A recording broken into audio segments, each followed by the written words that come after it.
Talking. Yo.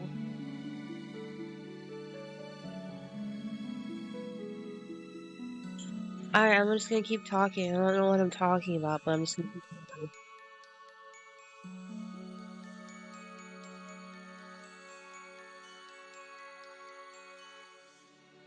Dope.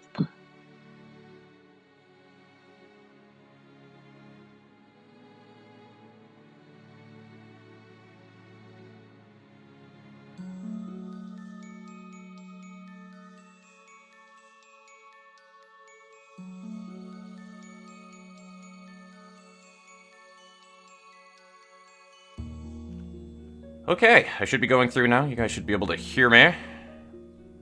Hello, howdy do. Hoity-toity. Etc. Up now. And let me go ahead and do a ping to everybody that we are live.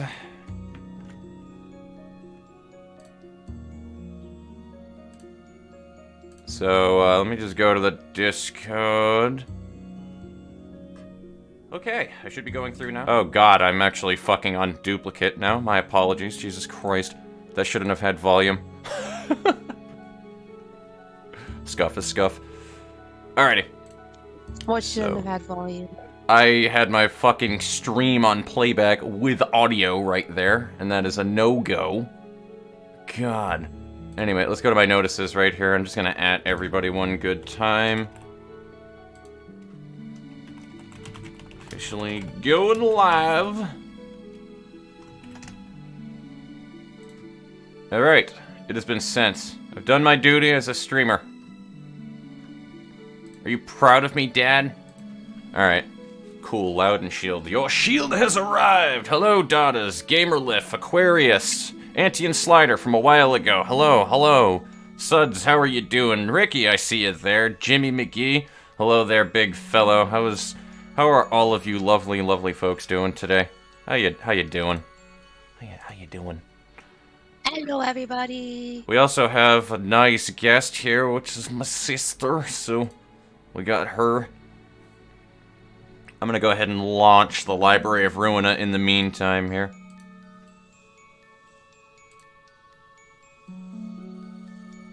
I'm doing alright, Ricky Shoe. Nothing much is really going up other than trying to get everything up and rolling right now, but aside from that, yeah, doing pretty decent, can't complain. I got my tea again, so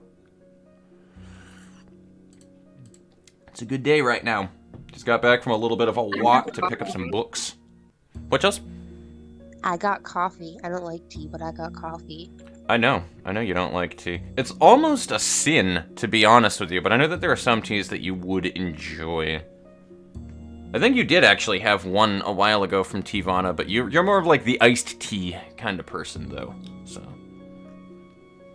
Yeah, it was that one that we tried at Tivana. It was only a sample one. I don't remember what it was. It was that Beach Bellini one. I remember picking it up for you, so. In a minute, Library of Ruina is going to kick in here, and you guys may or may not hear string theocracy over this, so...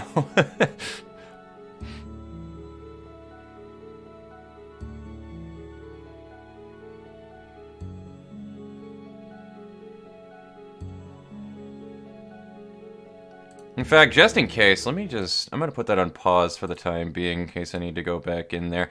I actually was working on a little bit of a playlist of sorts too there, guys, and it's great. So...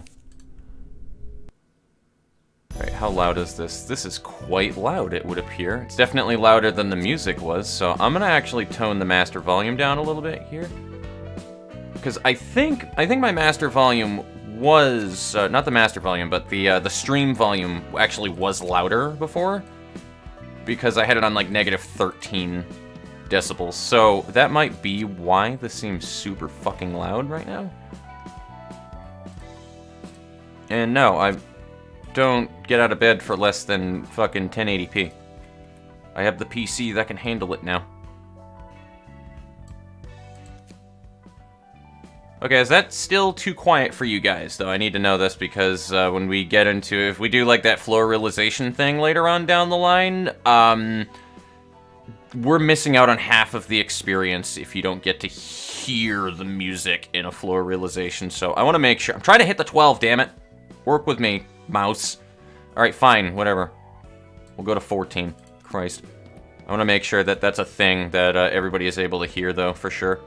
Actually, you know what? We'll go to 15 because I'm OCD and it needs to be divisible by 5. Sounds fine to me. Alright, cool. And now let's actually put the game audio, or game video stuff going. Oh no, you can see my OBS. That's not good. If it has to be divisible by 5, then why did you have it on 13 last time? Shut up!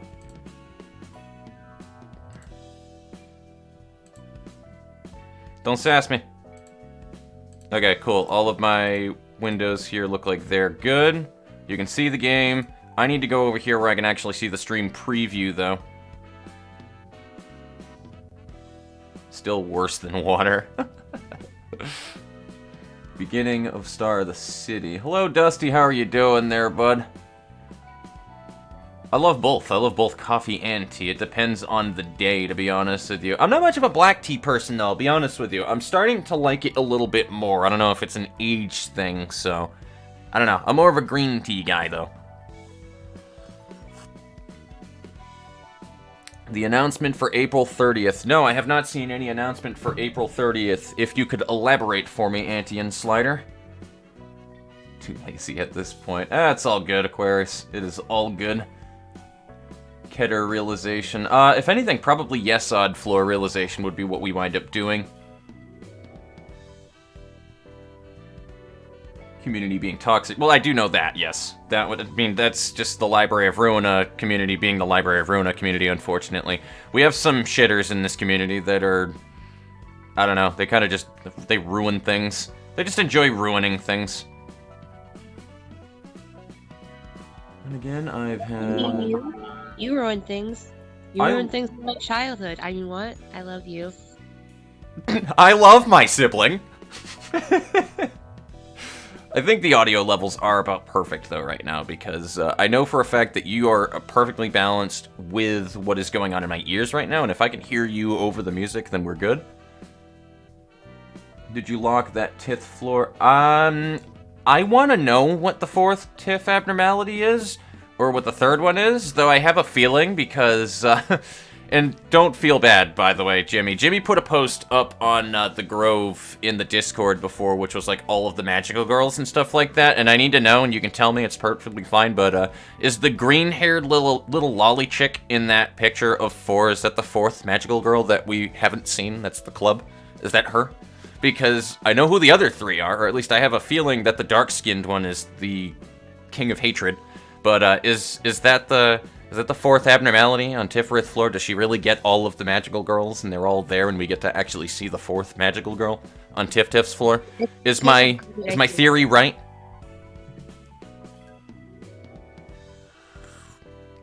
I have not read Wonderlab. No. Stuck in bed because it's too cold outside. I feel that, man. I feel that every day. I didn't want to do shit when I was, like, sleeping earlier today. Just earlier in the day in general, man, I was like, oh, I don't want to do shit. I don't want to fucking stream. And then it hit, like, 4 o'clock, and then I was like, you know, I see, like, 7 people waiting for me right now, and it actually, like, it just brightened up my day, to be honest with you. Like, it sounds silly and cheesy, it really does, but, like, seeing that there were 7 people waiting for the stream to start 30 minutes beforehand, I was like, alright, never mind, I'm fucking pumped, I'm ready to go. Got my game face on. I just posted... Oh, it wasn't Jimmy, right. It was... Eric? Maybe? Somebody posted it. Look at you getting your fans all wrong. I'm ashamed. Somebody posted it. I don't fucking remember who. I think it was Eric Carver. Now that I think about it. Oh, yes, that's right, because I got fucking Seal trying to seduce me with Fox girls, too. Yeah, that was Eric Carver. Also, Reno is Eric, so Eric posted that one. That wasn't Jimmy. Any announcements don't really affect him because he's not... Yeah, pretty much. Wonder Lab is canon, believe it or not, and shows abnormalities that LC never had the chance to bring up. I would love to... I mean, that alone is a good reasoning to get into Wonder Lab as it is. So, Chelsea, are you ready to see some extra stuffs? I think I have everything done right now for Yesod Floor. Yes, because the butterflies allowed us to do his floor realization. I are ready. I can't breathe out my nose, but I are ready. You are ready? And then we also have Netsack. Hod is ready to go, dude. Her floor is hot and ready. Just waiting for Yesod. As for Netsack, we still have his other abnormality. So we can focus on upper floor. What? Her floor is hod and ready. Hod and ready. That is... I'm just gonna say it's brilliant. Okay? So yeah, I think, should we focus on the upper floor abnormalities today, guys, and then work on floor realizations, or do you want me to do a general thing with the floors altogether? Because there's a couple of different ways I can go about this, but we can literally do all of our floor realizations and be able to slap the fuck out of everybody with ego pages from this point forward and just build better decks, which is what I think would probably be the best way to go about it, considering that Star of the City is already like, yeah, you can use all 5 of your librarians, and I don't even have 5 librarians on other floors, so... I mean, we could for Tiff floor, but... That's the thing. I think we should just focus on upper floors then, and then get the realizations done. So we could start with Nets. Yeah, on their last chapter too. Glad we can help with the motivation. You're worth the wait. Ah, well, thank you, Aquarius. Thank you. It feels so weird to see so many people and see, like, everything that you worked on actually kind of be cool and worked out a little bit for you. It's kind of nice. What do you mean, like that I have like fans and stuff? Are you patronizing me, Chelsea? Are you saying, holy fuck, you've attracted people that like you, that don't think that you're just a cunt? I'm not being patronizing. I'm genuinely happy. Like, no, I know. I'm just fucking with you. I heard all this for like 1 like, and it was me. And yeah. now, like, you actually have people watching you and talking in your Twitch chat and everything. It's so nice. And these are just the people talking, by the way, Chelsea. There are so many lurkers that just pop out of lurking, too, where they're just like, I just wanted to say hi. And I fucking love that, because, like, for all of my lurkers that are here, by the way, too, because I know that you're there. There's 21 concurrent viewers, and I'm only seeing about, like, 7 people talking and stuff. I love you, too, for the record. And I respect all of you that sit there and you're just there to watch, because I am a high-quality lurker as well. I am a supreme lurker when it comes to streams. I don't usually talk that much, so... I feel you, homie. I feel you. Abnormality Day. Floor realizations. Only found the original version. Was getting worried. Upper floors are going to be more brutal. Might want to focus on getting the ego of the 4 lower. Did I say upper? I meant lower then. Because it's all flip-flopped and shit now. Upper floors were what they were originally. Just for clarification, guys. LC flipped upside down in Library of Ruina, so now upper floors are lower, and it fucks with me when I say that. Middle is still middle, but, like, that's what I mean. When I say upper floors, I'm talking about Malkith through Netzack. So I do actually mean the lower floors. I just wanted to say hi. Hello, Pac-Man. Hello, how are you doing today? I hope you're doing well. I hope you have a nice drink next to you or some snackage to enjoy. Aside from the realizations, I want to go for Geb's one. I would like to see Gebera's one. We can definitely sample them as well. We may not do all of the floor realizations, though, because that's like an hour-long fight each, and that's not including cutscenes. I don't think I have that kind of time today. One of my favorite ego pages. Yes, lurkers attract lurkers, they say. Absolutely. You're in for one hell of an adventure. I hope so. I really do. Also, I didn't read it up earlier, though, but was I correct? Was that green-haired chick that's in the image of all the magical girls? I assume it's all the magical girls, because you got 2 of the 4 that I recognize. And let me tell you, Justice Knight is gorgeous in that picture. Absolutely gorgeous. But, yeah, I think the green girl, I guess, is the club. They said yes, and the other one is yes, indeed. Okay, thought so. Translate this game in French. Thanks for asking. Oh, interesting. Interesting. Language is a very interesting thing to me. It honestly is. She the fourth one. Cool. Bina and Hakma have crazy final Abno fights. I'm excited but terrified at the same exact time. Seal, how are you doing, buddy? How you doing? I love you.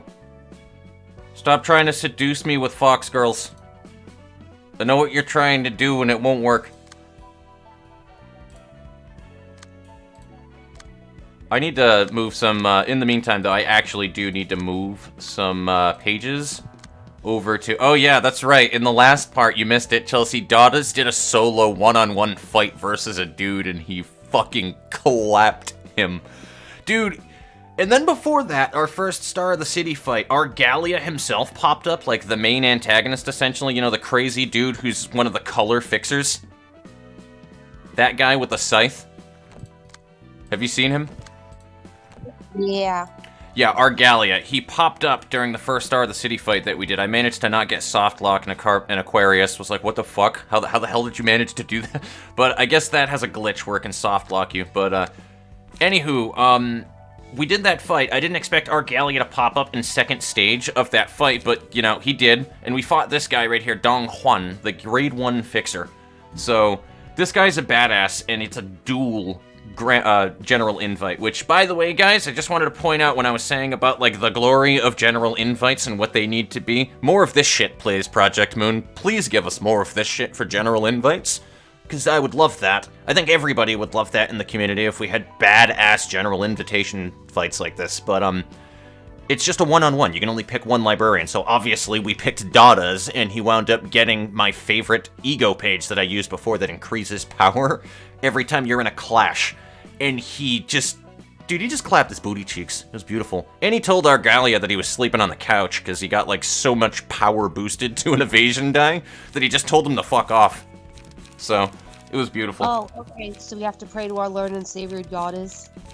Pretty much. Dawdas is our Lord and Savior, man. Praise be to Dawdas. He's turning into a color fixer. You said what? I specifically said our Lord and Savior, Goddess. Goddess. Ah, yes, but of course. I still haven't built a Dante's page either, and that makes me the big sad. Do we have a puppet page too that isn't in use right now? I kind of want to use that. I kind of don't, though. We'll give you Tenmas, Antian.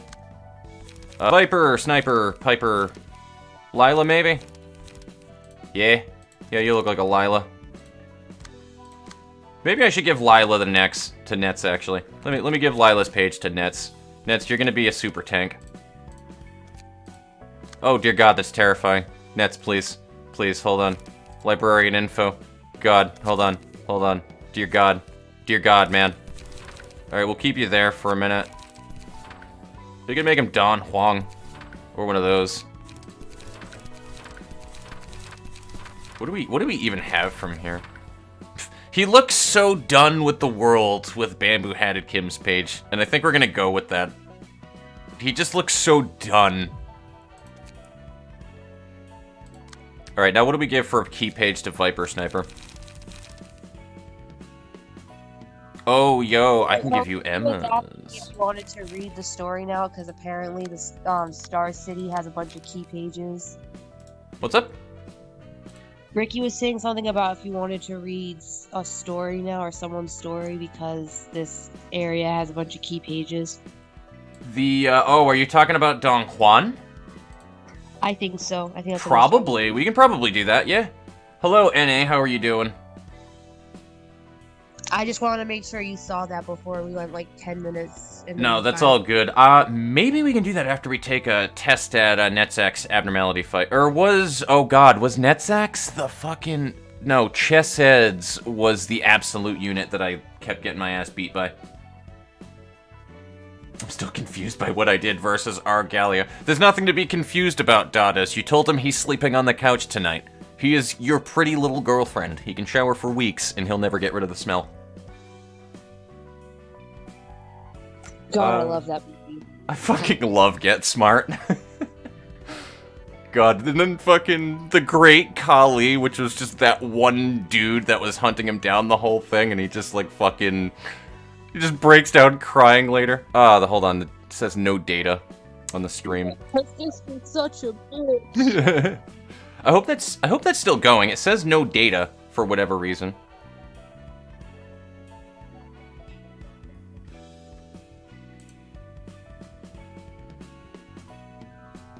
I think it's just not telling me. Weird. I don't know. It's just not holding any analytics for the stream. The stream's still going. Like, I'm seeing it still going. My internet's still going. It wouldn't tell me that I was connected otherwise, so... Weird. Alright, that was weird. Sorry, guys. I thought that the stream cut out. But, yeah, I love that movie. Get Smart is great. Dada Shrine when... Bleed is lethal, despite... I love the Bleed, regardless. Even post-nerf, I still love Bleed. Honestly, Bleed was a little too powerful anyway and needed a nerf of some kind, as far as I'm concerned. That's how I looked at it, at least. And Burn is just the shit. I love Burn. Not used to this attention. You can burn the named pages of W Corp and Smiling Faces. Don't need them for story invites. I may do that right now, actually. Dawn of the Dadas. Buff Zack the Slurper. 164 workshop skins. I want to start getting workshop skins soon, but I'm afraid I'm going to get spoiled because that's what happens with the Library of Ruina. You get spoiled through everything. I was taking a sip out of my tea, you asshole. What the fuck, Bang 10? Don Juan makes Hawkma look hot. He's on Woodsman, I think. Yeah, Woodman. Yep, the Woodsman. Create a burn floor. Supporting...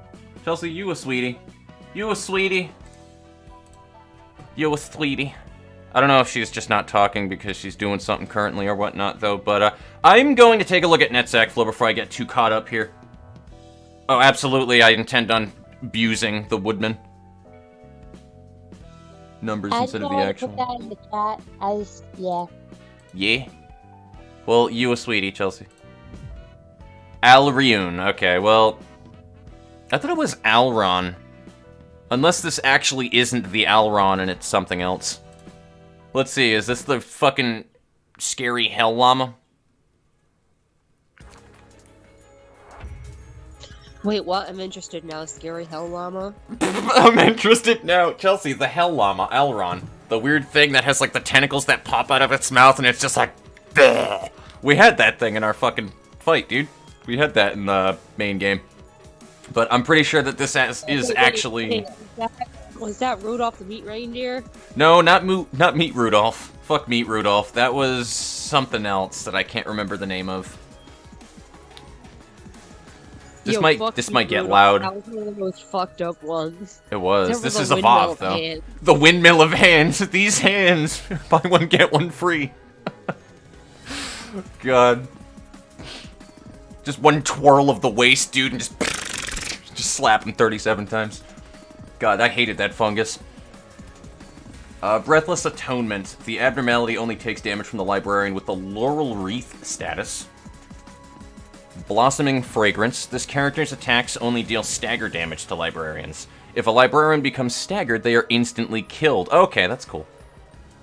And one who emerged from the earth is spawned next scene. So that's that. Okay. Unwithering Flower. Starting from Jesus Christ. Project Moon. Jimmy got us covered. It's Rudalta. Rudalta, yes. It is Rudalta that you're thinking for Meat Rudolph. I made this joke before and I'll say it again. And fucking Jimmy's gonna die on this one as well too, and probably Eric, because I think Jimmy does play a bit of Girls Frontline. We had some conversations before though, but like fucking these aren't Girls Frontline skills in a nutshell, dude. Like the early abnormalities, it's like, okay, cool, well you can just read through them very quickly, but then as they add more T-dolls into the game, they just start turning into Bibles of information on their skills. Because they're so intricate, and you don't even fucking read them sometimes.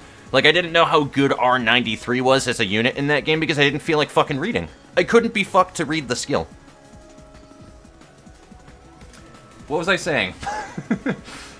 Starting from scene 2, petal blooms behind the abnormality at the start of each scene. If 3 petals have accumulated at the start of the scene, remove all of them and use a mass attack phase. So every 3 turns, we get a mass attack. Good. Great. Love it. Upon becoming staggered, lose 40 HP and remove all petals at the start of the next scene. Okay.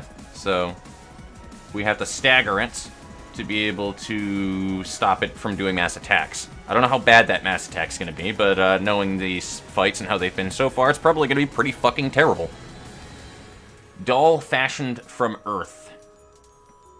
Takes no damage from burn or oh, you son of a Project Moon, you son of a bitch. Suds, if it makes you feel better, I'm illiterate every day, so we can be illiterate together today. This character dies upon becoming staggered. So it's all about stagger damage in this fight. Which means we need to pay attention to what their staggers are, which is blunt. Whoever has that fucking page that I gave with all the blunt damage, you're going to be our savior here. That's for sure. And they also don't take any fucking damage to their health. Character dies upon becoming staggered, deals damage, only stagger damage, takes no damage from burn or bleed. Alright, simple enough. But let's see what their attacks are. Oh, they don't even have light in the back. They're not even attacking.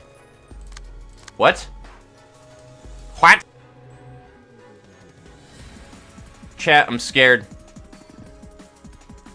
Why are they not attacking? I've never been able to I don't know how to deal with that. Is that good? Is that bad? I'm actually terrified right now. Why are they not attacking?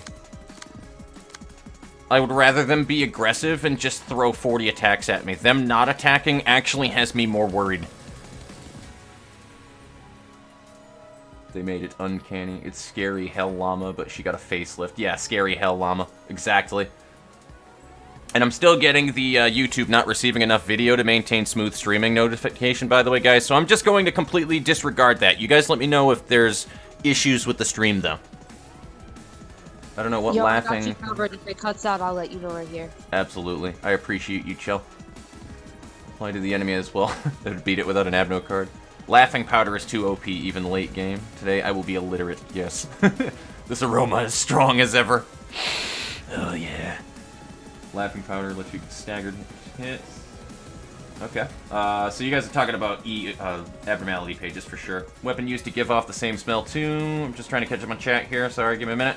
Where's that deep forest supposed to be? Oh, no. No deep forest, please. Deep forest is giving me some serious SCP containment breach vibes, and I don't like that. They're staring at you menacingly.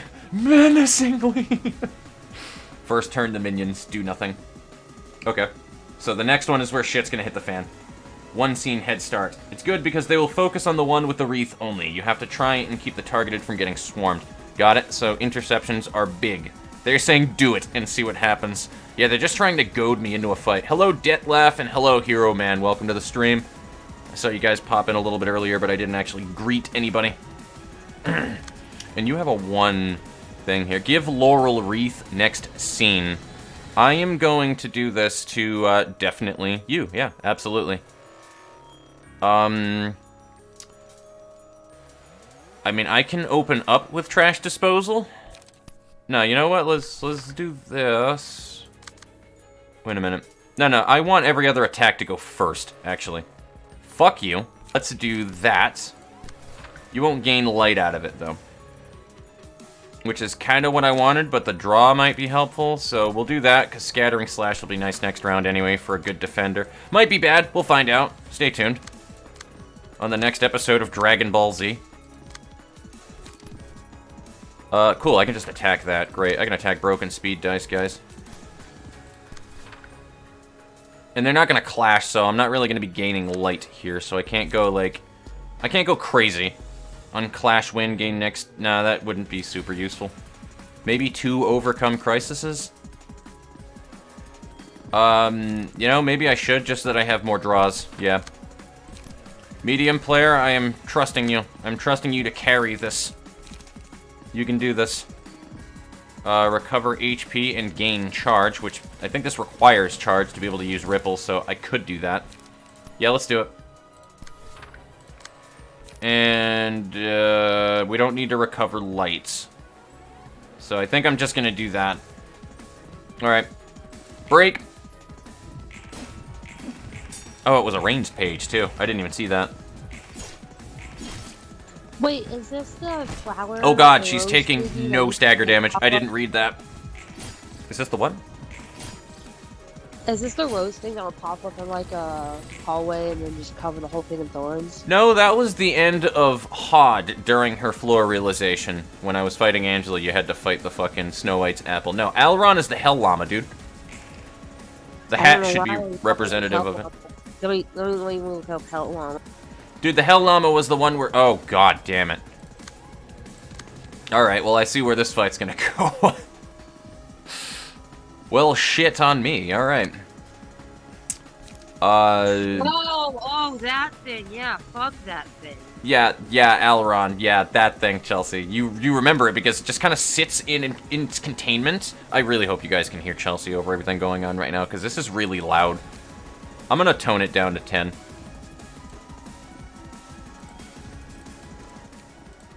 But yeah, that thing was evil. It just sat there staring menacingly, like what Ricky said earlier, or whoever it was that said that one earlier. It just stares at you with hellish intent.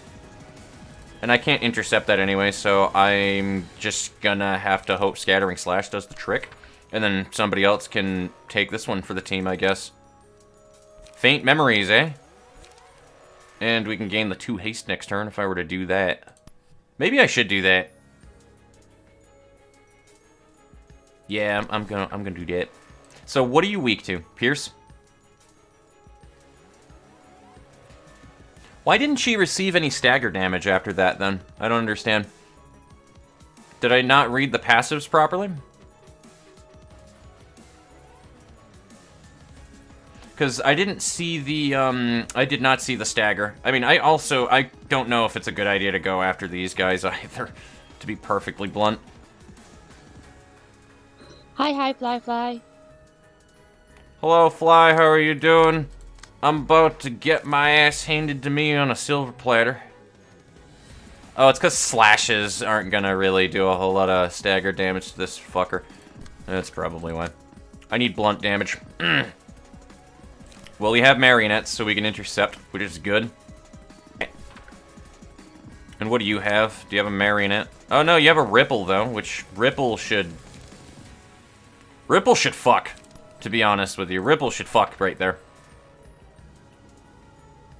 And then I'm gonna let that one go through. No, I should let a one-sided... Yeah, that can't go through, so who can intercept that one? Puppet Blockade. Yeah, I can see that. That'll work. Alright, cool. Everybody, try to stagger this fucker. I don't like this fight, guys. I'm terrified. I'm very scared right now. Only the Laurel can... Only the Laurel can? Oh, no. I didn't see that one. Oh, no. Okay. That's problematic. Got it.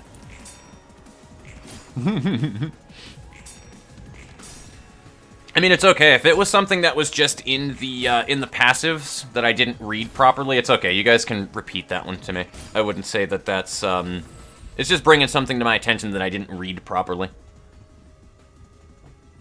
Honestly, I'd prefer not to fail 14 times on an abnormality fight. I am still trying to do like a show for you guys and stuffs. Do it and see what happens. Yes, that was where I was before. Won't be in for that long. Not a problem, Hero Man. Still good seeing you regardless. Yes. One-sided Alrune. Be a fun fight. So I'll remember that later. Spread the damage, try to take out... Alright, so it would be better to go for the minions because of that then, which is what it sounds like.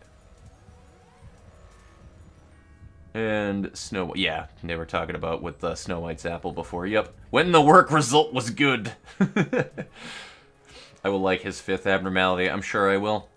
Remember back before Alrun was added and people were discussing would be Net's final Abno, the battle was between Dreaming Current and Little Prince. Dreaming Current, huh? Nobody expected Alron in a dress. I'm still calling it Alron, by the way. I do not care if it actually is Alriune, because I just know the Alron as just an evil plant creature in every Final Fantasy game. So... They're telling you Laughing Powder is king? Is king, eh? Oh yeah, the Laughing Powder. Gotcha. Can do anything. Use the others to defend the Wreathed one. Got it. Alright, cool. Which one was laughing powder? This one upon... Yeah, all out. Absolutely. Absolutely. There's no argument there. So, I am immobilized. Why was I immobilized? I'm terrified right now. There was an attack in there that immobilized. That's not good. Well, guess you failed this one. Good luck. Oh, no. Oh, no.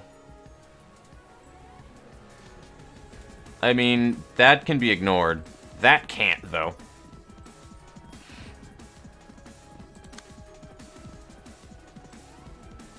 And that's a ranged page, right? So I can actually tailoring that. You know, what Bing just said in the chat just puts a whole new perspective on this fight right now. What just happened? What'd I miss? Bing said, Netzak and his team sniffed powder to kill a llama in a dress. Oh. You know, that does put a whole different detail on here now, doesn't it? Sorry, he said defeat evil demon llama in dress. Sorry, evil demon llama, yes. Details, man, details. You need to... Come on, man, get with it.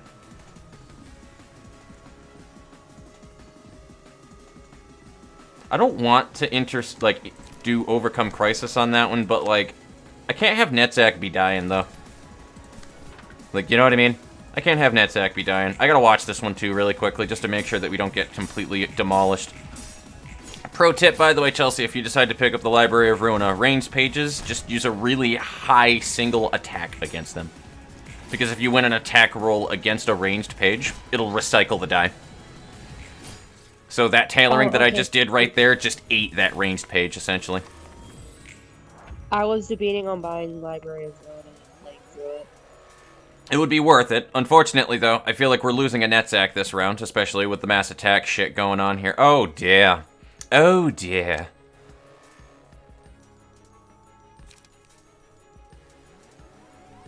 This isn't a good, is it?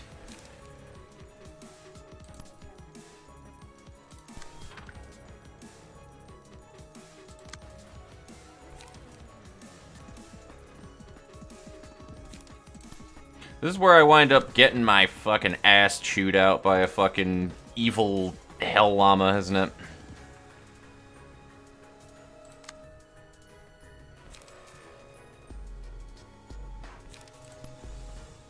That's Mr. Demon Hell Llama to you.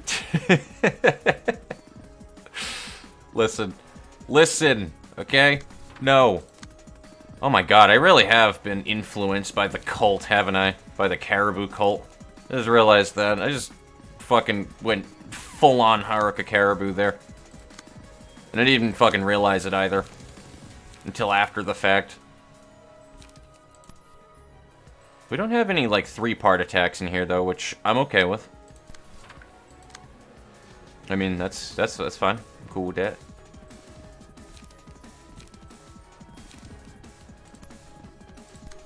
Is everybody intercepted here? No. Close. Close. And then, honestly, I probably... You're a Tenma page, right? Please tell me you're a Tenma page. Yes, that is a Tenma page. Excellent. You know what that means, Chelsea? She's like, no. What Tenma page means is I can use all of my light on her and she will generate 2 light. So, Antian, I am relying on you. Page. Yes. And this is where we wind up losing people from mass attack pages right here. I gotta witness this. Who die, if anybody? Oh, nose. I don't like that. I don't like that. Are we okay? Is everybody alive? Wait, have you seen Sky Baby? Sky Baby was one of the fucking first fights for Net's floor, dude. Sky Baby, Star Baby. Sniff powder. Hello, Wellington Leon. How are you doing today? You totally come out on Discord right now. What? You totally cut out for me on Discord with that. What did you ask? Star Baby, though? Yeah. Have you seen Star Baby yet in Ruina? Abso-fucking-lutely. That's because I am dying right now with the fucking stream, it looks like, too. Is the stream quality shitting? The stream looks fine for me. Weird. I don't know. It started shitting on my end. Summation that hit you multiple times. If it wins, gun is weird. If it hit gun, gun is like a melee clash. Honestly, melee is just better than gun when you have the right melee for it anyway, but gun is awesome because gun is always first. I cast gun. Elrond kind of cute in that form, though. Elrond is still evil, though. So. You just made me think of rock, paper, scissors, shoot, where everyone would be like, I picked the gun, I won. Pretty much.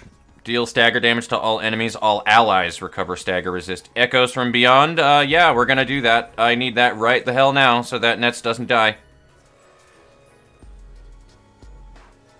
Wait, why do I have to...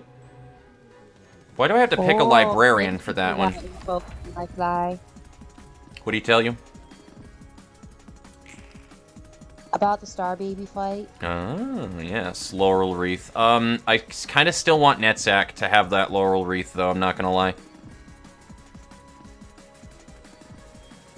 Just because... Nah, we'll rotate that, actually. That could be a bad idea.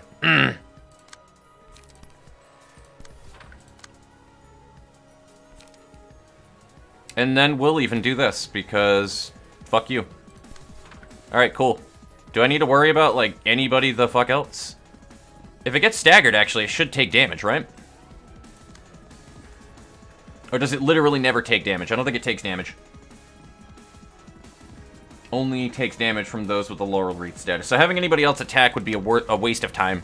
Unless I use, like, light regen or, you know, something like that that sustains me a little bit more, which, unfortunately, nobody fucking has any of that.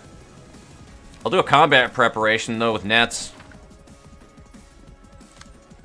Actually, I will do... Where are you? 3 to 4? That's not going to be super great. We'll do this. There you go. Because I want Gig to go through, and I want combat preparation, so... There we go.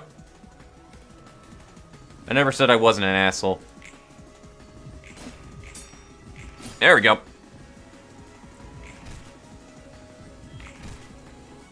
Oh, wow. That one stagger resist right there. What the holy hell was that? So they'll start ganging up on the... I'm like in high focus mode right now. Because I think we are still in the game and we can still beat ass here. So... Trace of fumes. You'll gain your light back, and I'll do that just for good measure. So now we just have to have people intercept these. I could tailoring that, to be honest with you. I could. No fucking reason why I should, but... Nah, you know what? You can't go wrong with faint memories, man. It's so hard to pick anything but faint memories. I'll trash disposal you, because I want to take the trash out. And then I'll have you deal with this one. I don't know what with. Probably that. Yeah, you should be able to handle that one. I could also... I don't have Ripple anymore. Did I use Ripple? I don't remember using Ripple. And then what are you using, Nets? Oh, dear God. Yeah, that should be pretty decent, but I'm going to focus on that. And who was intercepting that one? Yeah, rewind. Okay. Okay. We got this. We got this. Hyper-focus mode engage. Beat ass. As Cameron said to me a long time ago, I apologize for the plane ahead of time. I live by an airport. Get this burning smell inside of my mouth. As Cameron told me a while ago, he said something that killed me, which is, as Sonic the Hedgehog once said, what was it? Let's run fast, smoke grass, and eat ass. I think that's what it was. That was indeed the three things.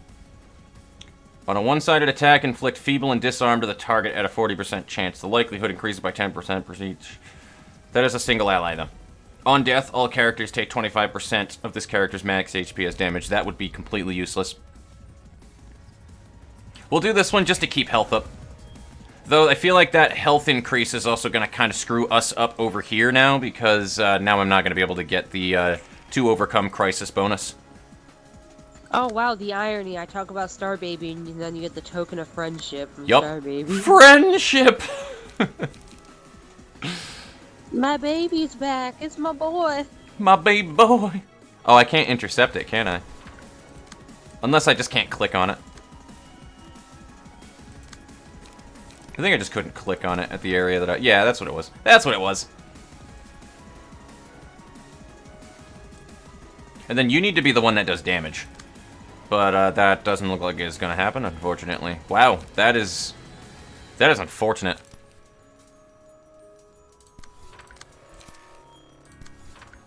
Wait a minute. Wait a minute. I can't intercept it. Alright, we'll do that then. There you go. And that should be a one-sided. Now we just need somebody to fucking intercept this stupid dude right here. Who has the best stuff for that? Alright, Nets, I am going to have you just smoke this fool. With a crack of dawn, too. There's no reason for it. Again, no fucking reason for any of the things that I do. But I'm just not a nice person. And that's the only reasoning that I need for anything that I do. Is just to say I'm an asshole. Like I said, hyper-focus. I'll check the chat in a minute here. I think we're just getting really close to wrapping things up. Could be dead wrong, but... we're getting to a point where we've, like, murdered all of the ads just about. And I'm hoping that there aren't any fucking more, though. Because that would be unfortunate. Alright, new Wreath. We can absolutely take this one on Viper Sniper Piper, because you have all of the good shit right now to be able to do damage.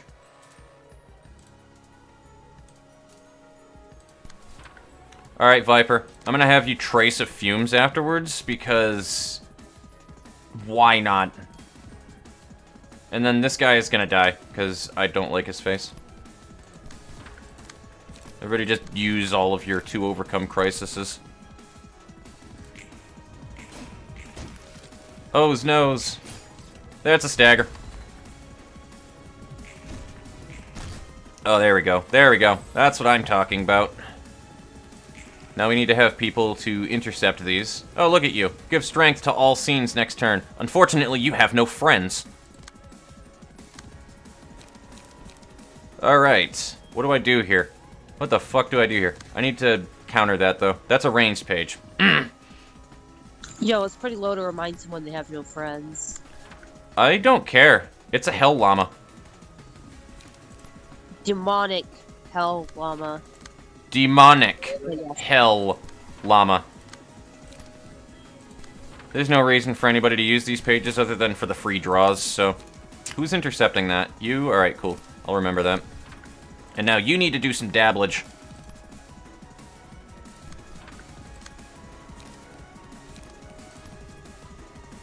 Weak to Pierce as well. Excellent. And tailoring. I think we got this, boys. I think we do.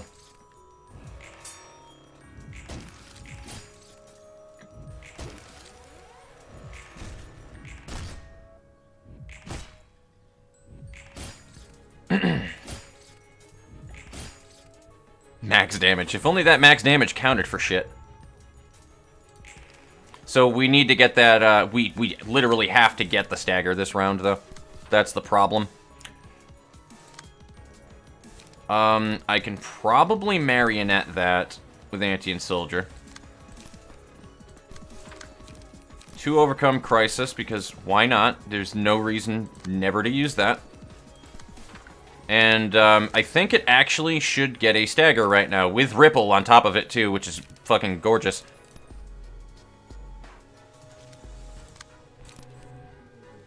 Though it's still, we've established it doesn't take damage while staggered from anybody else, right? I don't know.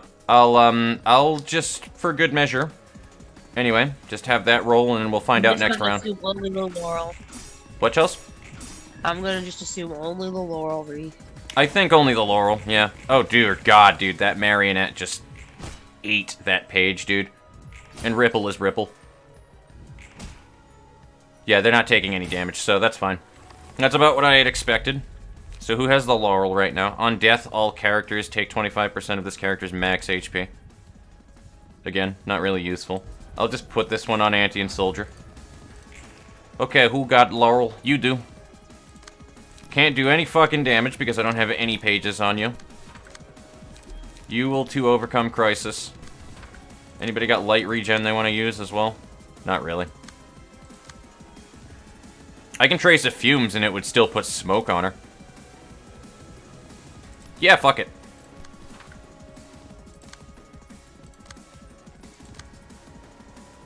And then you gain health out of that, but like, what does that actually do?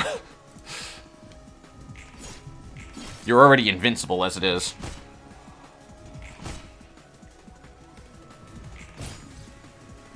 Yeah, I think we've pretty much got this. We just need to get the next stagger, so now we're just biding time. I'm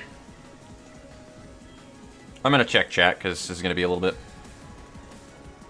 Just had 3 people. I follow, start a stream. Well, there you go, Strikel. Hello, welcome to the stream. Literally doesn't matter in this fight. Yeah, I know, HP doesn't matter in this fight. It's a good life motto. Dude, Faint Memories Eugen is just busted. It really is. Echo's activated every 3 scenes or so after picking it over a one-time use. That'd be kind of good, though, especially lower rank fights. Healing is useless in this fight. Yeah. Yeah, it is. Pretty much. But you also... I think you still take health damage, do you not? Unless it's all in stagger damage and I haven't been paying attention. Which is quite likely. We murdered his friends right in front of him. I'm saying that unironically. But not mentally. If Urban Nightmare is when you start realizing that Light Restore is critical, then Star of the City is where Page Draw becomes just as important. Page Draw was always important for me as well, too. One of the librarians die. Alright, yeah, true. Give strength in all scenes turns, yes. Absolutely what it said. Yep. It is the first one. Pretty sure this is the first. Yep. Now that I think about it, Smoke might be a speedrun strat for this fight, since the other librarians can still... Exactly. Mass attack countdown resets when she gets staggered. That's good! Alright, cool. Well, I mean, that's the point of the stagger.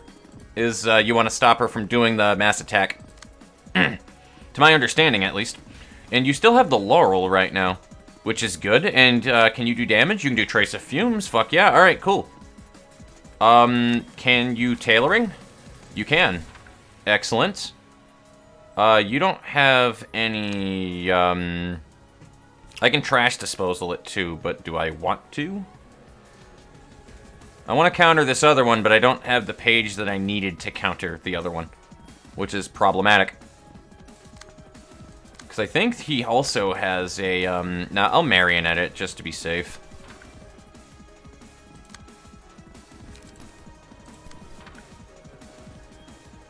And should I Crack of Dawn just for protection, for good measure? Yeah, I might as well. Think about the buffs. Sometimes the buffs are, like, just as good, man. And then you, Tailoring, right here. I could have done a double Tailoring with Eugen's page as well, but I feel like that's a little overkill. I want to save it, too, just in case I don't wind up pulling my second Tailoring and then I get fucked by page draw. Which is very likely. Overcome Crisis. Like, Tailoring just wins. There's no argument here, ladies and gentlemen. Tailoring just wins.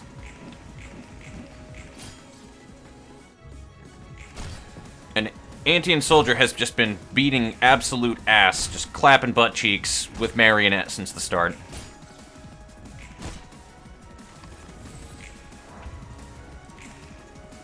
We have a broken speed die. For a Laurel. Alright. Do I want to take the Laurel with, Anti and Soldier? Yeah, you have better pages to attack with right now. I will actually take that with you. Yes. Yes. But I can also Repressed Flesh afterwards. Actually, let me make sure that's the first thing that happens. And I can actually get a fucking, probably a stagger right now, to be honest with you. In worst case scenario, if I don't, I just don't. It's weak to blunt, right? No, that's just normal stagger. I'm not going to overdo them. And if anybody has any draw pages, now is your time. Yeah, I'm Eugen's page. And right, Chelsea's like, yes! Chelsea's just like, absolutely. What does that mean? I'm just like, yes, and that inflicts bind. I might as well, huh? Might as well. I like pink dress and hat. I like lamp. I like lamp. Do you truly love lamp, though, or are you just saying it?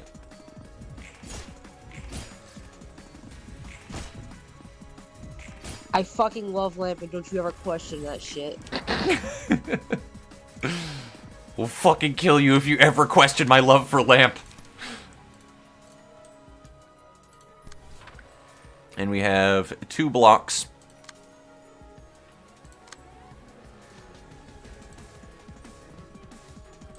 What do you have for block counters? Yeah, there we go. That'll do. So we'll have you use rewind. Anybody else got overcome crises? Yeah, you do. Good. And you always have overcome crises, Eugen. Like, fucking literally always. Ooh, I want to be a mad scientist. Why? I need this game, though.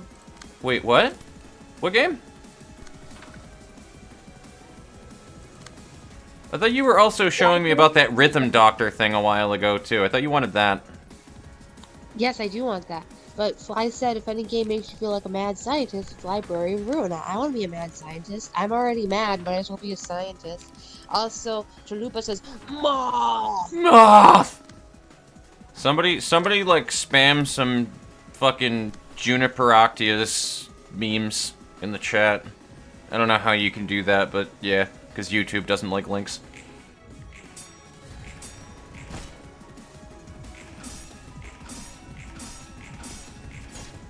Big titty moth GF.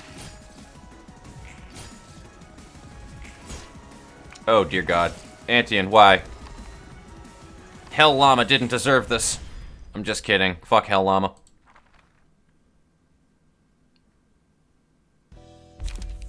Alright. Demon Hell Llama. So, Chelsea, this picture, right here. Flower petals. Far left. That was Alron. The 6-legged Hell Llama. Oh, yes, I remember the llama. Evil. It just stares and it's like drooling. And... yeah, and then it just like sits in its fucking containment, and then I think it pops out of it and teleports somewhere, and then it has its tongue out, and it's like... it's just, no. No. 100 times no.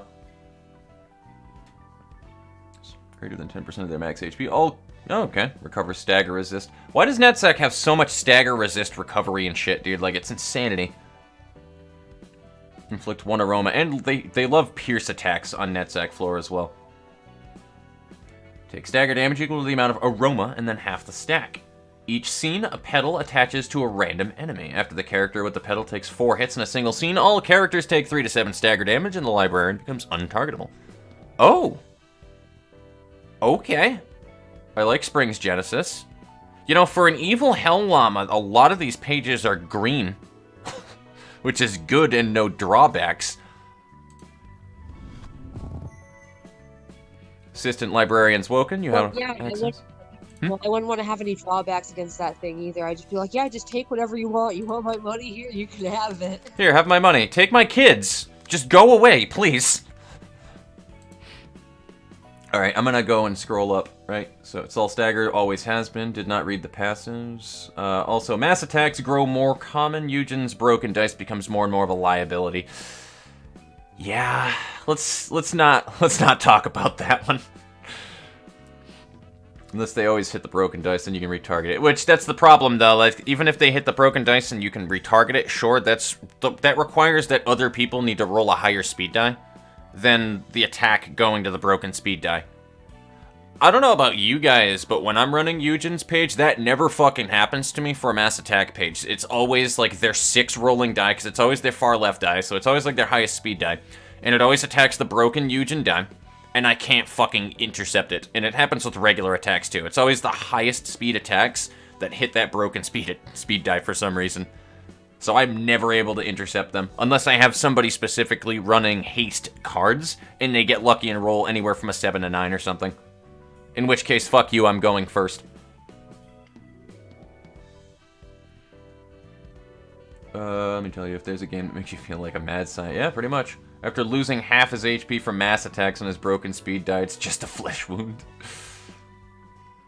Moth! Lamp, yes. More lamp, brother. You can probably press P by now. Honestly, I probably could have. P to win. String Genesis. Oh, nice. Fuck the hell, llama. Don't mind if I do. That wasn't an invitation, debt laugh. No, please. Third Abno page, become a ninja. Pretty much. I'm untargetable. You can't see me. You literally become John Cena. Chelsea, did you break or am I good? Can't tell. You're good, I'm here. Alright, good. Everything got quiet and nothing's going through the chat right now and it scared the shit out of me. Pretty much the stagger floor. Sustain. Yeah, pretty much. You got a lot of HP recovery stuff in the early game, so now they're giving you all the stagger shit. I'm afraid, honestly, of doing Netzak's floor realization, because I feel like that's going to be the basis of how all of the fights that you do on the floors are, that they'll be similar. So it's just going to be a battle of who can out-survive the other one. Awaken. That's a really good song by Disturbed, actually. Or that's an album, sorry. Awaken, I think, is the album. Unless the album is Believe and the song is Awaken. I can't remember. I think Awaken was the album. And then, yeah, I think. You can't stop me. This isn't even my final form. God, that reminds me of that Rusty video that I just sent to my friend yesterday, too. Fucking Ricky, specifically, Chelsea. He has... I need to send you a video by Rusty. He does, like, a lot of Souls and, Hollow Knight videos, and he does, like, random shit of, like, my 10 least favorite enemies and stuff, and I was watching the Hollow Knight one yesterday, dude. And this was the punchline of a joke that he said. He goes, "You ever been killed by a screaming turnip? It's pretty demoralizing." Like, what the fuck? Ever been killed by a screaming turnip? Alright, I guess we're gonna do the yes side floor. Sounds like what? It sounds like a Mandragora. A screaming turnip. Depending on the game, Mandragoras from Final Fantasy XI aren't very turnipy. They're more Ochu-y, to be honest with you. Alright, are we ready for this, ladies and gentlemen? Are we ready for Yesod's floor realization? Are you prepared? Because I really hope that you have prepared yourself for this moment. I don't have my characters ready for this now that I think about it. Hold up. Fuck. I screwed up already. Hold up. I didn't even put pages on anybody. Oh, this is great. Alright, hold up. None of you saw that. None of you saw that, Mulligan. I saw it. You can never hide your shame. We're off to a fucking great start. I love it. I'm gonna use these same 4 pages for Yesod Floor 2, I think. It could be a very bad idea. Oh, Sand Navy Guy. Wait a minute. Sand Navy Guy's a character. Let's set up Sand Navy Guy. Let's do that first. Yay. Hi, Sand Navy Guy. How are you? What am I gonna do for your hair? I'm gonna keep the shark face, though, because I don't have a single character that has shark teeth. So, I think we're gonna do that. Do we have anybody running that hair? I think we do, actually. Do we give him long hair? Do we give him short hair? What do we do? What do we do here? Give him the Dada's back haircut. Give him a top knot, actually. I think we should give him a top knot. What goes good with the top knot? A second top knot. A second top knot, yes. That actually looks good with, like, the side coif right there and the top knot. I like that. Now, what do we do with the color? What do we do with the color? I need more saturation here. I usually do things with a lot of fucking saturation on it. Should I make him a blue-haired character? I feel like we don't have enough blue.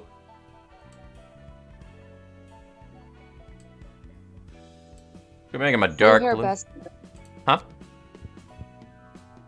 Blue hair, best hair. I mean, I went blue like 5 times. I've dyed my hair now.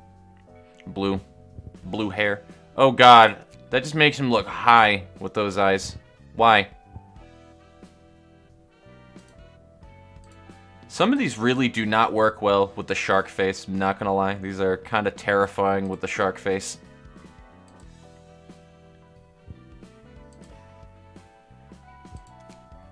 Yeah, we're gonna do that because he just looks scary. We're gonna keep pitch black eyes too because he's got shark face, man. Like, he's gotta have black eyes.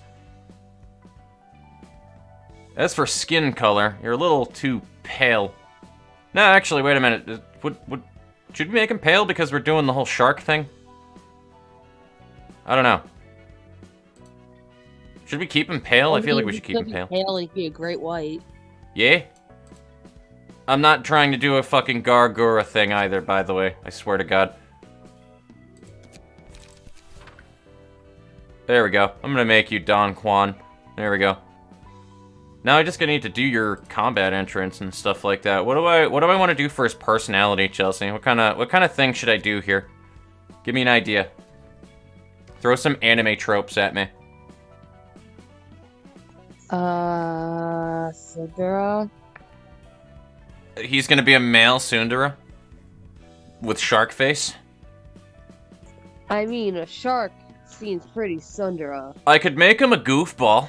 Where he just, like, doesn't even realize that, like, that's the thing. We can make him a goofball where he just says things and doesn't realize that it comes out dumb. We could basically make him comic relief.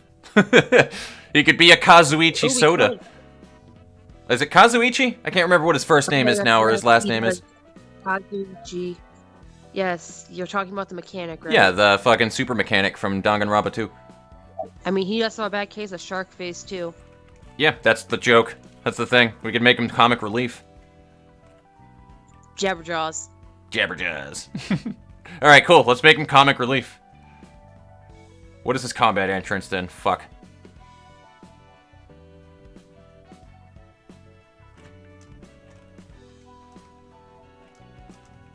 I just realized too, because he's Sand Navy guy on top of it, and actually there's sort of a pun here. No need to fear. Navy guy is here. There you go. Done. Where he's like mildly full of himself, but like not enough where it's annoying. He just always is like, hey, yeah, I'm a badass, and then just fucking embarrasses himself. He's that guy. Kind of like Soda. Except I don't think that he's like full of himself, though. Victory cry. He just knew what he could do, and he also knew what he couldn't do, so he wasn't full of himself. He's just like, yeah, I know I can fix this elevator with just a single screwdriver. He actually was not stupid to an extent when it came to his fucking ultimate, though. Like, he was definitely way better than the stupid fucking clairvoyant from the first game that was your comic relief, though. Like, I still laugh at that, dude. Somebody was pulling that one apart and goes, oh god, no, like, going into fucking controversial topics here, though, but, like, he made the joke of course the black guy is completely useless, has a useless super. I mean, I can't say that he's wrong. Need Eye was super good in the second one, though. And then the other fucking girl, Akane, she was less useful. Even Aoi was useless. Yeah, Aoi Asahina was pretty fucking useless, wasn't she? We're going on a tear about Danganronpa, and I really hope that some people in the chat know what the fuck we're talking about here, because those are references right there where, like, man, if you don't know what we're talking about, that's, you're lost, and I feel bad, but, fuck. I'm trying to, like, think about dialogue lines here to give Sand Navy guy victory cry. I totally had it under control, yes.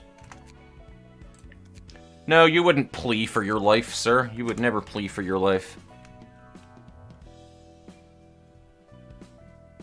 Something about tripping, I'm thinking. Shit, I tripped. Yeah, let's do that.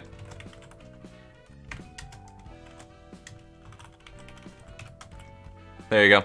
He never actually dies, he just trips and breaks his neck, guys. That's the thing, he actually is the most powerful librarian in the library. He just, when he dies, which is frequently, he trips and breaks his neck. Just don't say that. That's just an insult to Dada's. Okay, so he's not at Dada's level then, okay? Because as we all know, Dada's is a color fixer. On ally death. All hail our Lord and Savior Goddess. I thought you were telling me to put that as a line for on ally death form. All hail our Lord and Savior Daughters every time that an ally dies. It's like, what the fuck?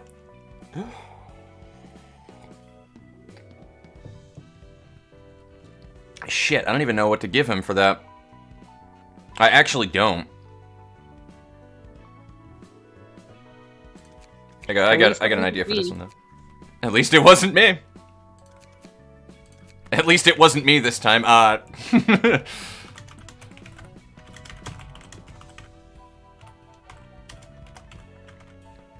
There we go. Literally, he just cuts himself off to be like, I mean...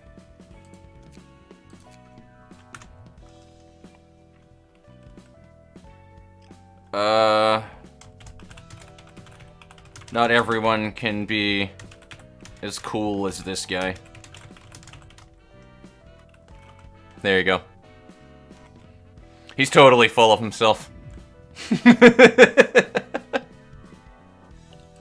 I had way too much fun with that. I actually did have way too much fun with that. What are we gonna do with pages? I'll give you Emma's page. We are so transmogging the holy hell out of that for you. Ricky, do you want to be the... Yeah, you're gonna be the Eugen page holder this time. Hellish Elk, you are always the tank, always will be the tank. So, we're gonna give you Lila's page, and you're literally never going to die. Because that's just what you do. And, I'm actually gonna give Sand Navy Guy the, Tenma's page. I don't know what my 5th page is that I fucking gave everybody, though. I wish I could just see all of my pages that I have with books in them. I may give you a Sayo's, actually. One of Sayo's is pimped out.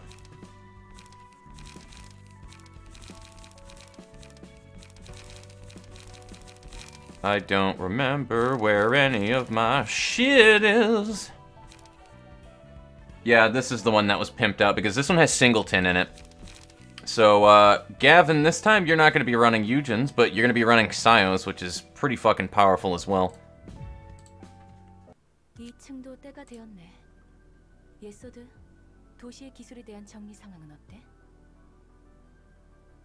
Deranged maniacs in one way or another. Fair enough. Mandrake, Turnip go, ah! Yeah, Turnip go scream and then you die. Have any of you guys fucking played or seen through Mad Father? That's actually a segment in the game where you can't pull a Mandrake out of one of the flower pots or it just straight up kills a little girl. It's fucked. Jakub, how are you doing today? Good to see you. Yes, that isn't hard, but kind of long. I don't think that any of the upper floors are going to be kind of hard. They're just going to be lengthening, to be honest with you. That's what my anticipation is. And then it'll get harder in middle and lower floors. 10 out of 10, you asked if we were prepared when you weren't even prepared. Fly, listen, don't sass me. Don't sass me. Well, 30 persons, yes. No, nobody saw that. Nobody saw it. Bring some blunt and stagger stuff. Make him look like he has sand hair. Make him sing Darude Sandstorm. That would have been amazing if I actually did that for, like, victory. Just do do do do do do do do do do do do do do. And I'm getting my ass handed to me. Did you guys beat it? Blunt, smoke, weed, singular strike. True. I think all my librarians with the shark mouth are deranged maniacs in one way or another, which I read earlier. Remember doing Yes Odds realization with endgame pages, since you technically don't need the realizations to reach endgame. Yeah. Did it early game, best shit I've seen. Do you know what a JPEG is? Do I? Who is this Gargura? Pale shark, you say? Rule 63. Oh no. Yeah, it is a VTuber. Gargura is a VTuber. She's a really big VTuber that you probably have seen and don't even realize who she is, to be honest with you. Stalin 1 and Stalin 3. What happened to Stalin 2? I agree. What happened to Stalin 2? Who wants to drink well cheers? Oh, no. Joke floor was Keter where all 4 assistants were bong bongs. That's beautiful. This realization has my favorite Abno in it. Good. Sand Navy guy is here on the sandy beaches. Like, muda muda muda. Danganronpa is pretty dope, dude. I really do love Danganronpa. I love nihilistic stuff, at least every now and again. I have to space it out with, like, stuff that's just genuinely happier, though, but I like nihilistic content just because it tends to be a little bit more realistic reaching. Like, you can't beat fantasy universes and stuff like that where, like, through the power of this, that, and fucking, I don't know, willpower alone, sheer willpower, you beat impossible odds. Like, yeah, it's cool when it brings out wanderlust and all that cool shit in you, but, like, it's very unrealistic to life, unfortunately. So, like, when you see shit where, like, people that you like just get dealt a fucking awful hand, and anybody that you like as a character or get attached to, you know, you could lose them at any moment, there's a visceral enjoyment out of that you don't get out of other media and different styles. And that's just the best way that I can explain it to people. Though there are good and bad ways to do that, by the way. I don't like games or shows or anime that just kill off characters for the sake of killing off characters because they want you to feel the sads. Like, at least do it in a decent way that makes sense with the character. Like, I don't know. I've seen a lot of things, and Akame ga Kill, I was talking about this with Chelsea earlier, too, as well. Like, they actually kill off, don't spoil anything either with the name with this one, but, like, they kill off an important character in that later on in the show, and they completely fucking break established rules on his Imperial Arms and how it works. Like, they go back on rules they pre-established for it that doesn't make sense to kill off the character, when they could have killed him off in other ways. And they also completely go against something that happened in the previous episode that would have stopped him from dying. It was literally established in the episode before, but it just doesn't apply anymore, just to kill him. Just doesn't apply because this character needs to die and you need to feel sad. Like, it's just, it's dumb. But aside from, like, that part, I don't really have much problems with Akame ga Kill. Guy who basically was brainless. He had the dumbest face, and one of his lines was "No mercy." Head empty. Just tripped. I didn't die. No, me. Yeah, sure, bud. My death quote should be, "That was not according to the Keikaku." And the victory quote would be, "All according to Keikaku." Probably leave ideas for new quotes for me later. Oh, absolutely. You are more than welcome. If you guys want to fucking suggest quotes for your characters, by the way, do so. That's perfectly fucking fine. Also, off of video game and anime characters, just because it's fun, had a lot of material. Absolutely. Why not? I base all of my things off of anime tropes anyway. That's why we have a Chunibyo in here. Or Byo. I don't know how the actual pronunciation is. I think it's Chunibyo. But... oh boy, I'm gonna die because of that broken die, but I'm gonna try my best. Had a lot of fun creating librarians based on my first LC playthrough. It's just a fun thing to do, and I love being able to personify you guys as just random things as well, too. It's just enjoyable. It gives a lot of chats, like the Dada's thing, for example. Like, I wouldn't have that if I wasn't making that character after Dada's to represent him in-game, you know what I mean? Like, it's just fun. There's great communication there, I guess. Interaction is the word I'm looking for. Sup, how goes it? How's it going, Wower? Good to see you. Good to see you the last 200. AAA boss fight, Angela. Absolutely. Sass is my existence. Not just sass is my existence, but salt is my very existence. I'm a Himalayan salt mine. Yeah, I know you know, Garg. Okay, so you were being sarcastic then, Ricky. Gotcha. Play a lot of nihilistic stuff because I do like them myself. I can only do it in, like, short bursts, though, too, like I said, because I don't really... nobody likes seeing people that they enjoy die off in games. Like, it's just that simple, so I need to have, like, that cute kitten therapy to it every now and again. Absolutely, Gargora is the shark. It's fascinating to see all this stuff again. Yup. Planning to replay the whole game? Absolutely. Like watching her live stream sometimes. I haven't actually seen a Gargora live stream. I've just seen a lot of cuts and pieces. I tend not to really watch, like, the big... live streams, with the exception of that one live stream that happened like a week ago where it was literally Kizuna Ai Shiro and somebody else who is a pretty decently big name Japanese VTuber. Like fucking Kizuna Ai, dude, playing Among Us with Nyenner's, Iron Mouse, Silver Veil, and Fruit. And that was some of the funniest shit that I had seen in a long time. I think I got diabetes from that stream. It was so sweet. But yeah, it was a fun thing to watch.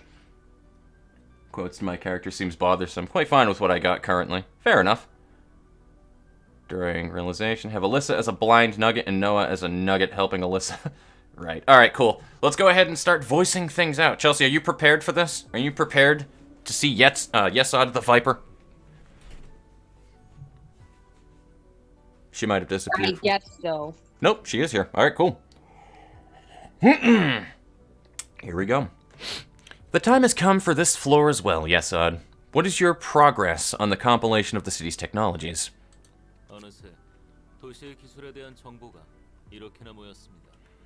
We've managed to gather a sizable amount of information on the city's technological aspects.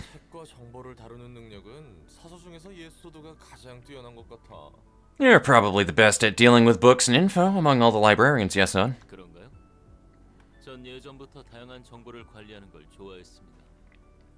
Am I? I will say I have been fond of managing various types of information for a long time. Just for the record, if anybody is unaware, by the way, I immediately started voicing Yesod out when I saw him. I was like, he needs a Seto Kaiba voice. So that's what I hear in my fucking mind, is I hear the Seto Kaiba fucking Yu-Gi-Oh! Abridged voice in my head. Screw the rules, I have money! So.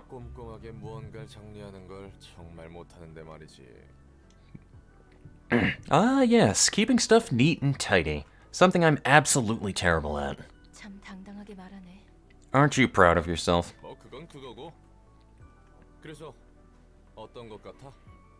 Well, alright, fucking A. Roland, fuck off. Well, that's that. Anyway, let's hear what you think about those technologies.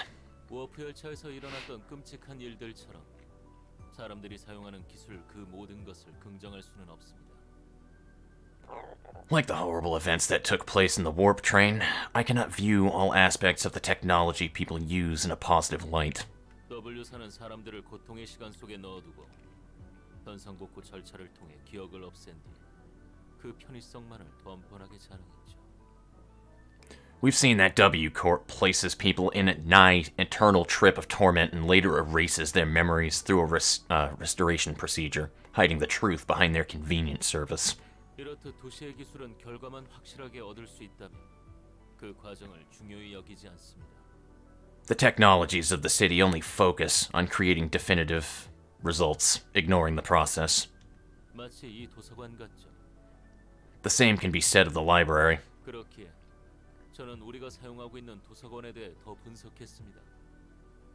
Thus, I conducted additional analysis on the library and its powers we are using.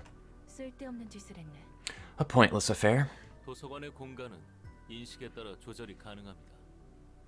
The library's interior can change according to one's perception. In other words, one's mental state is reflected on the physical space.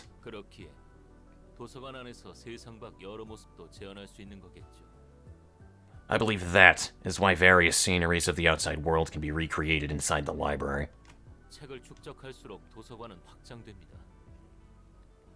Moreover, the library's space expands as more books are accumulated.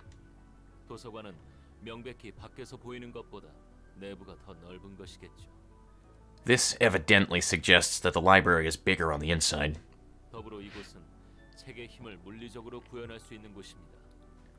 Furthermore, the power of books can be physically manifested in this place.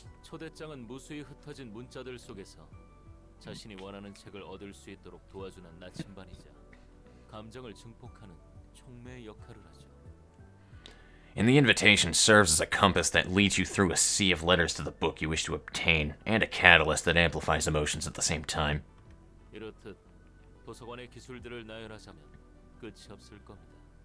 I could go on and on about the technologies of the library.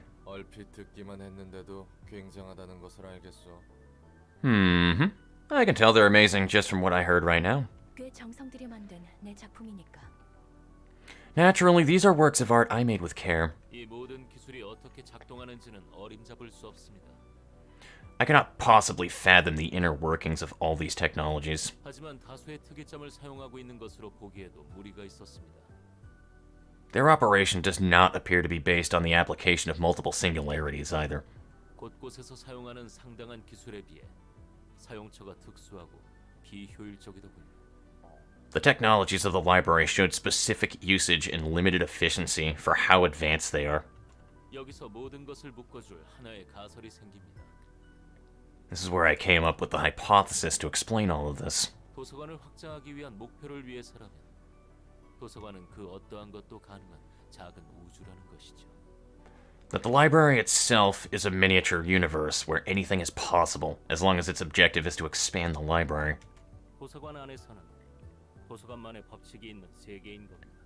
A small world of its own with its own set of laws and principles. 제 생각이 맞습니까? Am I correct in my speculation? 도서관에 대해서는 편한 대로 생각해. 뭐가 되었든 결과만 내면 그만일 텐데. Believe what you want about the library. Whatever the case, all we need is the results. Isn't that right? 아니요, 제 생각은 다릅니다. No, I do not agree with that notion. 엔젤라, 상응하는 대가를 고려하지 않은 채 그저 편한 대로만 사용할 수 있는 기술은 없습니다. Angela, there is no technology in this world that does not come at a corresponding price. 대가? 언제부터 느긋하게 대가를 따져가며 일을 하라 했지? Price? Since when did I tell you to idle your time away thinking about such things? 네가 이곳에서 해야 할 일은 도시의 기술에 관한 책과 지식을 파악하고 분류하는 거야.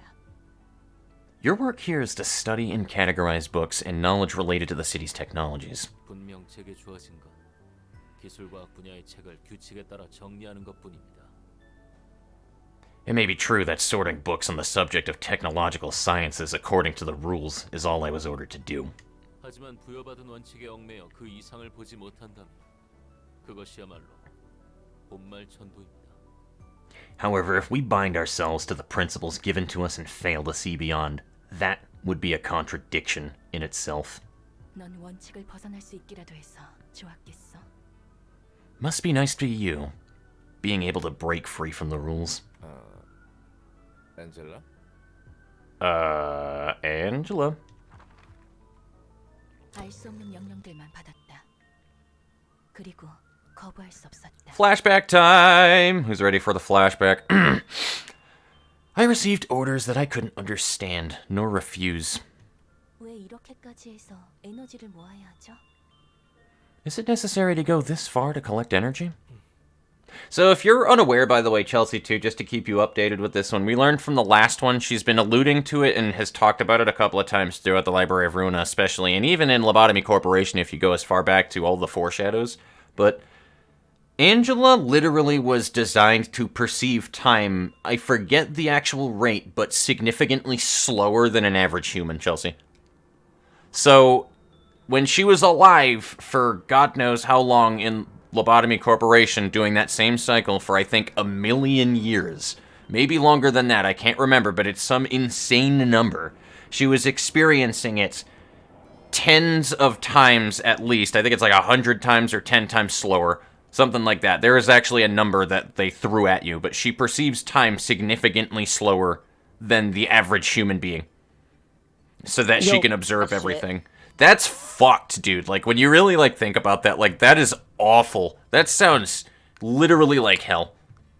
So there's a reason why she's an asshole. Like, there is a reason why she is an asshole. 그렇죠. 전 따라야만 하는 거죠. Of course, I must follow your orders without a question. 로보토미 코퍼레이션. 인간으로부터 비롯한 환상체라는 괴물들을 관리하여 에너지를 추출하는 에너지 회사이자 날개. Lobotomy Corporation, an energy company and wing supplying the city with the energy extracted from abnormalities, creatures originating from humans. Loop 0. I know what this music is, and it makes me happy.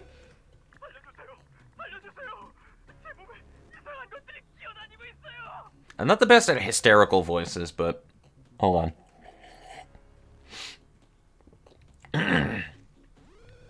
Help! Help me! Close enough. 도와줄 수 없어? 저렇게 고통스러워하는데. Am I not allowed to help that person? But they seem to be in so much pain. 난 차마 못 보겠어. I can't watch this anymore. Loop 29. Oh, these are the loops of going through the whole fucking process too, dude. Oh, shit.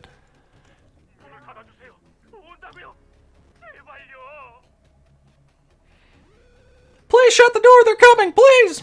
지금이라면 복도의 문을 닫아줄 수 있을 텐데. 저들을 살릴 수 있을 텐데. It's not too late for me to close off the corridor. I could save those employees if I did. 이래야만 하는 거구나. But this is what I must do. 나에게 부여한 원칙. The principles I must follow. 에너지 생산을 최우선으로. Prioritize energy production over all else. Loop 287. 이 반복 속에서 사람들은 단순히 재료일 뿐인 건가요? Are humans nothing more than ingredients to you in this ever-repeating play? 사람들을 구하기 위해서라면서요. I thought you wanted to save humanity. 대가인 건가요? Is it a price that must be paid? 지옥으로부터 벗어나기 위한 표값인 거겠죠. The price you ought to pay for a ticket to escape from this hell? Loop 3217. Jesus Christ.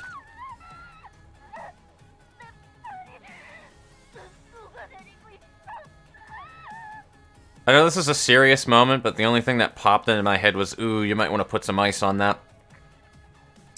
Anyway. Ah! My arm! It's melting! 어쩔 수 없어요. 미안해요. 지켜볼 수밖에 없어요.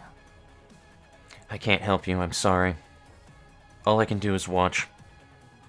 Loop 18,231. Holy fuck, dude. I don't want to die. I don't want to die. 조금만 더 힘내주세요. 에너지 정제 목표치에 거의 도달했으니까. Please hang on for a little longer. You can make it. We've almost reached the energy refinement quota. Loop 42,484. Fucking Christ, dude. 선배가 내 동료를 죽였어. 오늘은 내가 다른 동료를 죽일까봐 무서워. And that loop number is just gonna keep climbing. A senior killed one of my colleagues yesterday. I'm scared I might end up killing another coworker today. It's all my fault. 인간은 참 연약하네. 같은 상황이어도 늘 다른 표정을 짓지. Humans are such fragile creatures. They always make different faces, even in the same kinds of situations. Loop 71,527. 죽여줘. 이런 지옥은 견딜 수 없어. Kill me. Can't stand this hell anymore. 당신도 결국 인간일 뿐이죠.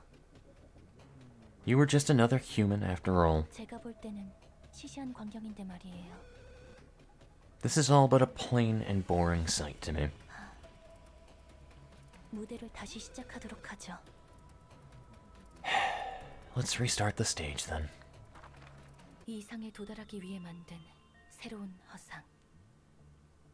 A new delusion created in order to reach the ideal. 감정이 강렬할수록 더욱 추출되는 연료. The fuel whose extraction is stimulated by intense emotions. 그렇기에 고통이 반복되는 지옥. A hell of perpetual suffering. 깨닫지 못한 자들이 반복하는 연옥. The purgatory repeated by those who haven't yet reached enlightenment. 다시 처음부터 시작할 수 있는 천국. A heaven where one can try again from the beginning. 반복 속에서 하나의 완벽한 깨달음에 도달했을 때 무대는 막이 내린다. When the one perfect realization has been reached, the curtain will finally fall on the stage.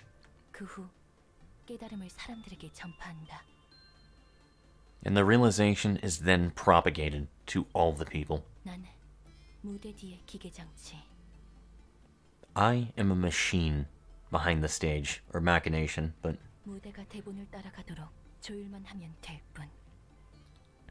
All I need to do is coordinate the stage so that the play goes according to the script. 대가를 치르고 있는 것은 그들이 아니라 나였던 거겠지. Perhaps it was I who was paying the price, not them. 그렇게 이성적으로 생각해서 도달한 곳이 지금 그 꼴인 거야? So this is where your oh-so-rational thoughts led you? 그럴듯한 말을 할 거면 제대로 행동으로도 보였어야지. If you were going to lecture me, you should have demonstrated it yourself first. 잘난 주둥이만 놀린 결과로 너희는 내 앞에 서 있는 거라고. You're all standing before me because we're all bark and no bite, or you were. 대가? 대가를 누가 치렀는데? Price? 너희가 대가를 치른 것 같아? Fucking A, Angela. Damn it. I hate the pauses, I really do. You can't tell when they're completely done sometimes. Price? Who do you think paid that price? Do you really think it was you? 웃기지 마. 너희가 치렀어야 할 대가는 내가 다 치렀어. Incoming immersion breaking here, ladies and gentlemen. I apologize ahead of time, but she's turning into a gimp. Oh no. Nonsense. It was me. I paid all the dues you should have. 상황이 안 좋게 흘러가는 거 맞지? We're in a bad spot, aren't we? 예. 아마도 도서관과 엔젤라의 심상이 공명하고 있는 것 같습니다. Yes. The library appears to be resonating with Angela's mental state. 전처럼 모습이 바뀌는 건가? 상대하기에 굉장히 골치 아팠는데. She's shape-shifting like last time, huh? That was a pain in the ass to deal with. 같을 겁니다. 하지만 분명 전과 같지는 않겠죠. You're mostly right. Though it will not be exactly the same as before. 그러고 보니 그땐 저런 모습이 아니었지. Good point. Back then she looked a little bit different from that there. Yeah, she wasn't a gimp. 준비하시기 바랍니다. 저희를 마냥 기다려줄 것처럼 보이지 않군요. Let us prepare ourselves. She won't wait for us all day. Okay, so here comes the badass music. You ready for this shit, Chelsea? I'm ready for this shit. This is a fucking 5-stage abnormality fight going through all the different stages of the abnormalities that we fought, and Angela just keeps shifting each part. Alrighty, I'm gonna catch up on chat too in the meantime, but let me just read these lines really quickly. Haha, this is freaky. Gotta be wide awake in times like these, says Sand Navy guy. Gavin RB, is she okay? What if she doesn't change back? Hellish Elk, I heard a similar situation happen before, so I'm sure we can overcome it the same. I didn't get what Ricky Shue said because it skipped over that one, so I guess I'll have to see that one in post later. Yes, Odd, it will be fine if we can manage to turn her back. Be prepared. Alrighty. What did you guys think about that fucking cutscene? Alright, so back up here. JPV Shoujo VTuber collab. It's wild that such a thing even happened. For real, though. Oh yeah, another thing I did with my librarians was a brother-sister pair that were on separate floors, and they were on a quest to find each other again. That's pretty cool, I like that. That's kind of... I should have referential lines between me and my sister's character. Or just make them to look like Sora and Shiro. We can do that, too. After all, we are Blank. Blank never loses a game. Winner of the fight gets to go to therapy.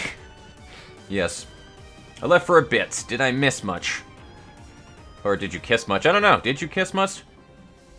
It's a voice that comes with a haircut, I guess. Seems kind of fitting still. If not a slightly less rude Kaiba. For real, though. I just did Tommy and Mary. And then for shits, I also did Tomary next to them. What the fuck? Yesod figured this all out on his own. What a nerd. I agree. What a nerd. He's the guy that does all the numbers and puts everything out for everybody else to see, man. He's that guy. He's the dude that does, like, what fucking Cleus here does and just writes out all of the math for Genshin Impact for people. Cleus here, if you're here, I love you. You're a great dude. Still have trauma from this realization. Yeah, it's pretty trauma-inducing when somebody in front of you who's a very rational, straight-faced, artificial intelligence suddenly turns into a gimp. That is pretty awe-inspiring. I beat this realization with the infamous bug still in effect. Then spent 3 hours watching and laughing at my friends suffering doing it. Dang. This realization might have been harder before the passive transfer, but now I think it's easier. We'll find out. Quite a smart individual, to be fair. Absolutely. Yesod is incredibly smart. I'd argue one of the smartest Saphira, other than maybe Chesed, because he was supposed to be a prodigy, if memory serves me correct. But I think Yesod was also kind of a prodigy, wasn't he? I don't remember what his first life was, but I know Chesed and Yesod are like the smartest fucking people in the library, really. And then Tiferet is pretty goddamn smart, too. So if they're manifesting their mind through the library, it's almost, if not the same process or progress to create an abnormality. Basically. You're not wrong. It's always funny seeing people play LOR before LobCorp. Angie time. With the announced Xbox part, that number's gonna be a lot larger. Oh man, sad time. Angela, sad times are here. 100 times slower, or 1,000. One of those two, but yeah. So the 10,000 years everybody else suffered, she suffered over 1 million years. So that's what it was, yeah.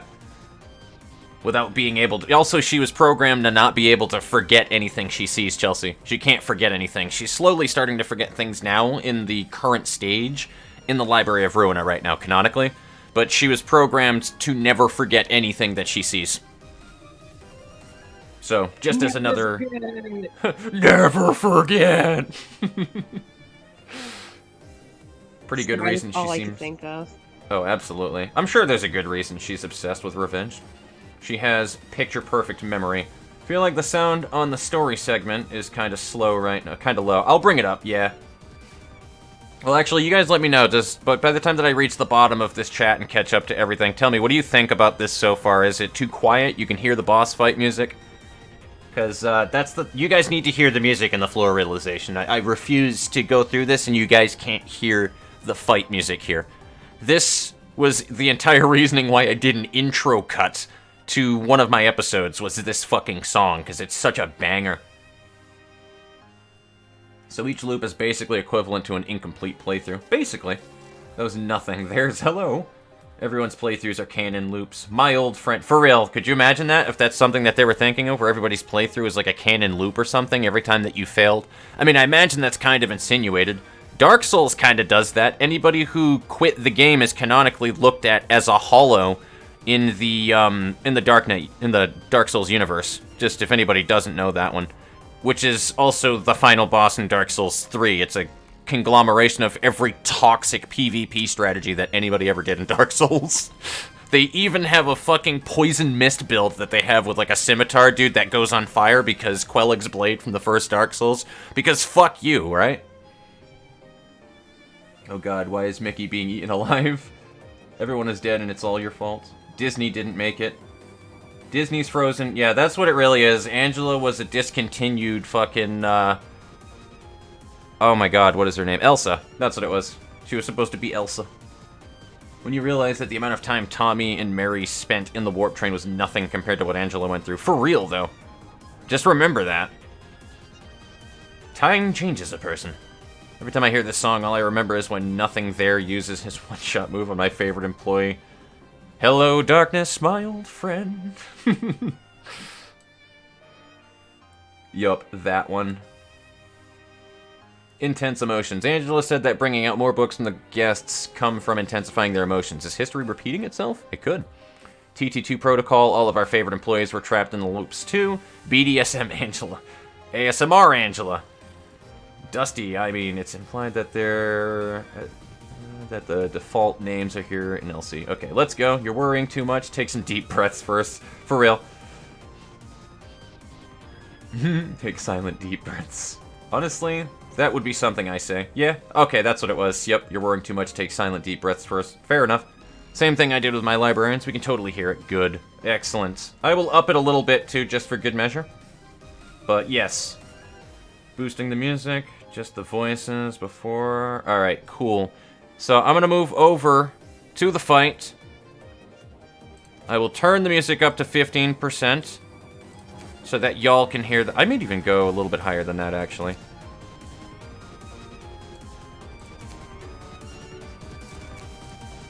We'll go to 20%. 20% should be good. And now I'm gonna go and pee really quickly. I gotta go and take a pee-pee. So, Chelsea, entertain these lovely people. I don't know how to. Hello, people. My brother is going to go pee-pee.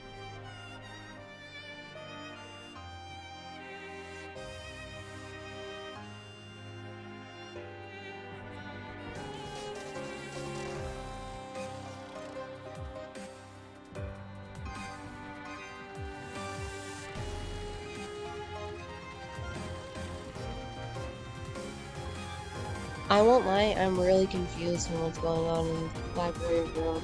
I really should just play this game so that I have some idea of what's going on.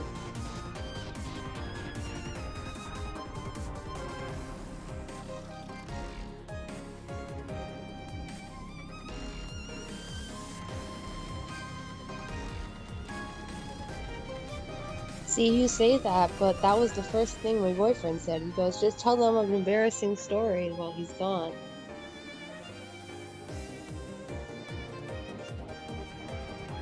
Let me think of an embarrassing story that's actually funny and I remember all of it.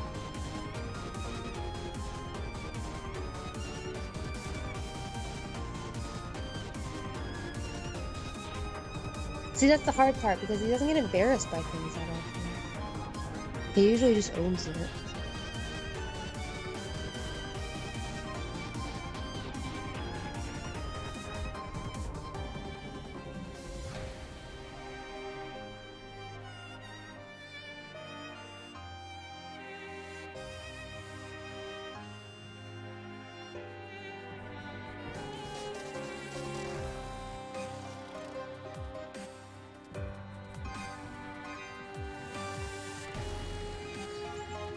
I don't know.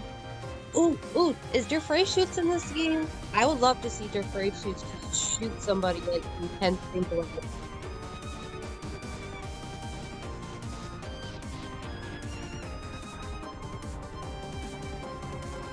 Oh yeah, the one where he bit me. Oh yeah, Fly. I'll tell that story again.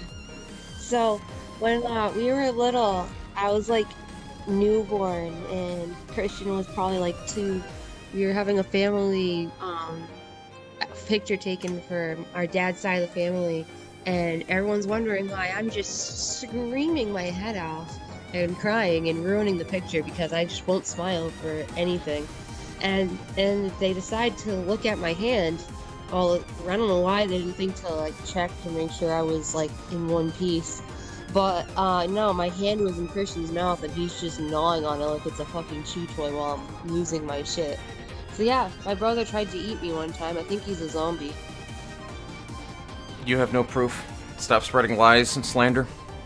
Yeah, I was on my way upstairs after filling up a glass of water, Chelsea. I burped in the fucking hallway, you know, the stairs up so you have like all the walls and you're encased in. Dude, that burp was so fucking loud, I swear to God it knocked paint off the walls. It was bad, dude. I'm like so glad that this microphone was muted. Holy shit. It wasn't. I heard you the whole time you were walking. Like, when you walked away, you did not mute the mic. It'd be great if I believed you, but I don't because I know that it was muted because I looked at my sound levels. It wasn't muted on Discord. I heard you. They didn't. I heard. Everybody starts off extremely confused. Yeah, it's so worth it, this game, though, Chelsea. I will absolutely say. It's a lot of time investment, though. This has been quite the trip so far. Alright, let's see what Angela is worth. What do you got for me, Angie? I also should read what she does. You act like I have a life if it doesn't include being obsessed with something. I can play something for hours and hours and hours. That is true. That's your strength. You can play the same game excessively for a long time. Hence the reasoning why you're still on League. But that's more because you get to play that one with Michael. I don't play League that often. I usually just log in. You play with him, though, when you do play. Very rarely I play, though. Usually if you see me on League, it's because I opened it up to claim the free skin from Amazon Prime, and then I just kind of left the client open for like 5 days straight. Fair. I'm actually just going to put that down just a little bit because you are kind of quiet compared to the music. Because, I'm sorry, I am obsessive with my audio levels, guys. I know. I've had this conversation so many times, too, on like videos and stuff. I am super OCD about audio levels, and I usually balance things for headphones. But I'm also reading her passives. So, blunts give bind and paralysis, restore 1 light upon defeating an enemy and gain 2 strength next scene, so that's fine so long as you don't lose anybody. And then all dice loses 4 power when the character has status effects. Oh, so she'll lose power when she herself has a status ailment. So, isn't that what it was? She needs to have a status ailment on herself? So you just need to afflict her with a status ailment? We'll find out.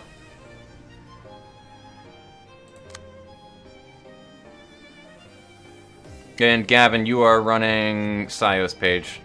I don't want you to use Sios page for that one. Oh, poor Yesod. I never did his thing. Alright, cool. You're gonna look like a clown for the fight then.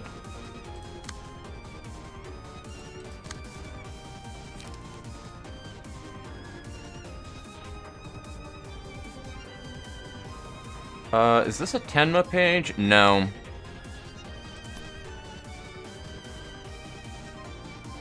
And I don't think I have any defense dice increase on you, do I? Nah. Actually, no, defense dice increase from liquefied flesh. Alright, cool, that would work. I'll just redo Crack of Dawn afterwards. And then who's going to be the other person going after that one? Alright, Sand Navy guy, what do you got? Show us your fortitude, buddy. By the way, I don't think that you actually need to mute yourself anymore. With all the stuff that's going on in the background, I haven't heard any overflow noise, like, whatsoever, Chell. So if you're still on, like, push to talk or whatever, I actually think you're good now. Whatever the hell that you did.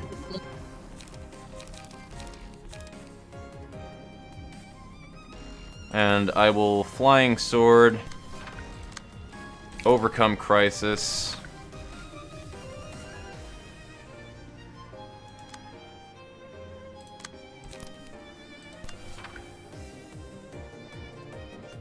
What do you want? What do you want? We'll do that one. Overcome Crisis. She's probably not gonna take any blunt damage, is she? Probably not. So I'm not gonna worry about that, doing any extra damage with him.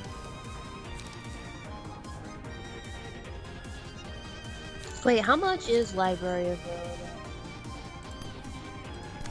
Probably 25 bucks, maybe the 30 bucks range now after a couple of things have changed around. I do not know. Somebody can check that if they want, or, I mean, I guess you can check it yourself, too.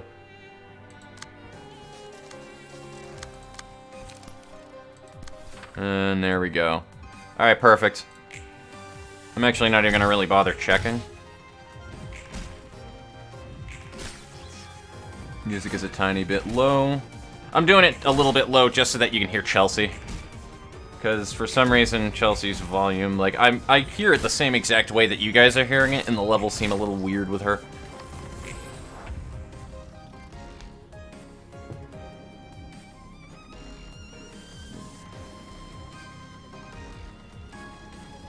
And I'll probably tone the music up during the last phase, too, because that's where the music really gets good.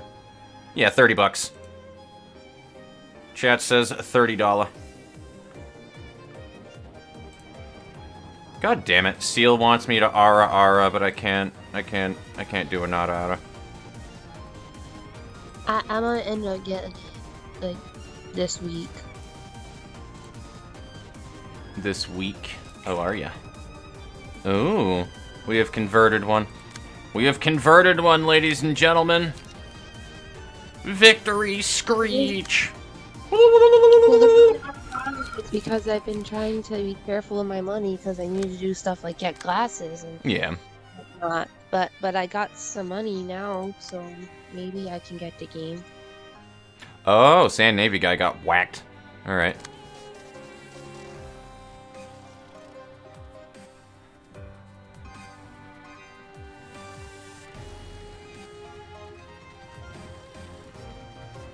All dice loses. So, alright, did she roll lower because she already started off with a debuff on her? Or is it whoever she attacks has to have a status effect? I wasn't fucking paying attention.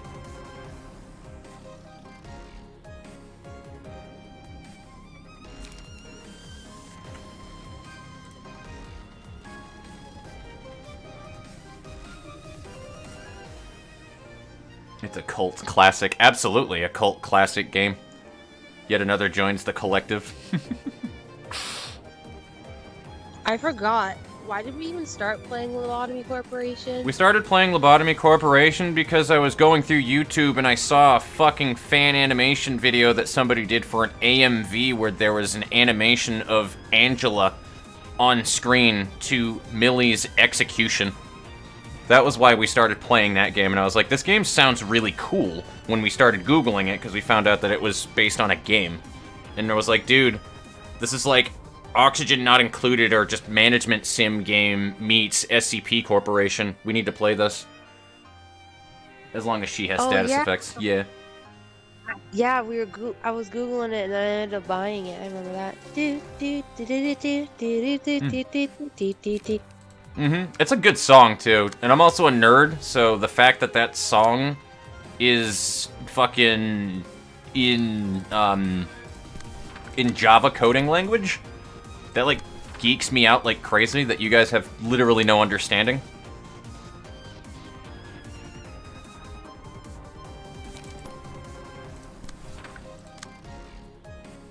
And I need light regen, so I also need draws, but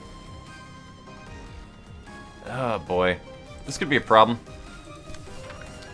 Sayo kinda did not have a good readout of pages there. And then we have our 2 counters, yes or nay? Yeah, we do. We'll be fine. I want you to counter this one anyway. Because Hellish Elk is fucking scary.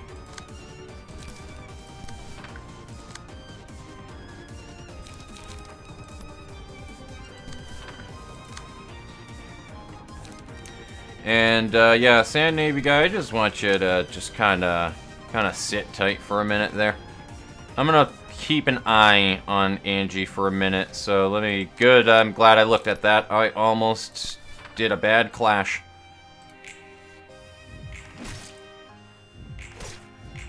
So let me just take an eye at what her attacks look... Yeah, she's got the power down.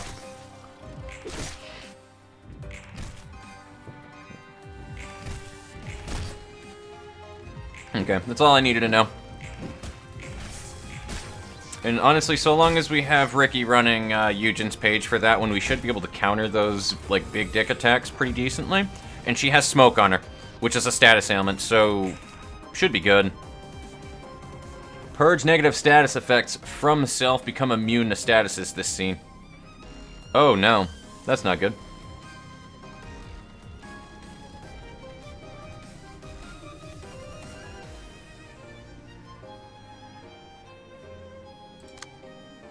I kind of want to eat that one with Hellish Elk, but there's a problem. I don't really have a good, like, defense die to throw against that, unfortunately.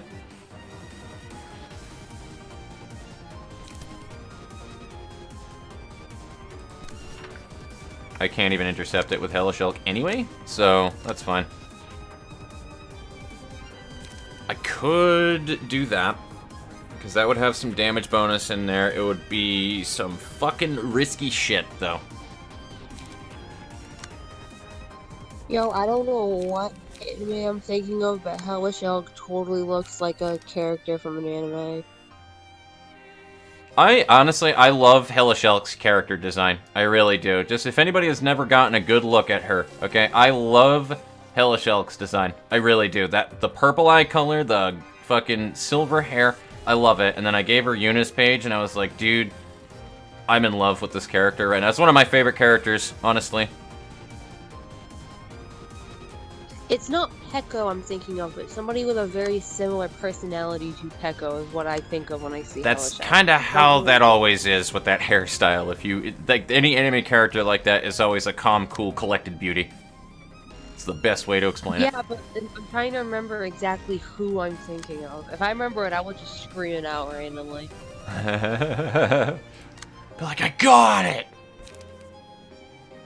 I almost want to get Sand Navy guy hit here, but Sand Navy guy can't really heal too well.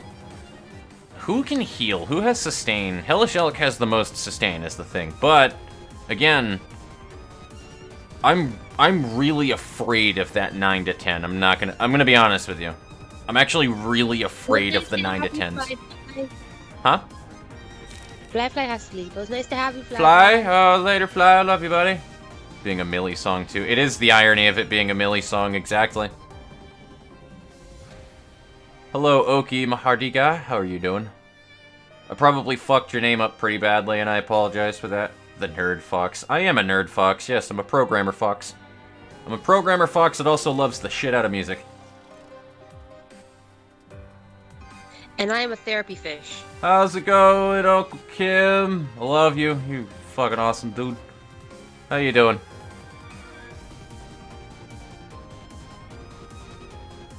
Good luck, Fox. No, Uncle Kim's here. Hi, Uncle Kim. Yes. Yes, he is. There's also Chelsea.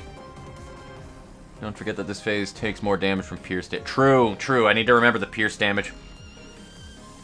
I may do a one-sided attack then. I may do a one-sided attack with tailoring in that case.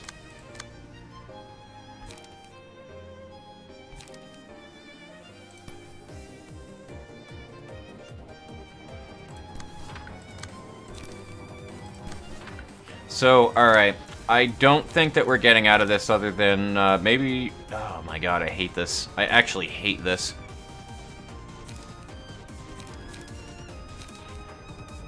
Opinions, Chelsea? I'm gonna totally pull a Kowalski. Yeah. Options? Yes. Do you think that I should use Scattering Slash, which is a 1 to 9, 2 to 7, 2 to 5 block? Which gives a guaranteed 3 No. protection, so 3 less damage from every attack that hits. Should I do that? Either way, they're like 9 is the cap off anyway on these evades, but the thing is, automated movement has like some pretty powerful attack die behind it, and a counter evasion. But that won't go off. Sure. I don't know. I guess so. That sounds cool. Let's, you know what? I Let's do Scattering Slash. Let's do Scattering Slash. Slash. And Elk, if you happen to like survive this, then well, I mean, you'll survive it. You will 100% survive it, and then gain all of your health back because you're fucking Lila. But I don't like this, guys. I really don't. The only thing you have missed so far, Devin, is a cutscene and a hellish demon llama fight. Hell Demon. That hell demon llama fight. Hell Demon What the Llama. heck?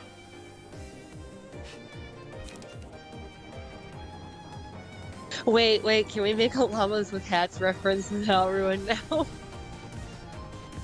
We could. Carl! Carl, that kills people. Fucking love that. Oh, man. If you guys, like, haven't seen llamas with hats before, like, you are missing out on some golden ages of the internet, dude. Like, back when the OG memes and shit were started on YouTube. I mean, I can guarantee that one of these won't go through. Well, maybe. It isn't really a guarantee, actually, now that I think about it. Oh my god, I hate this. I hate everything right now, guys. I don't know who to counter that with. I'm just gonna need to spread the damage apart, really. Who has low blunt? Good luck with it. Who bounced? Wower has an animation for college thing for uni that they have to do. I said good luck. Oh, well, yeah, absolutely. Good luck with that one, Wower. Good luck.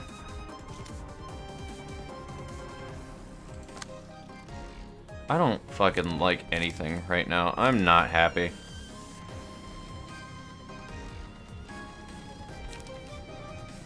I am the big sad.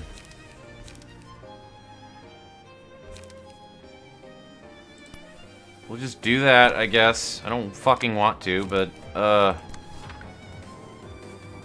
honestly, I probably should have intercepted with, Eugen, but, like,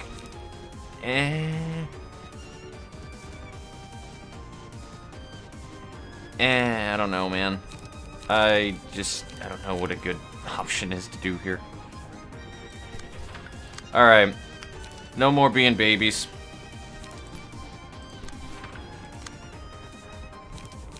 And I don't have the light to do. Damn it. Dinkus, damn it. Alright, well, we'll draw with that. And then we'll use Puppet Blockade. Won't fucking do damage, but at least it will, it'll, like, add to stagger damage, I think, unless it's been ineffective this whole time. Yeah, it has been ineffective this whole time. So those are a waste, but I want the light regen. And that's for a draw, so that's useless. All of his attacks, in fact, are useless then. So we're not going to do either, because there's no reason in doing anything there other than applying smoke on Angela. Yeah, alright. That's about as good as that's gonna get. In before I click back into this tab after checking chat, and like half of my team is dead. Yeah, I agree. You have not really messed too much yet, Devin. I just beat a netsack abnormality. That sounds like somebody's getting their ass handed to them by Angela right there. That's not anybody of my team getting hit. Or hitting, rather. Yeah, I get it now. Faster. And Helishulk. Oh. Oh.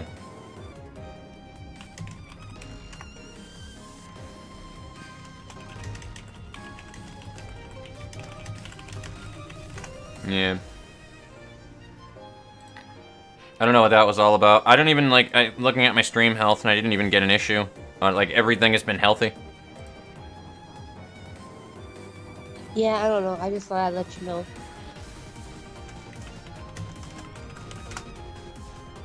Alright. So, back into the fight. Back into the thick of it. Honestly, I probably should just tailoring and make that the first thing that happens.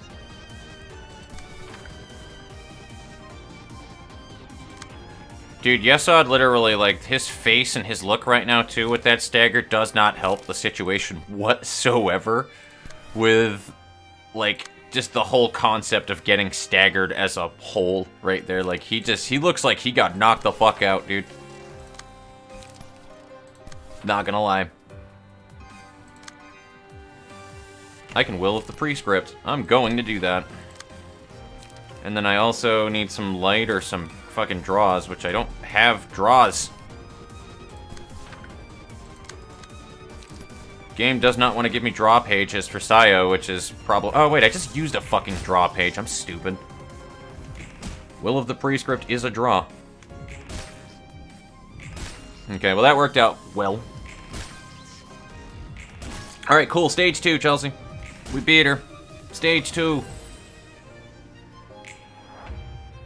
Okay. Yeah, speaking of Little Helper, by the way. There you go. Little Helper looks creepy on her, not gonna lie. I think I'm fine so far. Still, we'd better watch out. So she'll keep changing her form like that. I'm starting to get the pattern. No problem on my end. By the way, that looks familiar. You know that weird machine that would spin like crazy and freeze on its own? Is everyone alright? Let me know if your body is having issues. That's a weird thing to say, yes, Ed. That actually is kind of a weird thing to say.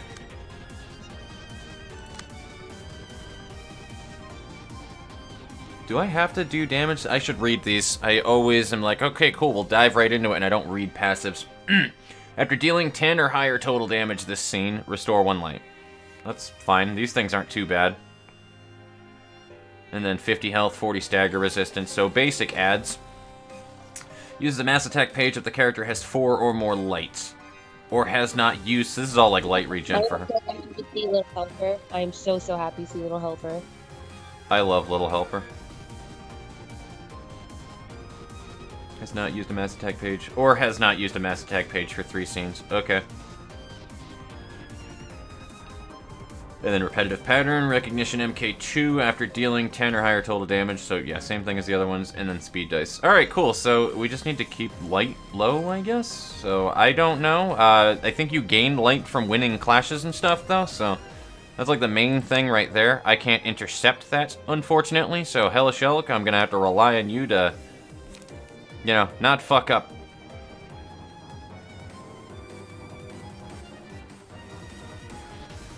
I mean, I could trash disposal. Dude, Helishulk has 80 health right now. How do you have 80 health, Helishulk?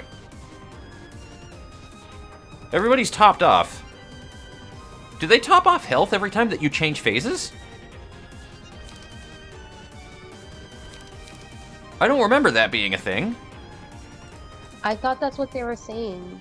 Interesting. That there was, like, healing. I guess there is then. I literally didn't know there was. I kind of want to just do an automated movement with Helishulk and just roll the dice on that 3 to 8 evade die and see if I can counter that little dude in the back. That'd be like the most badass thing in the world. That'd be like titties if she could do that, dude. It'd be amazing, but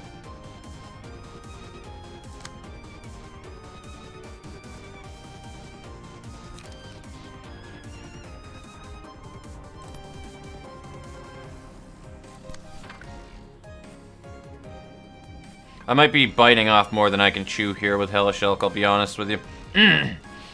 According to the chat, you gain 20 HP and a little bit of stagger HP is changed. Gotcha.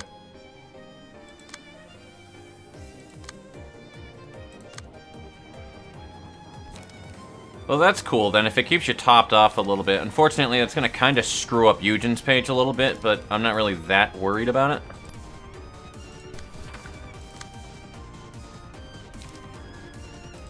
Alright, everybody's got their draws, which is good. I don't know if we need to worry about killing the ads in here, I'm gonna be honest with you. They don't seem like they're that big of an issue, but I don't know what this fight is capable of at the moment. I may intercept this with, Oh, they're not attacks. Whatever. So if our counter dice doesn't go through on it, then it doesn't matter, because it's gain 1 strength and endurance next scene, though. But that's on use, so that's fine. I'm not feeding anything. That's fine. What is it weak to? Ineffective to blunt? Ineffective to fucking everything, apparently. Blunt damage does normal, though. What? Hold on. Endured, normal, staggered. It says ineffective, though, over on trash disposal, so... I don't know why that is.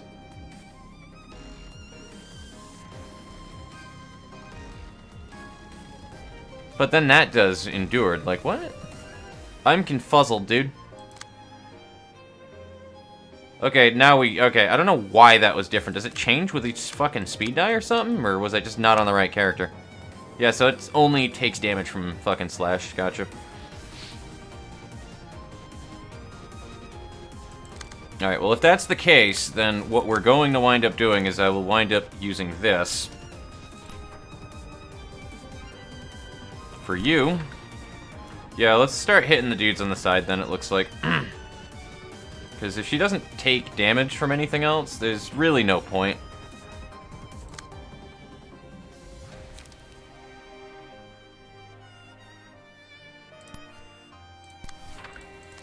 And then what do these little guys take damage from? Looks like everything, so... Alright. It's weird that the slicing abnormality is weak to slicing, by the way. Riddle me that.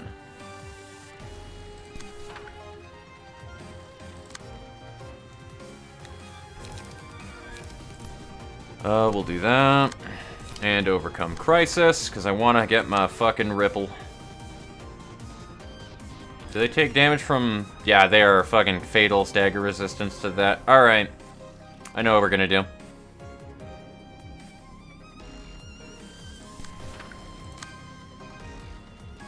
Still don't have my draw pages on Sayo, or at least maybe I'm just running that one draw page, not as many 2 overcome crises. I can't run duplicates of 2 overcome crisis at Singleton. Right.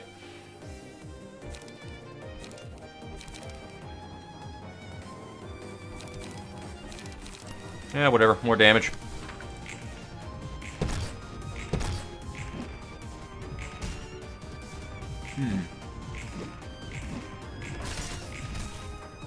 Alright, good.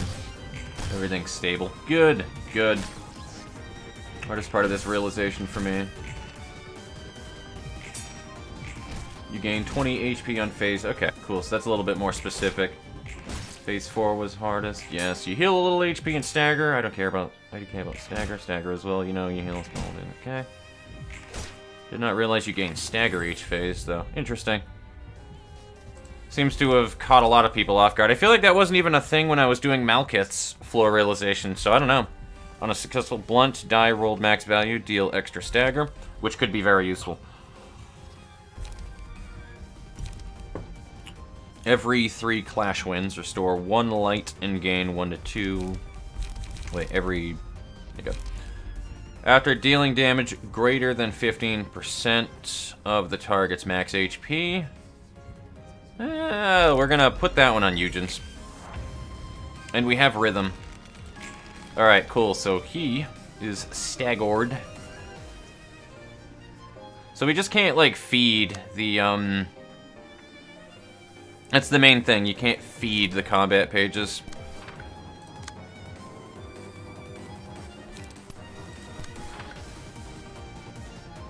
And I definitely want to beat the shit out of that one right there. You know what? I'm gonna Crack of Dawn it because I'm a piece of crap. And that's just really funny to me.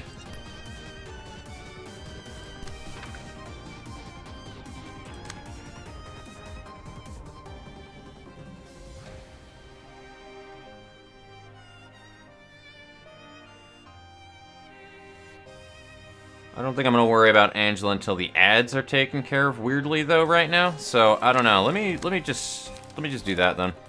I'll do a ripple and then some light regen. I'm kind of winging it right here, guys. I'm not gonna lie. And neither of these guys have counter, so we should be good. I can focus on the top as well, but we want to kill this guy.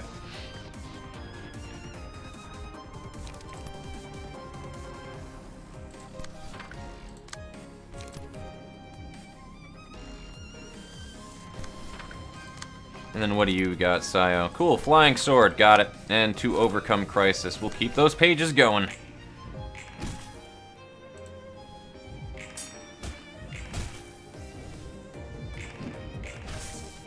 I think the recovery per phase was added. It probably was.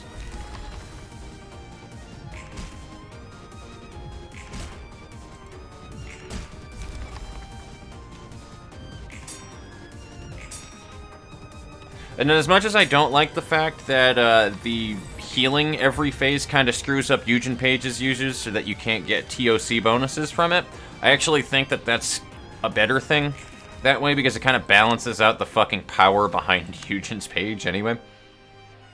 So, I kind of like it.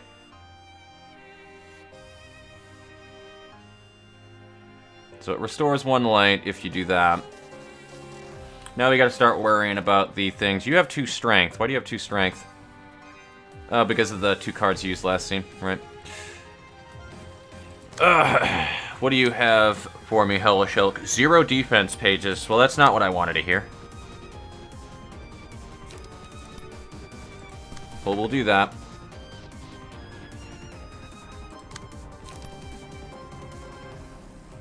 And I'm seeing how this can be a bit of a problem as well for people that are a little under on their rolls, right? So, because that strength and shit adds up over time. And then what do you have for me, Sayo?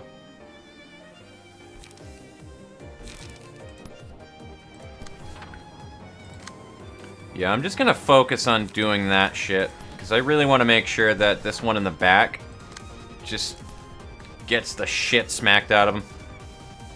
And I would like to put smoke on Angela, but I don't think that that'll help that much. Seems like everybody is resistant to blunt on this floor, so like Yesod is not the most useful character right now.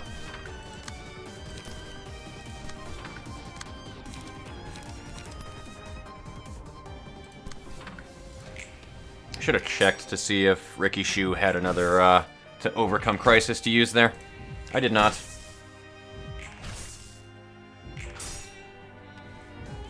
Yeah, true. It could have been intentional. I don't think it was, but I think it could have been intentional. Reminds me of how some creatures like spiders curl up and... Yeah, we don't need to talk about that. Ugh. Good to know that you're staying healthy, Ricky. When healing is a bad thing, for real. I mean, don't get me wrong, like, it's... The concept is a little bit asinine with it, though, but... I think it just gives you a little bit more thought process where it's like, you know, Eugen's Page would have a bit of a drawback now for specifically in those fights. It's a little weird, but, and kind of unintended, but... Exactly. Just gonna use a mass attack on my broken die. I guarantee you. I fucking guarantee you. Deal additional stagger damage against an enemy whose stagger resist is at 25% or lower. Could be very good. Just saying, by the way, guys, this gray person here in this Lament card has no business being that thick and lugging around that cake. Anyway. Successful attack against an enemy whose HP is at 50% or lower. Seal 1 speed die. Yeah.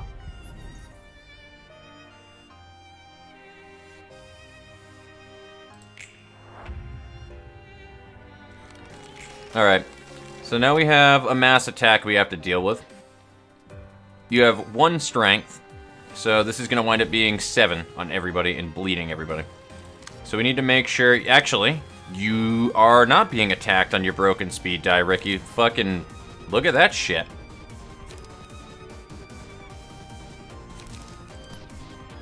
So obviously we're going to faint memories, because why the hell wouldn't we?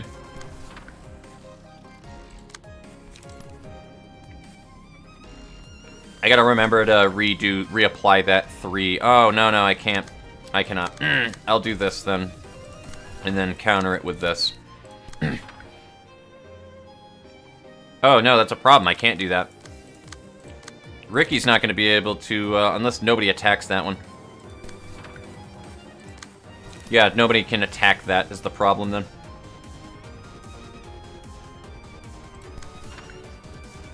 And then, what about you, Helishelic? What do you got for me? What do you got for me, baby girl?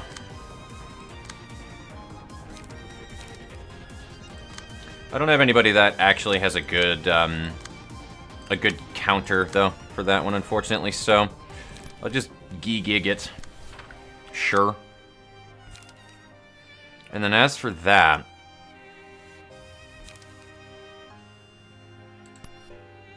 Wait a minute, where is... It's here.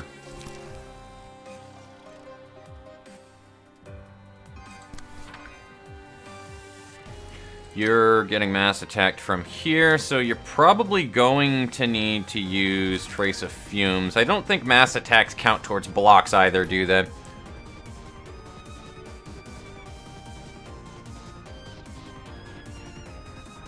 Yeah, so it's probably gonna get slapped, I'll be honest with you. Because otherwise I would do this, but I don't think, again, that that's actually going to matter.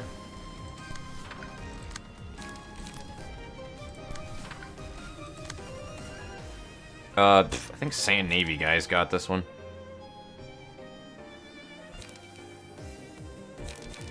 I mean, worst case scenario, he doesn't have this one and he dies then, I suppose. You know, no big deal. Inkover would have to be the go-to card, right? Like, did anybody expect anything less out of me, or no? Probably not. Well, that's 1.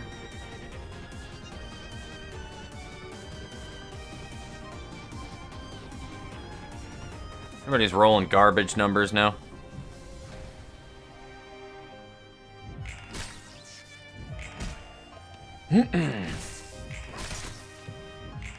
That 1 stagger resistance right there, by the way. Jesus Christ. 1 stagger resistant, a dream. Helishelic, what are you doing? Alright. So, Helishelic just stole back all the stagger resistance she would ever need right there by just showing clear supremacy over the fucking battlefield. Alright. Just owned everything. She literally did, too. I'm not even kidding about that. She just was like, yeah, fuck you and the horse you drove in on.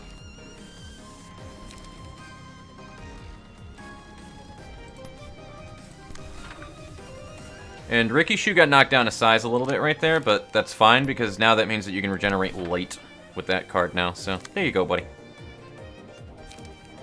I can use Ripple and do damage. Holy hell. It's like a fucking dream come true, dude. I want everybody to have, like, a ton of haste, maybe? Maybe a draw? No, you're gonna have a draw anyway, so you'll use to overcome crisis after that. There you go. There you go, buddy. And you just smack a bitch up with Trace of Fumes. And, don't know about light regen being needed, but, you know, you got flying swords, so there you go. Helishelic is like, I am so ready to clap them cheeks. And all of these attacks will go off because she doesn't die, so... That's the best thing about it, is like, you get all of those free attacks off to be able to apply things onto people and gain bonuses out of it, so... Everybody will have like a shitload of haste next round.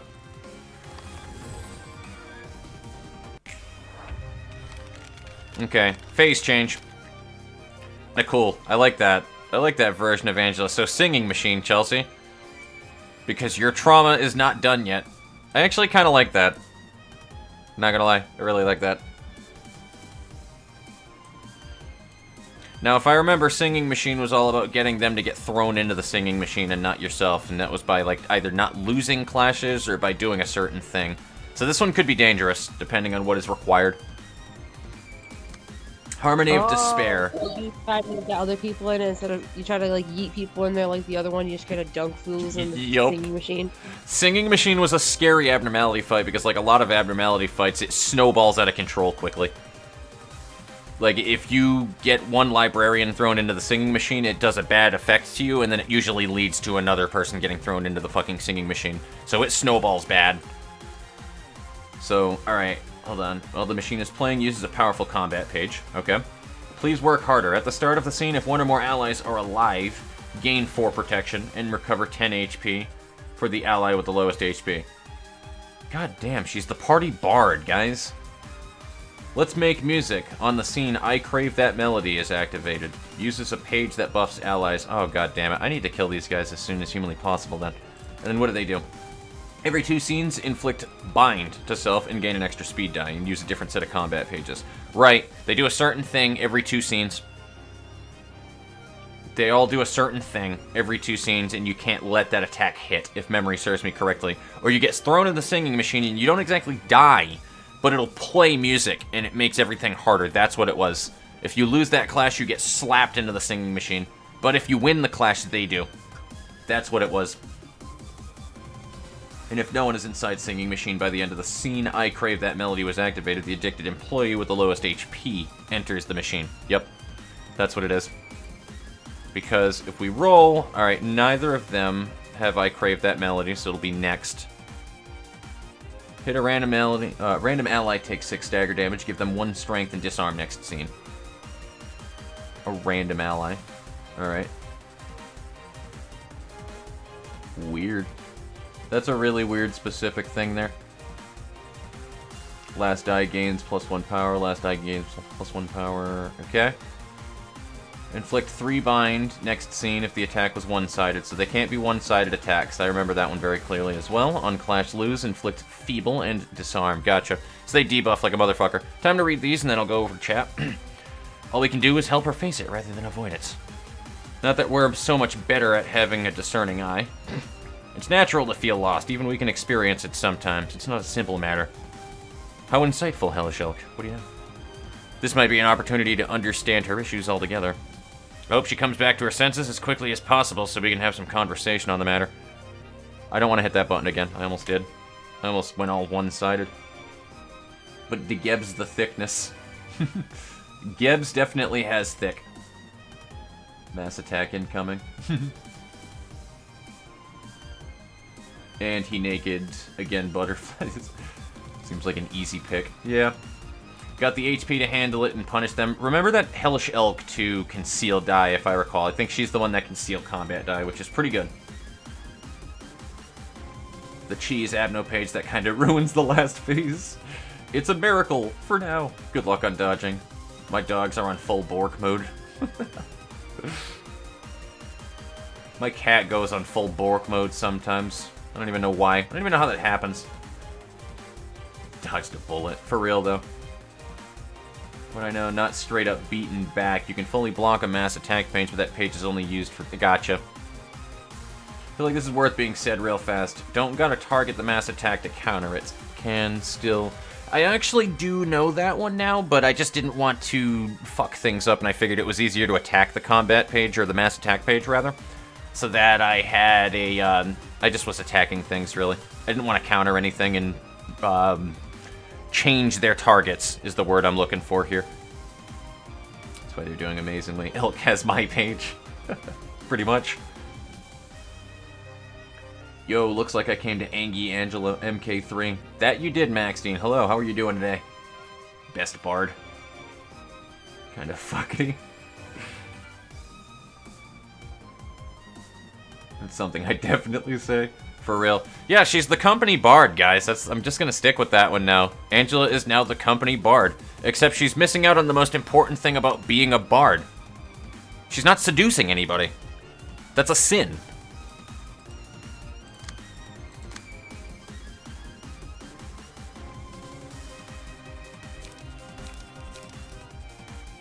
As much as I would like Hellish Elk to counter these, though, I don't think it would be a good idea at the moment.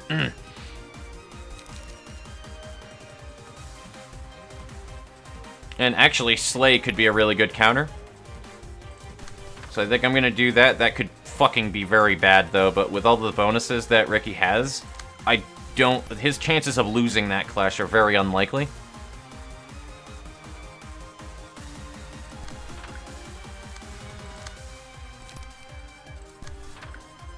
He also has tailoring, though, too, which would increase my chances considerably more.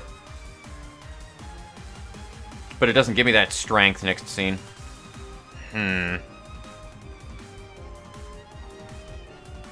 What do you think, Ed Boy?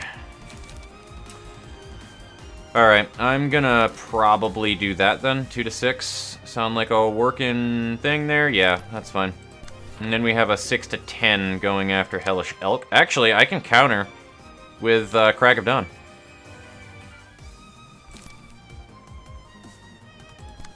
It'll give her burn, and there you go.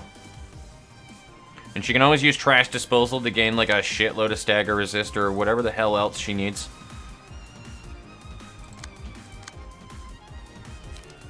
And I'm gonna do that just for the light regen. What do you have there, buddy? Oh yeah, dude, that's perfect. Repressed Flesh is like the perfect counter to that then. Great.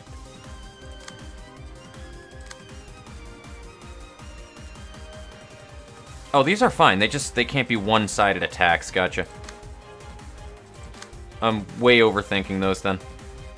So I can literally just puppet blockade it or something, and that's fine.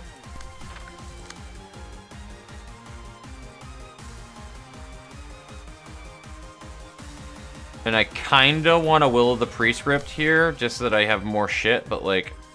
Do you gain light when you draw? Or something? No, you have like no light gain out of that, so... Alright, I'm gonna focus on light gain.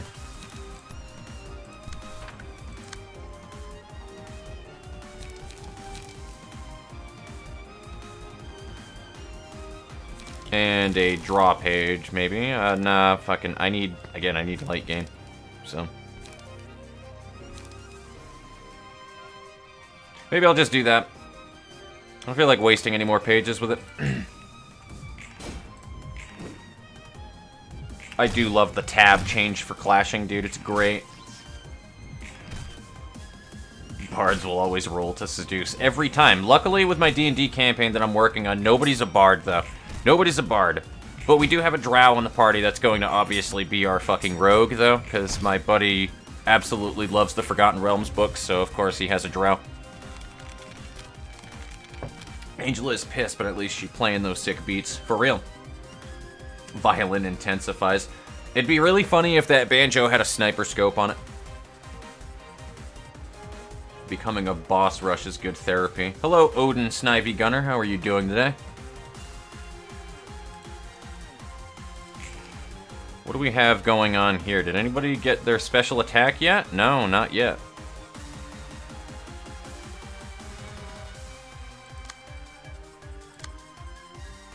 This literally is like the perfect counter to that, too.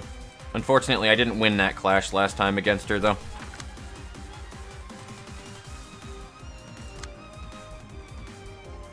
You know what? We can do that. Then you can just gain your HP right back, so... You're not fucking missing out on much, Hellish Elk. You're really not. If I can stagger this piece of shit, too, we'll be in a great spot. I don't want any of these to be one-sided. I'm actually going to tailoring because... I mean, you guys fill in the blank. Why am I doing it? The answer is because I'm an asshole.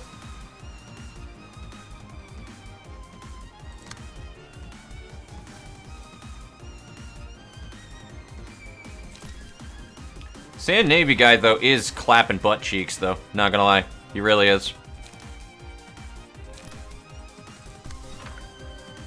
And that needs to be clashed with somebody.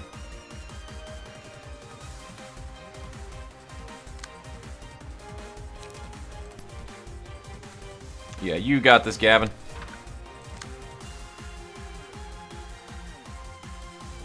And I just want to make sure that I definitely have the lights to deal with everything I want to deal with here. So that should do it. Everybody's clashing. Good, good. What are the eyes above everybody? I just realized that. Is that rhythm stacks? That's got to be rhythm stacks.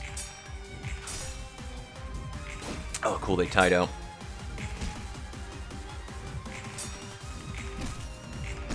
The stagger resist, though, is kind of stressing me out.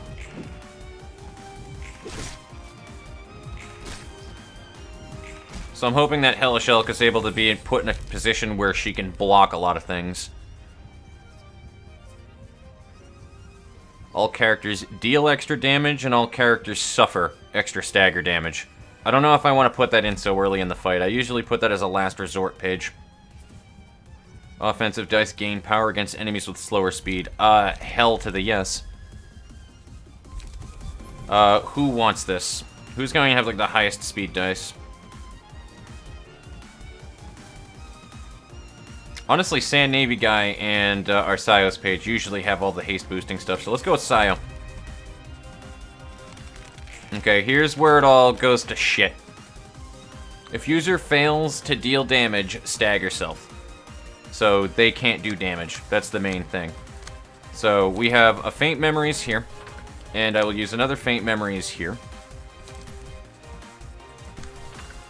Ricky, I'm relying on you to not fuck up, though I think you'll be fine.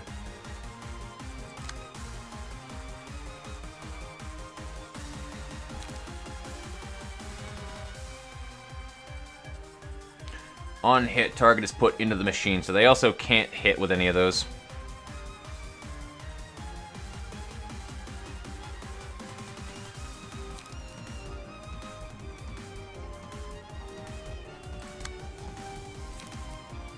So who has, like, high base... Oh, yeah. That's what we want, then. We want marionettes against that. And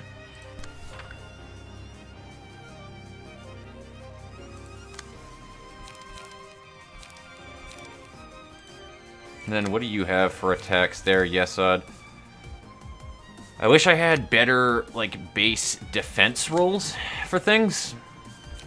But I guess beggars can't really be choosers with that one.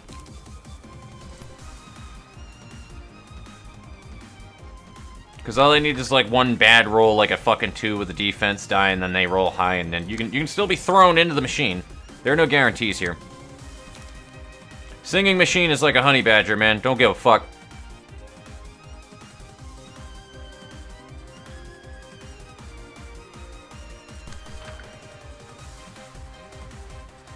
It's like the one thing where it's like, yeah, no fucks given about who you are. Nope. I actually might need to counter these with Sand Navy guy. I kind of don't want to.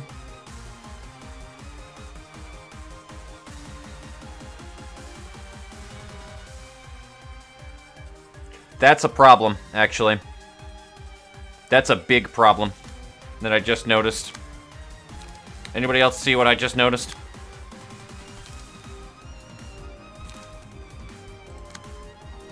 If you didn't see what I just noticed, I'll go ahead and I'll explain it to you very plain and simply. That's a ranged page. So that'll happen first. But not only just that it's a ranged page, but it's 2 strength. So that cannot hit. Like, under any fucking circumstance. And I think I'm gonna need a Trace of Fumes with Yesod for one of these. Because he gets the bonus blunt dice power, right? Yeah, 2 blunt dice power, so he's very likely to win that. Actually, I think he's guaranteed to win that with Trace of Fumes. Sio has a ton of slice power. Do you have Singular Strike? You do. Thank fuck for that.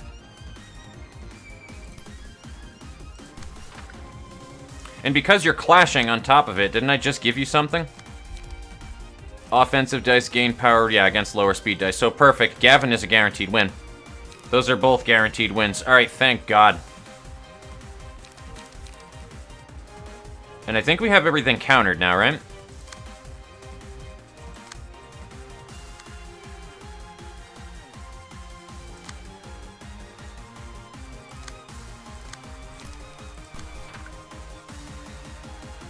And then I just need this one to be countered by somebody, actually.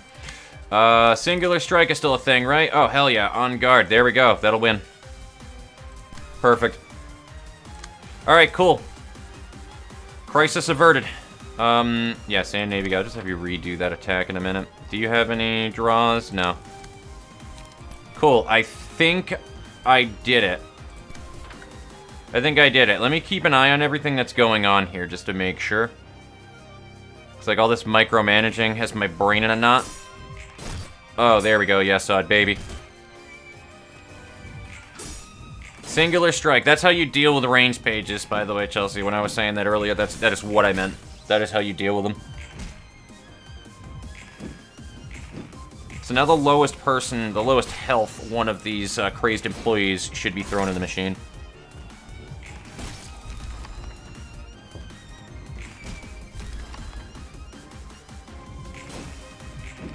Like, I'm not a big fan of Singing Machine just in general, like the actual abnormality itself, but I will say Singing Machine is probably my favorite abnormality fight, one of, at least. Just because the mechanics are very fucking punishing. Really fucking punishing if you do not pay attention.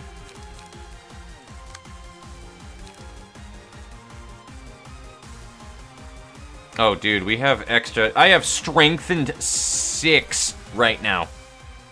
Oh, dear. Oh, dear mama. And then what does this do? You have strengthened 5, though. So what are my chances with that? I mean, I still have more strength, and I have bonus strength with things, so I'm still very likely to win that one. So it's probably the best thing I can do. Because nobody has defense up. That's fine. Is this a draw? No. I'm gonna just do that, and then I'll reapply this tailoring. Oh boy, what are you doing? I have to counter that with Yesod then, which I don't like, but that's at least a decent chance to deal with that. Actually, no, I don't have anybody that can counter that, so. Overcome crisis. Have we completely lost you yet, Chelsea? A teensy bit, yes. It's a lot of shit going on. There's a lot of abnormalities. You're basically going through every abnormality fight that you did on this floor with Yesod, which means Funeral of Dead Butterflies is next, and then Mystery Abnormality at the end.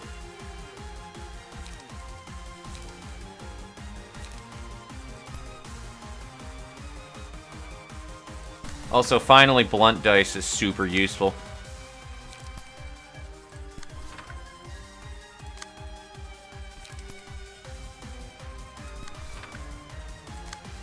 And I will definitely Will of the Prescripts with Sios page. Is that a fucking question? Do we have any light regen? No. I'll just leave that then. Oh, Ricky, you just beat that by the skin of your teeth, my friend. Let's bonk her. I agree.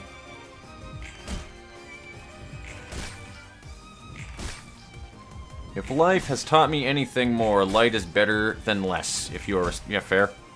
More light is better. My D&D group, half are newcomers, the others are third-party spoiled. One even said they cannot enjoy first-party classes anymore. Fair enough. Good people. Honestly, I write my own classes in D&D usually based off of things that I've played in MMO games, I'll be honest with you. Because I'm an asshole. Excellent answer. You want to tailor them because they need some goddamn clothes they naked. Go fast. Hello, chat. How's it going, Hellishell? You're beating ass. You're beating absolute ass right now. You're carrying a floor realization, and I'm relying on you to do so. +3 the scene, the bad gun. Sayo can deal with them 100%. Absolutely. Hello, Seven Tono. How are you doing today? Good to see you. You can prevent the first attack, they get staggered and can't do the second attack, which is lovely. Neutral special, she uses a gun. How did I get here? Hola. Hello, Desert Punks. How are you doing? I have no idea how you got here, but welcome to the Grove. Good to see you. Let's bonk her. Absolutely. It sounded like she got bonked last turn, too. Phase is harder than the mystery 5th one. I will say this Angela is beautiful in this phase. I love this version of her. Oh, fuck. I rolled over Yesods. If anybody caught what that was, then tell me, I guess. Ah, fuck you, mouse cursor. Maybe Angela had no choice. Still, not everyone is going to show understanding for all the things she did. The extent of understanding and forgiveness one can show is different for each person, after all. I love how wise Hellish Elk is of everybody else, too, on top of it, which fits into the personality that I gave you. Well, we should concentrate on the battle for now. Alright, fair enough. So let's see what we're dealing with here.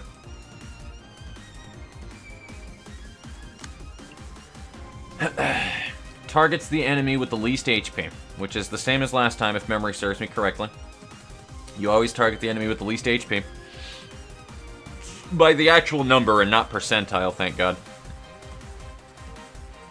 And then prioritizes targets with sealed dice. Dice gain power depending on the target's HP. 75 to, oh, that's new.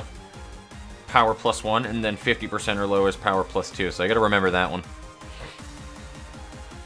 And then, if all of the character's speed dice are sealed by this character's page effects, they become staggered. And you do not want to become staggered in this fight. It's the same exact thing as the actual Funeral of Dead Butterflies. You do not have any sanity, you die.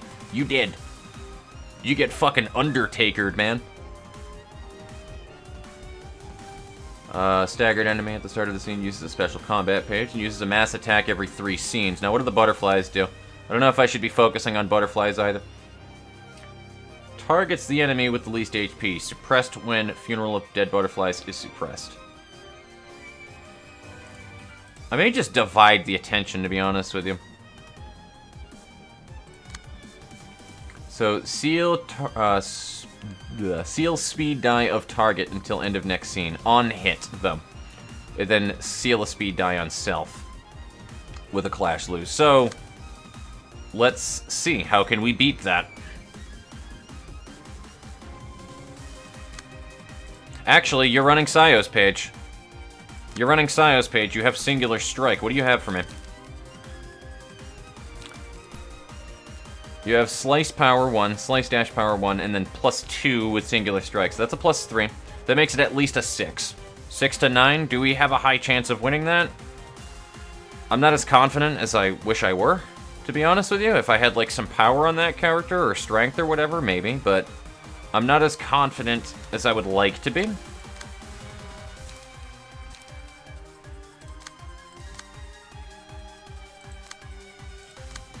I don't know who has the highest chance of winning that right now. I mean, I want to say Ricky Shu does. Because, like, you have the additional slice power, I think, as well as just power for being Eugen's page. And you have calmness as well. Oh god, right. Oh right, I changed Eugen's page for this. I forgot about that. You still have Lone Fixer on. Whoops. Yeah, he's still using the Dada's solo page, guys.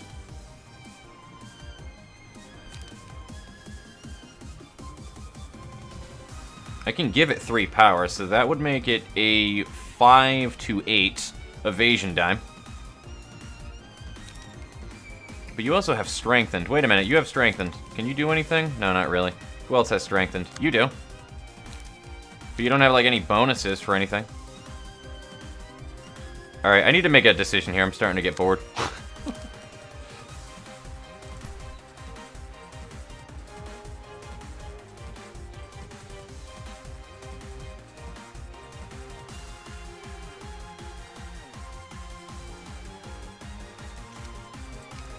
You know, I literally, I don't know, would be, like, the best thing to put against it, so I'm just going to actually have Sand Navy guy just block it.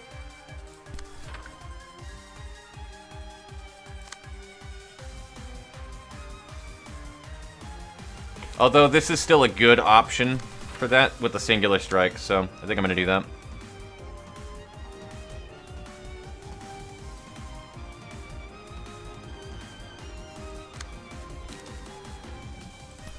And we shall do that. What do these do? I forget. Deal 5 stagger damage every time that one of those hits, so we don't want them to hit. You're obviously going to Faint Memories because you're Eugen. That's what you are actually designed to do. That's actually your job description.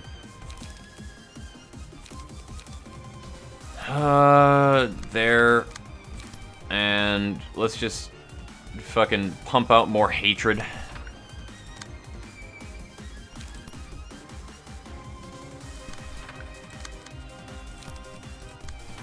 And you, Hellish Elk, you don't need health, because you're already full on health. Okay. Never mind.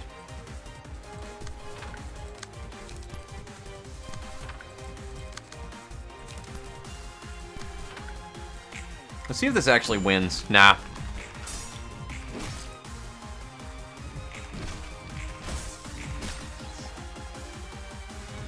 I didn't build anybody around that. If I did, then we would have been in a better position, but...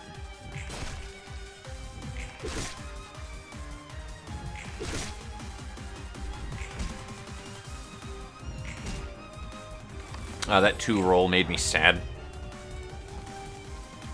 50-50 of being easy as hell or hard as hell, depending on how many of the Clash lose Angela plays. Pretty much. Eternal Rest gives me nightmares.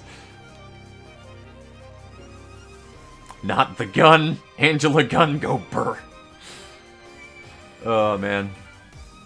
Well, we'll see what the mass attack page looks like, then. Oh, boy. I probably shouldn't clash with her. Probably not, Ricky. Probably not. Die sealed by the Abno page count? Maybe. This phase is a 50-50. Yeah, I just read that one. He might just stagger Angela before she uses the scary page, in all honesty. Honestly, I should focus on doing that. Versus a Nugget with Singular Strike. A match made in heaven. Pretty much. Cleaner Sio. Mm-hmm. Beating the Librarians took before hand even... Yeah. Dude, Valentin is awesome. Valentin's a bro. Kill everyone else for Lone Fixer. Do something. Aaron Miller, though, trying to be helpful. Deep down, I'm edgy as hell. Who wants to be alone? When did this phase, Angela, her mass attack, survived when she decided to take all the die roll? Pump them quickly into Eugen's... Yeah, pretty much. Nugget was staggered. Angela opened up with a mass attack and did it again when 2 Nuggets were staggered, and then again. And so it snowballs. Which is about what I had expected.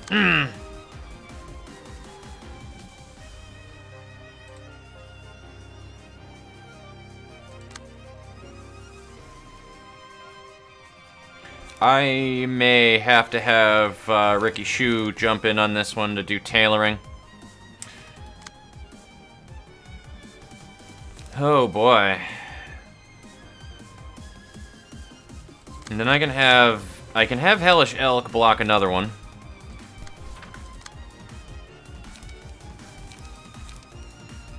Actually, you're very likely to win this, yes, Ud. So let's do that. What else? I think I'm a go now. No. Alright, cool. That's fine. Leave me. Alright. I'll see you later, though, bud. Okay. Cheers. Peace. Oh, I plan on doing so, believe me.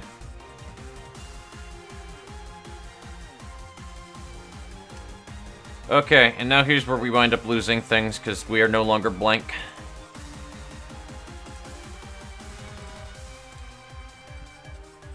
Oh, absolutely, if I keep failing things. Just shut the game off when that happens. Yeah, I mean, coming from somebody who has more ups and downs than a seismic graph when they're playing video games, I can feel that.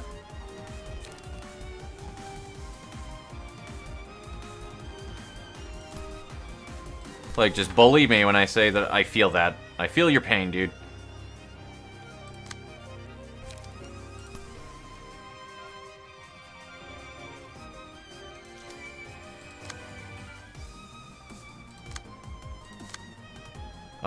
I don't... I mean, yeah. Yeah, you know what?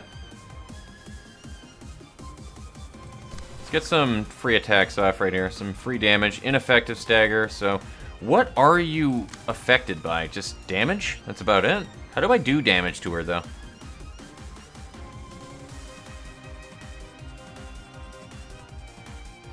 You guys said that I might even be able to stagger her, but I don't think so, because...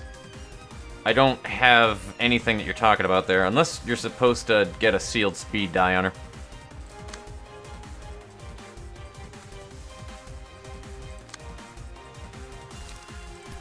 Because, like, slash will do, like, ineffective. That's endured and ineffective. So, there's not really many options I have here.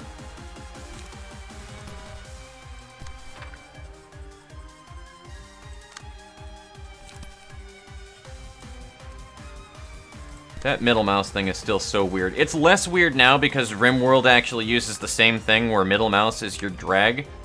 The only thing that I can really say is that it's highly unnatural. Stop making middle mouse button the click and drag button, especially if you can't rebind it. I think it's just one of the weirdest, most unnatural controls that I have ever seen. And again, the lack of being able to rebind it is the part that destroys me on the inside more than anything. Because if I could rebind it, I really wouldn't care. Do I have any light regen here? Not really.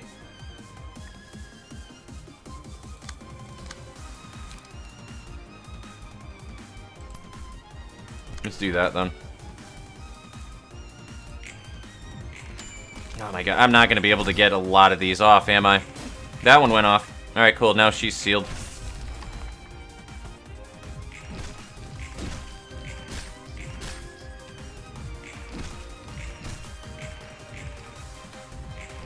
I hope these seals aren't permanent. I don't remember if there's a duration to them or not.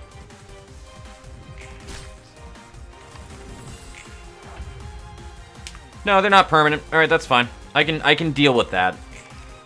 If they're not permanent, that's fine. So what is this mass attack here? And they all do the same attacks, which is fine. I can deal with that. So 1 to 3. We don't have any strength or anything right here. Deal 3 stagger damage to target if they hit. Repeat the attacks of the first and second die 5 times. Oh.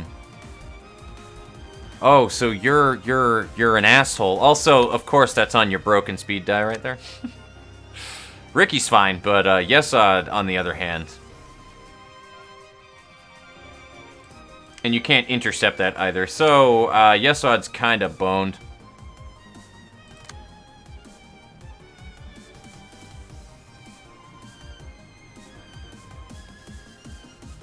That's awful. I don't like that literally at all. And Hellish Elk is probably going to get a stagger here, unfortunately.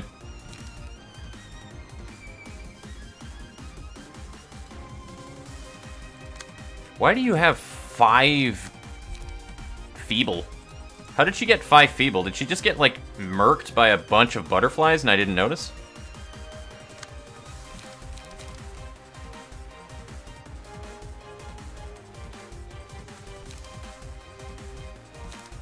I don't know.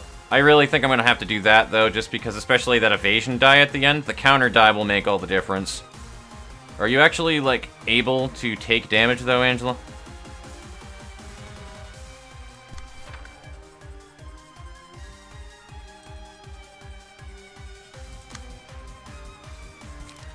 Will of the Prescript would pretty much be my only option for that.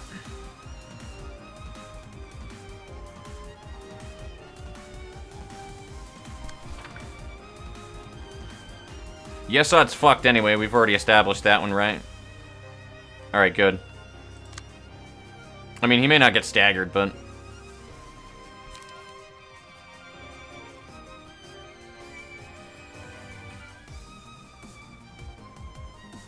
The thing that I don't understand is she's not, like, affected by anything, so I don't know what her weakness is supposed to be here.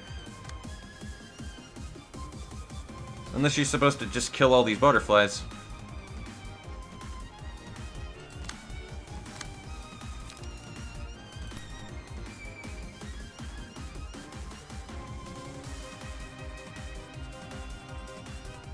We'll do that.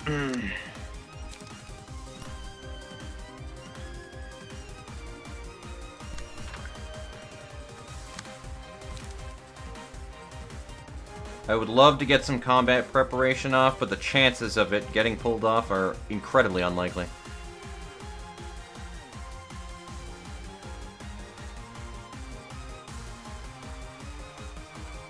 Oh, that never intercepted, son of a bitch. Well, I guess I'm intercepting the guy up top. If it works. If you happen to survive, though, yes, I could use that.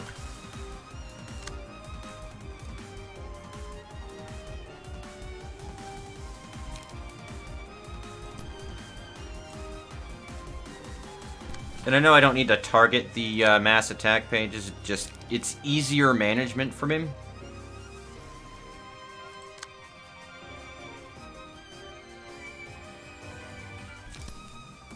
And if Sand Navy guy is, you know, like not dead or staggered by the end of that, then that'd be cool if you could pull that off.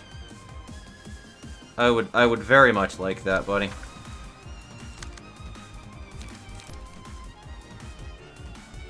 You intercepted this one, right? Yes. Yes, you did.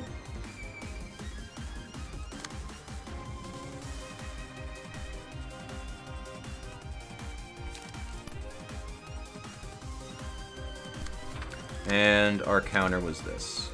So let's see how bad this is. I have a feeling it's going to be tremendously awful.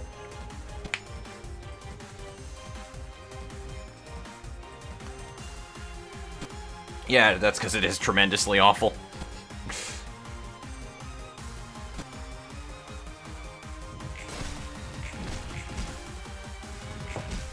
I thought that counter dice would have counted towards that, but I guess it doesn't for mass attack pages.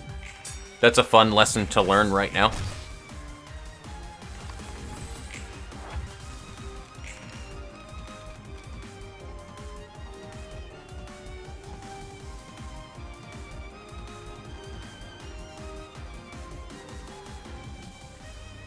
So, luckily though, we actually have something we can do about this ship.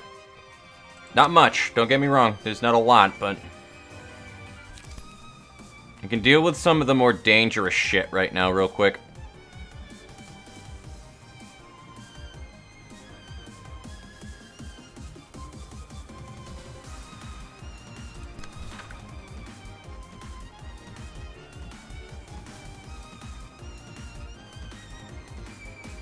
So we're kind of stuck on relying on Sand Navy guy here.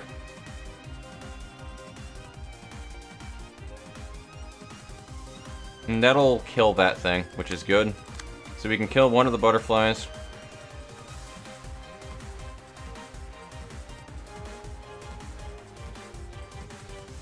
I may let that one go through to Yesod. I kind of don't want to, but that is ultimately more important to deal with. Deal damage equal to 50% of their current HP. Yeah, exactly. So that's way more important to deal with.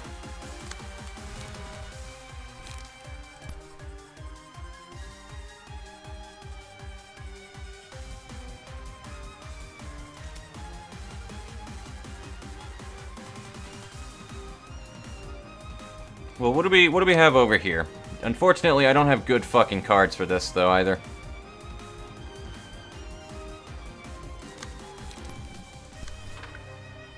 And those are 3 to 8s. Well, sort of. One of them is.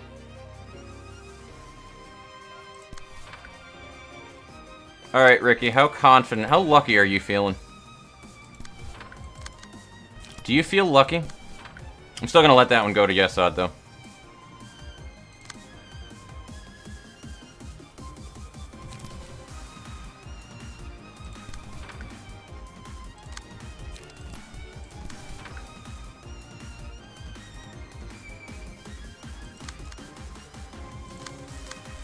So those might even go over there and stagger him. Let's see how this rolls out.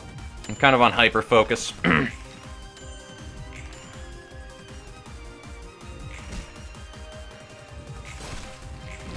Well, the lucky thing is you lost it, but you're still good. Sand Navy guy just went shark on that man. On that butterfly, rather. And you're very much alive right now. Alright, cool.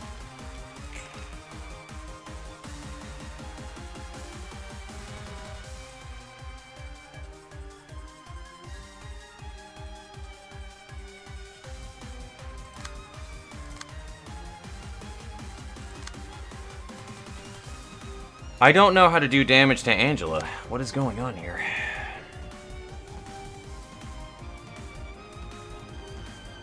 Every 3 scenes uses a mass attack, so I mean, it's not based on any sealed speed die at least. If there's a staggered enemy, then they will use a special attack, which was that one before where they'll just instantly kill them. Targets the enemy with the least HP. I don't know what you're supposed to do here. Like, does her resistances change?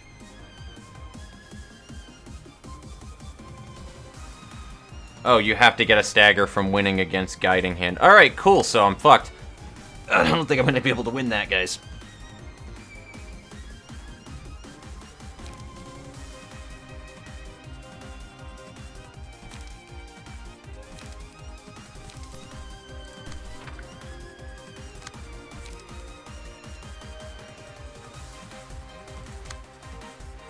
What do we have for attacks, though? Before I completely drain all hope on that.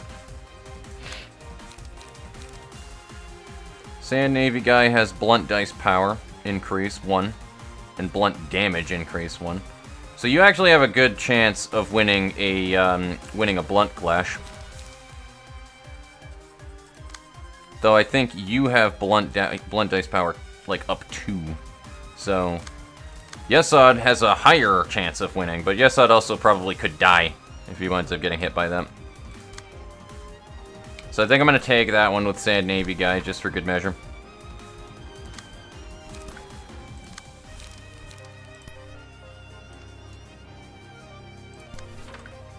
And what is your health looking like right there, Hellish Elk? Alright, cool, great. You don't have trash disposal, though. So those are going to be our clashes. That's fine. I think we can deal with that. And for good measure, let me do this because I need on guard for that fucking singular strike. I didn't put anything else in there other than that, technically, for singular strike, which is wasted potential.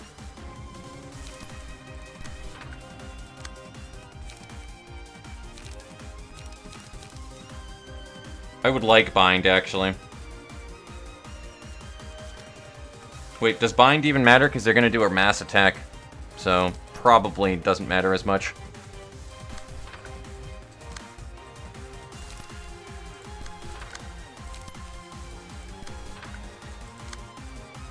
I am kind of stressing out here.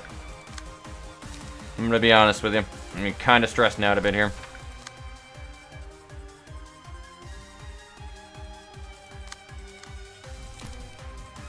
So that should be enough to deal with that.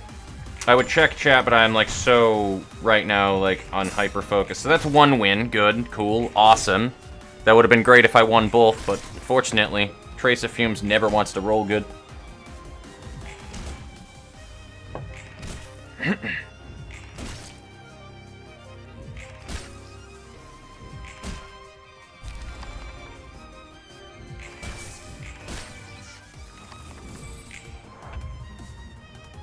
So here we go.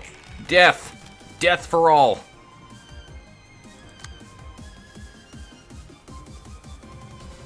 So who the fuck is getting staggered?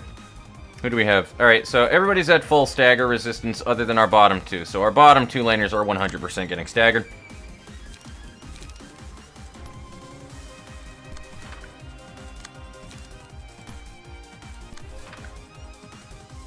At least it didn't attack your broken speed die. Sand Navy guy, on the other hand, is kind of fucking boned now.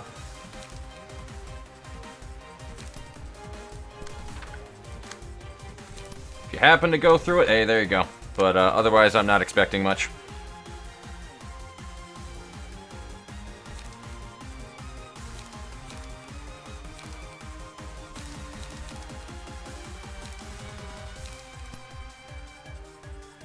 And unfortunately, evasion dice just doesn't carry over, so I don't think that even matters.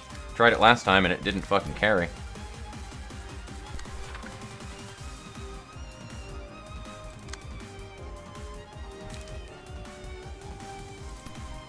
That would be your best.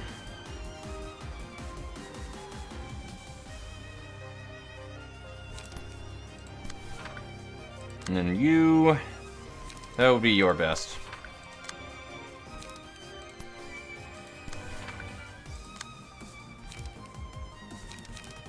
It isn't... Wait, is it ranged? No, it wouldn't matter because it's mass attack. That's not how that works. Silly me. I need light. That's what I was looking for. Alright, time to die. Actually, you use light regen too.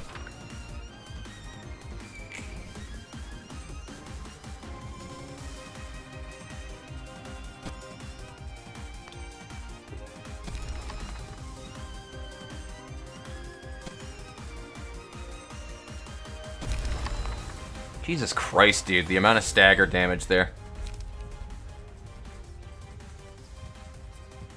Deal 2 to 7 additional damage against the enemy with the lowest current HP. Not sure that matters, but, you know, hey. Also, Sand Navy guy tripped.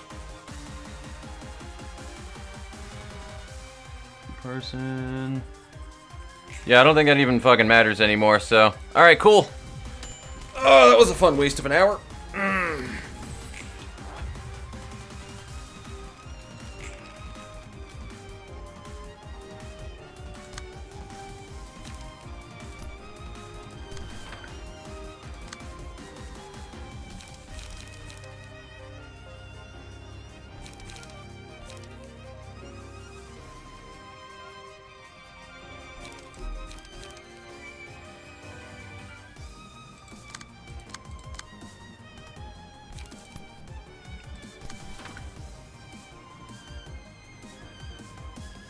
These are both fucking ranged pages anyway. Oh, you fucker.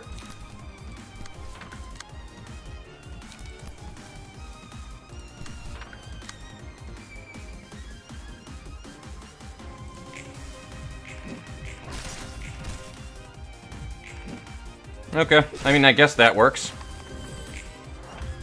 I don't know what the fuck that was, but hey.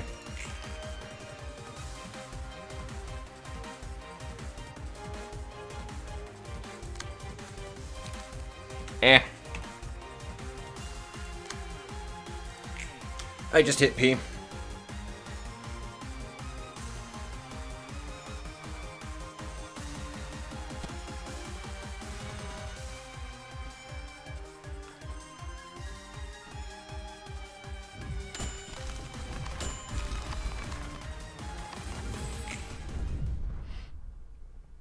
That's kind of an annoying fight that requires a very specific thing that you need to do to be able to even further that fight, and a little bit of a ball kick to put as the second to last fight.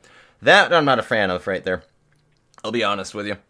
I'm not a big fan of that kind of shit. Like, learning experiences are all fine and good, sure, but when I wasted an hour and a half of my life to get to that learning experience that I wouldn't know until I waste an hour and a half of my life to get there, though. That's when I begin to have a slight issue with it. Alright, time to catch up on the mountain of chat that I know that I have to catch up on.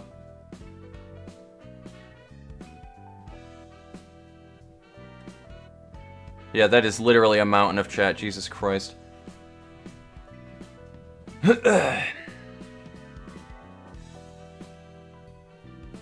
Just win. Seal all her speed die. Doesn't matter if it's ineffective or anything. Seal all the speed die. That's the problem, though, was winning the clashes. I didn't have anything set up to win a 5 to 9 ranged page. I didn't have anything set up, anything that was strong enough to do that. The best way to do something like that would be if we had somebody running Singular Strike, and I pulled out using Singular Strike a while ago. And we had Sayo's Singular Strike, but she doesn't really have anything good and consistent for Singular Strike, unfortunately. That would be the best way to counter that, is to have 2 Singular Strike setups. At most. I mean, at minimum, to be honest with you, because it depends. Because you can't always fucking intercept everything.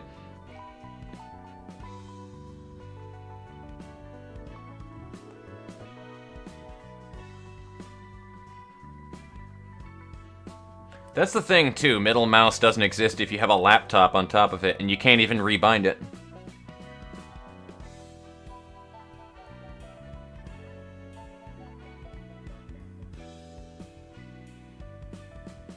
(2x6) dices. So 2x6, each of those, what is that, like 5 stagger damage each? Some shit like that. It was like somewhere between like 3 to 6 stagger damage. Every one of those die. Like, that's not even possible to really, like, fucking take, to be honest with you.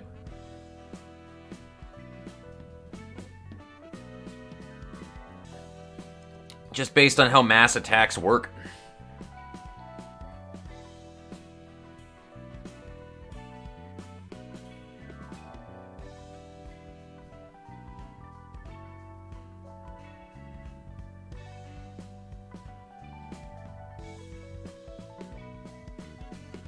Mass attack used to be a lot more lethal.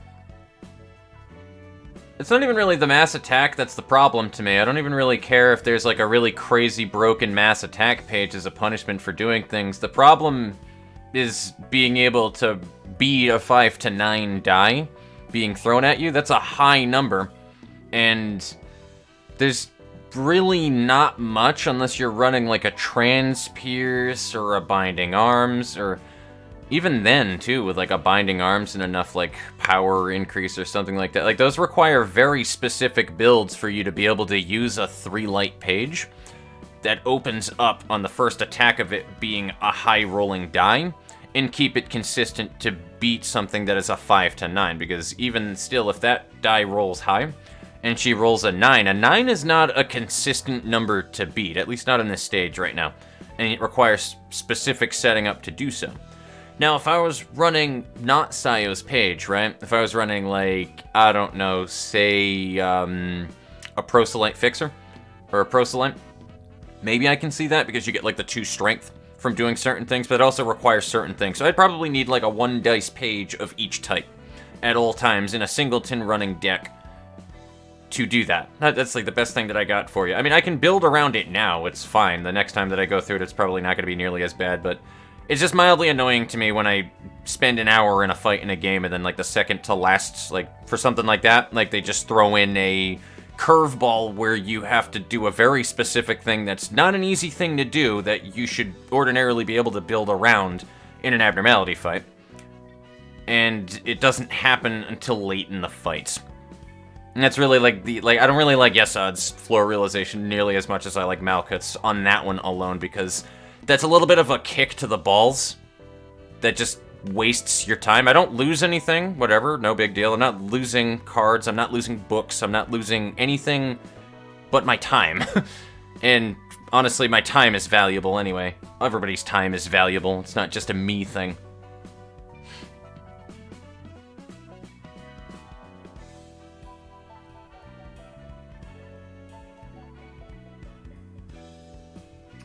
Still kicking. Absolutely, you were kicking there, Ricky. You were. And Hellish Elk was like the last one there. Free trial of life has expired. I love it.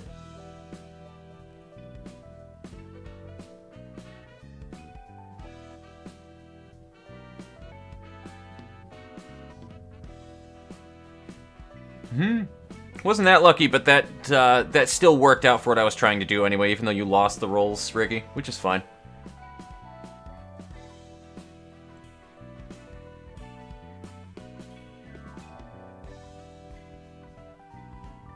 Also, I haven't been reading the chat because I was hyper-focused on the fight, guys. Like, I don't know what to really say other than that. Yeah, I wasn't going to be able to read what you guys were saying at the time for that one, for that reason. I was hyper-focused on the fight. But, even still, though, knowing that, like, I knew that when I was in the fight, that it's really not just as simple as just seal her speed die, though, because again, 5 to 9 is not the easiest thing in the world to reliably beat with the setup that I had. If I had a better setup going into there, absolutely, but I didn't. And I wouldn't have been able to because I can't see what Angela's going to do for realization stages into the realization. So, that's where my problem is with that one altogether. I don't know. Like, I don't know where the pushback is that you guys feel on that one, though, but I don't like that, and I don't see how anybody would like that. I don't know, 4 stages into it, there shouldn't be a curveball where if you don't do this thing, she's not going to take damage and you're going to die in the fight. Just go, and you can't do anything about it. Like, I don't know, man. I don't really like that.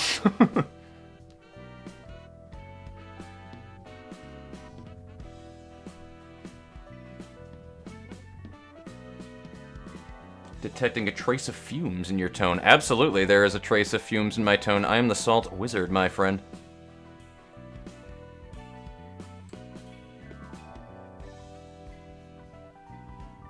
Where was I? It just like skipped all the way down to the bottom for some reason. What the fuck?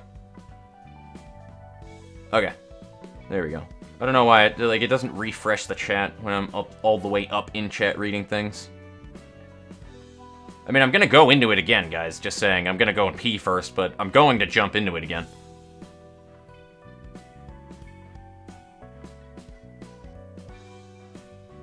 Yeah, that's evasion, not carrying, and mass attack. That's the thing that fucks me over right there, because you're gonna get hit by a shitload of attacks. You don't physically have enough speed dice to deal with that.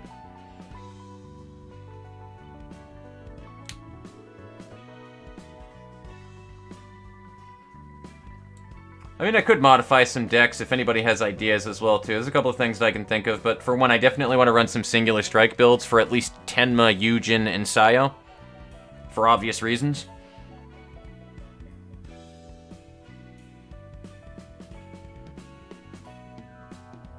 Yeah, exactly. A good Singleton Extreme Edge would be fucking perfect. I think we might need to build a Proselyte page as well, too. What do you guys think on me building a Proselyte page really quickly for this one? Because we're going to need to build around it. Hello, WYWL. How you doing there, bud? I don't know if you were there earlier when I was reading things out, but hello. And hello, Jodel Reelingo. The 50k sealed dice messages. For real, though, like, that's when I start seeing them as now, yeah.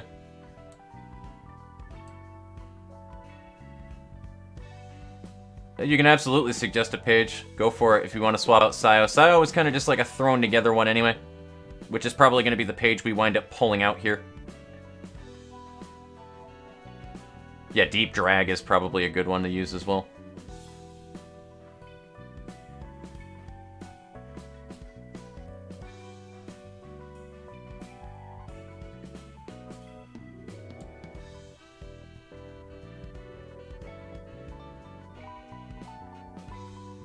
That wasn't a passive reading, that was because I forgot about an abnormality page, which I did forget about that one, to be fair, Anti and Slider. I completely forgot about the clash damage unclean. That would have been a guaranteed win any time that I did that, and you're right. I actually might have even been able to, because she had +1 slash, maybe another slash, right? So +1, and then 1 to 2 power, that could have been, at bare minimum, a 4 to like 12 that you could roll on even to overcome crisis, because it's a 2 to 7. So like even that would have been a good option to use there, but I wasn't thinking about the abnormality page. So come to think about it, yeah, I'll take that one as an absolute mistake on my end for sure. But I was starting to panic towards the end of that. And no, you're not being rude at all, Anti and Slider. I remember the time I did it to tank that Gatling. Major problem with that phase is that you underestimated Sayo's ability to win those clashes. Fair.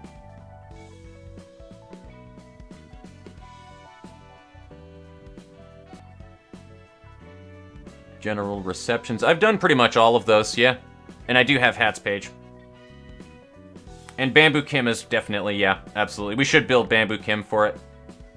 I just want to catch up with chat here really quickly, and then I'm going to go and pee, and then I'll be right back, and we will, we'll discuss our strategy, our game plan here. Round 2, Electric Boogaloo, coming for them butt cheeks. After all the mass attacks, her stagger resist is changed to fatal. Okay. Kim should be very efficient. I don't doubt that whatsoever. I've been wanting to use Kim as well. Smiling face. So a lot of people use Deep Drag for this fight. Fair. And I have my own preferences and my own things that I do just like because of their results and because I'm familiar with them as well. Do remember, guys, like my cards, my decks, all of that stuff, they are very far from optimal, to be really blunt about it. And I'm not going to make any excuses for that one other than my own stubbornness. So that's one of the main reasons when I went through that. I kind of expected shit to be a little bit tougher. But, I won't say that it's like a design flaw, the way that is. I really don't like the way that, since it takes so long to go through that fight, when you get to stage 4, you're hit with a brick wall of, this character does not take damage unless you win this clash against this specific card kind of stuff. It's fine. It's not like it's a broken thing. Like, you know what I mean? Like, it's very specific on what it does. I wasn't lost with what needed to be done there. I just lacked the setup that I needed to do it. You know what I mean? And I don't really like that too much. Which, again, it's fine. It's just I do not like the way that is if you're going to do, like, a lengthy fight.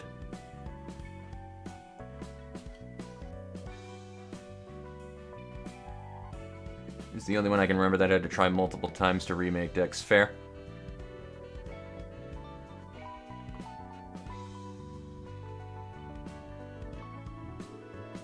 So do you guys think I should run Sayo and Kim, then? Both with, I mean, he has Singular Strike on anyway, but do you think that I should run Sayo, Transmog, Valentin for Singular Strike as well as Bamboo Hat Kim? I don't think that we're going to really need blunt damage as much. There was one stage that did use blunt, but if I recall for damage bonuses too, and you guys can fill this one in for me as well. I'm going to run to the bathroom right after I finish this thought. But, I don't think anything other than, like, slash damage was super effective for the most part. I mean, there was a couple of things where slash wasn't that great, but it seemed like slash was, like, the go-to damage type, slash and pierce, for the most part. And then there was one floor that had blunt. Having a little bit of roundabout damage, absolutely. I think that we should build a proselyte, though. We should build a proselyte page. Maybe one thing that we can also do, too, is talk about the viability of the 7 fixers pages, too, when we go in here, guys. Because remember that they have the ability to change resistances to things. I would like to see if that's a viable thing we can do to use 7 association pages. If we use Dante and, like, shuffle some resistances around and make something fatal, that could prove to be destructive to use in here if used properly. Again, you guys know the fine mechanics better than me. Like, I'm not trying to, again, I really don't want to put off that impression where it's like I know better than anybody here or whatever. You guys have been further in the game, obviously. You have the knowledge of things later on in the game and all these other stuff, and I'm learning. And while that mildly pissed me off earlier, dying on the 4th stage of that, it's whatever. We'll jump back into it. That's why we're here. That's why I have the chat here. That's why we're talking through it. We're going to analyze things, learn from that mistake, and be able to move on from it. It's not going to ruin my fucking day over it, you know? So. And yes, absolutely, Moth. I agree, Mr. Chalupa Monkey. Paralysis is the best status effect? Paralysis would be a good option as well. Hello, No Name. I don't know if I said hello to you earlier, but... Stacked Emma and Puppet Pages and Oonga Boonga with +2 blunt decks. I do need to build a better Emma as well. Emma was a winner, to be honest with you. Emma was a good deck to have in there. 2 singulars for safety. I'm definitely bringing 2 singulars. I may leave Eugens at the door, though, guys, because I hate to say it, Ricky, while you were very useful with the usual stuff, I think we can have other options available to us that isn't relying on faint memories for things. I think we can get around it, to be honest with you. Like, I don't know, run some Pierce increase decks, and then use, we can even transmog, Eugen's page into an Oscars, for example, increase Pierce damage, and then turn it so that tailoring will still give us the 2 light back because of Eugen's passive on Oscars page. I think that could be particularly potent right there. Being able to get, like, free tailorings off with fucking Oscars page, dude. But anyway, I gotta pee, though, for real. I'll be right back.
Okay, I am back. I have refilled my water.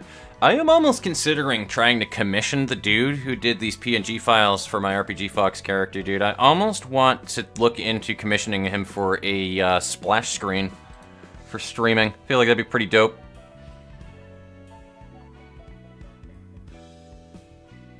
As long as it's endured or below, you can Dante it. Not together. Kim attributed with Sayo for singular / godhood.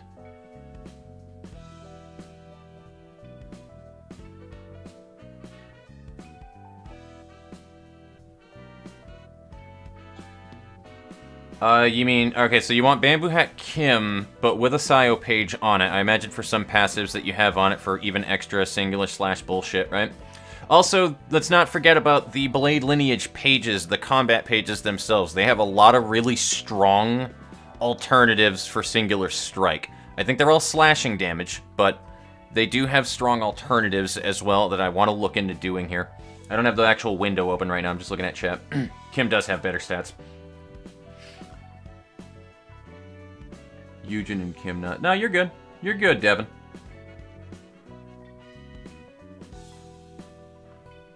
You can bypass damage resistances with status effects or true damage effects if you really don't like dealing with resistances. Which is one of the reasons why I kind of want to look into using 7 Association shit right now, though, because they have like all of that fancy-ass fucking Weisschnee rapier stabbing bullshit, so... Yeah, that will be good, and add in the Star of the City key page you got from the general invites. Yes.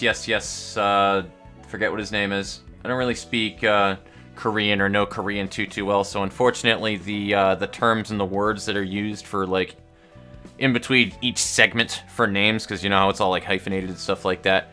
Unfortunately, my normie American ass does not remember that too well. I usually try my damnedest when it comes to other languages to, like, be respectful of that shit and actually try to pronounce things properly, because I think it's just important to do that. But Korean is not one of my strong points at all when it comes to other languages and recognizing things. Like, I can tell when I look at a,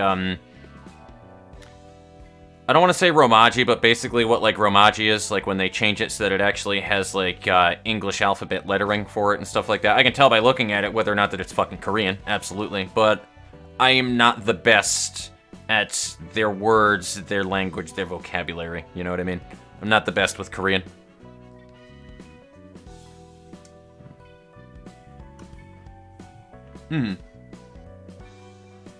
Grade 1 fixer.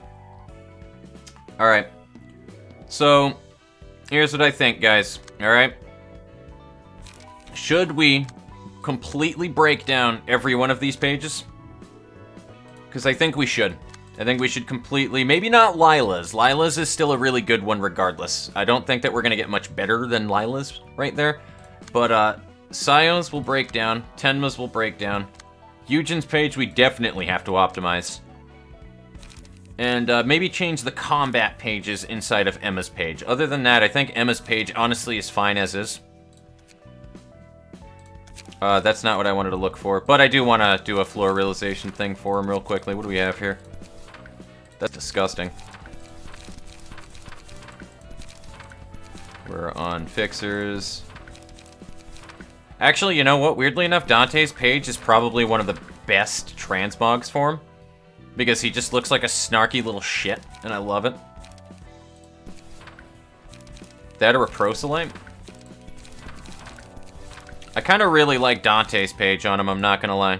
It's like the best setup. I can't also tell whether or not Dante actually is female or not, and the only reason why I'm saying that in particular is because it looks like Yesod has boobies. I'm alright with it, but it looks like he has boobies.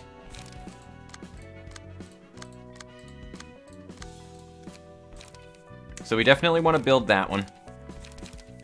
Do we have another Emma's page? I think that's also the other shortcoming that I have. I don't think I have another Emma.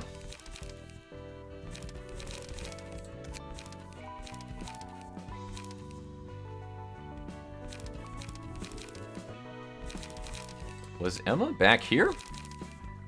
No, Emma was not. Emma was up here. Okay, cool, yeah, so that's the only Emma that I do have. Yep, I'm just scrolling by it because I'm dumb. We wanted to build a proselyte page. Dante's page. So let's go ahead, let's just take a quick look here. So extra speed dice, which is obviously needed. Attacking the target with a damage type they're weak or fatal to, deal an extra damage to, which is fine. And then information assessment. At the start of a scene, a random enemy's resistance to a random damage type changes to normal for the scene. Chosen from resistances that are endured or normal. Now here's the funny thing about that. That's not going to do shit. That's literally not going to do dick for stagger whatsoever, but that can help for if everybody happens to just gangbang her with slash or something, and it happens to pick slash to a normal damage. That'll put a lot of damage on her suddenly. It won't be game-breaking. I don't think it'll be game-breaking, but it can help to put more damage on her over time, and I think that can help us. So that is an option. And then if the character attacked an enemy last scene with a damage type they are weak to, and the enemy has 5 or more stacks of fragile, it changes the type to fatal. And we can also build fragile on her if we really want to, and just build her weaknesses to things. Though I honestly think, as much as I like the strategy of using Dante's page, and with this right here, I like the idea, it's big brain, it's cool, but let's be honest, if you can go oonga boonga and put in a quarter of the work to get similar results and get through it faster, I would rather do that. This is big brain, but this is more for like the slow burn strategy for getting through that. I think we should just focus more on getting Bamboo-Headed Kim's shit going.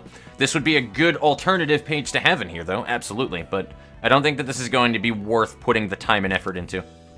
I was hoping that it turns ineffective. Well, it wouldn't. That'd be broken if it turned ineffective to something else.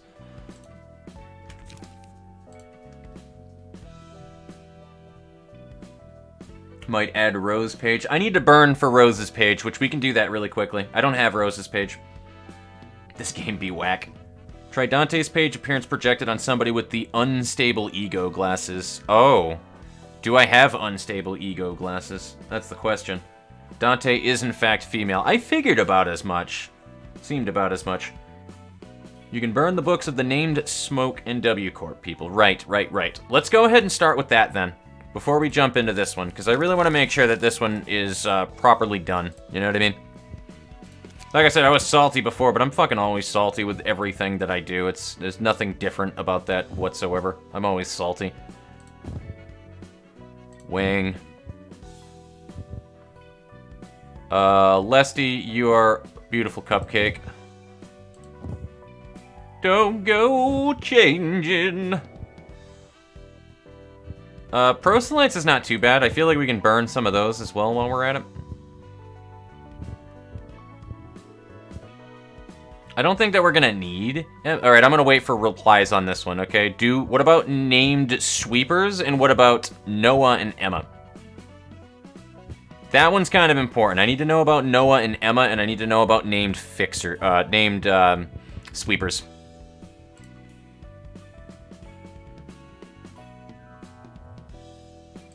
Now I'm just waiting for chat to catch up.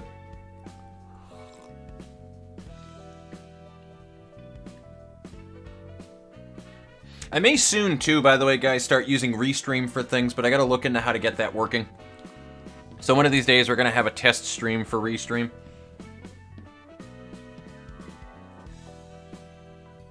Just way too specific. 5 fragile is a lot to get on somebody, exactly. That's the thing, it's just a slow burn for getting those on, you know?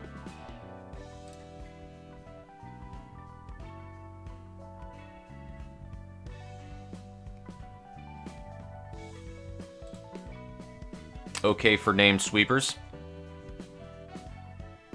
I mean, sweepers aren't too bad, it's just a long fight. I went through there one time and didn't even realize that it was too bad. Because I want more Lila's pages. And then Emma is needed for the children.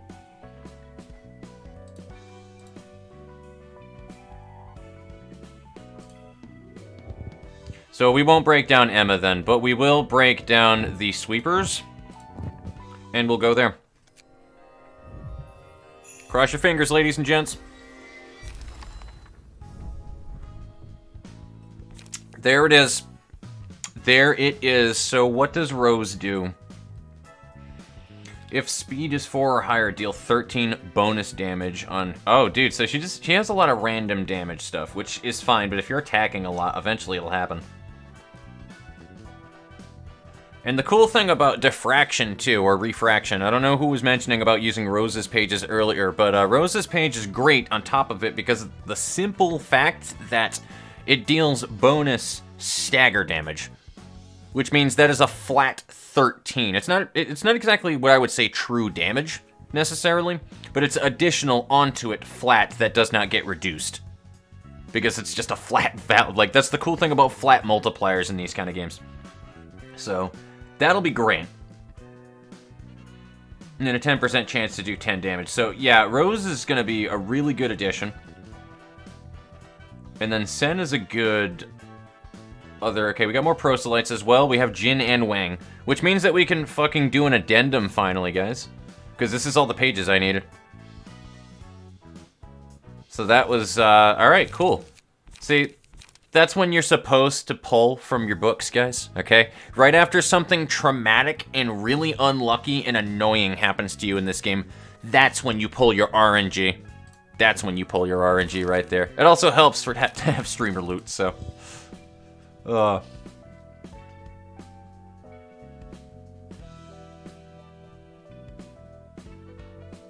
get more crying children pages. I mean, I can try.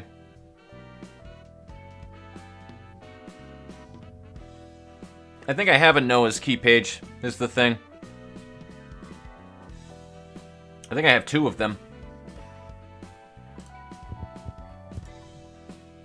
Let me test that. I think I have 2 Noah's pages.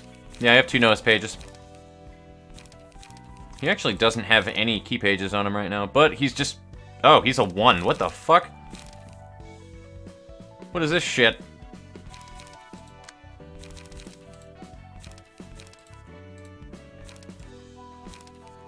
Is that a glitch? That's gotta be a glitch, right?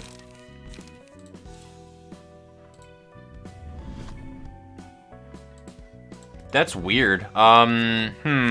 You must have meant Emma's then. You must have meant Emma's, because that actually, it doesn't even let me equip that on anybody. Unless I'm glitched. That's weird. He has 1 health and 1 stagger. I don't know, that's... Alright, that's fucking strange, dude. And then somebody was recommending Church of Gears Worshippers page. So that's a Vade dice increase, which is very useful and actually could win some clashes too. First offensive die of each combat page deals extra. That's what we need. Church of Gears Worshippers pages, that's what we need. We need to put these, or that ability, on everybody that doesn't have Singular Strike. Well, it deals additional damage, it's not power, never mind.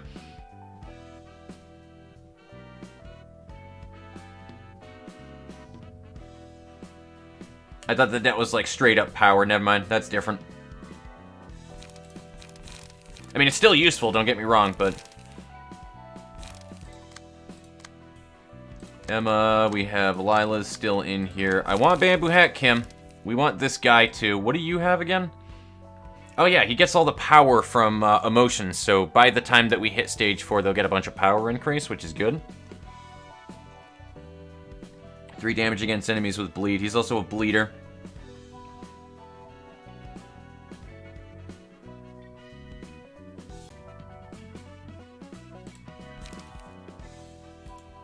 Oh no, it's in Eugen's page. That's weird. Why do I have that in Eugen's page?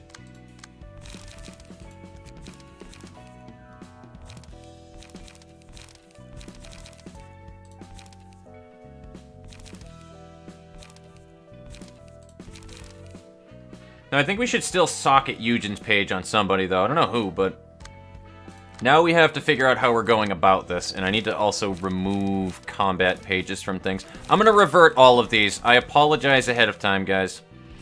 I usually don't like doing this shit on stream because I know for a fact I'm gonna wind up losing people that are fucking paying attention right now, because who wants to see a damned fool just scrolling through cards and just talking into the ether? And I have to get it done eventually too while I'm doing that. So as much as I would love to like engage and talk to chat the whole entire time while doing it, it's like I will actually be here forever if I don't start socketing the pages onto it and stuff like that. So like I apologize again ahead of time for the boring display that you're going to get here, but... And also, we need to remember we have Lila's pages, we can socket onto these as well.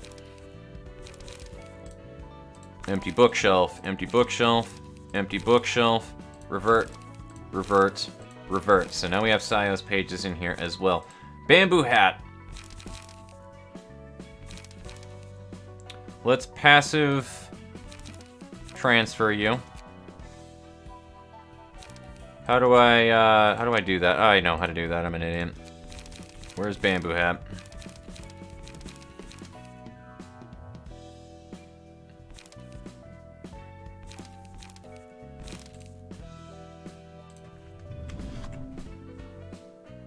So somebody was saying something very specific for Bamboo Hat. Putting Sayos in Bamboo Hat, was it?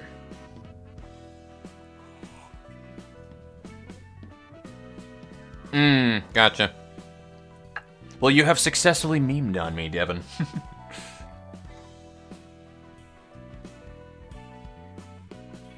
I agree. Why do we get multiple Noahs if we can't even use him? Honestly, you should be allowed to just use him anyway. There should be... What do you guys think? This would be a funny thing. I just had like a random thought. What if we got like a unique piece of equipment, like one of those little transmog appearance things that you can put? I forget what they're called, but the like clear a battle with this page 5 times, for example, or beat Lulu with Mars's page 3 times. Like those things, whatever the hell that they're called, those little decorations you can put on your characters. Imagine if you had one for using Noah's page.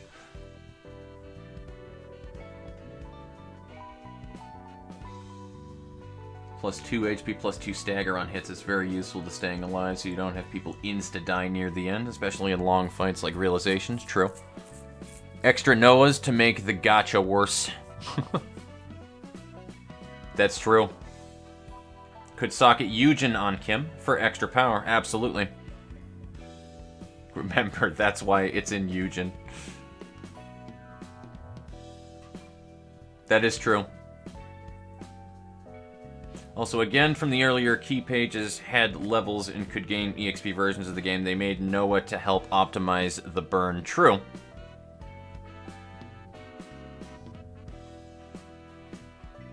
Sayo in Bamboo for the Dark Cloud. True. Alright. So, Sayo in their battle symbols. Thank you, Dottas. That's what they are. So, this gives the straight buff right here. I honestly may want to put Eugen's, though, into a non-Bamboo Hat Kim's, because I can only put 2 passive allocations in here. 3, rather. And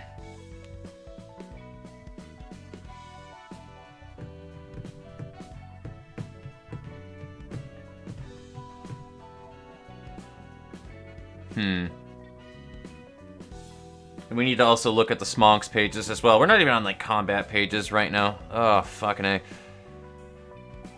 Alright, so... First, we need to deal with our light management with things. So if we're running Bamboo Hat Kims, we're going to be running Singular Strike for sure, which we already have on it by default. We're going to be running... Are we going to be running highlight pages or no? I'm debating if it's worth putting Tenma's Respiration in there. It is a nice low cost, but again, we only have 3 passives we can put into this one. So if we look at Sayo's now... Because there's a lot of things we can put in here, folks. There's a lot of fucking things we can put in here, like Lila's, to be able to gain some extra health. There's a lot of things we can do here.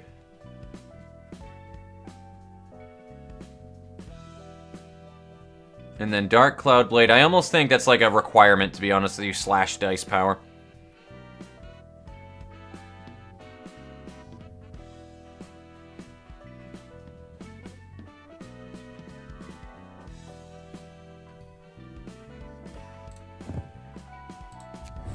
Because just the slashes are just not going to be beaten, really. 2 more pages at the start of the act. We could. It's a possibility, but nah. Solidarity is a good option too, actually.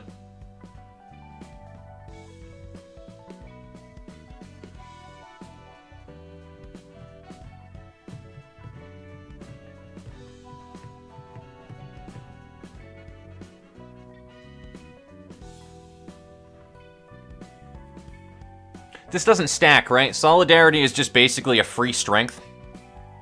Somebody fill me in on that one, because I need to know that. Solidarity, I think, is just a free strength. And then debate, since we know what cost we got later. True. Gaze office inflicting paralyze on the start of scenes could be handy. That is true.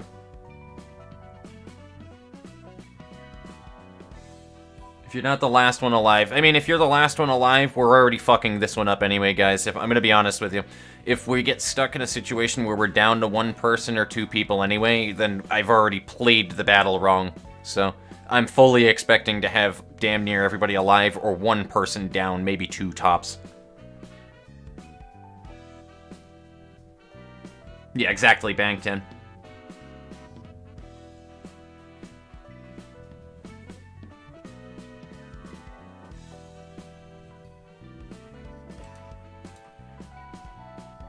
I mean, I'm not going to put it on Bamboo's page, though. Just for, like, just to let you guys know, I'm not putting Solidarity on Bamboo's. That's a waste of cost.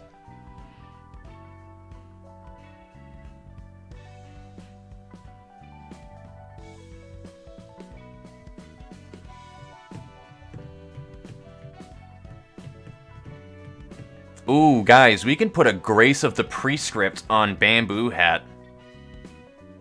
I just remembered that. We can do an Index Proselyte page on there and make it so that random attacks get boosted.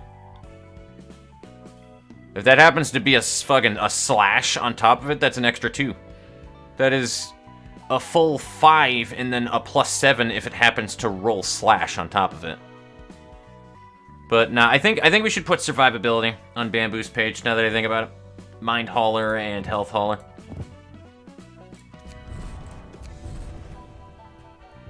That looks pretty decent to me. Do a Mind Hauler and a Health Hauler on Bamboo Hat, because we're going to be relying on Bamboo Hat to do a lot of the carry anyway. So I think it would make sense to keep them alive. Oh yeah, absolutely.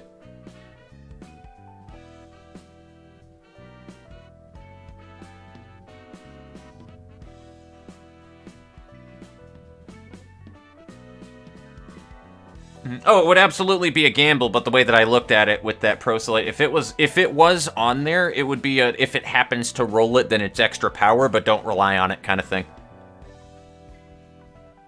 Corpse cleanup could work. There's a lot of ads on Yeson's realization.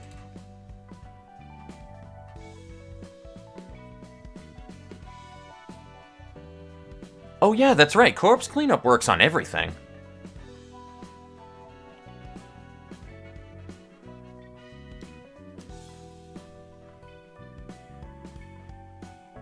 I feel like everybody should kind of had Mind Hauler in here too. I'm going to stick with this one for now, and we'll see who else that we want to have Health Hauler and Mind Hauler, because we can't be putting those on everybody, unfortunately. I think I'm going to stick with that one for now. What do we have here? Rose's page. So Rose's page can be an all-rounder, right? Rose doesn't need anything in particular. She's not a very picky lady. You gotta love Rose for that right there. She's not particularly picky about what she wants, you know what I mean? So she kind of just rolls with everything.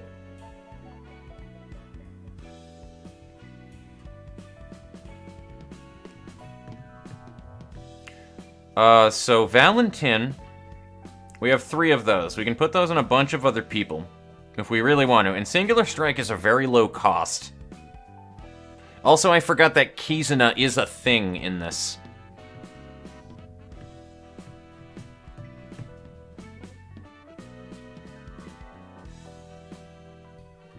I'm trying to wonder how I want to build Rose's page right now is the problem. She needs high speed, so Quantum Leap, if we really wanted that one, the point is we would need to have her speed die roll as much as humanly possible. So what is her natural roll amounts right there? She is a 2 to 6, so she has like a 1 in 3 chance of getting Quantum Leap to trigger with things, right? We want to definitely put some haste attacks in there, so we want some light regen. We want some light regen for sure on Rose's page, so let's start with that one. She definitely wants a Tenma.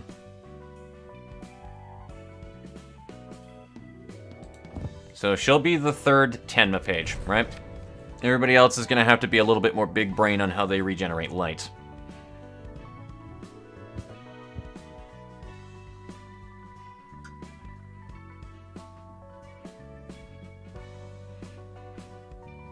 And I'm still liking the Oscar page idea, to be honest with you, with... hold on, let me confirm this. What are the other pages that I threw in here? We can even do it with Dong Huan, because he's not specific with his. We can make him more of a Pierce-oriented. It wouldn't be the first time that Ricky Shu has been running a Pierce deck. So if we go up here, edit this, how many pages? You can socket 4. So we can put your thing in there, over-breathing, exhaustion, restore 2 light. Yeah, and that's a 0 cost. There's no losing with putting over-breathing or exhaustion. Well, I mean, there's the losing of the speed die thing.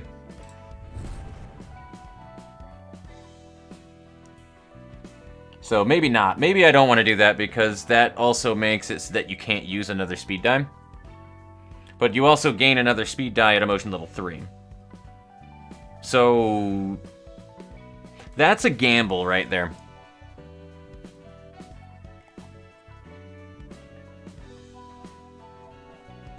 Like, that's a real gamble right there.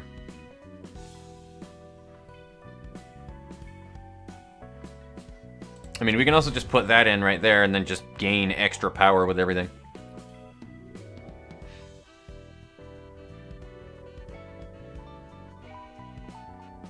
I don't want to put that in there. That's a terrible idea. So we can roll with that. Maybe Dong Huan page passive. I don't know, like that's a weird combination there now that I'm looking at it.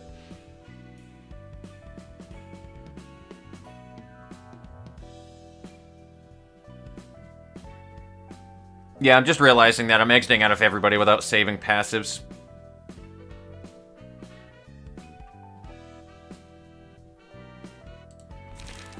Haste passives in general kind of seem like they could easily break the game, though, so I'm alright with that, but I'm going to be running haste pages is the idea. So, alright. I ran Sayo. I ran Lila. And I ran Valerie. And we're gonna have to rely again with this one because you don't really gain light. There's no light gain passives on Bamboo Hat Kim. We're just gonna have to use low cost pages on this one. We're not running like the crazy draws and all that fun shit. I could still make it run Singleton. That's a possibility to be able to get that extra draw page if I really wanted to, but I don't think I'm gonna care about Singleton here. Because I need, like, the extreme edge stuff for Bamboo Hat Kim if I want to make that work.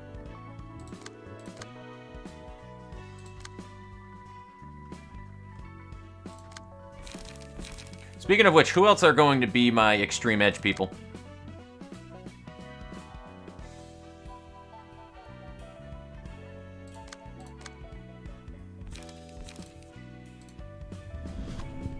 I mean, I can still throw things onto Emma's page on top of it. Emma's page could be an extreme edge with blunt damage. Like, you know what I mean? Do we have a good single blunt attack?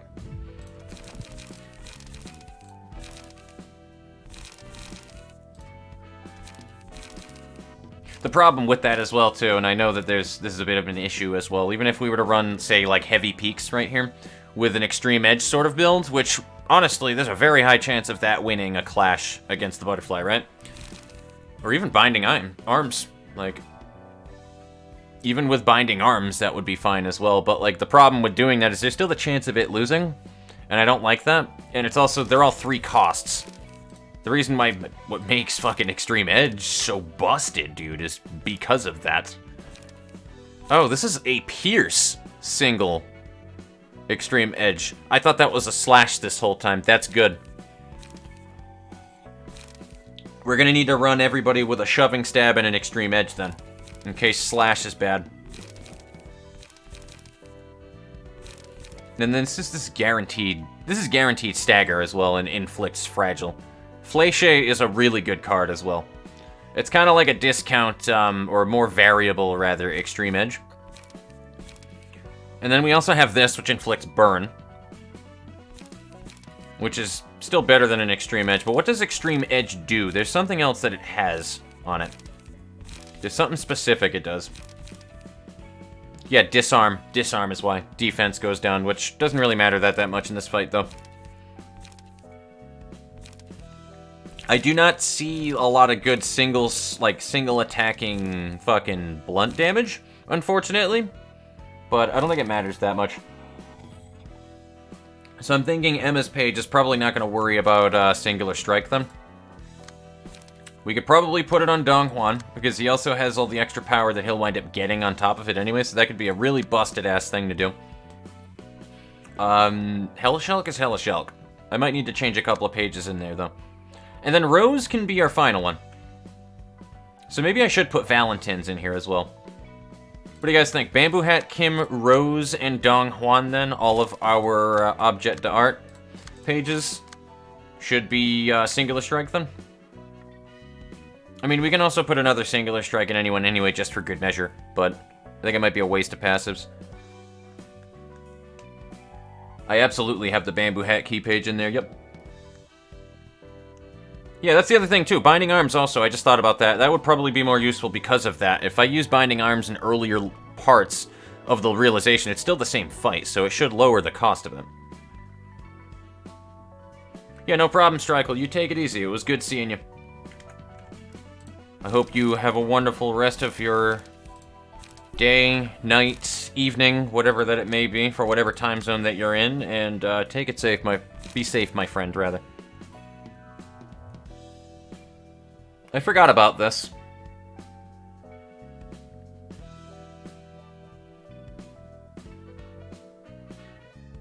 I forgot about this.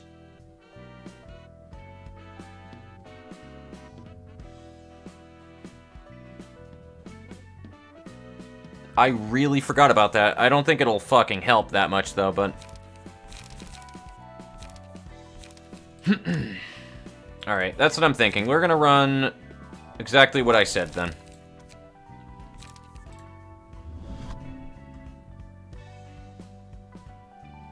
So you get a Valentine. Confirm.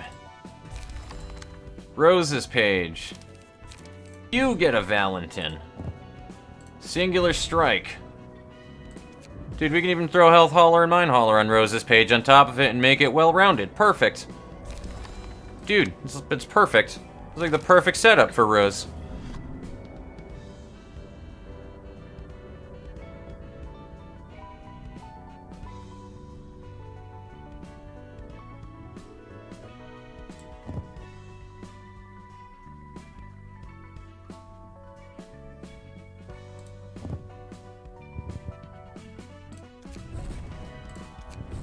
And we don't have anything else we can throw in here, so there we go. We have Mind Hauler and Health Hauler on Rose's page as well. Perfect. So we can also still put another 2 Mind Haulers on people, though. And that's really the big thing that I was looking forward to. I didn't expect everybody to have Health Drain, but Mind Hauler is also a bit important. And because Lila's page is set up the way that it is, and you are supposed to be a Clash Master Hellashulk, I am going to turn you into one of the Valerie page attributions. I know this is incredibly boring, guys. I'm sorry. I'm very sorry about it. I really am.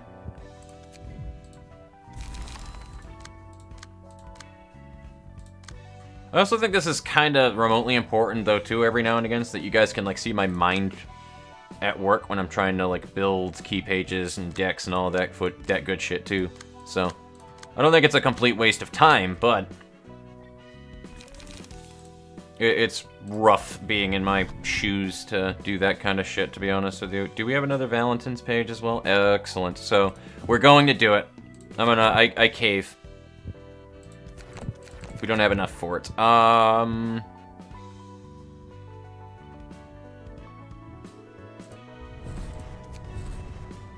Do we have a 1 cost we can put in here? Slash Dagger.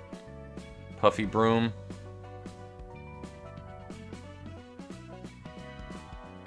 I could do that. We could do horrendous with that and put Puffy Broom on Emma's page.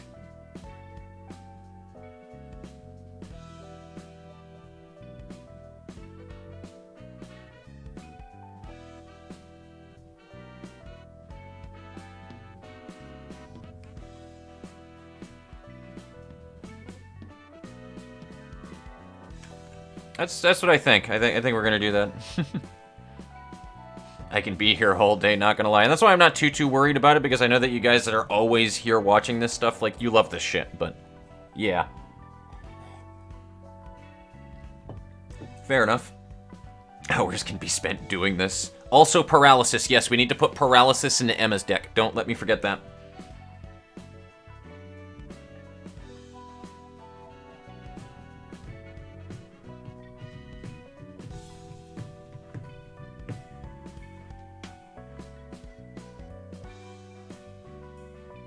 Oh yeah, dude, it boosts costs 3 or higher too. You're fucking right about that. I never even paid attention to it. You're right, this is meant to work with binding arms. Right. Dude, we need to... I think we should put Puffy Brine in it too, dude, and just... or Broom, rather. Yo, let's start with Emma's page. Because now I'm actually really excited here. So I'm gonna empty all of this, okay? We first off need a binding arms. We can put a second binding arms if we really want to. And I think we're going to. Because I don't really care much about singleton, right? Now if we go to 2 cost, we have... what do we have for blunt? I mean, this is always a winner too on top of it, so I'm probably going to put a marionette in here for good measure. 2 traces of fumes. We need some light regen and draws in here as well. So, Gig.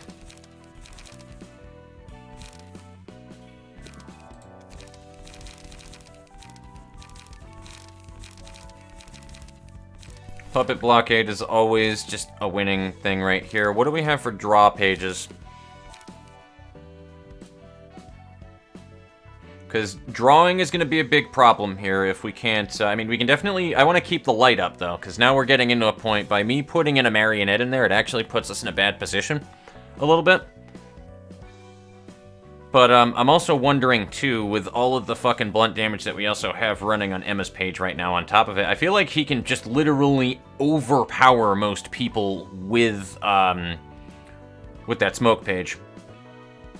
He needs to have a self-smoke page, too, right? Page draw.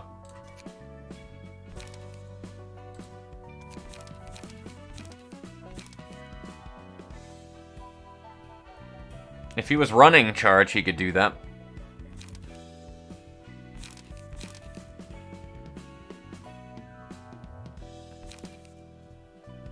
Deep drag. Somebody told me this one, actually.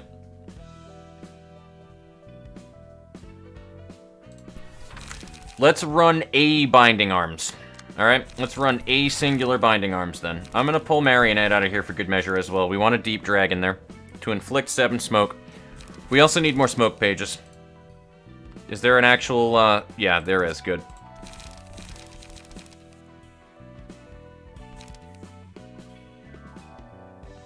That we need.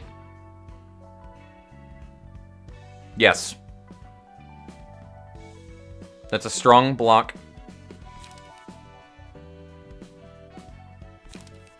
We could use that rather than the puppet blockade ones, because you're using it for that initial block anyway when I use puppet blockade. I don't really care as much about the damage.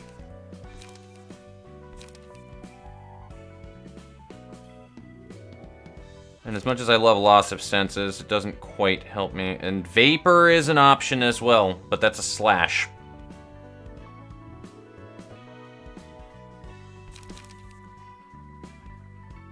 Decisions.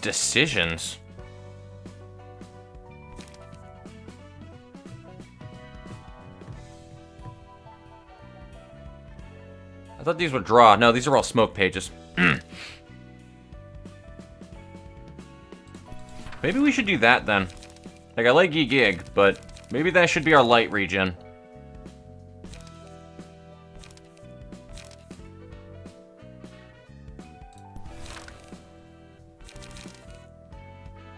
Because then we can pull a little bit off of those, right? And then that gives us smoke. We're amplifying outcoming damage because of getting smoke onto our character, right? We got all of that good shit.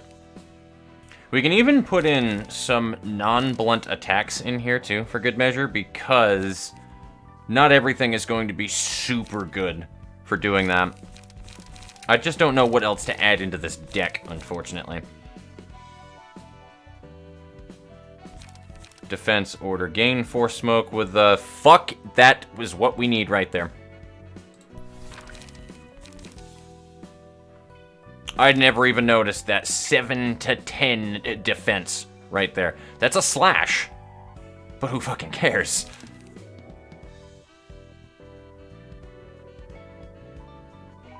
And then we also have Inhale Smoke.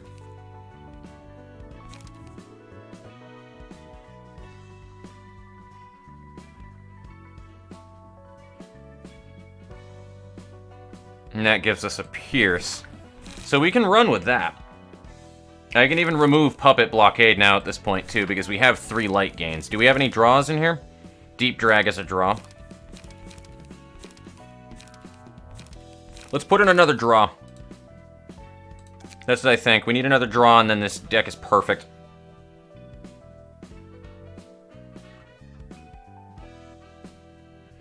I feel blind right now. Why do I not see draws?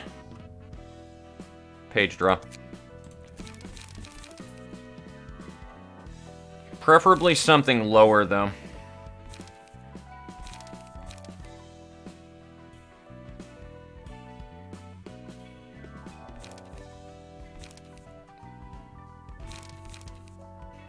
Yeah, unfortunately, I don't think that we have any lower cost draws that would help me considerably. Like, maybe a Shoving Stab, but, like, we're kind of moving into territory that I don't like. We'll put in a fucking To Overcome Crisis. So there we go. We got our draw here. That's not a draw, but Guidance is not a draw. Never mind. Defense Order is not a draw either. Where's my draw? Deep Drag. Deep Drag and To Overcome Crisis. I feel like I'm making a mistake, to be honest with you.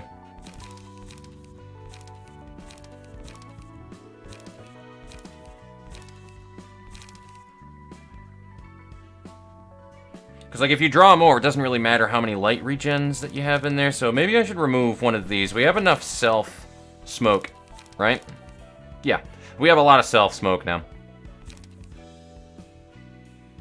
We have a lot of self-smoke, so we'll do another 2 Overcome Crisis. Like, 2 is usually the minimum that I run. Deep Drag is also a draw. That's our light regen. This is our light regen. So we have 2 light regen, 2 draws.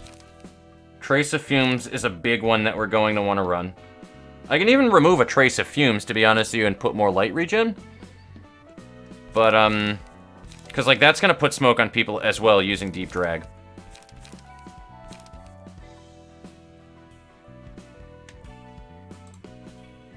Loss of Senses is a draw. Indeed it is.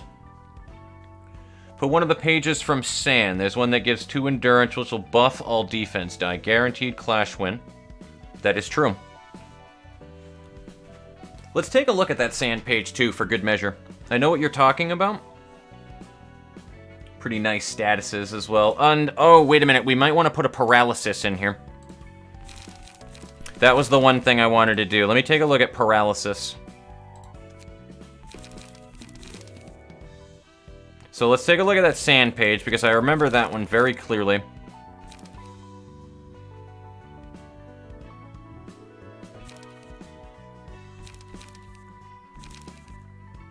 I think it is actually a 3 cost, if memory serves me correctly. Well, there's the 3 protection one that I was aware of. That is not Sand. I have 2 cost pages up, that's why I'm not seeing it. Loss of senses, blah, blah, blah, blah, blah, up. Where is it? Non-stop assault? No, not retaliate either. Not daring decision. It might even be the 1 cost, then. Fleet footsteps. Silent Night.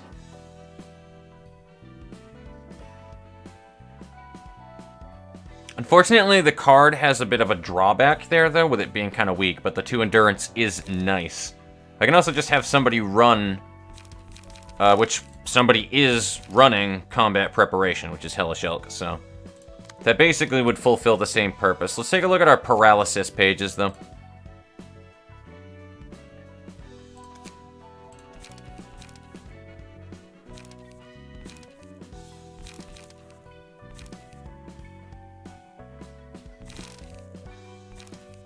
It'd be even better if we had, like, 2 attacks that put paralysis. That actually would be good, too, if you just needed to block something.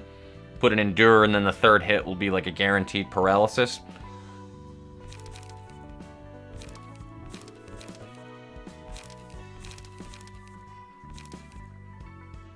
Yeah, honestly, I would rather have the 2-cost paralysis.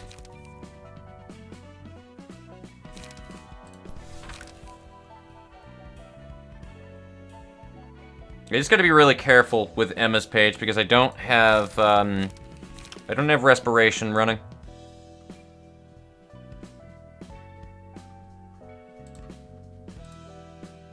In fact, I don't think I have respiration really running on anybody right now other than Hellish Elk and Sand Navy guy. Yeah, correct. So I gotta really be careful with that one. I didn't realize how badly that fucked me up until I was running Eugen's page last round, where I was actually having to worry about my light regeneration again. You way underestimate that sometimes.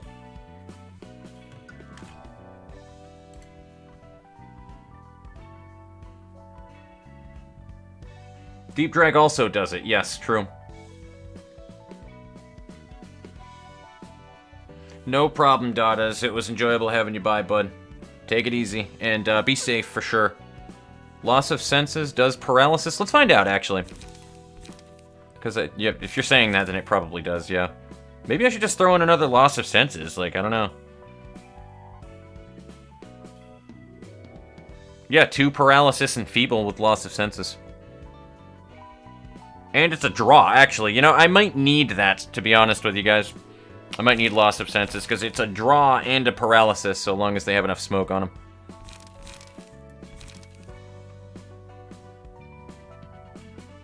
Because this is a draw. Well, you said that Deep Drag was a good counter to use right there for, like, an instant win when we get to the Funeral of Dead Butterflies, but that's the reason why we're running Binding Arms, right? Because we have the 2.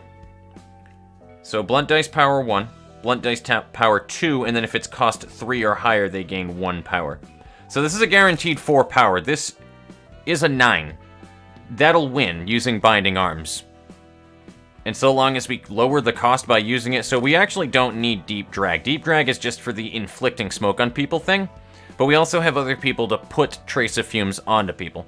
If there's anything that I want to make sure that I'm running, I want to make sure that I am able to hit people with paralysis and all that fun shit.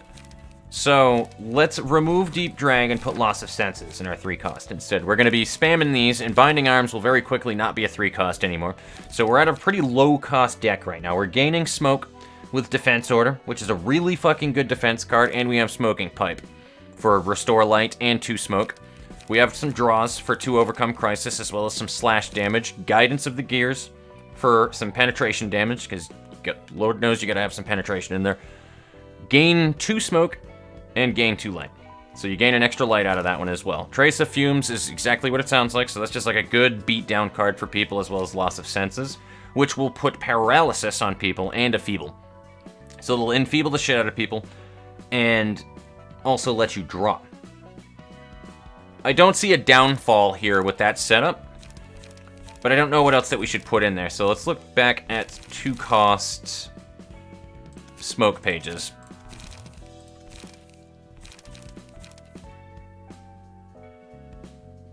I mean, we still have those as well, but we want to probably stick to the to blunt damage as best as humanly. I can put another Trace of Fumes in there is the thing, too. I feel like we have enough light regen, and I don't have to worry about it. But I can also play it smart and put 2 Guidance of the Gears.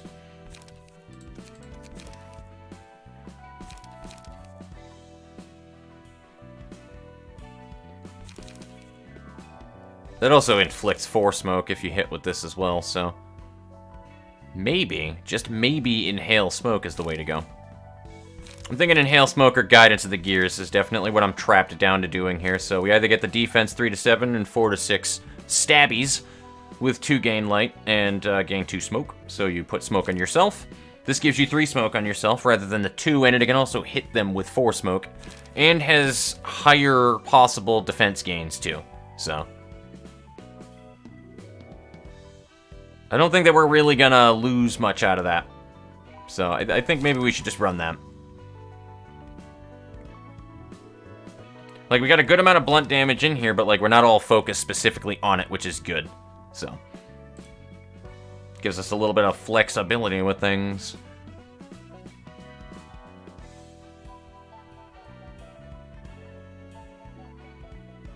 Exactly, it guarantees 2 endurance on everybody. So I don't think we're going to get better than what that setup was right there. And just give me 1 second. I'm trying to get my preview to be caught up to, yeah, okay. So we'll run that.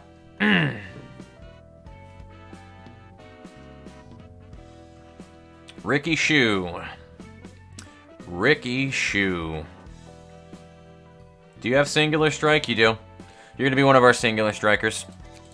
Which means that you need to, number 1, run Singular Strike, but number 2, you also need Stabbies.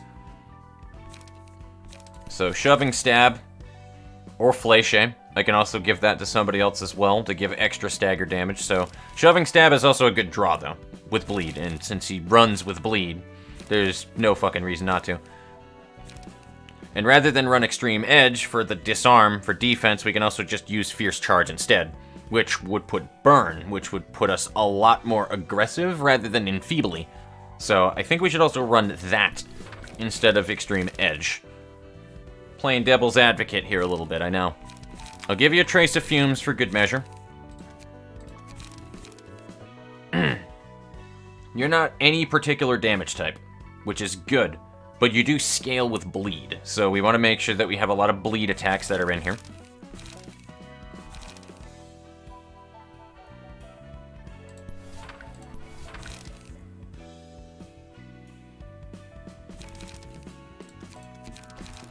What do we have for light regenning as well while we're at it?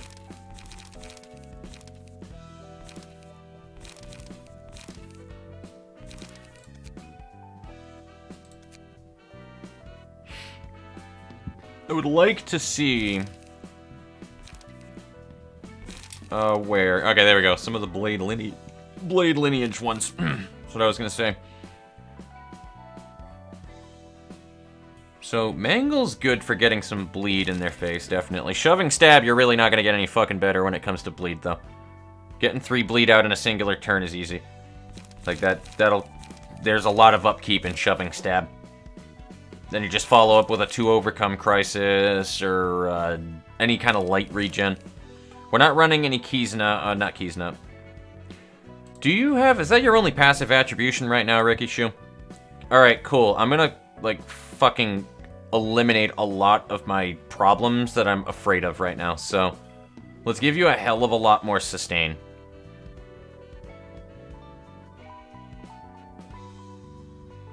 Do I not have a third Tenma page?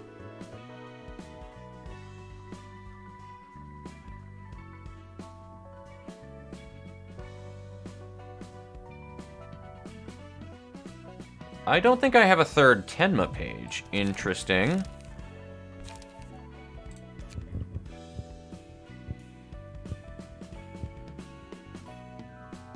No, you can only have 2. That's why. But why do I have 3 Valentine's pages then? Unless I'm stupid? Which is very likely. Very incredibly likely. No, I have 2 Valentines then. So you can only have 2 respirations. Fine. I need something that would be hopefully late regenning.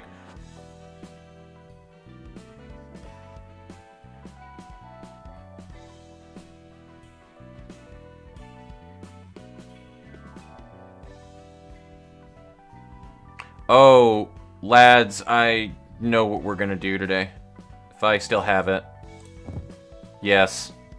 I know what we're gonna do today.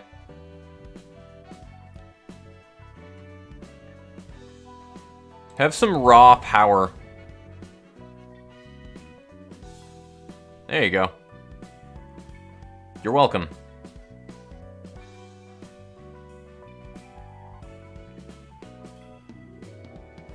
Oh, you know what? Actually, where is Kurakumo Clan while we're at it? You need to keep bleeds on, so let me put on a bleed passive while we're at it. Where are you at?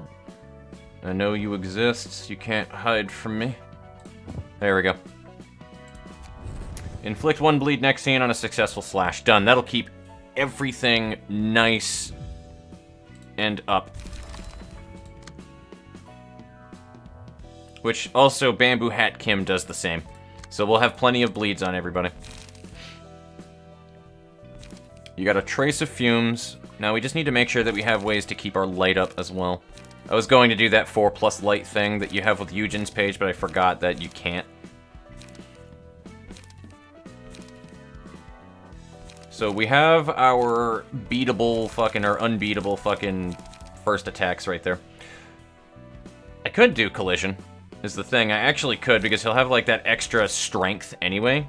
And if you win, you gain some extra light out of it, so there's not really that much loss. But I need light regen.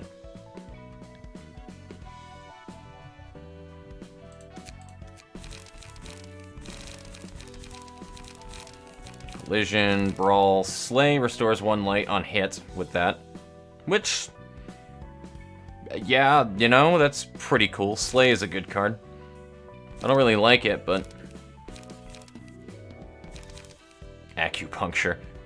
Boost slash dice power by 1 for this scene.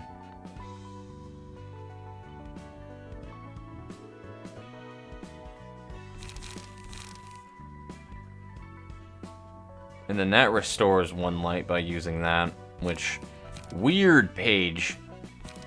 I still don't know how to use that in great application, but it basically is like a free use, like a free card essentially.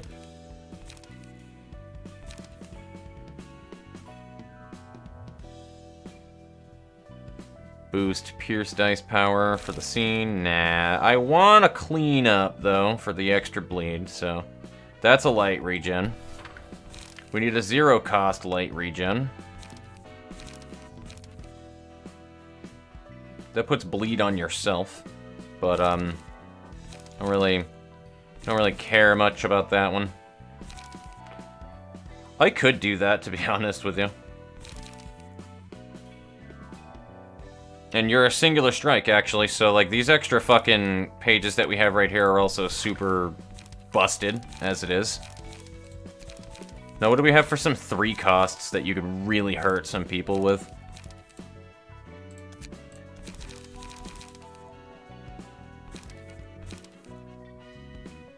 That's a slash. We could put vapor, but it puts smoke on him. So maybe not. Critical moment could be good.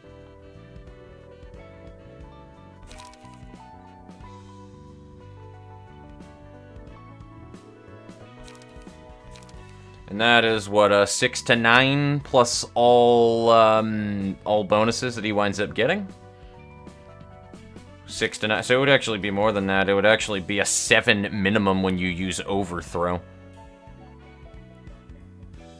That's kind of fucked. Because it would, like, if you had, like, 3 dice, right? You can use overthrow, and then you can use 2 to overcome crises or something like that. And he would gain extra power on those. So it'd be like +3, +4. So that's a 6 min-rolling overcome crisis right there with that build. On a 0-cost card. Plus anything else that procs because he's going to have higher emotions because he's Dong Juan. Like, his regular pages are going to be hitting harder than any multi-attacking 3 costs I put in here. Let that one sink in for a minute. I could totally do an overthrow with this. Or even another loss of senses.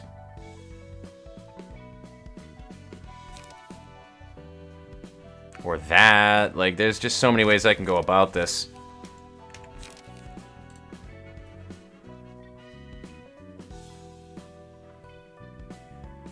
You can use Zulu if you need to. True, Zulu does have a good passive on it. Brawl, light regen.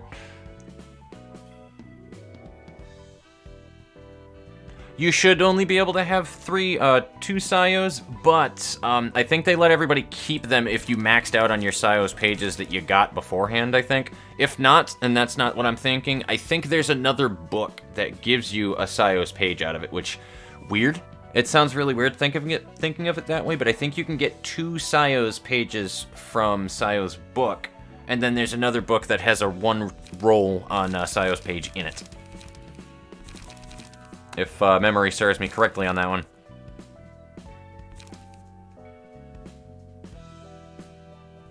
Heavy Peaks is always like a really good Enfeeble on top of it. Or we could Observe. I mean, you're not gonna beat gaining an extra 3 strength. We could do Crack of Dawn. Like, there's so many fucking ways we can go about this, guys. I do like Crack of Dawn, though.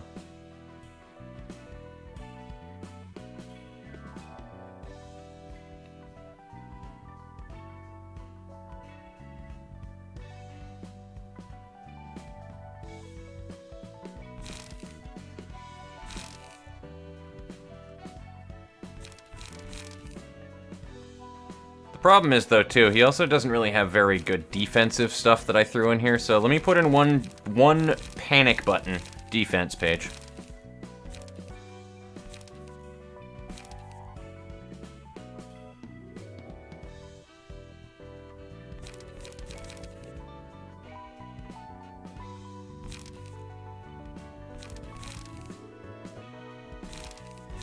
I was looking for more of like a 3 cost, or a 3... Yeah, there we go. Something like this. Believe it or not, I'm gonna go with the Cumulus Wall all over again, just as a damage reduction, like a panic switch. And that's really all that that's there for. Do we really need to do anything about Hellish Elks? Like, I want to remove this Scattering Slash, but that 3 protection is just such a good panic button. And she's also running Crack of Dawn. So... you have that going for you. I can remove automated movement now, to be honest with you, because it didn't really help much last round. And who has the haste? Rose has haste, so I'll remember that one later. Maybe I can put automated movement on Rose. I don't think there's much I need to do with Hellish Elk's kit. If I'm going to be really honest with you, it's just discard as much shit as you can, get as many hits off as you can. Or not discard, but get as many hits off as you can. Gain HP. Win. That's really about it. And she has respiration, so she never has to worry about fucking anything. Maybe I should put paralysis on her instead of automated movement, though.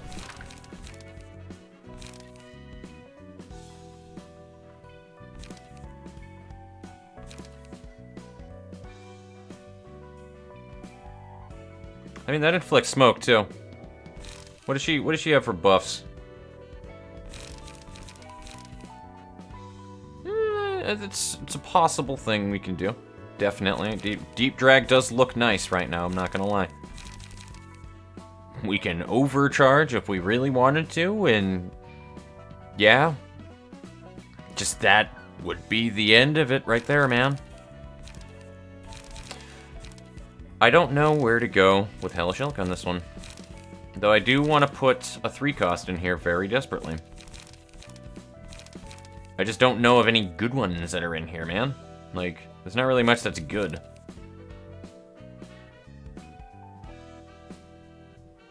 Brawl light regen deck. I'm still laughing at that, man.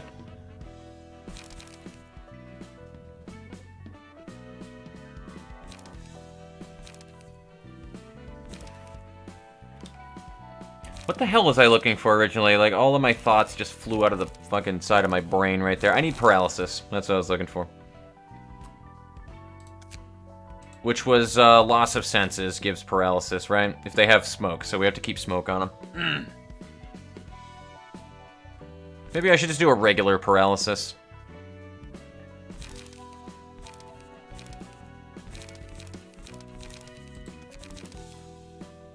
Where was that 2-cost paralysis? I mean, that also is something you can do, too, with Hellish Elk, but that requires winning clashes, which means it's less consistent. And I don't like that. We'll do that. You'll have the 1 damage dealing card right there, Hellish Elk, if you have free attack phases, so that you're not fucking bored and don't know what the hell to do, because I don't have any damage dealing cards on Hellish Elk, really. Other than Crack of Dawn, of course. And now we just need to build Gavin RB and Sand Navy guy. A stainless steel sink was waiting for me. Oof. Ow.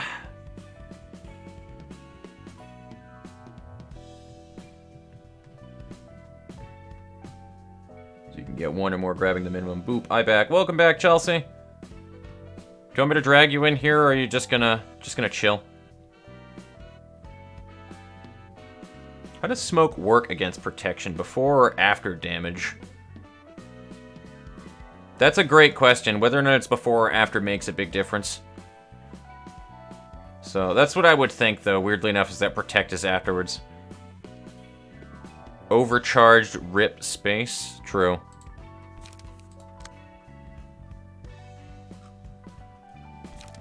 So where was that over? I kind of want to build Rose now, so how are we going to build our Rose? Are there any big cards that I need to know about this, guys?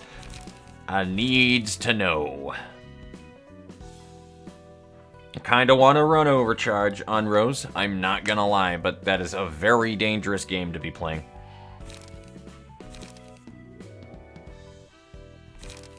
Does she have any specific damage types? No, but she has Singular Strike, remember that.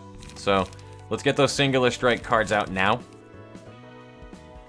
And I can run Fleche if I want to. That is a draw, though, still. I want to make sure that I have draws with Shoving Stabs, so...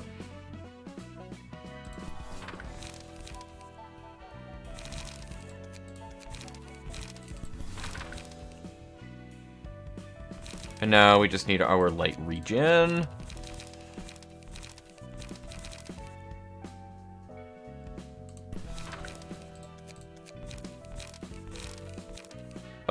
Puppet Blockade, there we go. Now what do? We can go so many different ways with this. Now we need to put in, like, the real carry damage cards. Because, weirdly, Rose is like a weird hybrid single strike build with all of the benefits with Rose.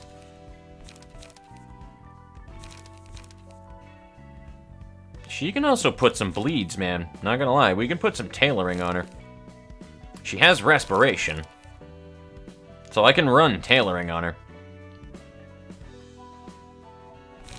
What is your passive attribution? Yo, we're making her a smoke page.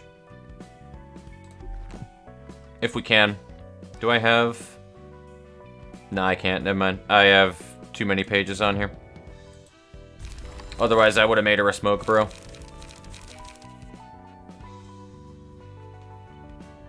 Inflict 2 fragile next scene. I mean, fragile is always nice, too. There's so many ways I can go with this one, guys. Like...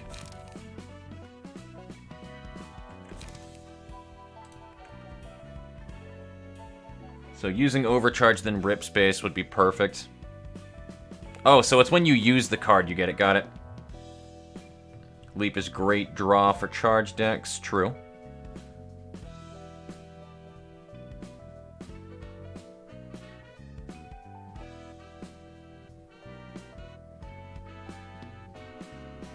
Oh yeah, you're right, because you need the charge to be able to... Yep. Do I have space, though?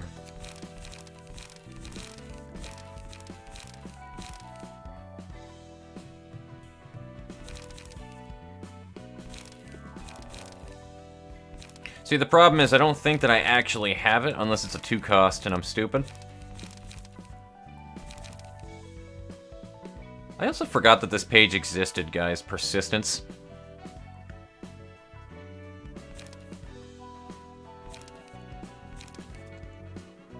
I don't think I actually have that page by Rose.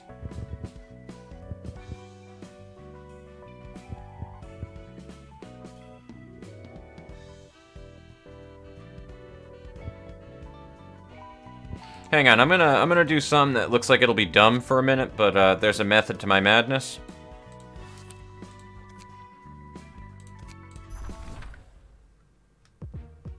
I can't see her right now. Son of a bitch. Well, that doesn't help me. I was hoping that would work, but, nah. Oh, Rip Space is here, too. Gotcha.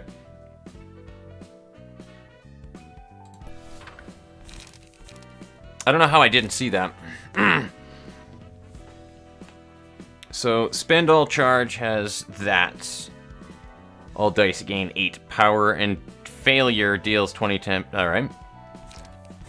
I mean, you're very unlikely to fail it, though. I'm sure somebody has, though. So you're saying overcharge and rip space in the same move. That'll give you a shitload of... Yeah, that... Yeah. You know what? We're gonna do it. We're gonna do it, guys. Take it easy, Ricky Shoe. It was a pleasure having you by, bud. Stay safe and enjoy yourself out there. Sure, if you want to come back, Chelsea, jump back into the moderator chat again and I'll drag you in. Unless you can just click straight into it, then click straight in.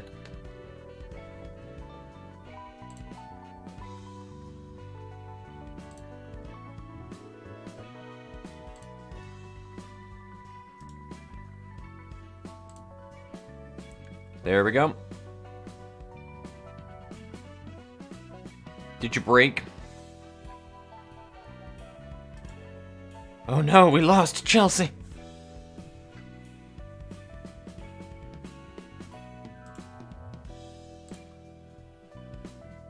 Yeah, that is weird. I can't hear you right now. I see the green circle, but I can't hear you.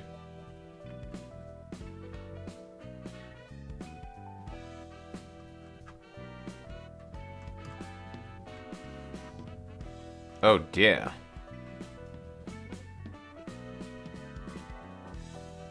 Did that fix it? Did it fix it? Yes, it did. All right, fantastic. Woo! Yes. All right, makes it easy to search them, I guess. True. Same person who constantly procs BOD. Yeah, probably. I'm not gonna lie. I feel like whoever is the person who always gets Boundary of Memes off is always the person who winds up failing rip space at 10 charge. Alright, I don't know what is the last thing that we should put in here, but I don't think that it really fucking matters, to be honest with you. So, maybe we can put in a, an Inflict Smoke and call it a day. I've just been building decks this whole entire time. You haven't really missed much, by the way. Dear God. Oh, okay, so I missed a bunch of stuff I wouldn't have understood anyways. Good. Kinda, yeah. Trace of Fumes is the only one to really just apply smoke without, like, losing. Alright, there we go. I'm actually gonna save this one, too. And I'm gonna call it... How do I rename you? There we go. It's up here. I'm gonna name you... Rose Fuck Hard. There we go. Done. Alright, cool.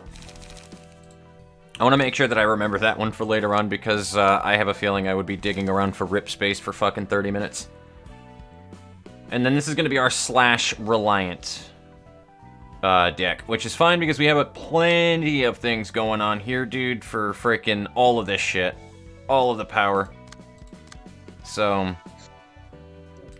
every one of these decks. So Michael says it's pronounced Rose Facard. Rose Facard. Rose Facard. Oh, yo, Bamboo Hat Kim could be a smoke page. We can smoke Bamboo Hat Kim. That sounds like some type of like weed or something. I mean, that's basically what they do. The fucking Smokes brothers, they give you cancer in all of the ways. Oh, okay. So it's like when you sit on the toilet at the mall and you get ass cancer. Yeah. Exactly. And you get butt cancer, yes. Oh, man. I mean, I can also just put Sayo's Battle Ready in there, too, so I don't know. Pierce Power is not a thing I can do either, because I need more for my passive attribution, but, so what do we have here? Do we have just straight slash power, or is it power? Yeah, this is all slash power, so even with Singular Strike, right? The usual thing that I was doing with my Singular Strike decks before is I was... Oh, God. Yeah, that thing, too. Forgot about that. Because we were running... A Fierce Charge would be what I would run, to be honest with you, anyway. So Fierce Charge is definite, but we were also running, for the sake of drawing, I don't have it anymore anyways. That's fine. I don't that question doesn't matter anymore. Cool. But Singular Strike is +2 power anyway, which I can still do this if I need pierce damage and I don't need slash. So I'm probably gonna do that anyway. Now let's build this the way that we build every other fucking slash deck, huh?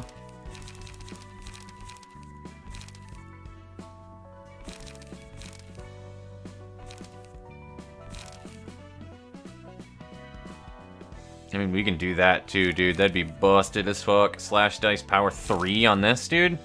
Like, fuck it, let's run a mangle.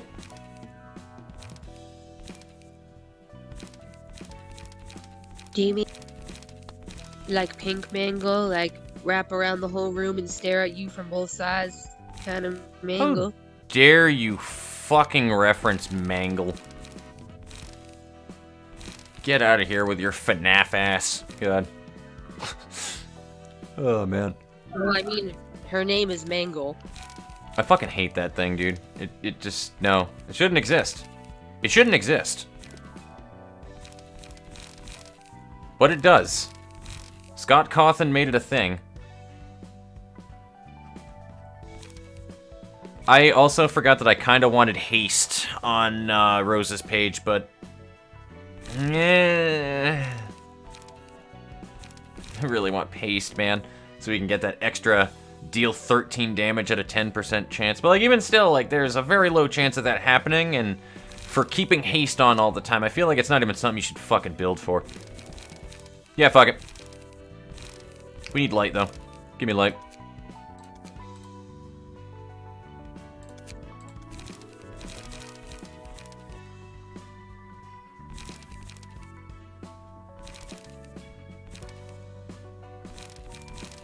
Definitely want to clean up in there. Maybe 2 cleanups, even. Nah.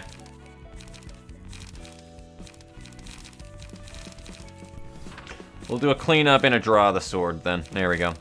Do we have any good, like, Bamboo Hat fucking Kim murders everything on the fucking battlefield pages for 3 cost?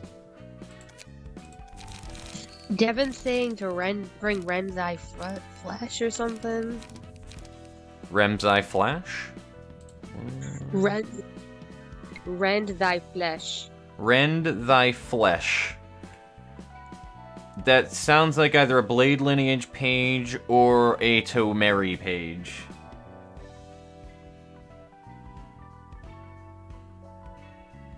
Rend thy flesh, I believe it's called.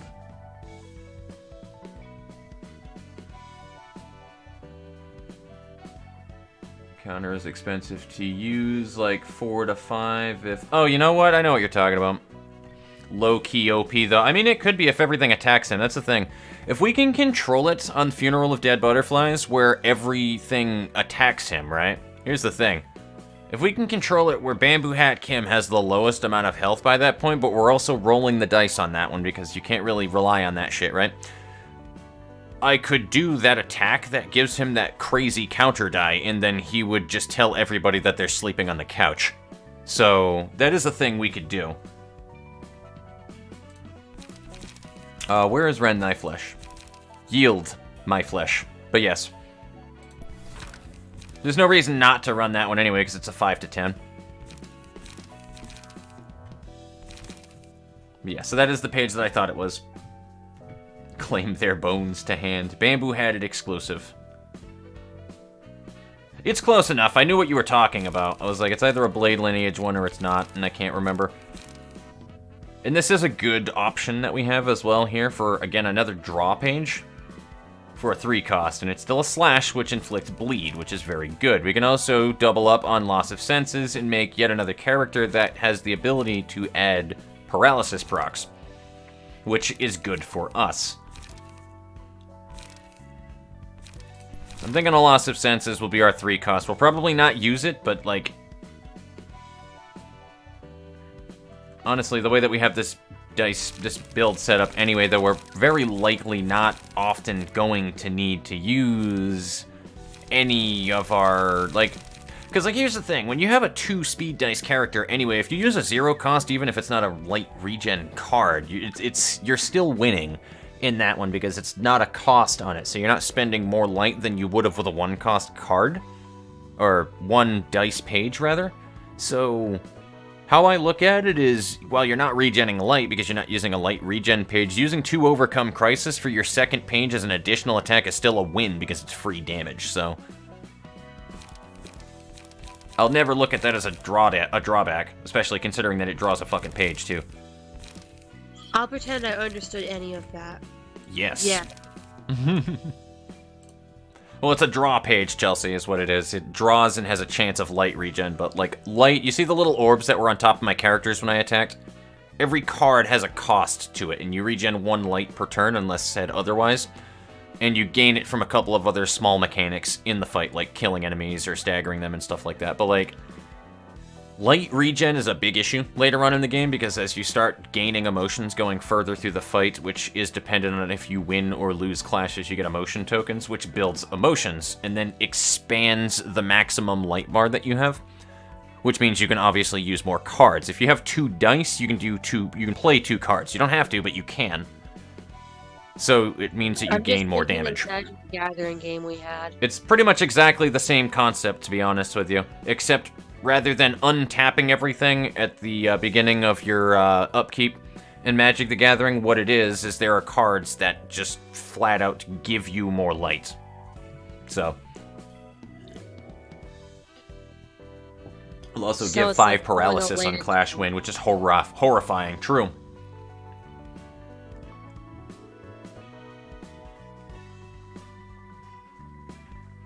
Oh yeah, it's gonna be quite a hefty card to use, ladies and gentlemen. And I'm probably going to force him to be put in a situation where he loses that, so that he holds on to the to claim their bones counter. All right, let's go ahead and do attempt 2. It's been long enough of me building a deck. Let's try this one again.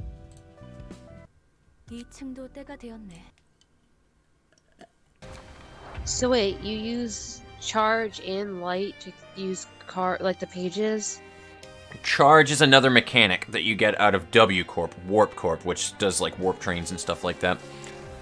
Charge is a whole other mechanic, like smoke. And when you use certain cards, you gain charge by using them, and you can expend it to modify or augment or make other cards generally better. So if we look at, who has Rose? Gavin has Rose.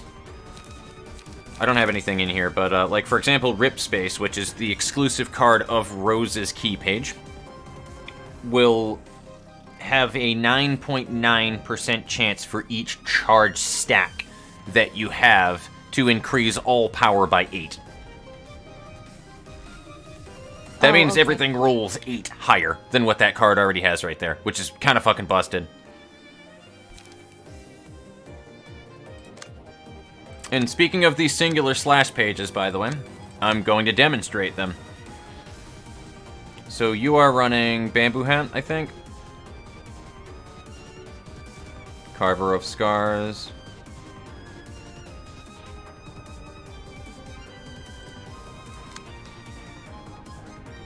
Dude, I can put a shitload of bleed on her right the fuck now.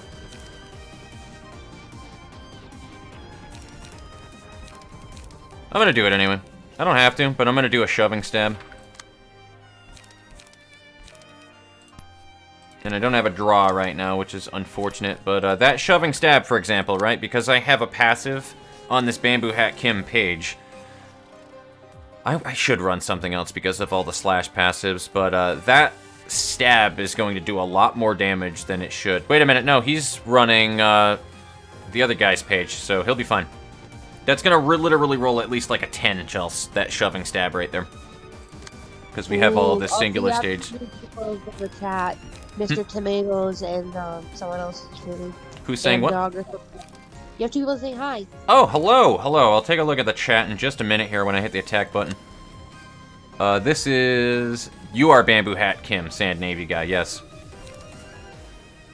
I want you to do, probably Mangle first, followed by this, so that you can draw. And I'll redo that one, reapply that one later. I can block.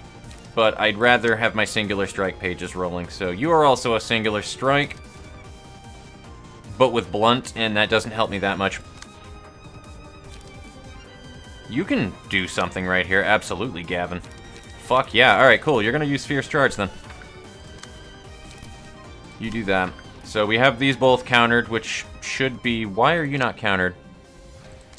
Because I am not countering it properly. There we go.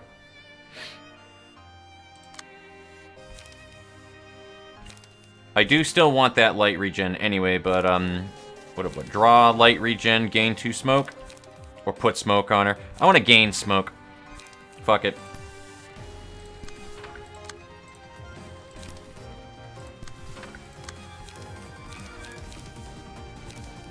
And I could put protection on, but that's fine. We're just gonna do this, and we're just gonna spank the shit out of her. And let me do that tab option that they added recently. That's so good. That's so good. I love slice of life changes, man. Yeah, that right there. 14 roll on your 12. Get bent. This kind of was begging for a singular strike build. Philly Amdog, yes. Hello, Philly Amdog. How are you doing today? Good to see you. Mr. Tomato plays. Dude, holy shit. I haven't seen you in a hot minute. How are things over on your neck of the woods, man? I've seen not too terribly long ago, though, you are back into putting videos up, which is nice. Timmy is a great guy. I love him. Devin was asking if you could have a character made of either Tipworth or Kabura's floor. I'm being the chat worker. Who was asking this? Oh, Devin. Probably, yeah. I can add you onto the list. Not too much yet, Suds. I haven't beaten the floor realization yet for Yesod, so we're still trying to get this done, and we just set things up so that I have my singular strike builds going, so we should have a much easier time. And yeah, this is a pretty dope game, though, not gonna lie, Timmy. It's just more of a card-playing, kind of Slay the Spire-y kind of game, but it's a lot more story-focused than the real gameplay, but the deck building and all this other stuff is very intricate and fun. Tuned out for a second. What happened? Not much. People just jumped into the chat. That's really about it. Singular strike builds. What do we have here? Nobody has fucking any of their singular strike shit right now, other than Yield My Flesh. You know what? Actually, this might be the time for it. This might be the time, guys. Let's see how well that works.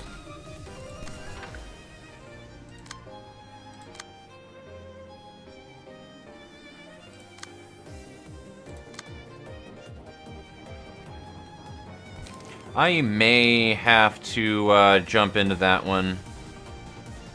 So this is going to give me bind and paralysis for sure from getting hit by that thing. Loss of senses is an option. She doesn't have smoke on her, but loss of senses is a good thing. We can block the first one. Still going to get hit by it. 5 to 9 could do some good stuff. It's not going to paralyze or anything, though, but I mean, it's got all the usual shit that we have from here. And we have a bit of smoke on ourselves. I could also overcharge it. I can't overcharge it because I don't have the light for it right now, which is unfortunate. I would love to overcharge it, though, not gonna lie.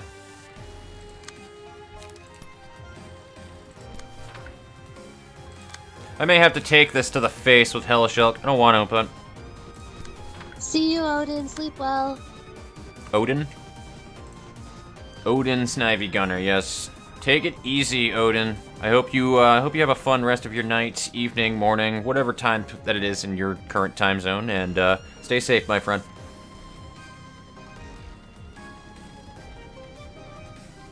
We got all the way down to Funeral of Dead Butterflies, and then I kind of just got cock-blocked because I couldn't really do much.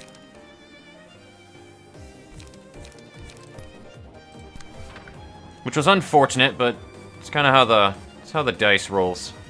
Pun absolutely intended. Alright, Hellish Elk needs to reapply that then, so we'll do this. And a 2 Overcome Crisis so that you have some smoke on you. Does smoke even matter, actually? Smoke won't matter on you. So, we'll just do that. We'll just do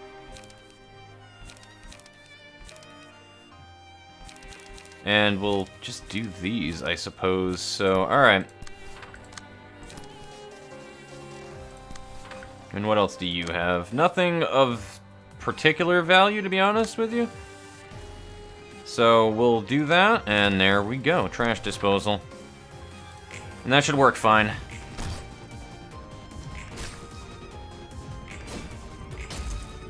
Why is metallic ringing rolling lower?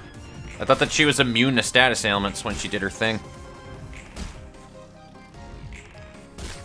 I thought when she used metallic ringing, it made it so that she was immune to status. I mean, I'm not complaining. Oh, it's not a metallic ringing. That's why. It's something else. Gotcha. So we just need to make sure that we fucking beat her ass, really. I'm actually going to have Yesod take the floor here. Yesod, split the fucking floor.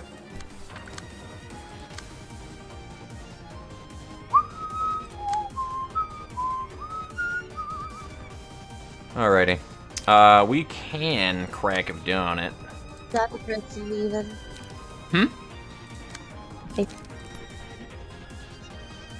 I think it's Seal? Syra? Yeah. Yeah, that would be Seal then. Alright, absolutely. Take it easy, my friend. Take it easy. We definitely need to play some Remnant soon. Probably tomorrow or something like that. Like I said, I've had a lot of, like, content shit that I've been doing for my YouTube channel that's been kind of tiring me out, but I like it. So. Realize you changed your channel name. That is true. I went through a full channel name change. It took me a little while before I did the full transition, but yep. Same me. I almost want to jump into that, man. I just realized that not having...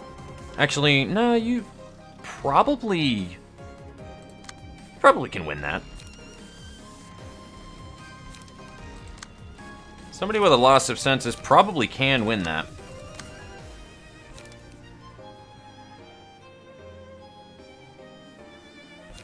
Overcharge actually probably can, and I think I'm gonna let this one go through with an overcharge. Fuck it. I have nothing to lose here. Well, actually, I have a lot to lose. On the contrary, I have a lot to lose.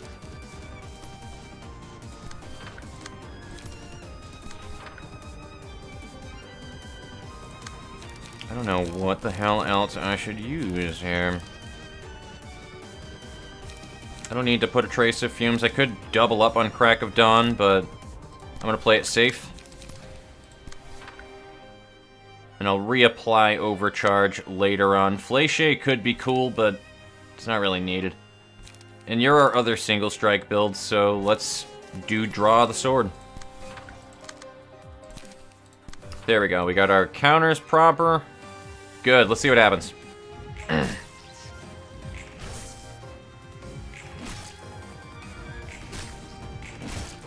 I love Singular Strike, man. It's so good. So, we are going to have one less character in this next fun. I was thinking fight in one at the same time. Their die rolled max value, deal extra stagger damage. After a successful block attack, inflict bind in paralysis. We're gonna do that one on Emma. Because that's gonna help us considerably during a certain fight later on down the line. Alright, cool. So you have 10 charge now, which means that you can fucking open up with rip space as soon as you're back.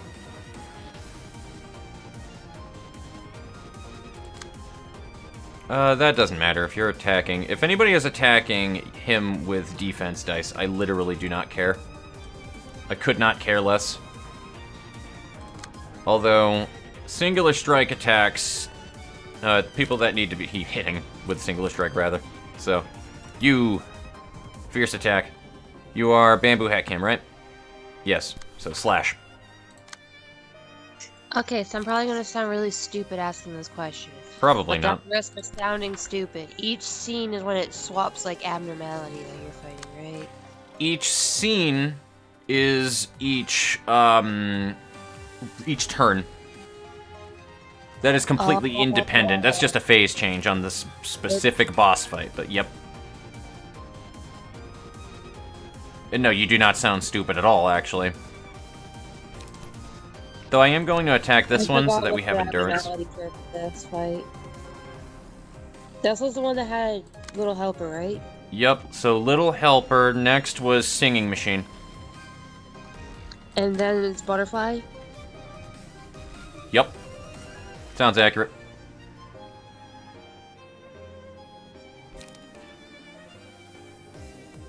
I don't want her to restore any light, and I just forgot about that one entirely. Who else is our other Singular Strike build? You are. Good. I need you to win that one. Don't fail me now, Rikishu. Actually, you can win that one, too. Holy fuck. So you have Singular Strike. Do you have any other bonuses on anything right now? Not particularly. You might win that one, or may not win that one, rather.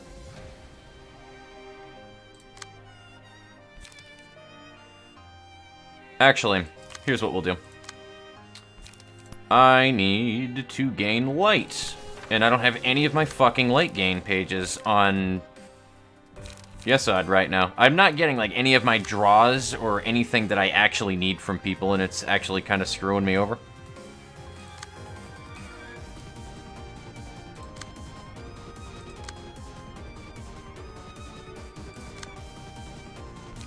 I may have to use Loss of Senses instead of Singular Striking.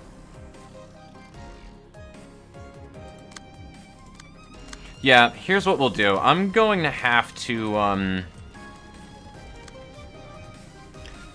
gonna have to counter that. Oh, I can't even counterattack that, man. Come on. Let's do a defense order then, maybe. No, I can't even because he doesn't have light. Oh my god, fuck me, dude.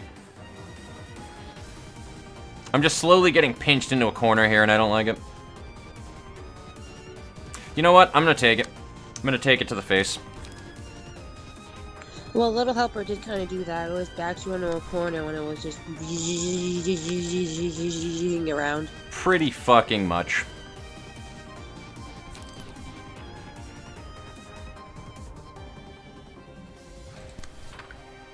So we should probably start focusing on some of the little add-ons here.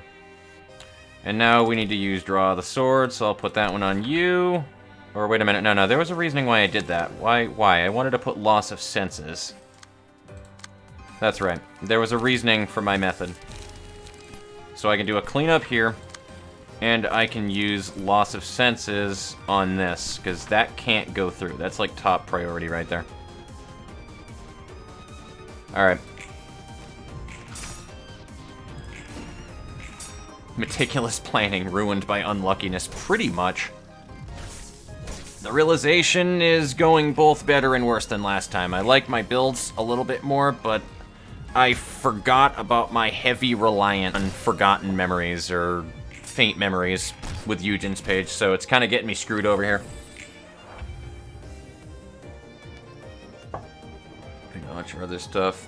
Philly M Dog, I appreciate that. That's super nice to say, actually. And that's not like just me saying, that's really nice, and then just throwing it off to the side or something. Like, genuinely, that's something that puts a stupid, dopey smile on my face just reading that, so appreciate that. I sound like a well-spoken, normal, non-goofy person on camera whenever that I am doing pre-recorded things, but I assure you that, it's pretty easy to say something to me, if you know me well enough, where I just get, I guess, flabbergasted would be the word to use right there, and don't know how to respond to it, and that's a way to do it right there. But I do appreciate that. I would like to build the channel a bit. You're a total goof in real life. Absolutely, I am. I like fun. Fun is good. With older cards. Yeah. Rather dramatic with its terminology. Have you seen the final phase yet? No, because Funeral of Dead Butterflies kind of bent me over a barrel and showed me the 50 states last time. Didn't it do that in Didn't it also do that in the Lottery Corporation to us? It did. And that is a problem.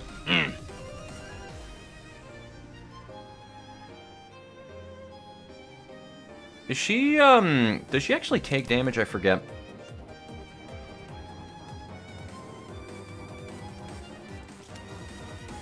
Fortunately, she's strengthened, though, too, which is a problem.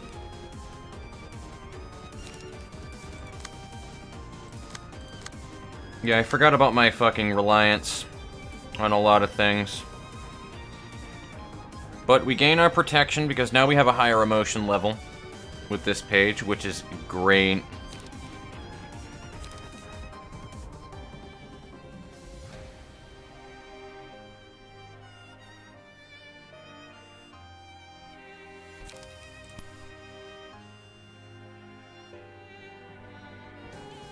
We're gonna have somebody, which will probably be Ricky, actually, now that I think about it, fuck it. And that'll be the first attack that goes off anyway, assuming if any of that goes through, so it actually might get staggered first, which is good. Now we just need to have somebody... Binding Arms is a 2 now, yes. Yes. Alright, cool. Yes, Queen...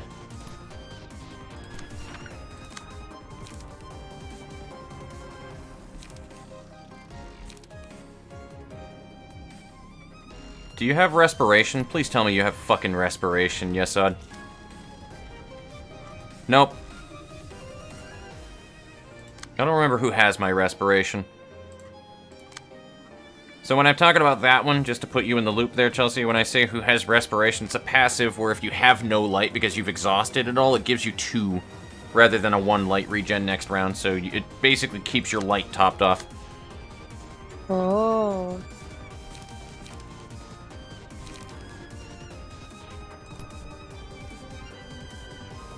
I'm actually going to attack you with that one, because that'll give me protection. And Hellish Elk should be able to handle that one, but she's going to get a lot of bleeds, is the problem. Because she's probably not going to beat those. Then again, I don't think I have anything that I can beat those with, so...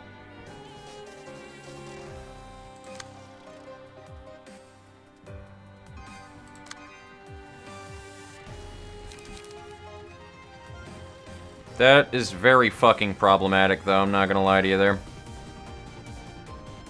Because that'll keep snowballing out of control as well, like everything else in this fight.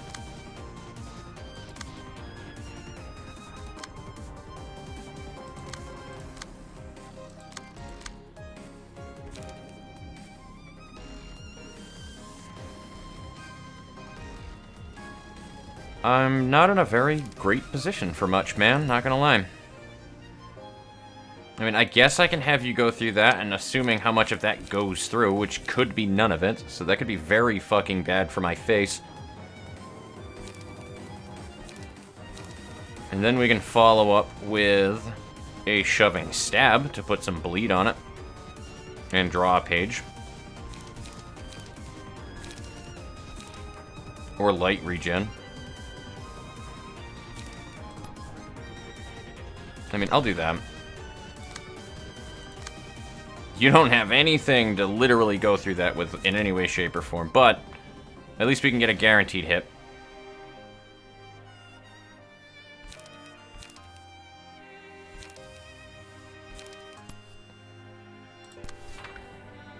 I don't like that. I really don't like a whole lot of what's going to happen here, but luckily a lot of people have protection.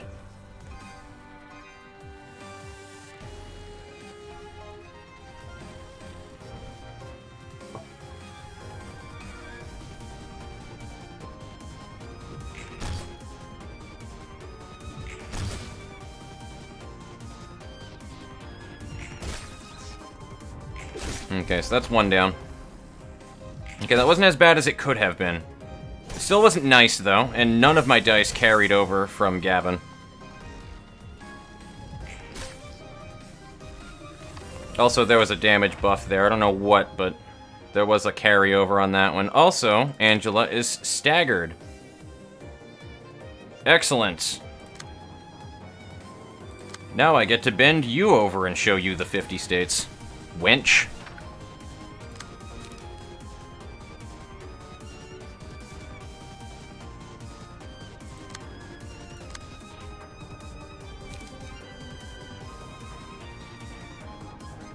If target has more smoke, so I need to really I do really need to put some smoke on her. How do I go about this, though? I guess that. I want that to be my first attack. And then we'll just use Smoking Pipe just because we can. This guy in the back needs to get, like, whacked real good. Hellish Elk, do that so that we have some of that shit.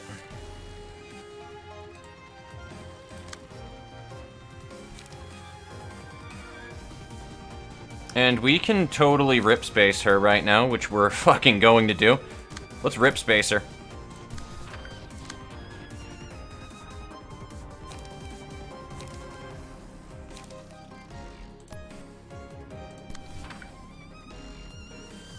And I kind of want to fléché the one in the back, but I'm not going to worry yet.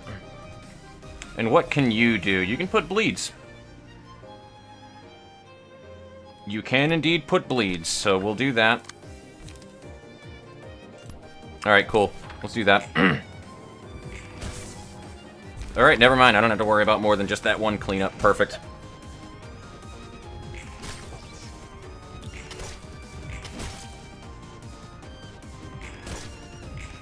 Oh, wow, that did some fucking damage with Ripple. Holy shit. I'm going to put this on Rose, dealing 15% of the target's max HP with a combat page. Because it also gives her haste. Remember what haste does, guys, whenever that we have it on Rose.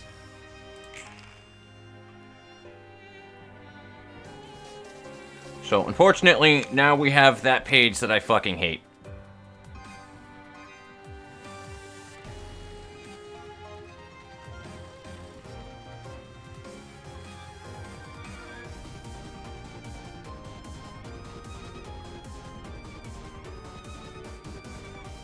So we are at, what are we at for emotion level right now? Just 3?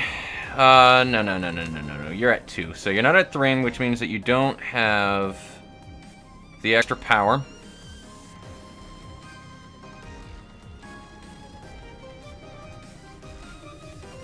But the protection is still nice. As well as the stagger protection. 3 damage against enemies with bleach. She's gonna roll super low, actually. Holy shit, never mind. Yo, I just realized she got 4 paralysis on her. Never mind. We got this. I'll check chat in a minute. I'm like getting wicked into this fight right now. And I kind of want it to end so I can go and relax for a little while. I'll be honest with you. I'm a broken man, chat. Does it take that much out of you today? It's been a day, man. It's definitely been a day. Mangle is going to be a really good option there.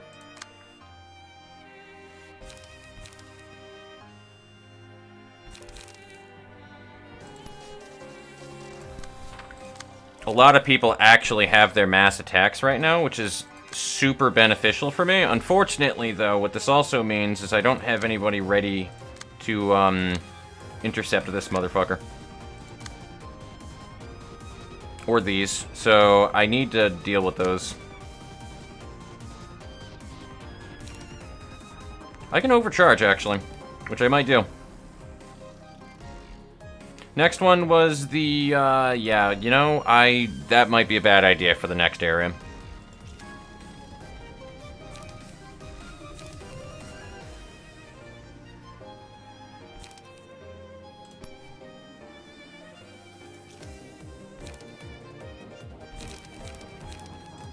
Nah, I need to maintain your HP as best as humanly possible, even at that cost.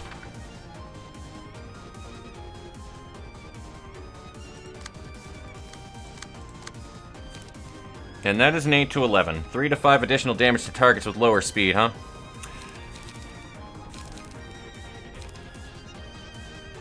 And I can't intercept either of those, unfortunately, so that's a bit of a problem. Whatever, we're still gonna mangle it.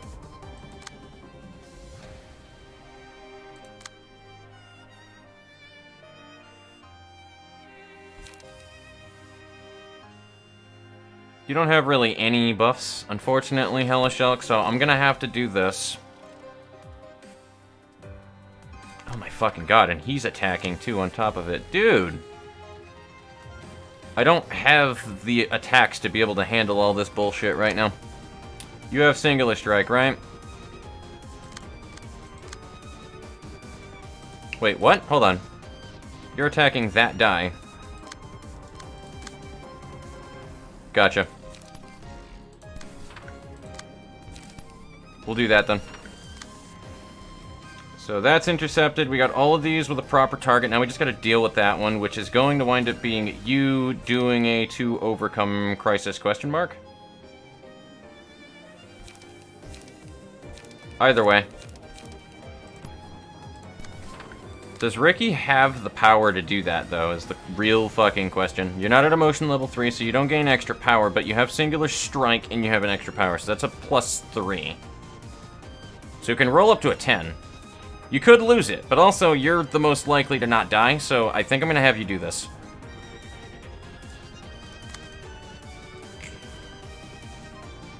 About the expected result there.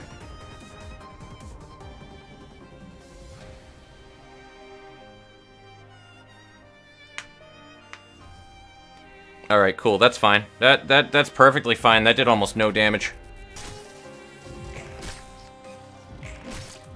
And overcharge is what I'm talking about. That's good to hear. What?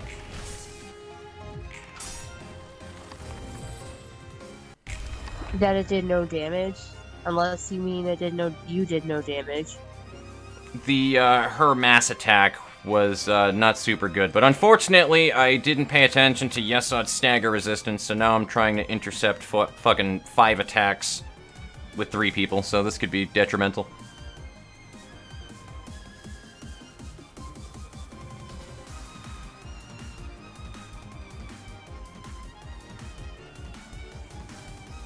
Damage at 10%. Yeah, dimensional sections. Got it. Hello, Dogwolf. How are you doing? Just being staggered as your dice have to be blocked by Funeral. Think he can make it without the sacrifices yet. Maybe during Funeral or the last phase, but not quite yet. We're pretty much built for Funeral is the problem. To use that phrase again. Bent me over a barrel and showed me the 50 states. But with Yesod, I run mostly blunt and I try to build around it.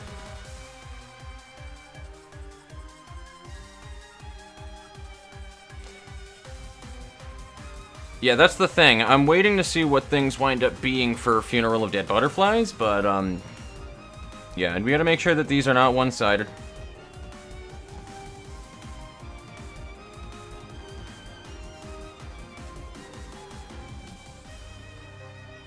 I mean, these are fine. These can hit. Is the real thing. Like, you know what I mean? I can let those hit Gavin, or at least that one hit Gavin. He'll be fine. This one needs to be intercepted, though. At all costs. Also, I need to see what Angela's doing here. Not today.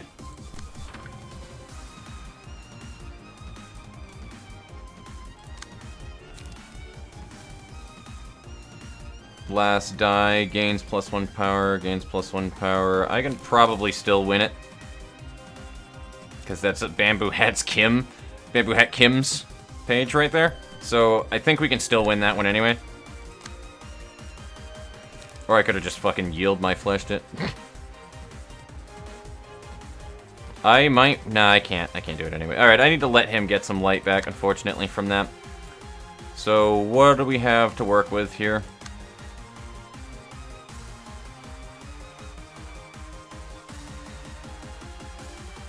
I'm gonna let that one go through. The top, though, needs to be dealt with.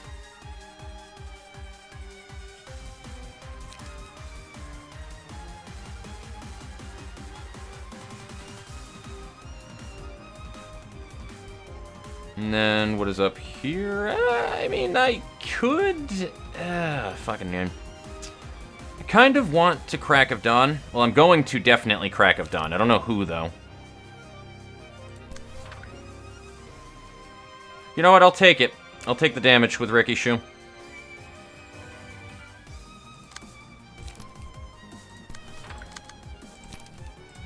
This could be a mistake, but I'm gonna take the damage with him.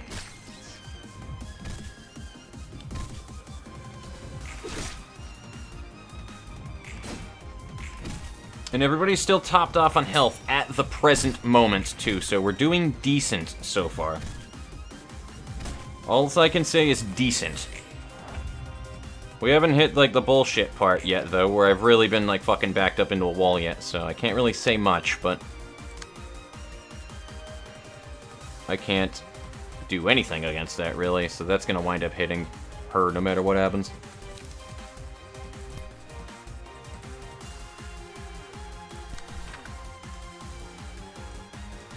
And then whoever I want to fucking do damage to, really, is what this next one. This is just a free damage round at this point. So we already have Overcharge back.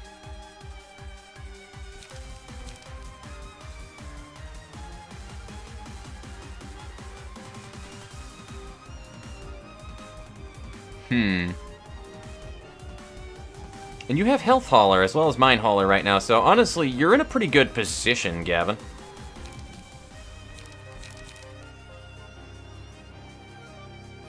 Although I may want to start to try to... Oh, you can't even fucking intercept that, can you? No, that's fine. Wasn't expecting it to. Alright, I need to deal with this right here. How does do? Crack of Dawn, I guess. And now you need light. So... Fuck you in the face. Now we just gotta deal with this guy.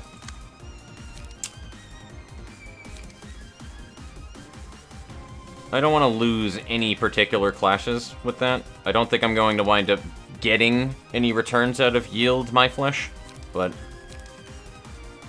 either way. We're going to do Fleche, actually. That's what we're going to do, so that I can put some Fragile on the fucker.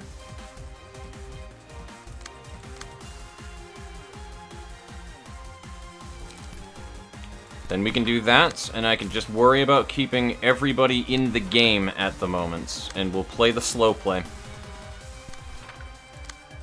This gives me time to also apply smoke on whoever the fuck I want to apply smoke on with Yesod.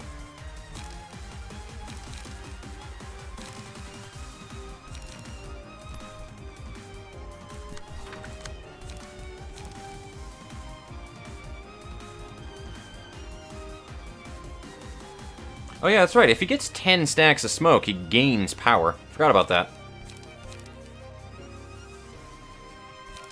But I do need light, so we're going to probably do this and attack Angela with it, because I think that gives smoke. No, it doesn't, actually. And it's ineffective anyway, so never mind. We'll just attack you up here, there. Alright.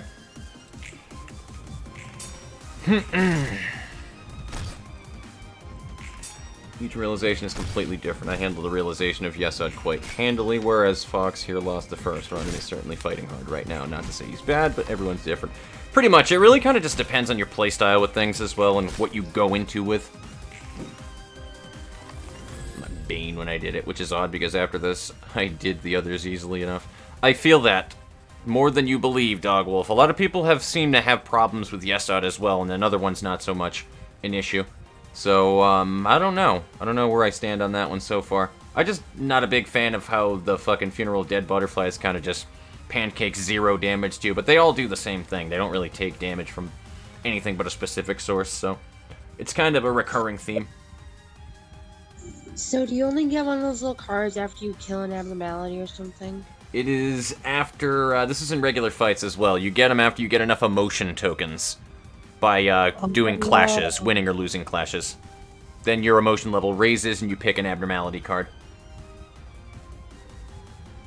Okay, I got it.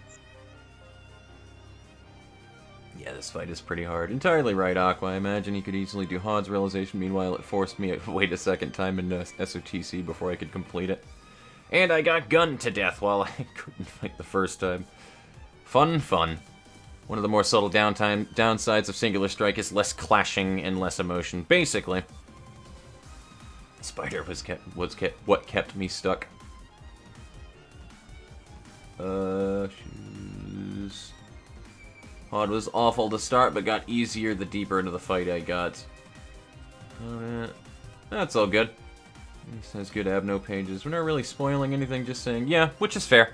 You can go ahead and talk about it, because I can just dip out of the conversation if I don't want to fucking read it either, too. So we have our ceiling page. Extra stagger against an enemy whose stagger resist is 25% or lower, which isn't going to help us too much. And then there's offensive dice gain power against enemies with lower speed. I think we should put this on Rose. She has singular strength as it is, and she also is very speed reliant. I think we could win a lot of returns out of putting clean on the right character. We can also put it on Hellish Elk, and then she would be able to get a lot of returns out of that one as well. Who should I put clean on? I'm gonna go ahead and ask you guys. I'd recommend the Sealed Eye one. Only way to beat the last Abno? Oh, only way I beat it. Well, remember, I'm built for being able to do the ceiling thing on Angela now. I honestly, weirdly enough, I don't think that we're going to have very many problems against Funeral of Dead Butterflies. Everything before and after that, though, is something else. Coffin is really good for last fights. Remember, clean for Funeral, but clean is also really good. Also, I can't double back on it anyway since I already picked clean. So, we have to pick clean. It's either going to go on Rose, on Yesod, or onto Rose. I said Rose already. Or fucking Hellish Elk. Who is my fastest? Probably Rose right now because she gains speed from dealing a bunch of damage, which she can do a bunch of damage at once.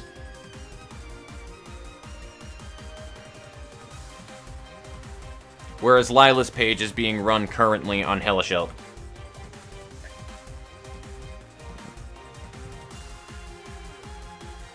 She doesn't have a lot of haste pages, she just has that haste passive, or that speed dice related passive, as well as her abnormality page giving her haste if she does a ton of damage in one hit.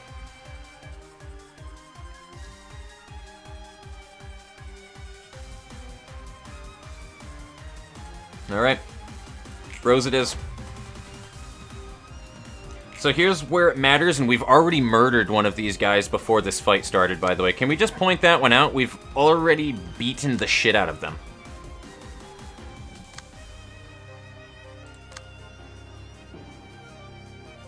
If only I had fucking... Oh, I do have Rip Space, dude. We can do the Rip Space combo. We can do her Rip Space combo. I mean, I don't even need to do Overcharge, to be honest with you, but it gives me the ability to do so, and I'm going to fucking do so. I think we should do that. Have Rose handle those, and then we only have to worry about our singular strikers hitting in the back rows. Or I can hit Angela with it. Nah, that's what our singular strikers will focus on, actually. So that's a 3 to 6. Let's work on Bamboo Hat Kim first. What do you have, buddy? What do you have? You have plenty of light. You do.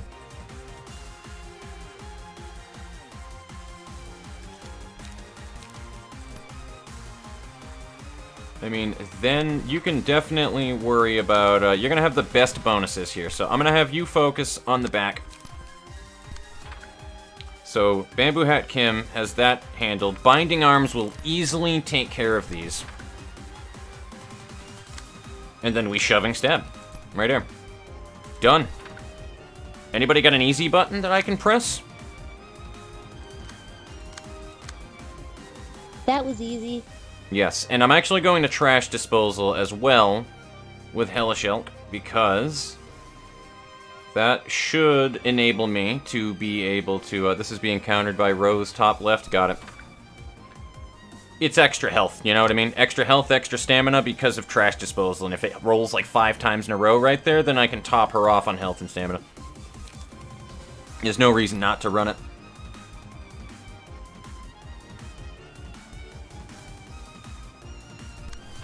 And I'll just keep balancing out damage here, real quick.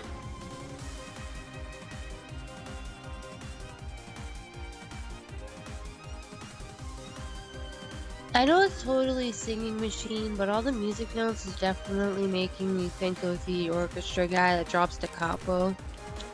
You, sir, are talking about the Silent Orchestra. One of the most infamous fucking abnormalities Yes. I knew it was something orchestra. I just couldn't think of the first word. You know, I don't know Funsies thing, you know when they were talking about the pianist last time that we were playing this and like the cutscenes and stuff like that? That's actually referential to the silent orchestra and the musicians of Bremen because of how the distortion works in this game, so...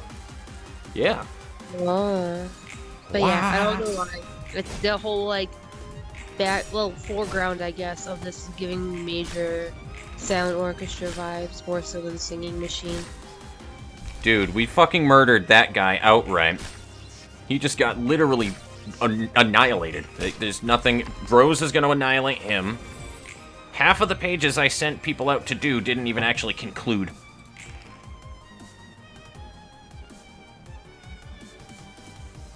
Well, alright. And we have another Binding Arms. Which means that's what you're gonna do, buddy. You're on Binding Arms duty. That's like a fucking +3, no, it's +3 power to that, so that's at least an 8. So, very high likely that that's going to wind up hitting anyway. I could also just more reliably put that on somebody else. Which I think I might do, to be honest with you. I might have somebody else attack that has a higher fucking chance of winning it. And I could even, yeah, you know what, let's do this, because if he loses it, in the worst case scenario, if we lose with Yield My Flesh, and somehow she wins with Tiny Performance, that's even more beneficial to us. So I'm going to do that. Why am I going to do that, ladies and gentlemen? Fill in the blanks. You know the answer to this one.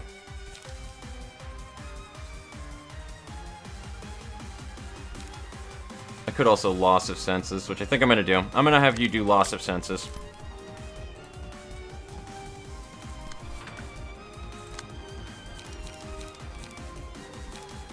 And this is light regen, so we want that.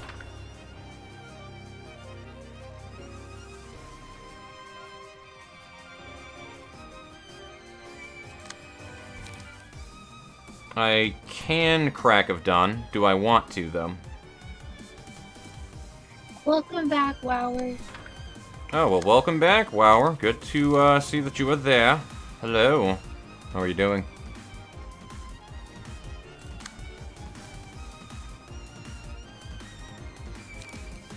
Yeah, dude, that's... I'm gonna do another trash disposal. I don't fucking have to, but I'm going to. Because she has... I gave her Mind Hauler, right? Yeah, absolutely.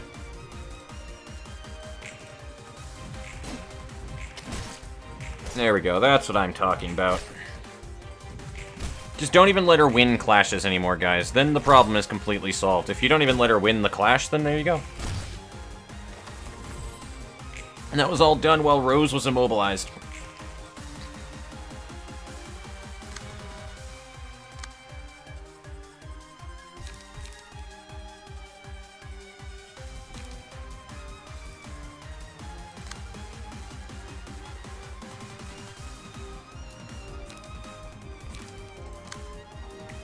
Loss of senses. I'm going to have you take the fucking floor there, Mr. Bamboo Hat Kim.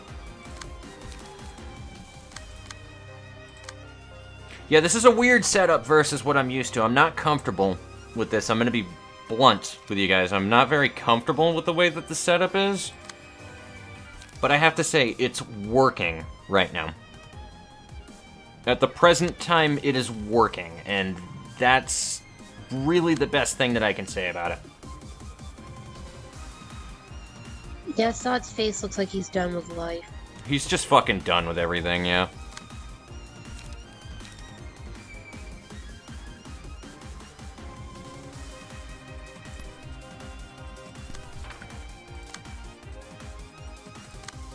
The problem, too, is she's not really taking a whole lot of any damage. Is it because Blunt? Yeah, it's because Blunt. Alright, yes, you know what to do.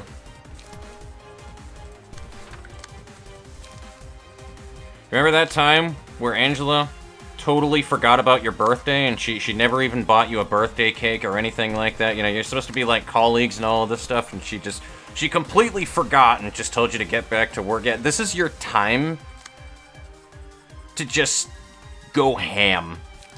You know, let it be personal when you attack her. I don't give a fuck, even if you're just trying to knock her out of her fucking insane mentality right now. Make it personal. You know, Hod seems like one of those people that never forgets your birthday. Yeah.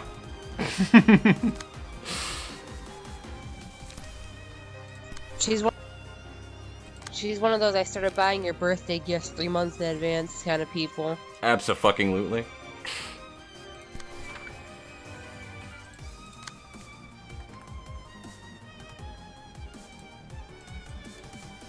And that was countered by that. Alright, cool. I'm gonna go and check chat now. Because I feel pretty confident in leaving that running. Still on this realization, yeah, I got my ass beat. Even one librarian can handle the 5th Abno by itself, it just takes longer. So I think Funeral of Butterflies Angela is harder. Yeah. Low-key OP with the downside of being forced to wait a turn, pretty much. And no one went in a singing machine, kinda funny. Yeah, Singing Machine was a bit of a joke this time around, assuming that we can, like, get through her with, like, few issues. Something about counter pages. Poor Angela's just straight up not having a good time. What I do is use Overcharge on a fast dice and then Rip Space on a slower one so you can get true. Very true. Died on Funeral Run number 2. Yep, ranged actually consumes it. Classic Funeral Death. 8 dice go brr. Counter gun. Look at her tiny baby dice rolls. True.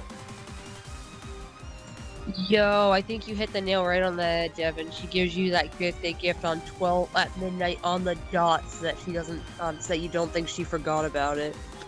Yeah. Specifically, yep. Pretty fucking much, dude. Hot as a cupcake. Yes. Add her into the cupcake tray. I also need to not forget about my, my pages that I have right now, guys. Also, it's funeral time. I just realized it. Okay, here we go. I'm caught up on chat. Here's the time to do it. Oh, fuck me. Seal a speed die until the end of... Now she's gonna start using 2-part 4 to 8s. Go and fuck yourself.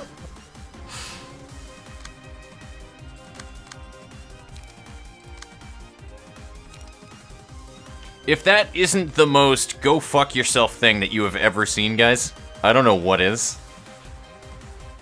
Like, that literally is, like, the biggest fuck you that I have ever seen from this game. But that's okay, because I'm gonna rip space it. Be cute, though. Yo, but that butterfly in her hair be looking cute, though. Yeah, true. I almost want to rip space it.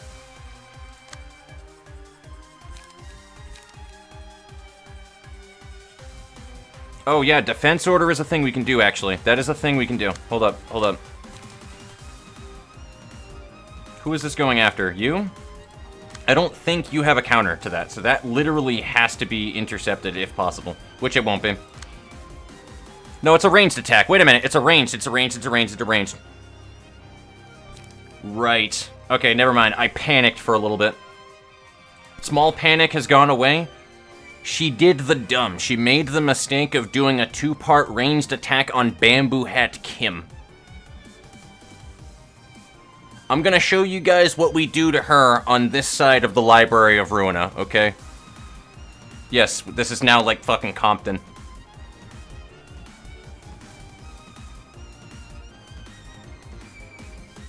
And then what were your abnormality page? Oh, 15% of max HP with a combat page. You gain haste. Okay. With a combat page in general. It doesn't have to be with an attack, a combat page. And then offensive dice gain 1 to 2 power with slower speed. So that's gonna be a loss for you there, homegirl. I don't know what to tell you there. So if we can get some paralysis on her on top of it, we're in a good fucking spot.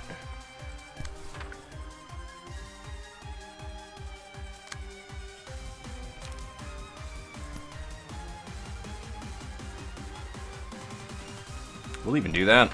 There we go. That takes care of one of those.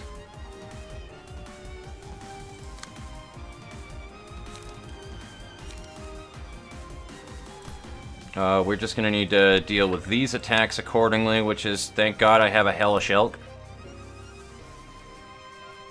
Yeah, they have a Funeral of Dead Butterflies. I have a Hellish Elk.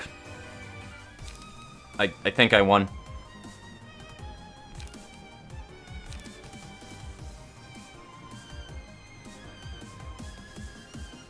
Hella Shulk is the one running the OP Rose page or Rose book or whatever. Mm-hmm. Yeah, sounds about right. I don't have any paralysis, though, unfortunately. I need to put more smoke on her, if that's the case. Yay, I'm learning. Oh, actually, no. OP Rose is Gavin. That is Lila's page. She is our tank. I apologize. Oh, okay. But you were... I know where your Gavin's mind was the going one with that the one. axe? Gavin is the one in the axe in the back. Yep, Gavin RB. Sand Navy guys on the bottom left with shark teeth. Obviously, Yesod is Yesod. Ricky Shu is bottom right using that grade 1 fixer page. And that's really all I need to say about that one. I can do straight stagger damage to her right now with Fleche, but I want to restore light.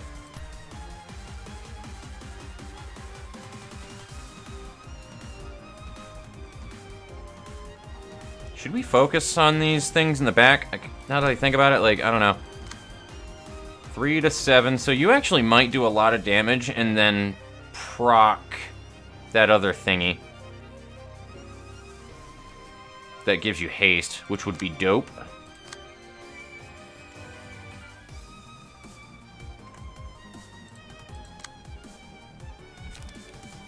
I definitely need some light regen here, so I may actually just burn through these pages for some light regen.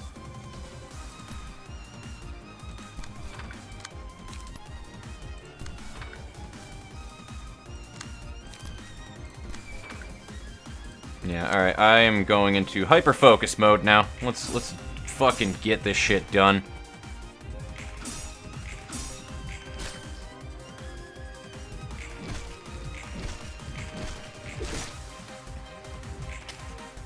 This was for when I figured out everything about the inner workings of the library and sped it and pulled it out to you on paper, and you were like, "Oh, well, I didn't tell you to use your time for this, Yesod."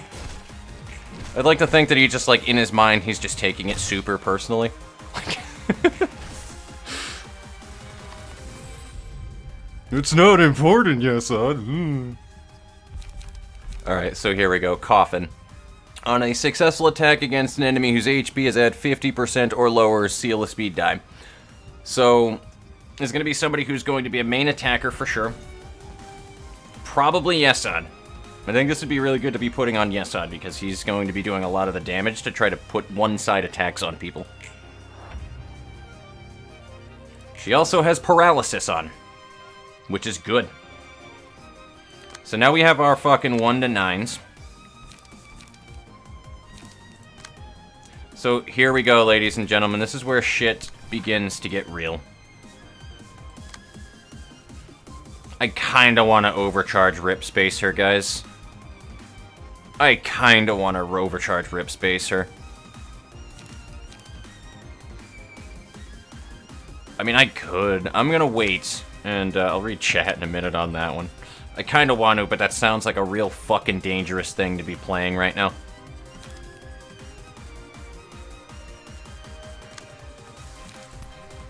Okay, so she shouldn't win with those, and she'll seal her own speed die on losing these clashes. So, if memory serves me correctly on that one, we should be good. Now we just need to deal with all these fuckers in the back.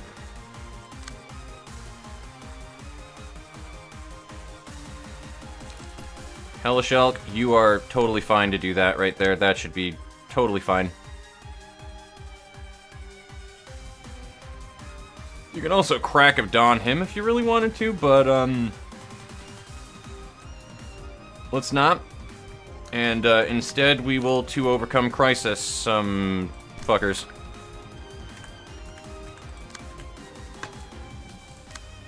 I definitely need to put some more of that on people as well. I need to draw some pages on Ricky Shu, or we're gonna be in a bad fucking spot. By the way, anybody notice how fucking tanky Ricky Shu is right now? Dear God.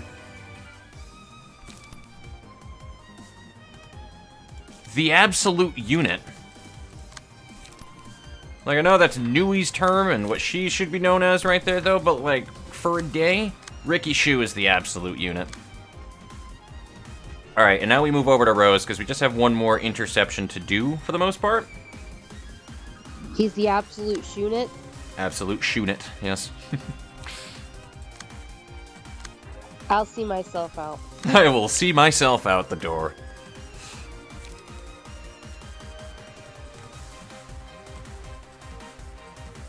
High reward if she will lose those dices. That's the thing.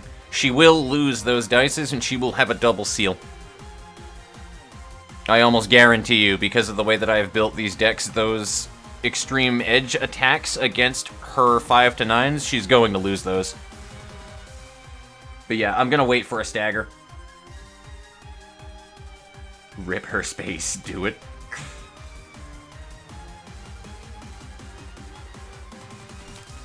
Alright, so let's focus on trying to counter things then, that's fine.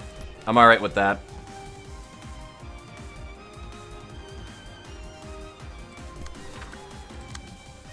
And we just have one more 3-part attack right here, so we can Trace of Fumes that, and that should win easily, and then we'll gain light back. And done deal, there we go. And we can do a 2 Overcome Crisis as well. We have a lot of 2 Overcome Crises going over there that probably are not nearly as necessary as they could be. So we'll do that. That is your counter. Let's do this. Let's see what happens here. Yeah, she shouldn't win these. Yeah, and there's your stagger. Check and mate. Is that GG? That should be GG. GG no re. We still have another fight after this, though. There's one more stage. This isn't the fight over, but this is Angela getting fucking bodied. But it is the funeral for funeral? Yes.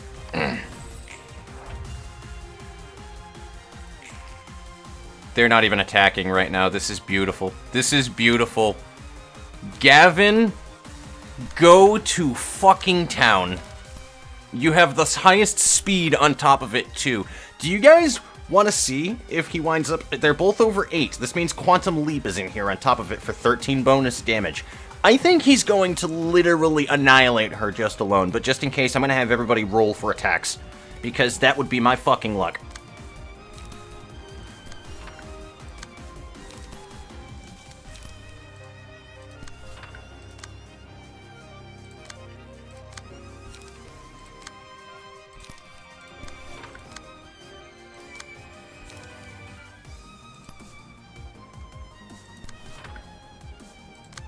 And then if it's needed, Binding Arms, but, or maybe Guidance of the Gears for light regen and gaining 2 smoke, so we'll do that, just if it's needed. Alright, let's see what happens. I need to see if any of these roll super high. 26, 26, 20... 26 with extra damage on it on top of it. Yeah, Gavin just procced it. He fucking procced it on the last hit. That just... Angela almost didn't deserve that, except she can go fuck herself after last run. Oh, she's bro. Oh no. It's getting tougher to endure hits. Seems there's only a little bit left to push through, yeah? Guess so. Wait, let's stay focused until the end. It, but I asked earlier if there's free sheets in this. Yes, you called it then. There's a Durbro, and she has 700 HP. Jesus. Wait a minute, why does... Look at the top of her head right there, that white fluff. Am I the only person that gets a Virgil from Devil May Cry thing out of this one right here? Dude, she fucking looks like Virgil right now. And it's not right. Yeah. I guess so. Let's stay focused until the end. I'm so happy to see her, bro. I miss him. I still remember that. The bullet flying in precise straight line. The unstoppable bullet got a lot of my coworkers killed too. We seem to have reached the end of it. Don't loosen your grip, everyone. Alright, we'll start reading things in a minute. I gotta go and pee really quickly. I gotta go and take a pee-pee. So... that was very hilarious watching her just get bodied by fucking Rose, dude. Holy shit. Let me see what you guys have right here, too, before I step out. And I'm also gonna tone up the music so that everybody can enjoy the fucking banger of a track that's going on right now. Funny gun, man. Virgil has a gun. Yes. Alright. Dude, the Free Sheets was legitimately one of my favorite abnormalities in Lobotomy. He was so cool. Dude, he was amazing. Alright, enjoy the music. He just domed somebody was just hilarious. Alright, I'm gonna also mute myself before stepping out of the room. And hopefully we can end the fight. So, I'll be right back.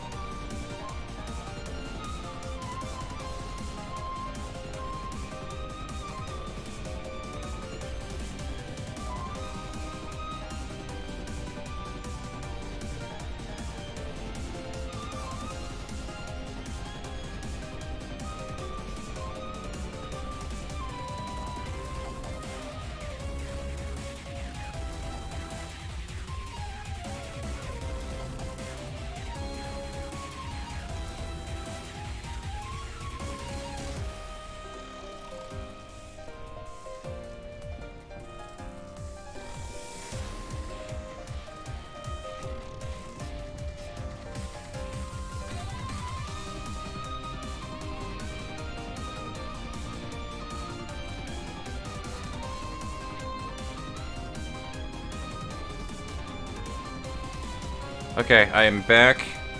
I am free of needing to go to the bathroom. Game faces on. Let's do this. What'd you say, Chelsea? Welcome back. Welcome back. Oh, to me. Okay. It's like, huh? Who now? And just jamming on that guitar. I am the storm that is approaching. The absolute Shunit is back. Yes, the absolute Shunit is back. Yes. Alrighty. Fun fact, overcharge basically kills your nugget. Yeah. So, let's see. Let's see how... Oh, fucking, that was dumb. Well, alright, cool. We're throwing now.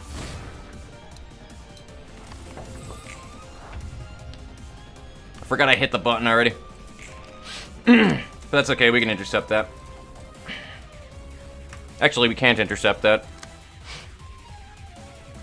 Anyway, 10 stagger damage every time that it hits, though, is the thing. But he's also ranged, so since, again, we have the singular strike build going on right now, it shouldn't be too bad. So, we will Fleche. And you will, your attacks don't really matter that much, because you're fucking Rose.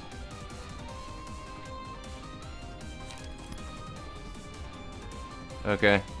Just kidding, guys. Just kidding. That wasn't... Mulligan.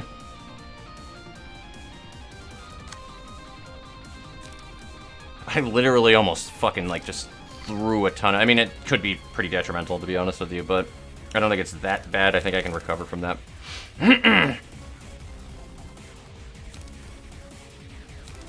Unfortunately, though, nobody has any smoke they can apply to... Actually, no...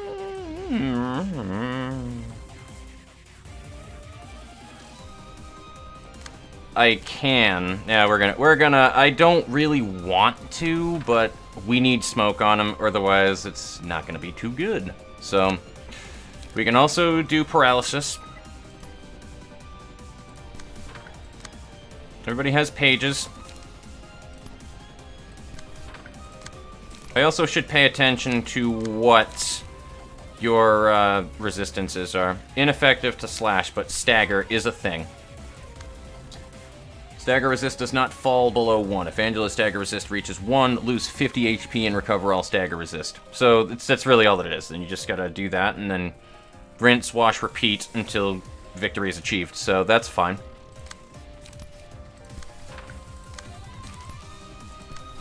But yeah, that wasn't fucking entirely smart whatsoever. Prioritizes Librarian at the center, so yes, odd specifically.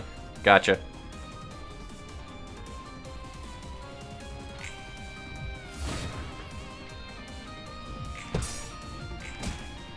Get bent.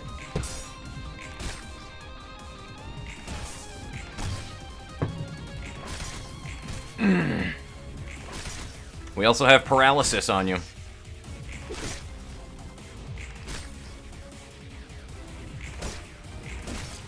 And because that does not ever, like, go down, what that means now is you will take damage, right? Yep, okay, so you take damage, and you have a full stagger resist again. You also have a shitload of bleeds, and that's only gonna get worse from here, buddy.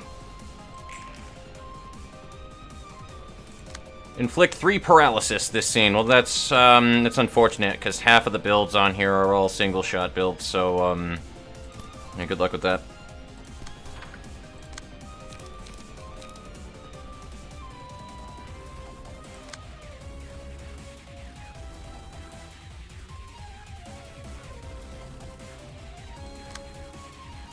Binding Arms is definitely what I want to do as the counter here, but that's everybody but Yesod. So, alright. Hey, that's fine. I'll fucking take it, dude. A 5 to 9. That means that actually Yesod can take the fucking floor on some of these right now, which is great.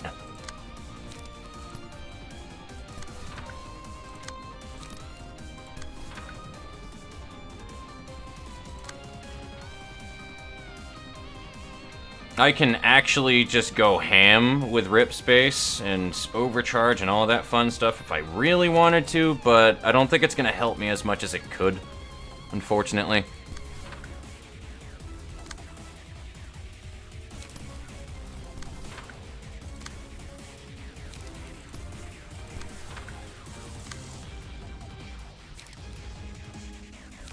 And actually, we can put some paralysis on you now, because you should definitely have enough fucking smoke on you by the time that this is done for me to really put some hurt on you.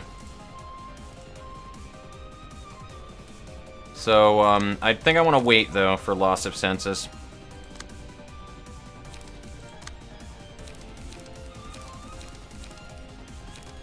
You're actually, why am I panicking right now? You're Bamboo Hat Kim. You should still be able to, in theory, have a good chance on winning that. And, like, even if you don't, I'm not really too super worried right now. I can also just do loss of senses altogether,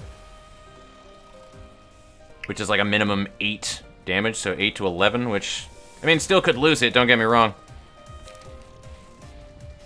And then Singular Strike is fucking 3 power plus, so it's like a plus 5, 7 to 12. Still a chance that we're not winning that. I don't really see any other options, though. Because I want to save that in case, like, shit really hits the fan there.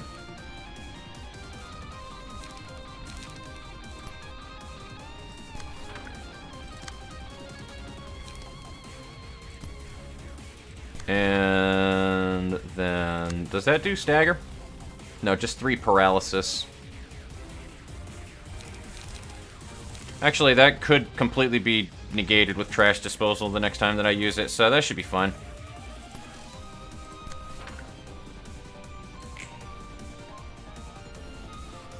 Did everybody just... I'll take it. I'll fucking take it.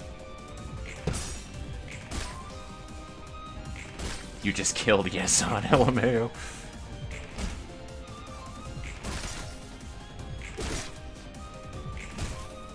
You might want to save your hard for specific mass attacks, but they aren't hard to beat. We'll have to see what they are. Endurance run right now. Yeah, true. Way overdoing it with all the attacks isn't going to really help us too much, so...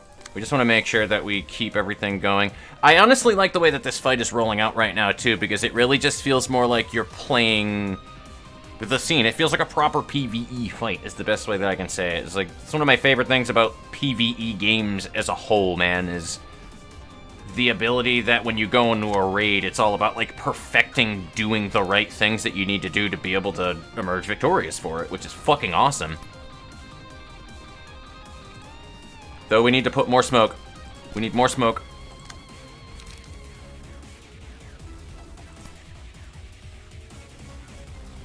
I have no clue what is going on. All I know is the red bar is going down, so I think you're doing it right.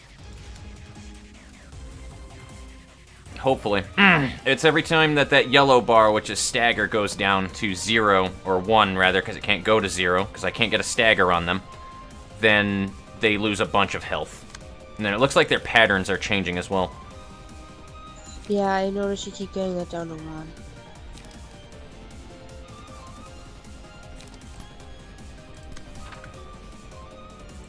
So you're also being attacked by this. Which this needs to be a 2-part attack. Singular strikes do not work for double attacks, so that's a bit of an issue. But it shouldn't be too detrimental because we can just do a mangle. And then just inflict some bleeds. That actually sounds like a really good plan. Or I could do loss of senses.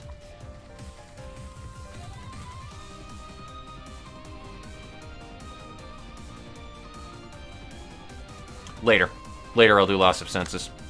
I want to make sure that smoke bar really just keeps getting built is the main thing. And as for you, Rose, you're gonna definitely trace a fume so that we have even more smoke on this motherfucker. More bleeds would also be very nice, but let's just do that. Make sure that you're topped off on that. You could use a little bit of light, just in case I want to, you know, do the rip and tear combo.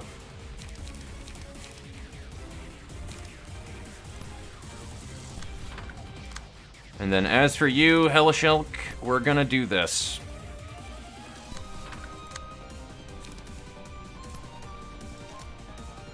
You need to keep your light up.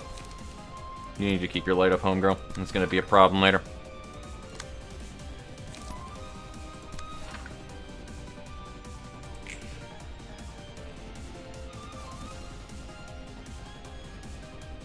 Alright, I'll take it. I'll fucking take it.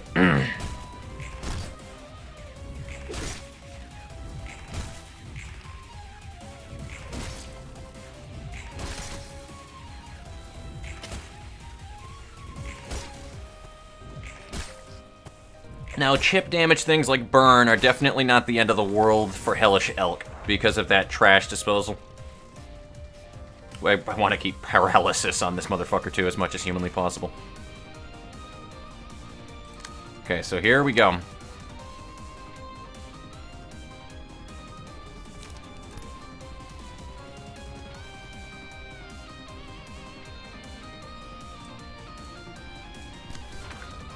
So what are we dealing with here? We are definitely emotion level 3 now, so you gain the extra power, Ricky Shoe. You have singular strike, so +3. That is a 10 at minimum.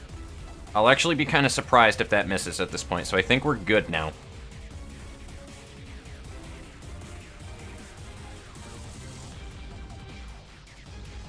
And you get the extra power. No, that's a guaranteed 11. That's a guaranteed fucking win. This is the reason why I built my decks the way that I did, too. It's a lot of it, at least. I'm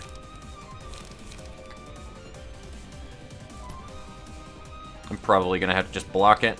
I don't know if that actually reduces damage, unfortunately.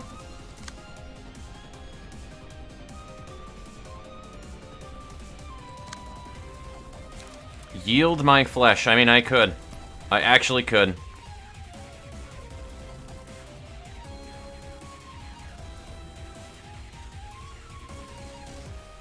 We're gonna do it. We're gonna fucking do it. Why not? You know what? Why not? That's like my mindset with it right now at this point. Just why the fuck not? And I want to put more paralysis on you. Stay paralyzed, my friends.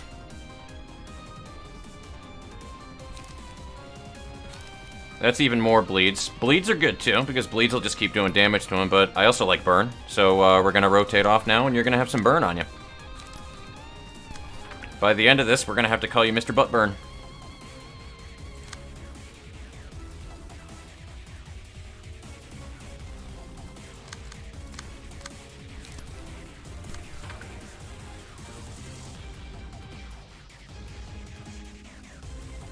Okay, Hellish Elk, now we just need to deal with how we're gonna handle this one for you.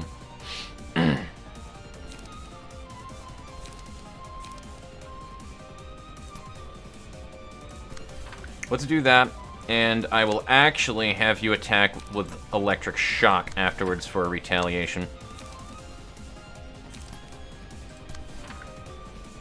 Yeah, light regen is becoming a bit of an issue here.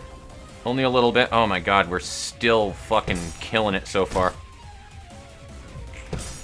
Just keep that fucking momentum. That's all I can say. We need to keep that fucking momentum. Also, a bunch of things just procced right there for Rose, and that was terrifying.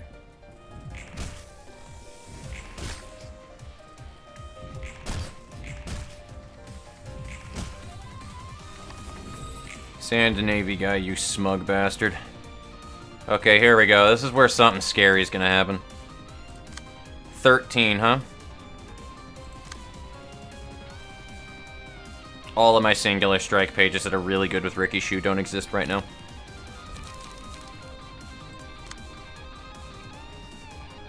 All of my... Oh, no, we got this. So that should be fine. What is this? 10 burn, 3 feeble, and 3 disarm. Alright, bud.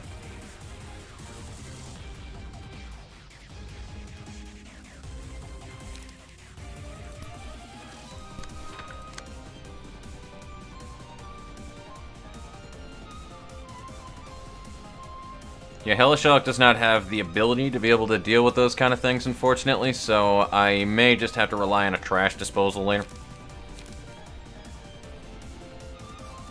And I don't have any light regen with her, so let's do this. Yeah, no, I don't want to do that. She needs light. Like, she really fucking badly needs light.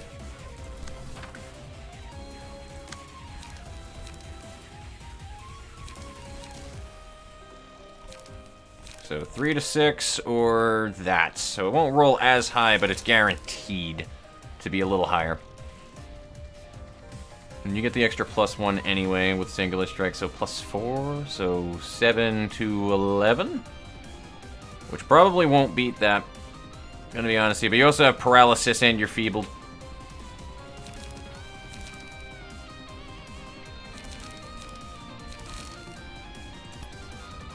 Fuck it. Let's do that.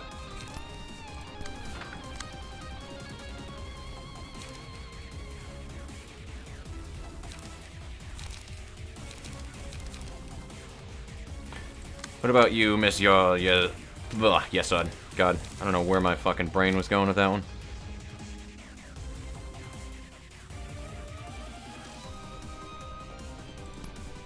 Sounded like you were trying to say something in French.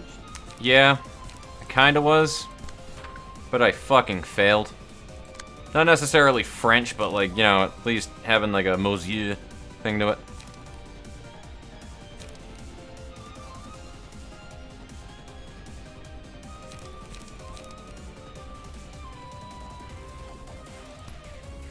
I want Mangle on you, and I need to generate light, so there we go.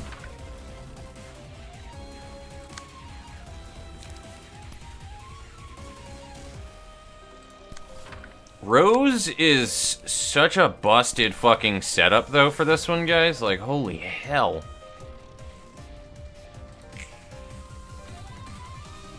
So everybody but Ricky managed to get out of that one unscathed, but honestly, Ricky does not really fucking take damage, so should be good. I don't think he has a ton of sustain either, though. Actually, no, he has health hauler, so he should be good. Let me go ahead and take a look at chat, too, before I get too bogged down.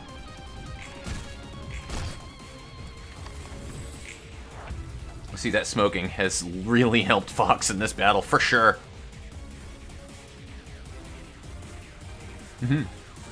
Cancer always saves the day. Yeah, I mean, if it kills you and you die, I mean, then it kind of solves your problem, doesn't it? If you're dead, then you don't have the problem anymore.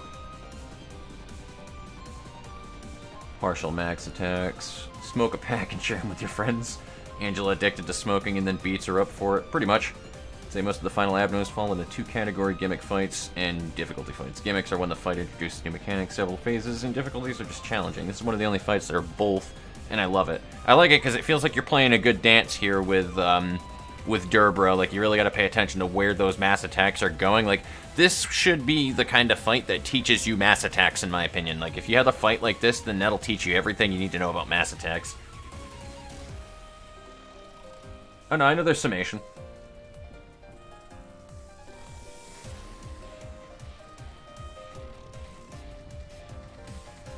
So individual, I need to do 3 different dice, is what you're saying, right? Because I forget which is which, but individual is you need to do 3 different dice if it's a 3-part individual, right? So I remember individual mass attacks were like a little red. So if it's individual, you need 3 different dice from that card to counter it. If it is summation and it has a 2-part attack, you can do a singular strike thing, is what you're telling me.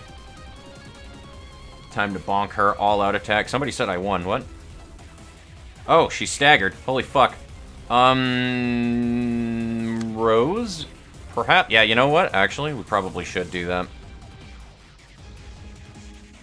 Because I sealed her dice. I fucking sealed her dice. Alright. This could be a bad idea, guys.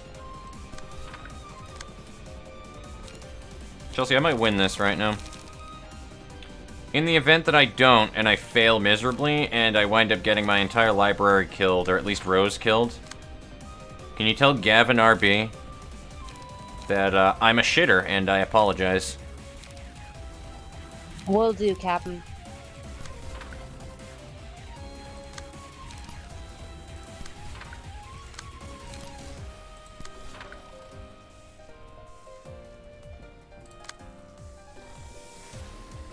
Alrighty.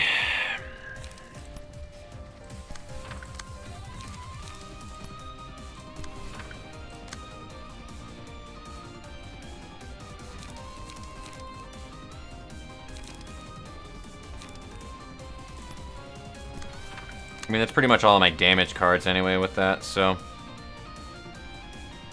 You don't really have bleeds, Ricky Shoe, so I think you're good.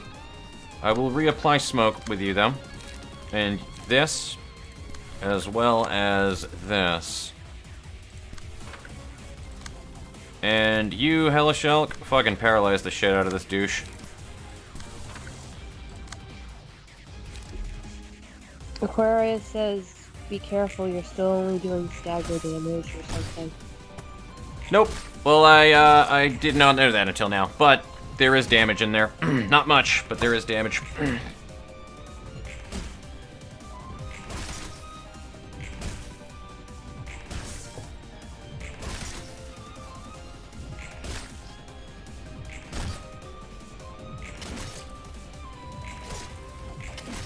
I think we can be pretty good, though, regardless, even with that flop. I would not have done the Rose thing, though, if I had known that. Though Rose is not being attacked by a mass attack page, so by the grace of the gods, Gavin is fine. No, there's a sealed combat page again. Never mind. There's a sealed combat page again. I have no words, guys.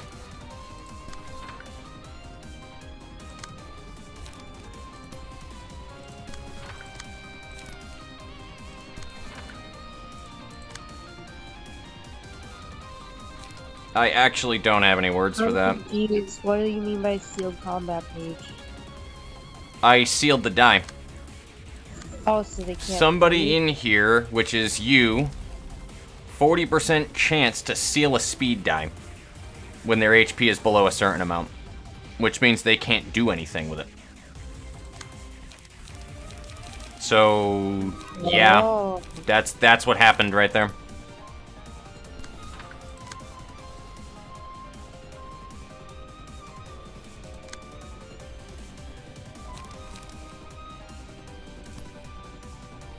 Gain 2 smoke, restore 2 light.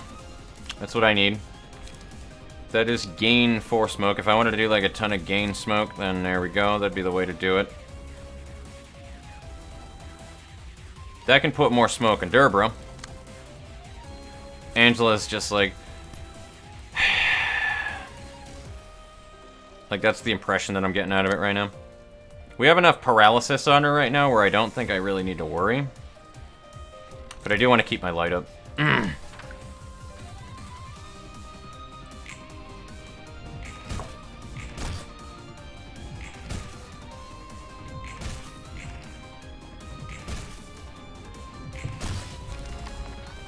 That'll do it. That'll do it right there.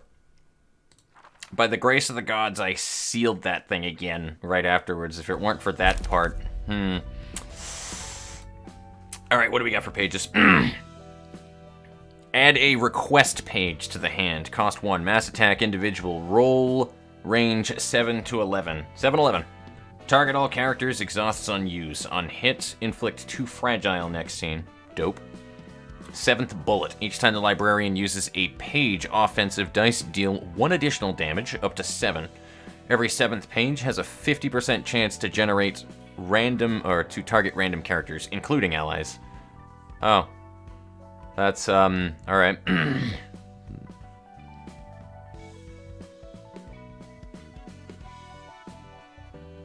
Gotcha.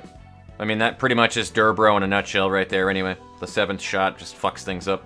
And then at the start of the scene, gain strength and protection proportional to the number of dead allies. Okay. The librarian did not deal enough damage with attacks by the end of the scene. Take 3 to 6 stagger damage.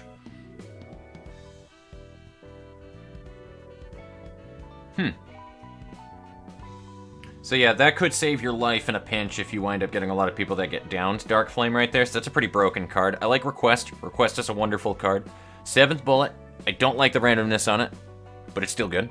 These are all red pages, by the way, too, Chelsea, which means that you need red emotion tokens to be able to get them, which means that you need to fail clashes, so these will only really pop up if you're doing bad in a run, essentially. Oh, okay, so these are like mulligans when you're fucking up a lot. Pretty much, and that's why I, when they changed this around with how those pages worked and stuff like that, that was why Dada's kind of wasn't nearly as good, and I stopped using Malkuth Floor as much. because that teddy bear page increases the amount of power that you roll on the dice directly if it is in a clash. Outside of clashes, they're weaker, but inside of clashes, there you go. So Dada's, I would literally rig with all of the defense die pages I could fit into his fucking inventory, and I would just force him to intercept all of the other attacks, block, and then because the block is also higher, because his defense rolls keep going higher because all of the power that he had on it, he would increase mass amounts of like stagger damage to everybody else. If a defense die is higher than an attack, they recoil damage back at them in the terms of stagger. So Dada's was amazing early game. I get this. Oh boy, this is a lot of reading. Deal stagger damage equal to 10% of the current's total stagger resist for each one of those. So that's... ow. That is pain. Yeah. Inflict 2 bleed, 2 bleed, 2 bleed. Grinder, and this is a mass attack, so got it. This isn't a mass attack, but this one is. This, upon successful hit, a random ally takes 3 stagger damage and gains 1 strength. Next scene, upon defeating an enemy, all allies gain 2 strength. Oh? Alright. Cycle this die until it rolls the minimum value up to 2 times, and then, Jesus, okay. Each die on this page is rolled 8 times. Gun go burr. Got it. Just roll a bunch of fucking attack, just shit on everybody with Solemn Lament. That's pretty funny. I like that. On use, synchronize with Der Freischütz for the next 3 turns. Synchronize with Der Freischütz for the next 3 scenes? Excuse me? Somebody's gonna need to define that one to me. Synchronize with Der Freischütz for 3 scenes. Did I just get a summon card for Durbro? Only in my wildest dreams is that a summon card for Durbro. True. Failing clashes isn't the only way to gain red emotion tokens. Min-max rolls on dice can... Oh, I didn't know that one, actually. Magic Bullet is my favorite of these 3 ego pages, and then my Regret is my second. How? Solemn Lament can do an instant stagger with the right build. I'm not surprised. Regret is a total of 70% stagger. Jesus Christ. Regret is pretty OP, not gonna lie. I get to be Durbro. I personally believe that has the best ego cards, but not the best Abno cards. You become the gun, bro. Be the gun. Yes. Can we cosplay? Yeah, absolutely. Fucking cosplay as Durbro. You become Dur Shootman and use his cards. That's fucked up. That's fucked up. No, you're all good, Devin. And actually use their deck. Makes sense, Durbro, we synchronized. That's fucked, dude. I like that. Yeah, so synchronize, it says on the right. I didn't even notice that. Alright, we got a little bit of reading to do here. Phew. Sends a chill down my spine. 좋지 않아. This isn't good. 매번 이런 식이라면 좋지 않아. I can't do this every time. This is not good. 정신이 좀 드십니까? Have you come to your senses now? 그래. 오히려 선명해서 짜증나네. Yes, I have. And it's actually irritating to be this sober, rather. 술에 잔뜩 취해서 진상 부렸던 일들이 다 기억나는 아침만큼 짜증나는 게 없지. Nothing's more annoying than all the memories of drinking and doing nasty stuff coming back to you in the morning. 엔젤라도 마음껏 쏟아내는 것이 분명 필요했을 겁니다. I'm sure Angela needed a moment to vent out her feelings. 그렇게 말하지 말아줄래? Don't talk like you know everything, will you? 넌 너 자신이 강박적으로 가뒀다면 난 하고 싶어도 내 마음 따라 행동할 수 없는 몸이었어. You may have encased yourself in compulsion out of your own choice, but I couldn't even act according to my own will. 마음 상하게 하려는 말은 아니었습니다. I didn't intend to offend you. 그래도 엔젤라, 이제는 선택할 수 있습니다. Going back to my point, you can make your own choices now, can you not, Angela? 그리고 저희 대신 당신이 대가를 치러준 만큼 저도 돕고 싶군요. And we'd like to help you as much as you helped us by paying all the price in our stead. Sorry, my throat is fucked up right now, like really badly. I don't know what's in there. I can't do his voice at the moment for some reason. 선택? 지금도 나에게 선택 같은 것은 I'm just gonna not say what I was thinking. Yes, I know, because I have grotesque amounts of dick in my mouth. Yes, Chelsea, how did you know? Choice? I don't have a choice even now. 내가 해야 하는 목표는 명확하지. 하고 싶어서 하는 게 아니야. Don't worry about it, Chelsea. Just don't worry about it. Shut up. The goal I am compelled to reach is clear and apparent. I'm not doing this because I want to. 그래야만 하니까 하는 거지. This is simply what I must do. 반드시 도서관을 완성하고 나를 완전하게 만들어줄 단 하나의 책을 찾아내는 것뿐이야. I am searching for the one book that will complete me and the library because I am obligated to. 그래야만 하는 것은 애초에 없습니다. There is no such thing as what you simply must do. 언제나 모든 것이 변화하는 세상에 살고 있으니까요. We live in a world where everything changes constantly. 정해졌다고 반드시 따르는 것이 이성적이고 현명한 것이 아닐 테죠. It's not necessarily rational or wise to blindly follow a goal determined in the past. 세상이 변화하는 만큼 우리는 늘 분별할 수 있어야 합니다. To keep up with the rapid changes this world goes through, we must maintain discretion at all times. 그래. 다 맞는 말이고 그럴싸한 말이지. Yeah, what you're saying is all sensible. 넌 자기가 무슨 말을 하는지 제대로 알고 있나 궁금하네. Though I must wonder if you truly understand the meaning of your own words. 그래도 예소드랑 다른 사사들 모두 힘내서 도와줬는데. Come on, don't be so prickly now. Yasud and the others did their best to help you, you know? 고맙다는 말을 듣고 싶은 거라면 해줄게. 고마워, 다들. Fine. If gratitude is what you want, then I'll say it for you. I appreciate your help, everyone. 엔젤라도 분명 바뀌고 있습니다. 당신의 영향도 있겠죠. Angela is changing for certain. I'm sure you're playing a role in that as well.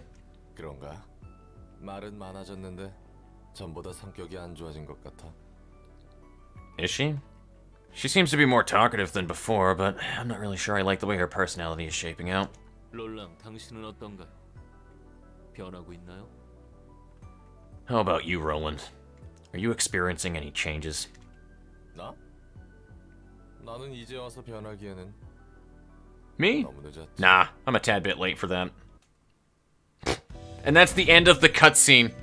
The end of the cutscene is... Nah, I'm the same fucker that I've always been. That's how that cutscene fucking ended right there. Just hope you continue to be the same cunt that I always was. Alright, so I guess Hod is next, but I am definitely not cracking into that one tonight. Dear Lord. I'm gonna need to build other decks too on top of it. Oh, I don't want to. I don't want to, because these singular strike decks are kind of rough, man. They're kind of rough to run. Whew. Alrighty. Well. What'd you guys think? What'd you guys think? Are you proud of me? Alright, let me catch up on some chat here. Become shoot, man.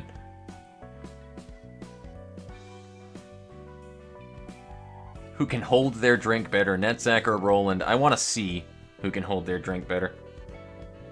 Yeah, I'll probably wind up testing it out in the future. Not tonight, though, because I'm getting kind of restless right now. This has been 6.5 hours of this stream, and I kind of just want to chill out soon. Funny Ruina pun moment number 3. However, that was bad, and you should feel bad. Oh, I like that. Yeah, my voice was definitely shot. Don't forget to tip your waitress. Try the shrimp cocktail. Lauer is just going at it right now. Oh, fuck. Give a $3 tip. The best puns are the ones that make you immediately choose violence, in my opinion. You know, there's a certain like and dislike to it, and from what I have learned from my late BFF is the thing that you do, the reason why people even do those puns is that visceral enjoyment that you get when everybody else in the room facepalms and goes, oh my fucking god. You're not doing it because you know it's a good joke. You know it's not a good joke. You're doing it because you love everybody else's trolly reaction that you're getting out of it. Oh, man. Next stream, you might want to get more story. I may as well do that. It's good.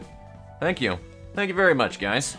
Singular Strike is like Health Hauler. Super good, but not enough of the perk, pretty much. Roland was like, nah, bro, and left. He just walked out of the room afterwards, yep. On a battle more for now. How about reading more of the Urban Nightmare stuff? The next thing I'll do, then, will be that. I will do a reading where I do an addendum to the lore reading. I have to export and possibly upload some stuff to YouTube tonight as well right now, so I have a couple of things I have to do on my YouTube channel to get those videos up. Specifically, I need to get the next part of the Girls Frontline Guide going as well, and I need to get on my account, actually, before the account refresh happens. So, that's a thing I need to do really quickly. I may even do that one on stream real quick, just for funsies. Assuming you already beat Queen of Hatred. Oh no, I beat Queen of Hatred, absolutely. I don't want to Hey, I'm gonna go again. Please. Absolutely. It was lovely having you by, Chelsea. It was fun. Yeah, I'm fun hanging out with my brother. Indeed. Alright, buddy. Peace! See ya, chat. Thanks for making my brother's stream awesome. Alrighty.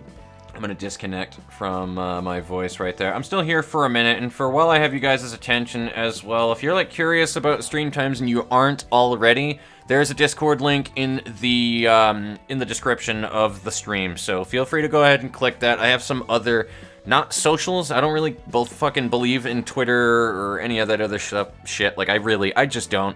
I don't believe in having socials, so I have a Discord, I got my new grounds link, and all that fun shit in there. If you want to go ahead and check me out on those other things. I'm thinking about doing restreams soon, the next time that we wind up doing one of these streams as well, ladies and gentlemen. So I may be available on Twitch to get some more reach. I just need to, like, look into what the stream is going to look like, because I don't want it watermarked with fucking Restream.io on it, which I don't think is a thing that happens. And I also need to make sure that it's, like, stable when that happens.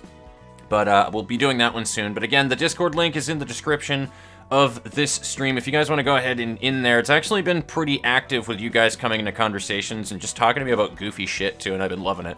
It's been like the first time that I've actually been talking to people in my Discord server in a long while, and I have been enjoying it. So by all means, please join us in there. I tried my damnedest to always make sure that I take a look at my chat and my my shit going on in my Discord server, and if you guys say something there, I will get back to it. Like, I'm very scatterbrained. It's not that I'm forgetful, I'm just ADD and scatterbrained, so a lot of times you will see me, like, mention something and I'll fucking completely forget about it. It'll fly out of my brain 10 seconds later, but I'll get back to you. I will make sure that I respond to you. It's like one of my biggest pet peeves is not being able to, not being responded to, I guess, when you try to get somebody's attention and talk to them, which, speaking of which, I want to catch up on chat in a minute with that one, though, but I'm trying to actually open up my Girls Frontline account, well, in the meantime, while I'm talking.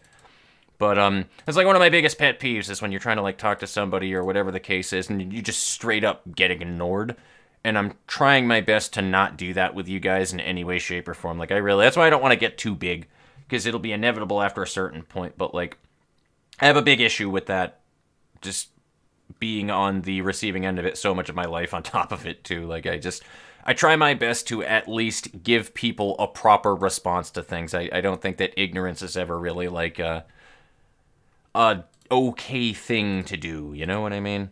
So let me, yeah, whatever, you guys can hear my GFL shit. Thank you very much, Aquarius. I hope I deserved some rest after that, man. I really do. Holy crap. I actually can't do this outside of my regular recording stream thing, so let me do this. There we go. Alright, cool. I'm just doing some daily stuff right here, guys. There's not really anything super big to see. Also, apparently it crashed. Oopsie. Yeah, that happens a lot. How about reading more of the... Yeah, I'm definitely going to do the recording, though, for sure, to do the addendum once I get things up and going tonight, though. Proud of our Foxy boy. Yes, I do try. I do try to be Foxy. So you did very well. Great work. Thank you very much. Funs are funny. Shut up. Fuck, I have artwork, dude. You did this again, like, you did it again, Suds. Every time. You gotta remember things. I did not get the Crying Children page, but I may jump back into the Crying Children. I look forward to the next Ruina stream. I enjoyed this as a veteran player. I appreciate it, NA. I'm pretty much here for that particular reason. I'm just, like, taking my slow swings with this game, going through it over time, and not really doing my best to run through the content or anything. You know what I mean? I'm just taking it one step at a time and enjoying every step of the way there. The books are needed a number of times. Yeah, I do. Like, getting ignored really is the worst. Like I said, it's kind of a thing that's going to be inevitable in the future, unfortunately, if I grow big enough. But, like, I really want to hold on to that concept as much as humanly possible and, like, be able to reach out to you guys and to whatever extent that I can. I got used to being ignored. Unfortunately, that's kind of a thing that happens, but you shouldn't have to, though, is the thing. Like, I'm of the mentality where I know I am one of 7 billion plus people on the planet, so, like, what makes me special? But, like, the thing is, I got to a certain point in my life where I was like, no, I'm just as special as everybody else. Why do I need to take the back seat to everything else that's going on because of that? Like, why do I need to take the brunt of it? Like, it's not my fucking fault, you know what I mean? But, because, like, I have a number of friends, too, and I'm not gonna, like, obviously, like, throw names out or anything, though, but I've just had so many friends over the years where they're so bad at getting back to you. You'll reach out to them directly and be like, hey, do you want to do this thing? And I would rather go out of my way to say, I don't feel like it, you know, and just be honest, and I don't, that's why I love Ricky, why he's, like, my BFF, despite how much I want to punch him in the head sometimes with some of the shit that he says, but, like, that's why he's, like, my best friend of all time, because Ricky is the kind of guy where we can make plans to hang out, and we can tell each other, I don't feel like fucking moving. I just don't feel like going to your house, and I'm lazy today, so we're gonna reschedule. Is that okay with you? And no questions asked. Like, we don't lie about anything. We don't lie like, oh, well, I don't feel good, or just say that you don't want to come over. I would rather you be blunt honest and tell me you don't want to come by my house.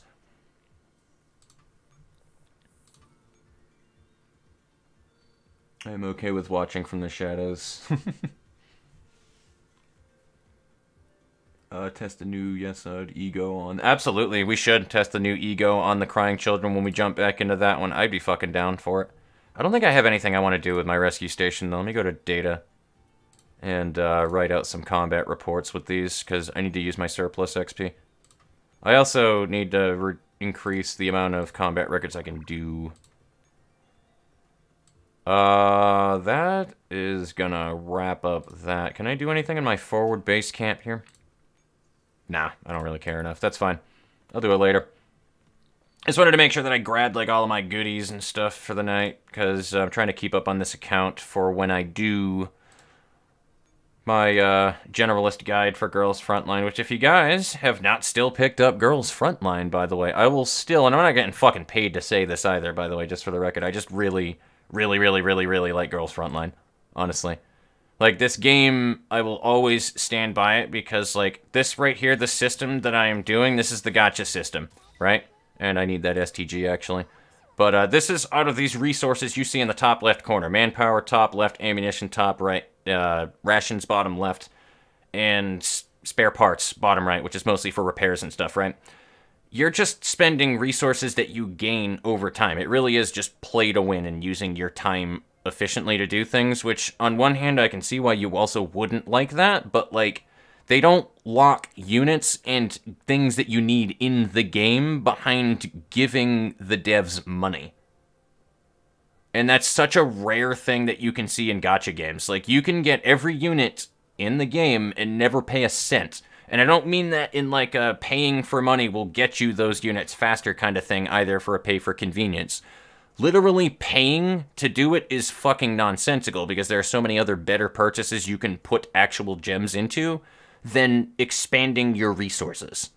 Like, it actually doesn't even make sense for you to do that and make that as a purchase, as far as I'm concerned, because instead of using my 460 gems, let's go to the shop here, for example. I mean, there's also outfits. That's really what you would want to pay money for. So if you want to make your dolls look gorgeous, but that's going to cost you. That's going to run you some money, or you're going to need to be really lucky.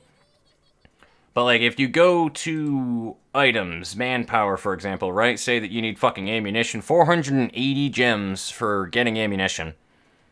You can do that, or you can use 480 gems to increase the amount of teams that you can have. Right now, I have 4 teams, and they're all out in logistics because I'm not doing anything in combat, and logistics gives you those resources that I had when I ran in, which is what you use for the gacha system. So, I mean, like, getting an extra team makes it so that you can be way more efficient with your time further on down the line. Why would I buy 4,500 ammunition when I can just do that? Or just not play the fucking game for a day and generate 3 ammunition a minute. Like, you know what I mean? There's no reason, and my resource limit actually is high enough where it's regenerating naturally. Cool. Now to catch up on chat a little bit here. Oh, absolutely, taking time with Ruina. Sounds like YouTube is going to be different in the future. What do you mean by that, Zach? That YouTube is going to be different in the future? I mean, it'll probably be very different in the future, mostly because DMCA rules are going to be so ridiculous that you can't even fucking hum a song on YouTube without getting fucking claimed, I guarantee you. I joined the Discord and immediately was given the kit role. Didn't even have to do the hardest part of joining any server, which is putting the introduction and all that. Assuming that was you, Fox, or present in the chat. I don't remember. It could have been one of my mods, but I'll go in there regardless. Devin just landed. Rolls. Yeah, you already have a kit. Coda appeared. Kit. Yeah, I think Chelsea's watching these. Because I didn't do those, actually. I actually am not doing those. So, whoever did that one, I appreciate you for being on top of things, because I don't even think that there's anybody that doesn't have a role right there. But if you don't have a role as well, you have my permission to DM me. You should be able to see me in the new member zone regardless. So if you're ever, like, waiting for a while and I'm not paying attention or something like that, because it's very likely, then, yeah, you have my permission to DM me, because that's me literally not doing my job. The best kind of friendships, 2 dudes who want to kill each other. Yeah, pretty much. Why do you like that game by comparison to other games like Arknights? I like Arknights a lot as well. I do like Arknights a lot. You cannot even make your own original music or get permission from the creator of the music itself, and you still get claimed. That's why I'm also trying to get into the music scene for things as well. I do write my own music. I'm just not nearly as good as I feel that is comfortable, like, making things for myself so far. Guardian Tales, latest preferred gacha game. Guardian Tales. Let me write a note onto my desktop for that, actually, just for funsies. I like to write down things that you guys tell me. Guardian Tales. Gacha game. I would like you to describe it a little bit as well, too, Wower, if you'd like. I will read it, I promise you. Either going to attract more young adults or music content would be scares. Yeah?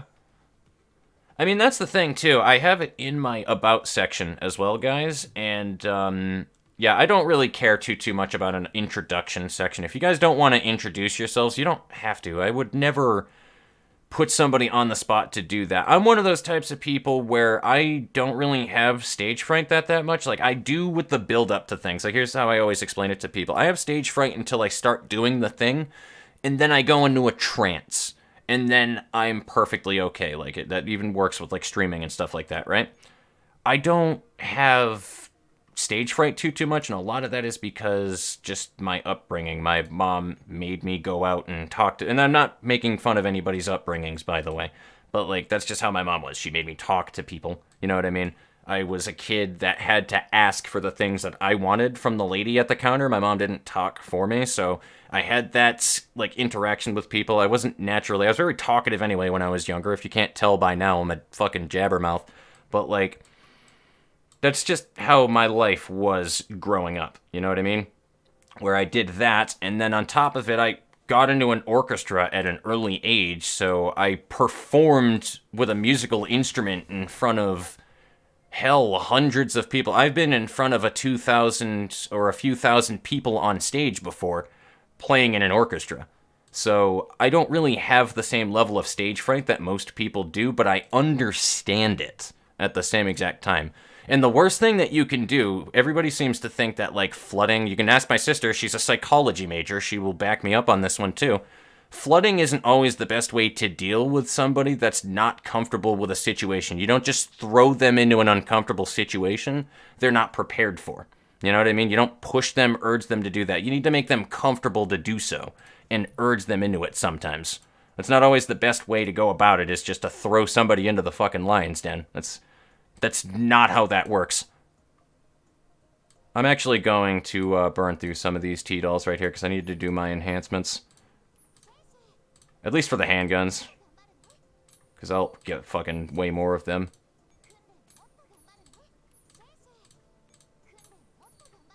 Almost done with all of my daily stuff.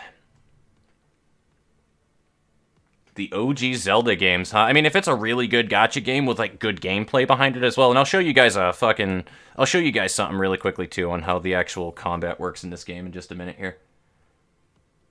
I did listen to the For a Dead Girl cover, and I really liked it, and you should really upload more on your SoundCloud, to be honest. I've been doing a lot of different things all at once, and again, I am super ADD. I have so many different things that I love doing. I like story writing, I like drawing, and I'm not bad at any one of these things. I'm just a jack of all trades. I wouldn't say that I'm great, but I'm not bad. I'm definitely not at all bad at drawing, and I don't really, like, shit on myself and my ability to do things. But, like, I like to draw, I like to write, I like to sing, I like music, I just like so many different things, and I divide my time between so many different things that I wind up just falling underneath everything that I have passions for. Like, I'm just a very passionate individual, which is what led me to where the channel is now, like what I wanted to do with this channel in general.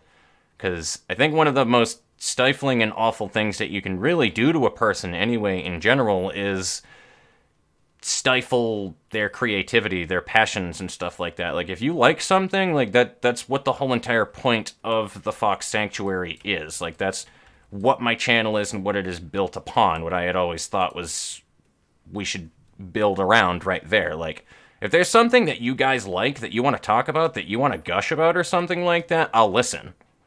I want to hear about that stuff. I want to know what you guys like, what gets you through life. Like, that's an important aspect, in my opinion.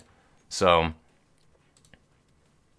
I gotta click on you, and then in a minute, I'll click on there. But, like, it's just, that's one of the main things that I always found, like, very interesting. I just like hearing stories and things that people like, that they're passionate about, and I like nerding out with people over things that they really enjoy. Formerly Aquarius Eye, just so you all know, Zagarin. I can dig it. Very good 2D sprite-based graphics, not fun story that doesn't take itself too seriously.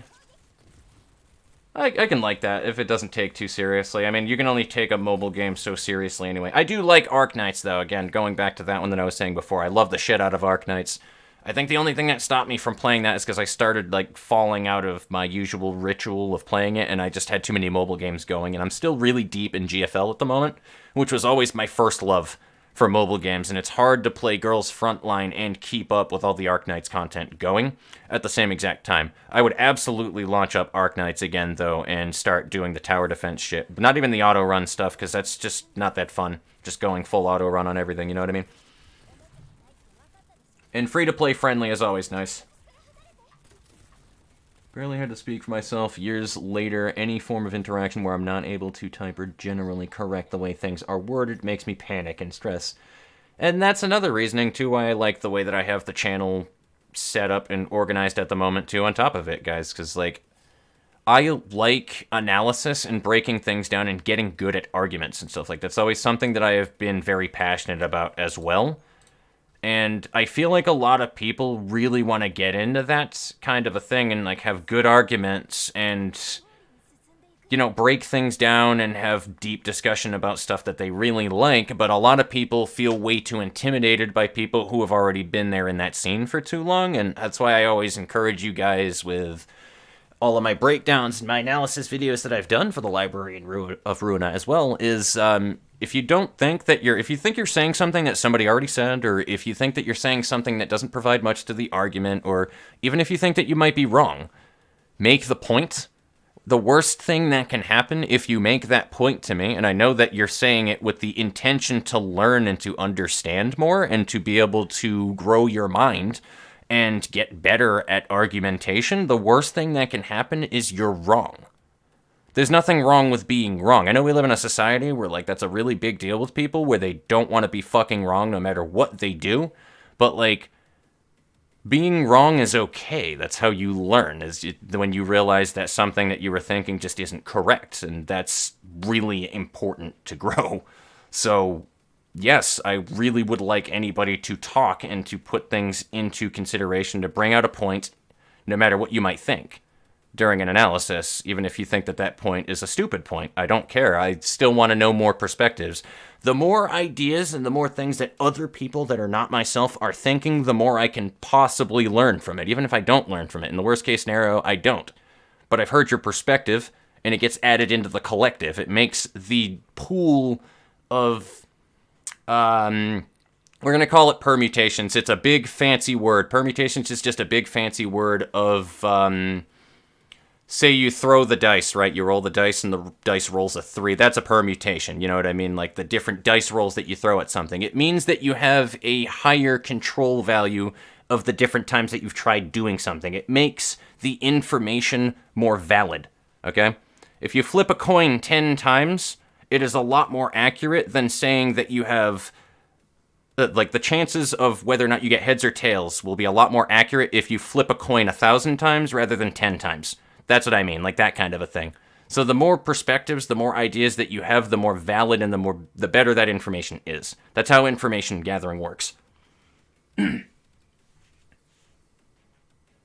the name I use for everything else, so might as well include it. Absolutely. Don't really do too much mobile games. I've got like 2 card games, but a lot of rhythm games as well. Rhythm games are the shit, dude. I fucking love rhythm games. Big boy word time. Well, I gotta sleep because I have a long day tomorrow. It was lovely, regardless, Wower. I hope that you have a good sleep. I hope that you have a wonderful rest of your night. Stay safe, my friend, by all means. And enjoy yourself. Stay passionate, my friend. Fun stream as always. Very cool. I appreciate it. I just like being an entertainer to some extent. I'm glad that there are some people out there that think that my slight insanity is genuinely entertaining. So while I have my thought process on the proper, like, on the game now, this is the stuff that I really like about Girls Frontline. I'm about to put this video up next, okay? So this fight right here, Executioner, the second boss in the game in 2-6, this is what I was building up to with all the stuff with the guide. I was like, I want you guys to make sure that you have 2 teams, or at the bare minimum 1, because you can beat it with 1, and get 1 team to level 30, and then 3x. So, like, 3, you see how every one of these units with a health bar has 3 copies of themselves? That's what I mean, because it's like a massive upgrade in Girls Frontline, because if you upgrade from a 1x T-Doll and then go to level 10, and then you have a 2x T-Doll, she literally does twice as much damage as she did before. That's 2-gun shooting, you know what I mean? But she uses twice as much resources, so there is a push and pull dynamic there, but there's never a reason why you would want to use a 4x under a 5x for later content. This is the best way that I can explain it. You need the power. But, like, Muse Dash I have, and I need to play it, by the way.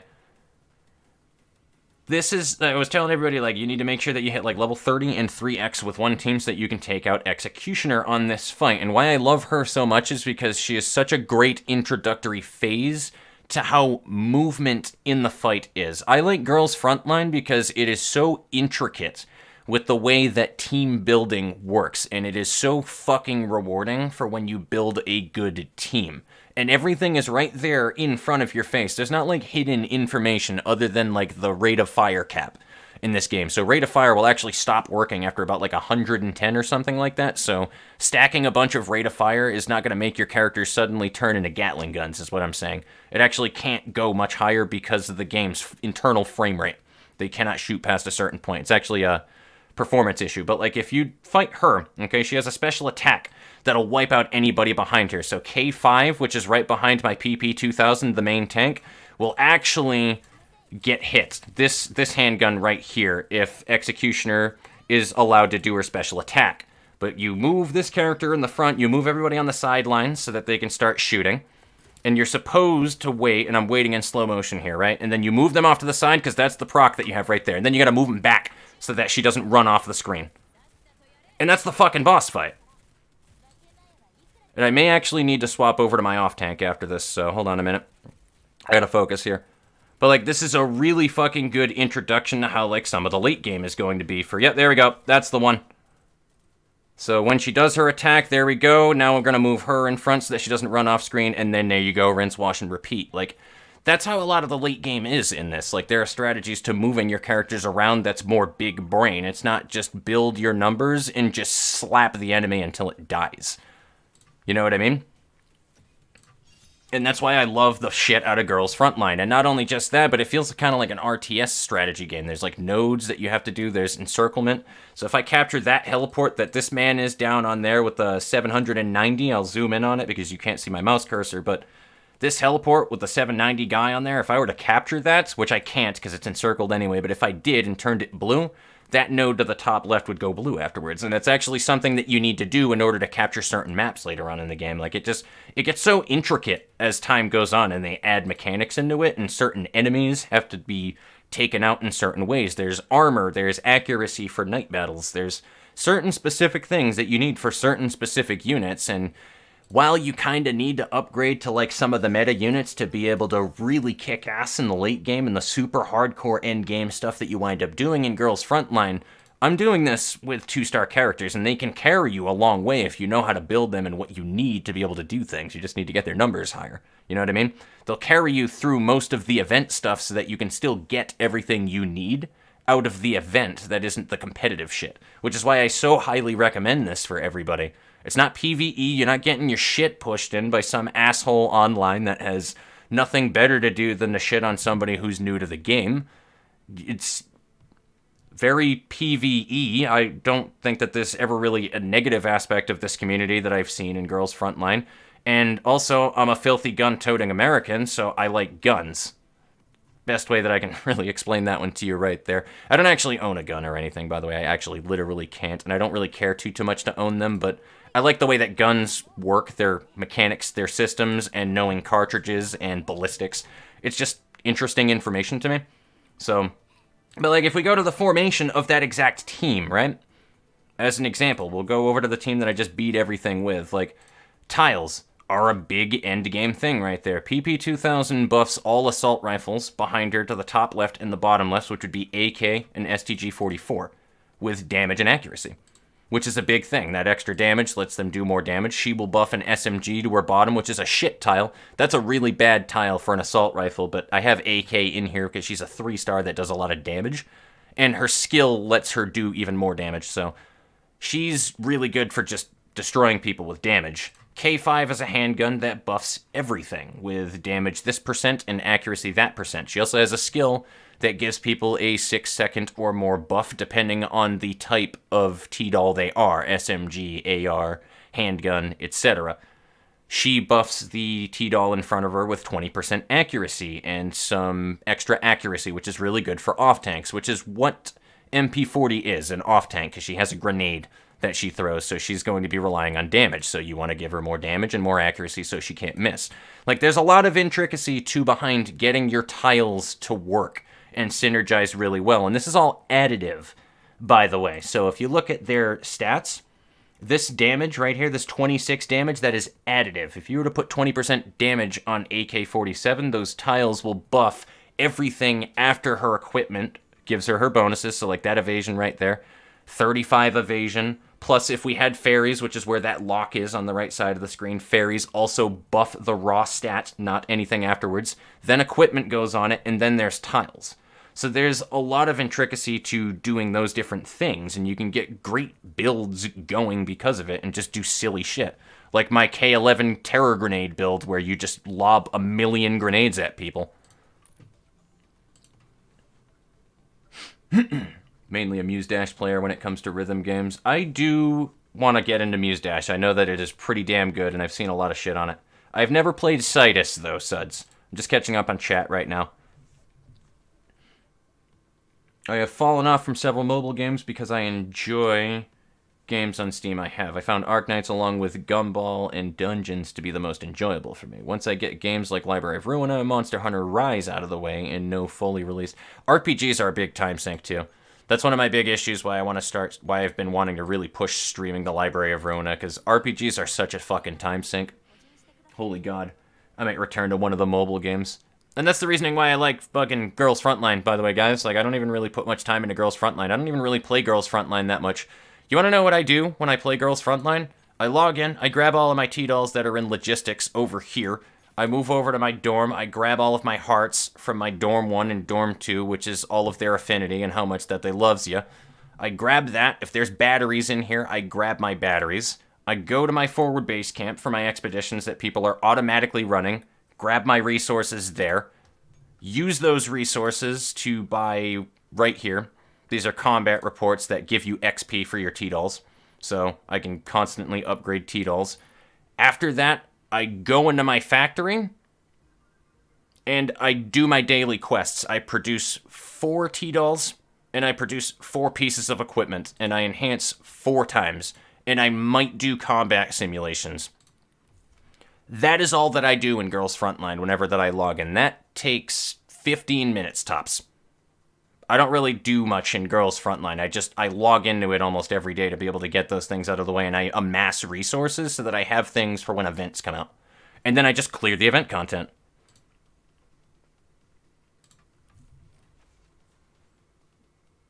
I'm gonna play Arknights eventually, but got so many ads on YouTube about it. I agree with that. The ads for that were just garbage. Like, I hated that. When I started seeing Genshin Impact ads too, like, it started putting a sour taste in my mouth. I was like, oh god, it's fucking Arknights all over again. No! Please! But, no, Arknights is pretty fucking baller, dude. Like, it's honestly one of the better games that I have played in a while, and it's very free-to-play friendly. I love the shit out of it. Seems a bit complicated. America! Like, Arknights makes the lower star characters relevant, even in the harder maps of story, not just the 1 stars. I've seen strats where 2 stars were vital to winning. Absolutely. Citus is free on Android. You should give it a try. I've got 400 hours on Ruina. I'll write Citus into that thing as well. Into my notes. And Citus. Gotcha games. There we go. Guardian Tales and Citus. So they're both written into my notes. They are there. Started playing a lot of Arknights, Cookie Run Kingdom, and Genshin Impact personally. Genshin, the only reason why I haven't played as much Genshin as I would like to play of Genshin is that the AR grind pisses me off. It's fine if you enjoy the AR grind or whatever the case is, but in all honesty, the AR grind pisses me off and makes me not want to go back into the game. It really doesn't, because there's no easy way to circumvent it. You just gotta spend enough resin, you gotta do enough commissions to boost it. So you have to log in and have a pattern every single day of doing that, which requires you to actually play the game, unlike Girls Frontline, where I can idle the shit out of everything on my phone while I'm at work. But I like Genshin Impact. I like the way that the gameplay is. I wish it was less clunky with the movement and some other things, but it is a mobile game. I can't really shit on it for that one. But, yeah, that's the one thing that drives me nuts about Genshin is the AR. I have to spend a lot of time in that game to be able to get up to, like, the late game and, like, the fucking 50-plus AR range, and it just doesn't sound that fun for me to dedicate that much time into a mobile game. I know so many other RPGs I would rather play than that. I mean, shit, I'd rather play RimWorld, dude. I would much rather play RimWorld than put all the time required to do that. For me, I just go on a whim. I feel that. Although it takes longer because of how the auto thing works. It's the one problem I have with the game.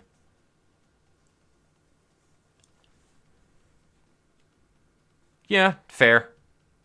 That's the thing, like, when you wind up going back through a stage to, Techdown made, like, an excellent point. Going back through a stage with different characters and looking at other ways that you can go through it, like, when you have the time to actually just sit down and do it, when you feel like doing that, and you don't feel like just idling to get the goodies to upgrade your damn characters.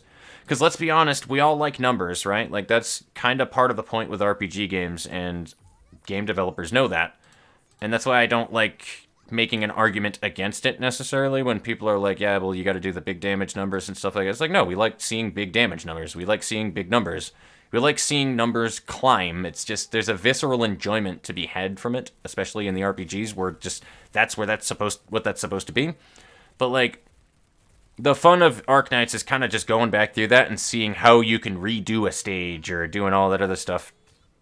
And it's easy to get caught in that trap of just wanting to progress and you're not really playing the game.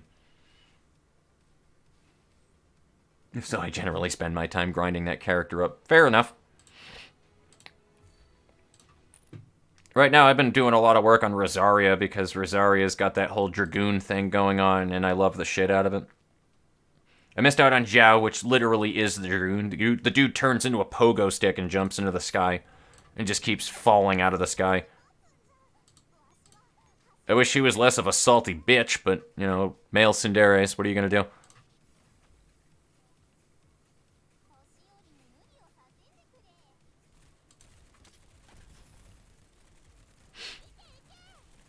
I don't know, I feel like it's just one of those first love kind of things, too, that I also tell people with me and Girls Frontline.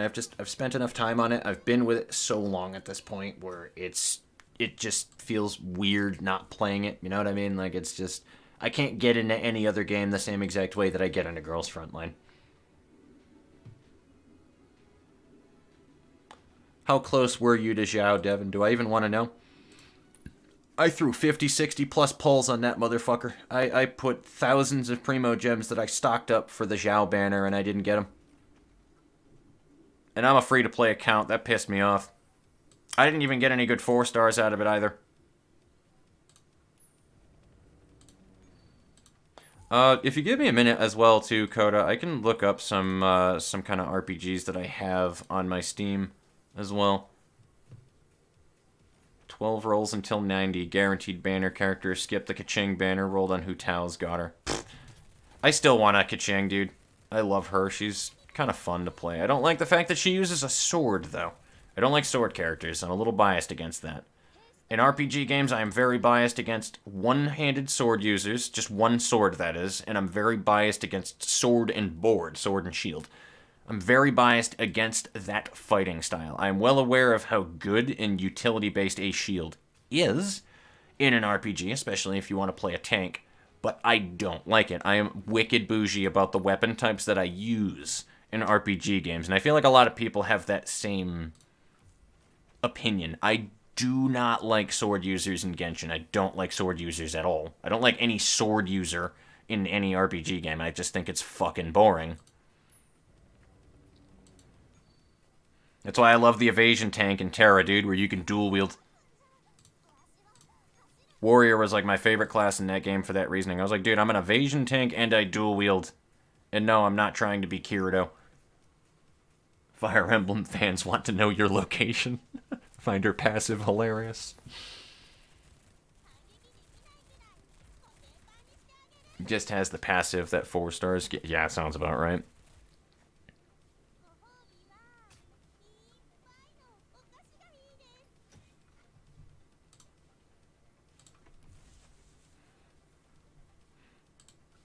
Well, it's on my thought process, too. Alright, cool. There isn't anybody waiting in the new member zone. Good, I didn't want to forget about somebody. I didn't want to leave anybody behind.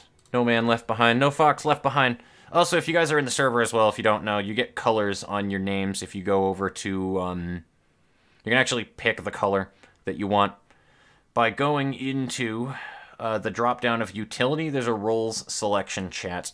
And in there, you can pick out of the different emotes from left to right. They're in the same order. You can pick if you want to be a red fox, gray fox, finnick fox, silver fox, marble fox, or arctic fox. It'll actually change your color. I stole this from a lot of ideas that I had seen in chats with VTubers, believe it or not, because Haruka Caribou has a very similar thing with like what kind of fruit that you want to be or a vegetable or something. So I like the concept of it. I utilized it there. I made a bot take care of it. So if you just click one of those, you will change to it. I would like if you tried to keep just one of those roles, but my German buddy Seal picked 3 at a time just to spite me, so I ultimately can't stop you. I don't feel like fucking pulling rolls off of people, but like it's intended to be more or less kind of a counter for who's picking what foxes as well. So you can just look back in that later on and be like, oh cool, we have 100 red foxes in the server. You know what I mean? So feel free to have fun with that one. If you want to change your color and not be the basic white color, it's up to you ultimately.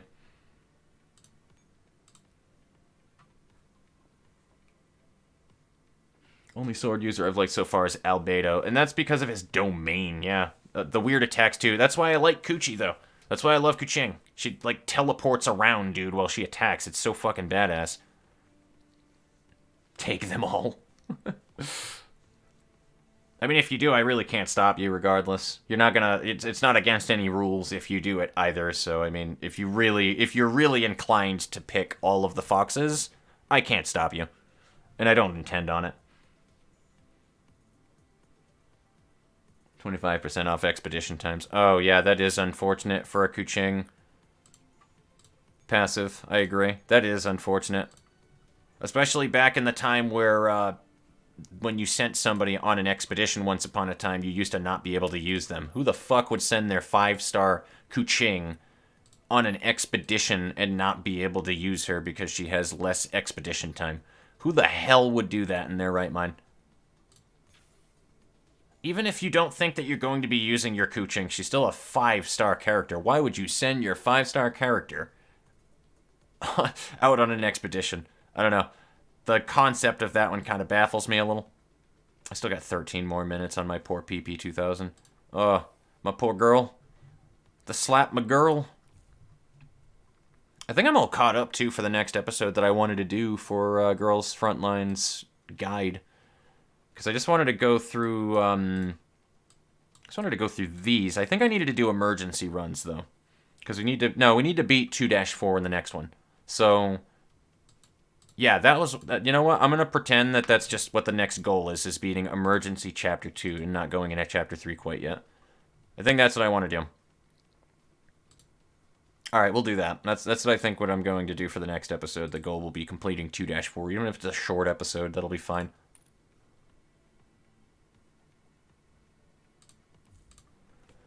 But also, favorite fighting style is a mix between Child's and Zhongli. Child is fucking busted. I love the way that he can just swap between things. And also, his base attack with those daggers is water, so he just does a lot of slap damage.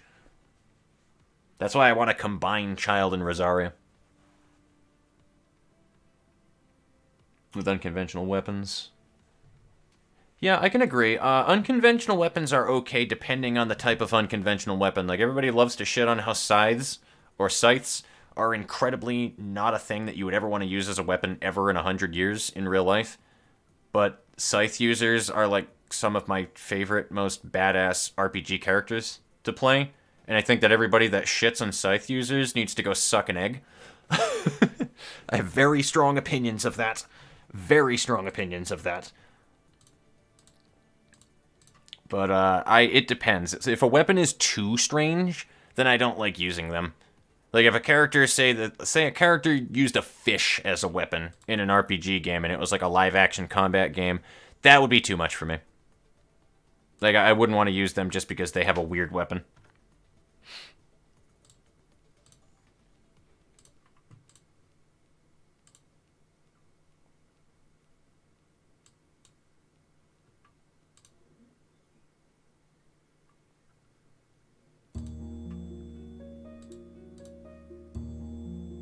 Alrighty, we got the music back up.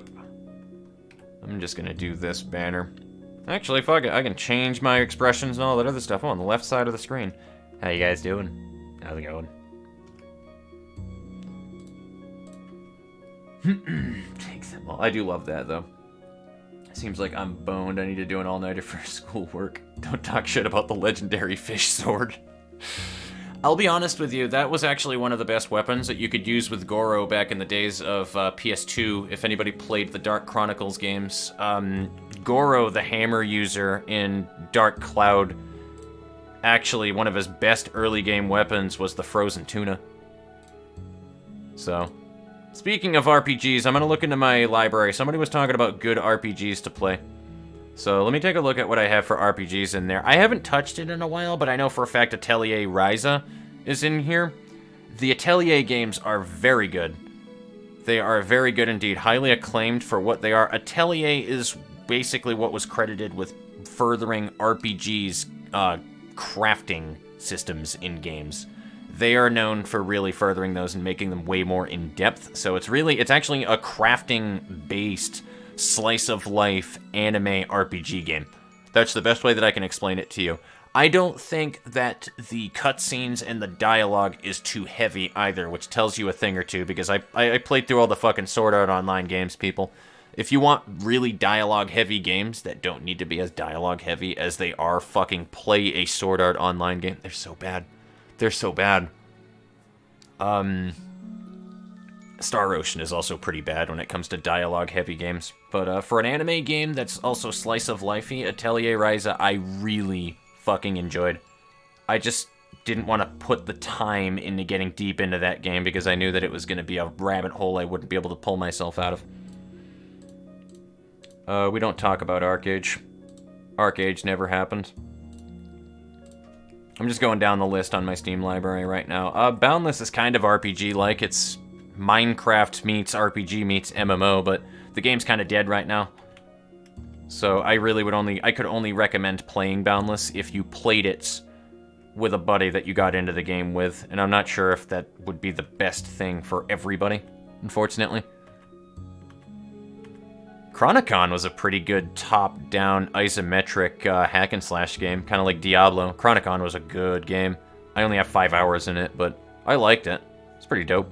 You have some pretty good build diversity late game, too, from what a lot of people said about it. Craftopia is a good RPG, actually. That's a good one. It's going through a weird identity crisis right now, where nobody... And I have videos of Craftopia on my channel, if anybody is curious to see what that is like.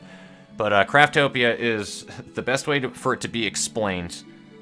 I forget what the guy's YouTube channel was, but somebody said that it has like an identification crisis, a self-identity crisis, where it has no idea what it wants to be because it combines so many different elements together that it doesn't really have its own identity, which is honestly kind of accurate with the way that the game is. It hasn't quite separated itself into its own thing because it's just a bunch of mechanics from different games mixed together, primarily Zelda Breath of the Wild-y.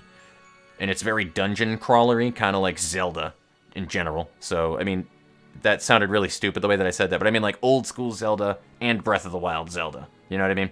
Where you go into dungeons and you have hearts, you build up your hearts and stuff like that. You get other equipment, Breath of the Wild style, there's durabilities and stuff, and there's just crafting and farming and stuff, which is kind of cool.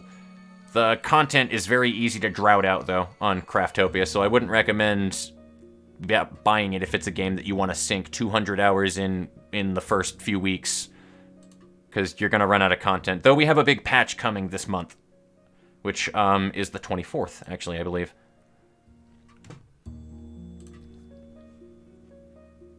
Yee. I actually, you know what? Let me put my Steam window to be captured. Let's do that. I'll make my Steam window captured. I don't usually like doing this, but I'll make an exception for you guys. I don't really accept random Steam invites, though. I'll warn you guys that one ahead of time now. I don't really accept random Steam invites. But maybe at some point in the future, if I wind up like building enough people as well, and I can find something that'd be pretty decent, I wouldn't be against a gaming with the community thing. But I'm really weird about my security, and that's the best way that I can explain it to you right there. I am super, super weird about my own security, and with all the hacking bullshit that's been going on with 2020 on top of it, like, I do not like accepting random invites from people I do not know. That's how you get your shit stolen. I don't know why you're not showing the, everything in here. Why are you not doing that? OBS, please. What if I just do a display capture? That's awful, and I apologize ahead of time, guys. Hold on. Hold on, I can do this real quick. Hold up.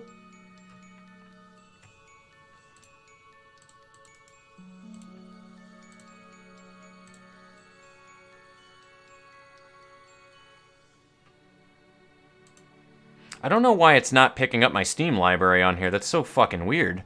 I've never had it not, like, pick up a window before.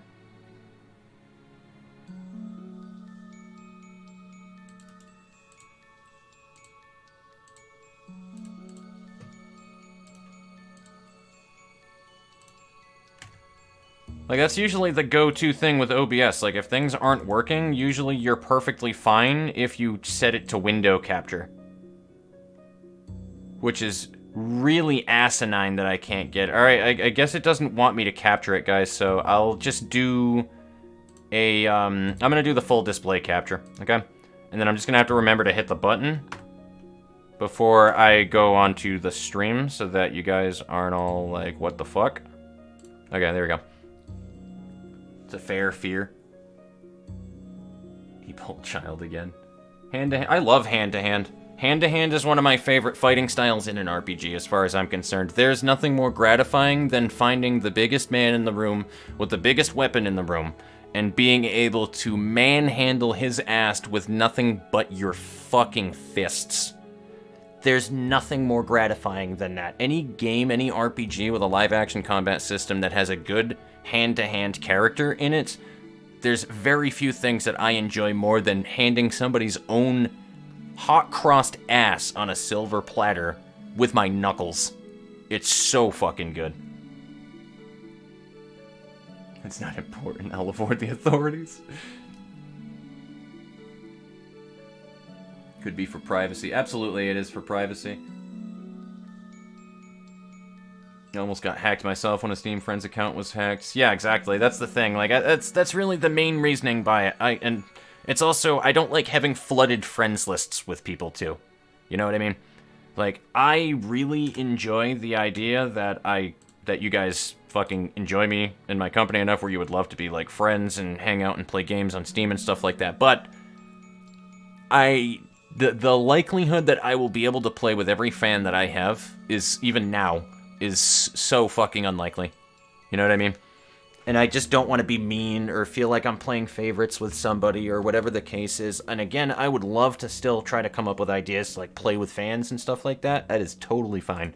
But yeah, it's just one of those kind of things. Kriya is it's kind of like Terraria. The best way that I can explain it. Kriya, I can even launch it really quickly and show you, but I won't. Kriya is Terraria, but with a skill tree with a bunch of different things. Like, you can actually build your character, and the more that you cast spells, for example, the more that your character gains spellcasting XP, so you can get better spells. And that's how Kriya works. That's how the progression of the game works, but ultimately, it's got the same gameplay loop as Terraria. And I don't know if there's, like, a deep underground in Kriya. I never really dug straight down in that game. It's not a focus on digging. It's actually more lateral, going all the way to the left or all the way to the right and going to different biomes. So, it's a little strange. It's got its own uniqueness to it. I will say that much. It's not just a Terraria clone. A lot of people love to say that about genres, and that's just dumb. It's got its own individuality. It has its own things that it does. Creativerse, I guess, is kind of an RPG, but not really. It's just a better combat system, a smoother, always online with servers, Minecraft, really, best way I can say that. Crooked Man, I can't wait until I get into this series, guys. There are 4 Crooked Man games. Did you know that? I didn't know that. This is an RPG horror, and I bought all 4 of these games called the Strange Man series or franchise, dude. I did not know that the game devs made 3 other games that are within the same universe as the Crooked Man, and I am ecstatic to dive into that when I'm ready to do horror again. Crosscode is probably one of the best RPGs I can actually recommend you now that I think about it, to be honest. This is a very 90s sci-fi anime-esque RPG. It is a top-down isometric. You use your mouse to do a number of different things in the game, shoot in a direction. It's basically your crosshair to be able to do things. It has a very high skill ceiling, very dependent on what you are able to do as a player. Very tight controls. There's the dodging and all that other stuff, a live-action combat system. The bosses are out of this fucking world in that game. It feels very old school. Very old school indeed, but with all of the bonuses and benefits of how game development has gotten better over the years. Things are cleaner, things run faster, like, you know what I mean? You have all the bonuses of today's gaming, but with the style of an old school game. This shit feels like Chrono Cross meets Xenosaga in a completely amazing way. It really does. It is an insane game. I don't even have it installed right now, and that's a fucking shame, but I'm so behind on so many different games. We don't talk about Crush Crush. I'm not a degenerate weeb by any stretch of the word whatsoever. That's not 380 hours of playtime that I have on Crush Crush. I don't have every single woman in this game completely maxed out right now. Let's move on. Cry of Fear is probably one of my best recommendations I can give somebody on a shooter game that is a free indie game. It shows its date because it's on the Gold Source engine, which is the first Half-Life engine, so it definitely shows its date on a number of different things, clunky gameplay mechanics and stuff like that, and the frame rate tanks sometimes depending on where you're looking. You know, usual things like that that are related to game engines, but in terms of the amount of content you have in this game, how long the story is, and all the different collectibles that you can also get, like the new MP5 they released in fucking last year, there's a lot of things you can do in this game. It is very good. I really enjoy Cry of Fear. Crypt of the Necrodancer is a rhythm game. That is a rhythm game RPG. It's kind of like bullets per minute. You can only move, dodge, shoot, attack, or whatever the hell that you do with your character on the beats of the song. And it takes a lot of brain power to do. Chelsea beat it, though. Chelsea beat the Necrodancer. So, yeah, that's a video that we have. It's in my Share the Moments folder if you guys want to see that. It's really hilarious. I've never fucking played Dead by Daylight. I know it says 107 minutes, but I think that was like a singular round I played with somebody a while ago and never touched it again. I wish I didn't have Dear Esther. I really do. What are other RPGs? This is another Terraria-based kind of, sandbox builder game. The difference with this one that gives it a unique thing, I've played this with XEI, by the way. I love XEI. He is a fucking beautiful Canadian man. But, XEI is, he has a lot more content on this as well. I tried doing a hardcore series of this a while ago and it never fucking took off, but Dig or Die is literally all about rain and blocking off that rain to be able to use it to have like hydroelectric dams and stuff like that. Like that's actually part of the game, is being able to do that to be able to generate power. You get hydroelectric dams and stuff, and the water builds up and just floods the world. Eventually it'll sink all the way down to the middle area, the middle layer of the game, the subterranean. And that's where the water actually filters out in the universe. It will not go any lower than that point. The game is designed to do that, but that's how the game works. Like, you can trap all the water to be able to do that, and it just keeps flooding and filling, and it soaks up into things, and it's a whole building mechanic behind this as well. This game has gravity, guys. This game has structural integrity and gravity. You can't just build a wall or a bridge and not support it with things underneath it. Like, your buildings will fucking collapse in this game if you do not support them, and it actually shows you with a certain item in the game how structurally sound it is when you do so, which is next level. Dig or Die by Gaddy Games. I could not recommend this game anymore by an indie dev. Dig or Die is a very great passion project that is very unique in a game genre that is completely inundated with so many different copies and ripoffs. Dig or Die, I could not recommend anymore. DDLC is DDLC, not really an RPG. Dragon's Nest, I played for like 10 seconds. Dragon Spear is a decent beat 'em up. I'm also going to go over here really quickly. You know what? I've already committed the crime anyway of clicking onto here, so you guys get to see where the chat is while I'm looking at it. Yeah, I agree. Hand-to-hand is fucking absolutely amazing. Yeah, it's okay. You guys actually can't see my stream key. That's the only thing I care about right there. You can't see my stream key. Okay. We're good. Play with fans thing I can think is 100% orange juice. Why I don't friend people on Steam. Or Terraria, actually. That could be fun. A clusterfuck of people. Yeah. I only knew there was one. I've only seen the Hanged Man game. I have Cry of Fear. Cry of Fear is good, dude. It's so good. Pussy 2 on Steam. You are given a pass for playing Crush Crush. Dead by Daylight is super good. Highly recommend, although meta players are stupid. I can appreciate what Dead by Daylight is, guys. I will say that much. I can appreciate what it is. It's not my game, though. I can see, since I already own the game anyway, I could see myself playing it with certain people if they were like, hey, let's play this game. But games like Phasmophobia, even though I've put a lot of time into Phasmophobia, that's because I have a friends group with me. I wouldn't go out of my way and play Phasmophobia, though. I don't like indie games or like a party versus a one thing, and I know that's not against an actual person, but like, I don't like things where I don't actually have like a way of fighting back with things too much. I know that sounds silly, but I play games kind of more or less for their combat systems and their intricacies for that. And I know, again, that's a very silly argument for Dead by Daylight, but it's just something that I cannot overlook or get around. I actually really like Resident Evil Resistance, for example, where you can actually shoot zombies and all that other stuff, and it's like that zombie survival where you're running from place to place and you have a time limit, but I do not like Dead by Daylight. I just can't get too much into it. I love the mechanics and all the different things and the learning curve of it. It's cool. It's great. I see why people love Dead by Daylight, but it's not my thing. I've been addicted in Don't Starve Together lately. Don't Starve Together is pretty decent. It actually is. I played it for a little while and found some people, and they were fun to play with. But, yeah, Dragon Spear is... it was originally a mobile game. You can tell by the way that it is. But, the content... There's not much content in the game, but there's a lot of little mini-dungeons that you can do after you complete the storyline in the game. And it just lets you gear up and just gather the next set of gear, upgrade the gear, put together set bonuses, experiment with things. The bosses are good. It's for what little bit of content and what little bit of things that you get out of this game, and I think it's only like $15. If not, it's like 10 and then 20 for the DLCs or something like that to be able to use all the different characters, which I'm going to tell you right now, guys, spoiler alert, you're going to want to use the extra characters in Dragon Spear. It's just one of those kind of things. The only characters I like in the base game in Dragon Spear is Xenoc, which actually, believe it or not, is like the one male character in the game that's not like a really hyper-sexualized female character. Xenoc is not a character to sleep on in Dragon Spear. He annihilates everything. He is such a good fucking character, and he has so much AoE.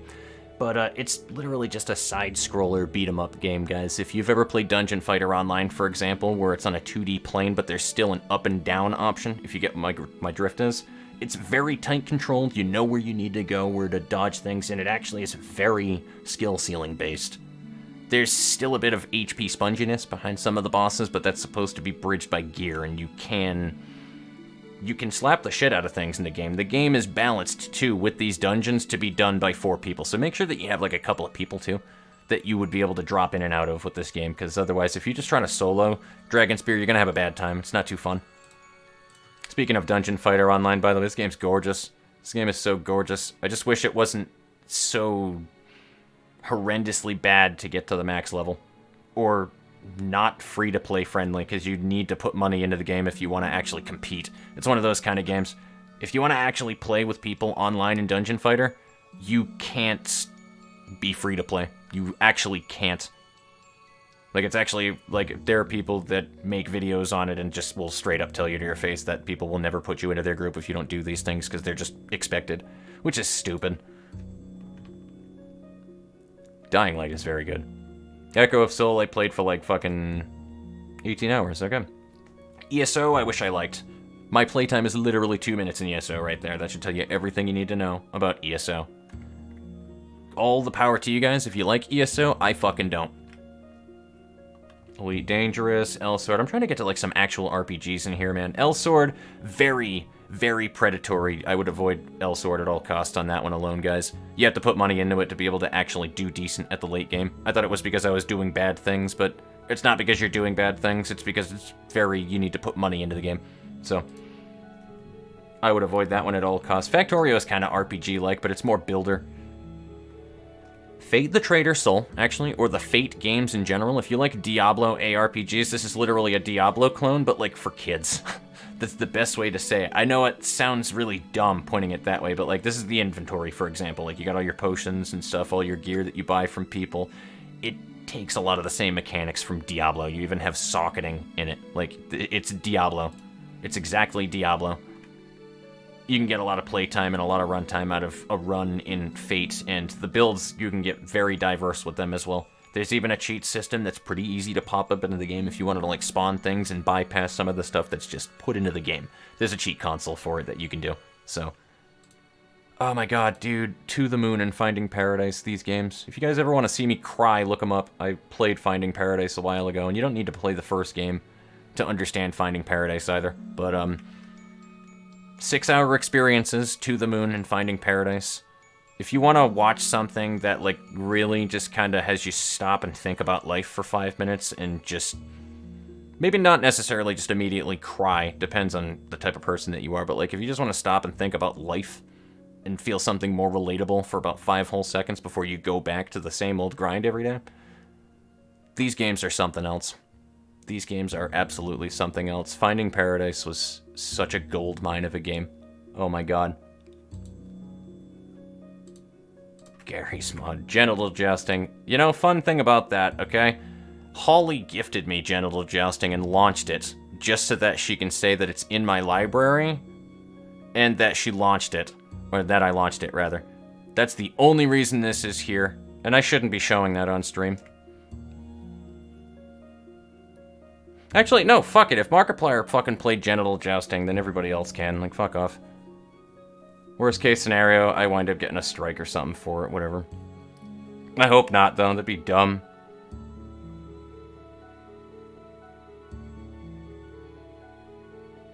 I forgot that I'm streaming now, god damn it. Geometry Dash is Geometry Dash. We don't talk about GTFO. The game's terrifying.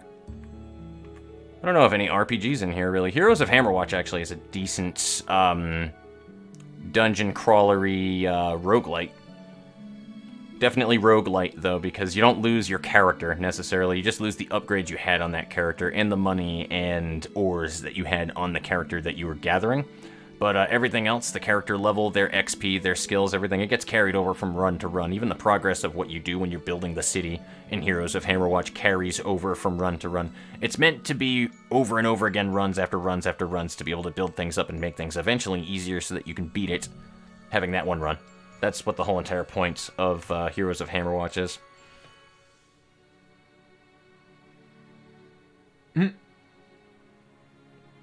ESO, but never liked it. Warframe, yes. I do have Warframe on here, yes.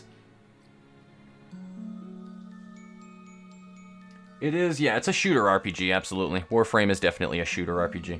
It is in the RPG category, for sure.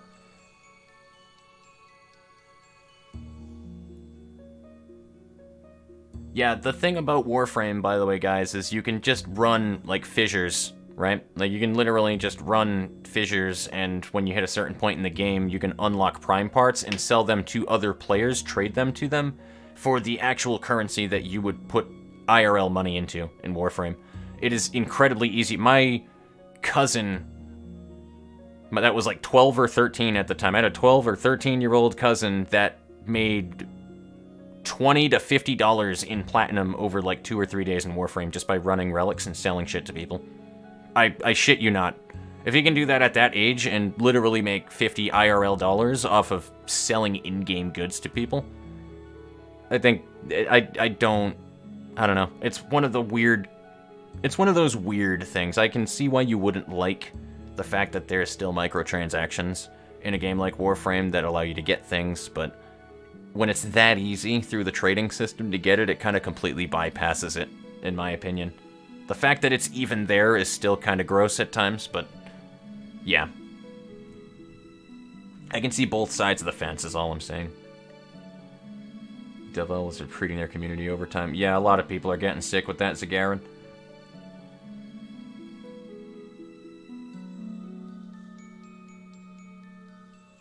Nah, the, people are just sick of, like, how it's always just like, yeah, just add more Warframes or add more this, and they don't actually, like, pretty up anything that they already have in Warframe. That's what people are getting sick of, is that kind of shit.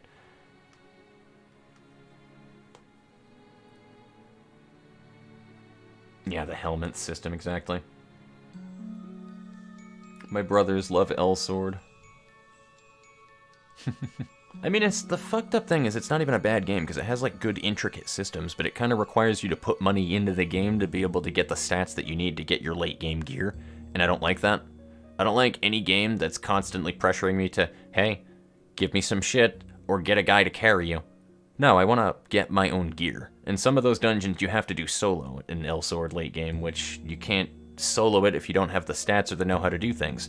And nobody wants to teach the new players to do anything in L-Sword. That's also the other thing. The game's not dead, but it has a lot of selfish players that don't really care to teach newcomers anything whatsoever. And from what I was getting out of it from my Thai friend, who she was telling me a while ago, anyway, a lot of people are just really to themselves in that game. They don't like teaching people things. Like, there's a lot of gatekeeping in L-Sword's community, and the game's gonna die because of that, I assure you. And that's probably not perfectly accurate for everybody or every server, but at least in the Thai server that I was, we're gonna say, perfectly legitimately able to get onto that server, not because somebody who was in a Thai region made the account for me and gave me the account information to log into her server. That didn't have anything to do with how I was able to get into the Thai servers whatsoever. But, yeah. Honestly, it's not illegal anyway, so it doesn't really matter.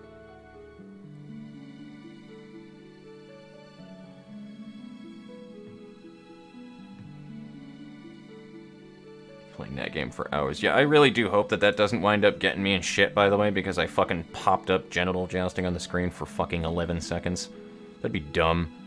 I'm not gonna lie, I'm kinda like, what the fuck now that I went over that and didn't even think about it. Just ignore them. We don't need to really go into that one too much. Legends of Aria. I played this for a very short period of time. This is kind of like an old school feeling RPG, top-down, with a lot of different skills and things that you can work on and stuff. I don't know how I feel about it, to be honest with you.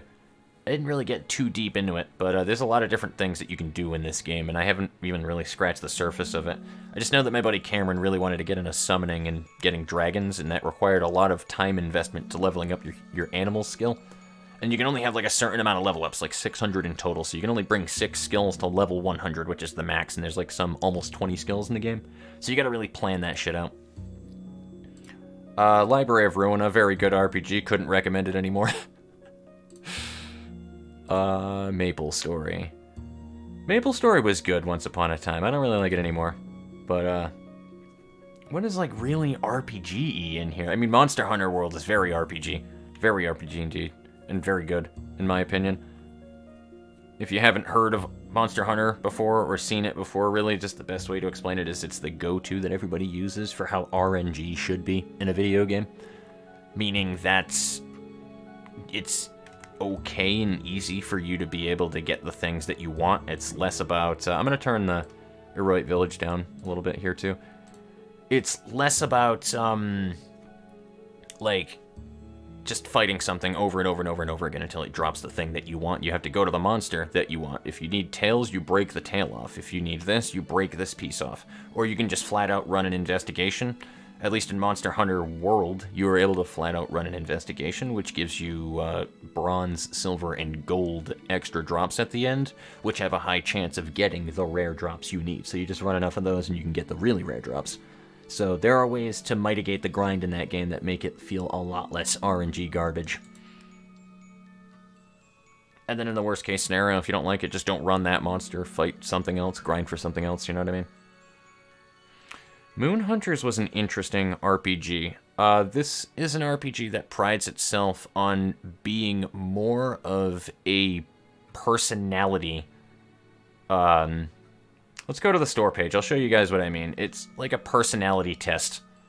Yeah, co-op personality test about exploring an ancient occult world in 5 days. And that's exactly what happens. You have 5 days to explore everything in the world and do a different thing. There's a bunch of different procedurally generated events and procedurally generated things that you can access. And after 5 days, that's the end of the run, and you can do another run. It's meant to be done in several runs. You'll never do everything you need to do in one go. You know what I mean? And you just unlock more the more that you play the game. I haven't quite played the game all the way through, more than a singular run, and I would absolutely love to pick this up again and play some more to see what's been added to it, though, but this is a really interesting game. I'm not going to say that it is an amazing game, necessarily, because I feel like there's a couple of things that that could be argued that they missed the mark on, though, but for what they advertise in Moon Hunters, I think it's one of the most interesting things I've seen in a game to date. One of the most, of course. It's not the hardest game in the world either, too. The combat system's pretty straightforward, but I played as this Twin Swords dude. Obviously, because I'm me. And I'm like, yeah, when I was on the 5th day, you fought this guy right here. So that's what they kind of lead up into, is... It's got a decent story to it, though. Like, it really does. I was wicked engrossed when I was playing this game. Like, I fucking felt it, dude. I really was feeling this game. Muse Dash, baby. I should play some Muse Dash. My Time at Portia. That's just another crafting. I guess it's an RPG, but not really what you're looking for. Alright, I have Nekopara. I played that with my buddy Sebastian a while ago, actually. Oh, man, one of our episodes for Nekopara was literally named Blowjobs for Everybody, so take that one how you will. Nether. Forgot I had that game. And I forgot I had Nosegoth, too. Passing Pine View Forest. Path of Exile is an RPG, sure, but Phantasy Star Online is a good MMORPG as well. Especially now that they have, like, the whole NA thing that happened. I think we're pretty much caught, not fully, but we're pretty much caught up with the level cap to JP now, which is decent, and I'm alright with that. I think I stopped playing, though, because the only advanced class that we had at the time, I don't even think we had any, and then we only had Hero, and I was waiting for Étoile to come out, or Étoile, because once Étoile is an advanced class in this game, all I can really tell you is you'll never run, like, anything else as a subclass for any other class in the game. Étoile just breaks the game. It's really the best way that I can say it.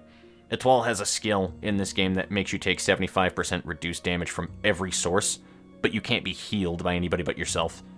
And even yourself, you can't cast a healing spell. You need to use, like, healing items for it, so which you can chug 30 healing items in the game. So, it doesn't really matter that much. And if you don't take that much damage, then you're fine.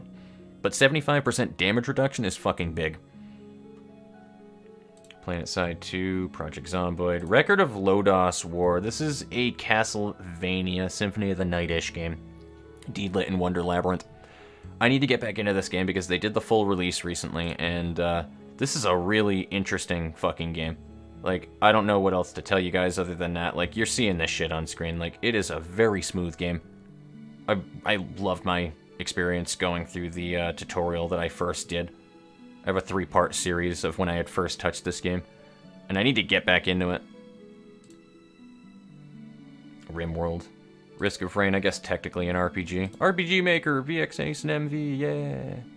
Ruby Grim Eclipse I have in here, Jesus. This is actually a good RPG. Let me go ahead and launch this shit. This might be really loud for you guys, so give me 1 minute. I'm gonna launch you. I'm gonna show you guys what this shit is, because this is bullshit. This is like one of the most weird games I have ever played. Let me also turn off my Heroic Village here.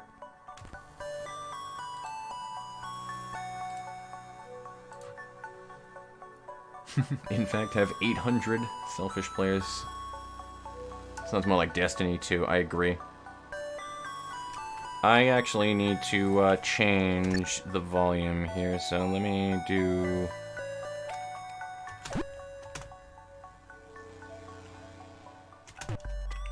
There we go. That should be fine. Caring individuals who help out newbies, at least. I've never had a problem once with Warframe's community.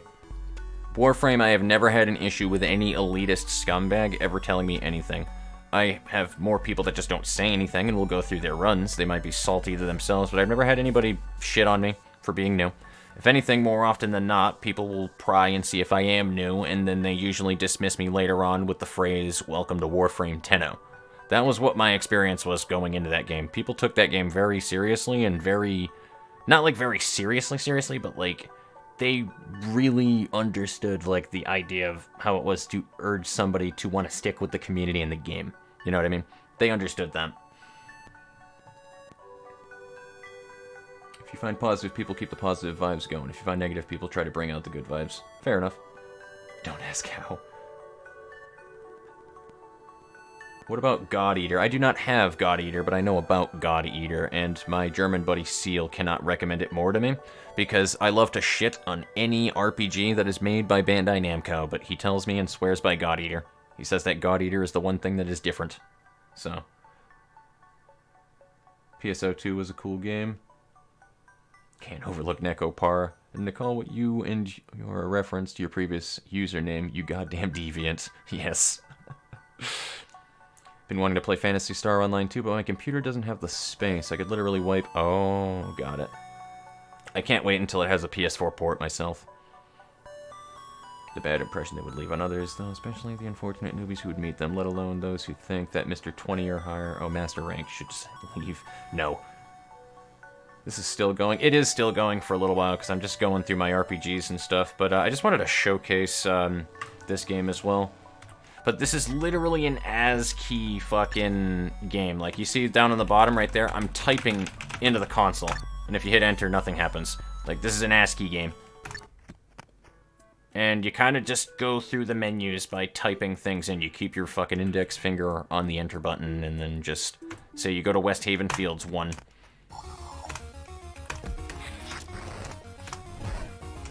Alright, cool. I need to make sure that... Actually, we're gonna hit confirm you for the kill. There we go.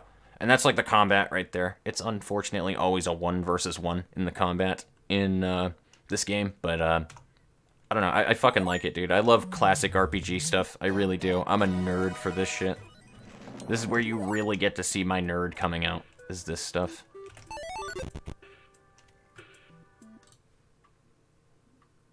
Ender Lilies, but I don't own it. Ender Lilies. I'm gonna write that into there as well.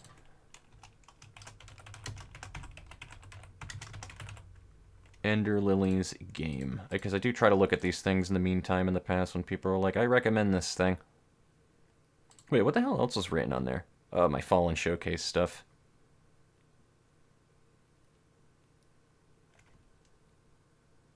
The fan service in God Eater is just wow.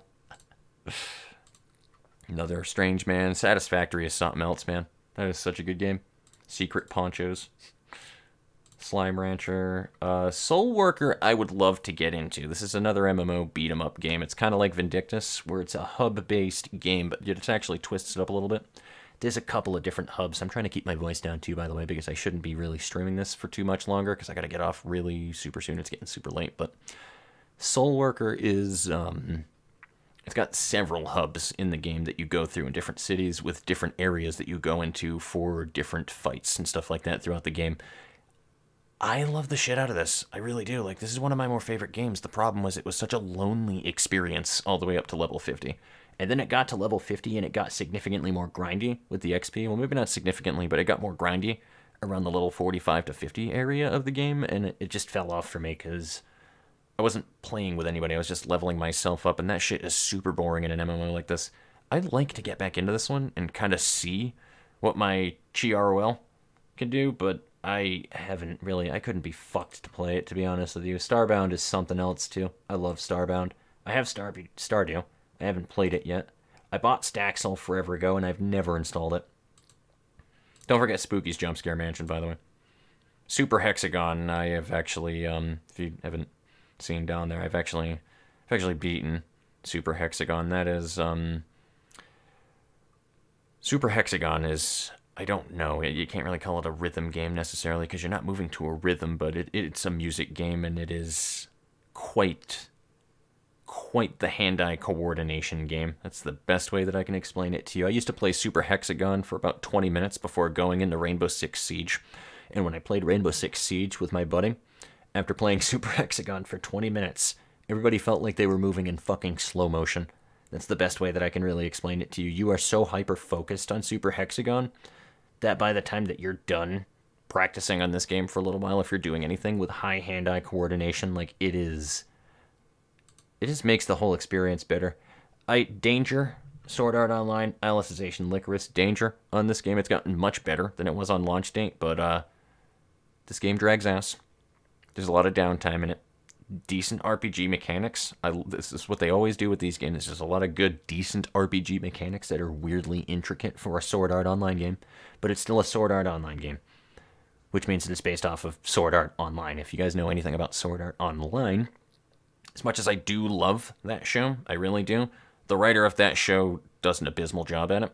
Just the best way that I can explain it, Sword Art Online Alternative will always be better than the original Sword Art Online, and you guys can fight me if you want to, but the main reason being is just because Kirito is just not a very, like, relatable main character. They don't really flesh out any of their characters in any way, shape, or form. Everybody just follows around Kirito and fawns over him for no particular reason.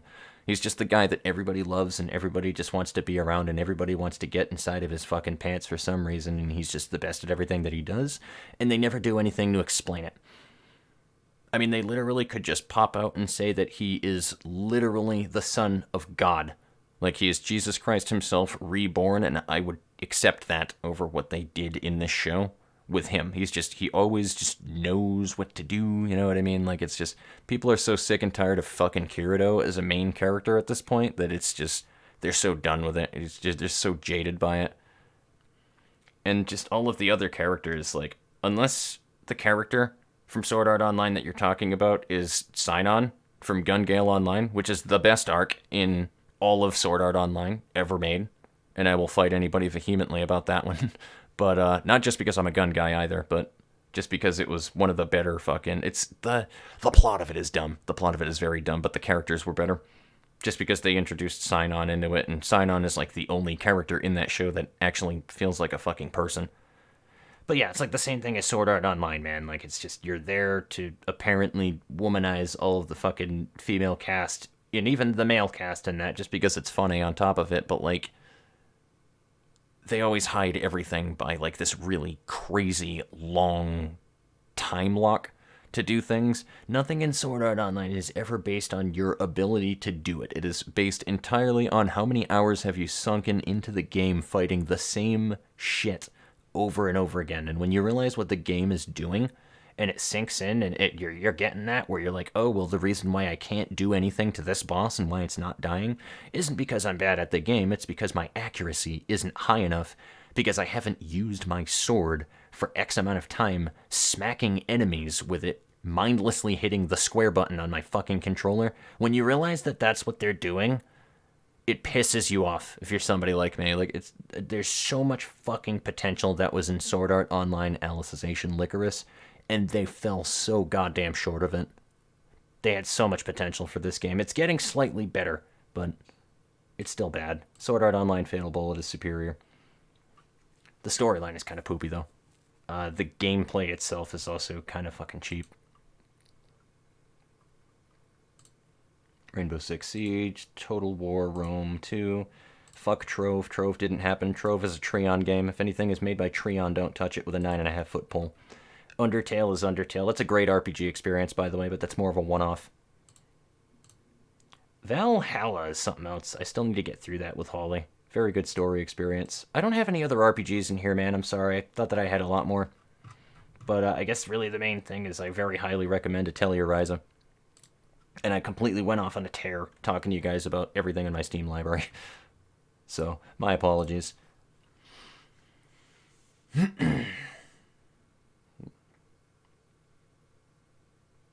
Ender Lilies trailer. I mean, we could check the trailer for it really quickly. Ender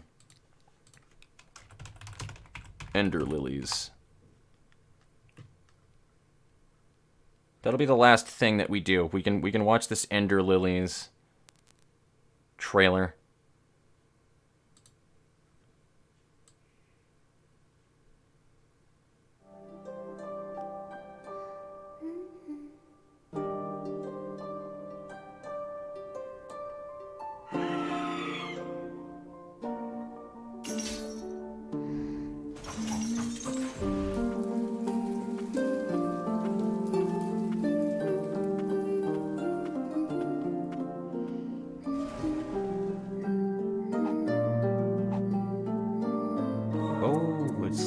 So it's got like Hollow Knight shit in it too. Like that kind of thing.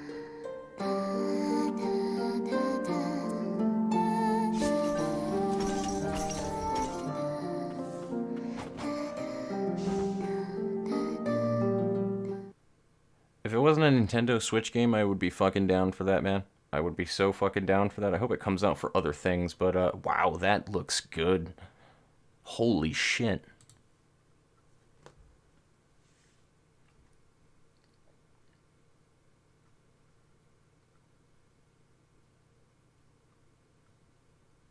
Forgot I had Soul Worker. I really like Soul Worker is the thing, and I really want to try other characters, especially Lily Bloomer-Chen, and especially Stella, who has the guitar. I love Stella. She was my first character, and then I tried a Chi.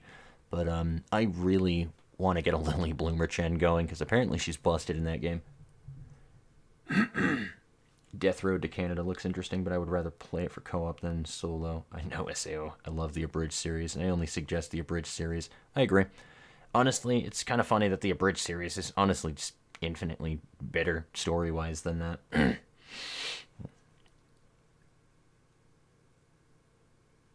then I left. Isn't Millie doing the OST for them? She might be.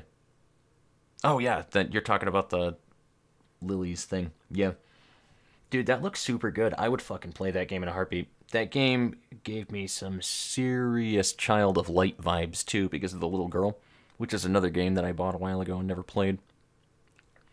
Gives me wicked Child of Light vibes. But yeah, I'm sorry, man. I thought I had other RPGs I could give you to recommend, but I really don't. And I can't think of anything that I have on my PS4 currently right now, but it is getting late. It is 1 o'clock in the morning for me, so I think we're going to close stream, guys. And it has been a fucking blast. An 8-hour stream, though. Holy fuck, dude. Ugh. I need to stand up. I need to stretch. I need to bring my disgusting tea bags downstairs, rinse out this coffee mug, get some more water, probably, because I feel like I'm getting cotton mouth a bit again. But thank you for giving me your time, guys, because honestly, your time is the most valuable thing that you really can give me, as far as I'm concerned. And that sounds cheesy, but I'm being, like, legit about that. That means the world when there are a billion other things that you guys could be doing, but you were here fucking off with me on stream. And some of you I've seen since pretty much the beginning of the stream.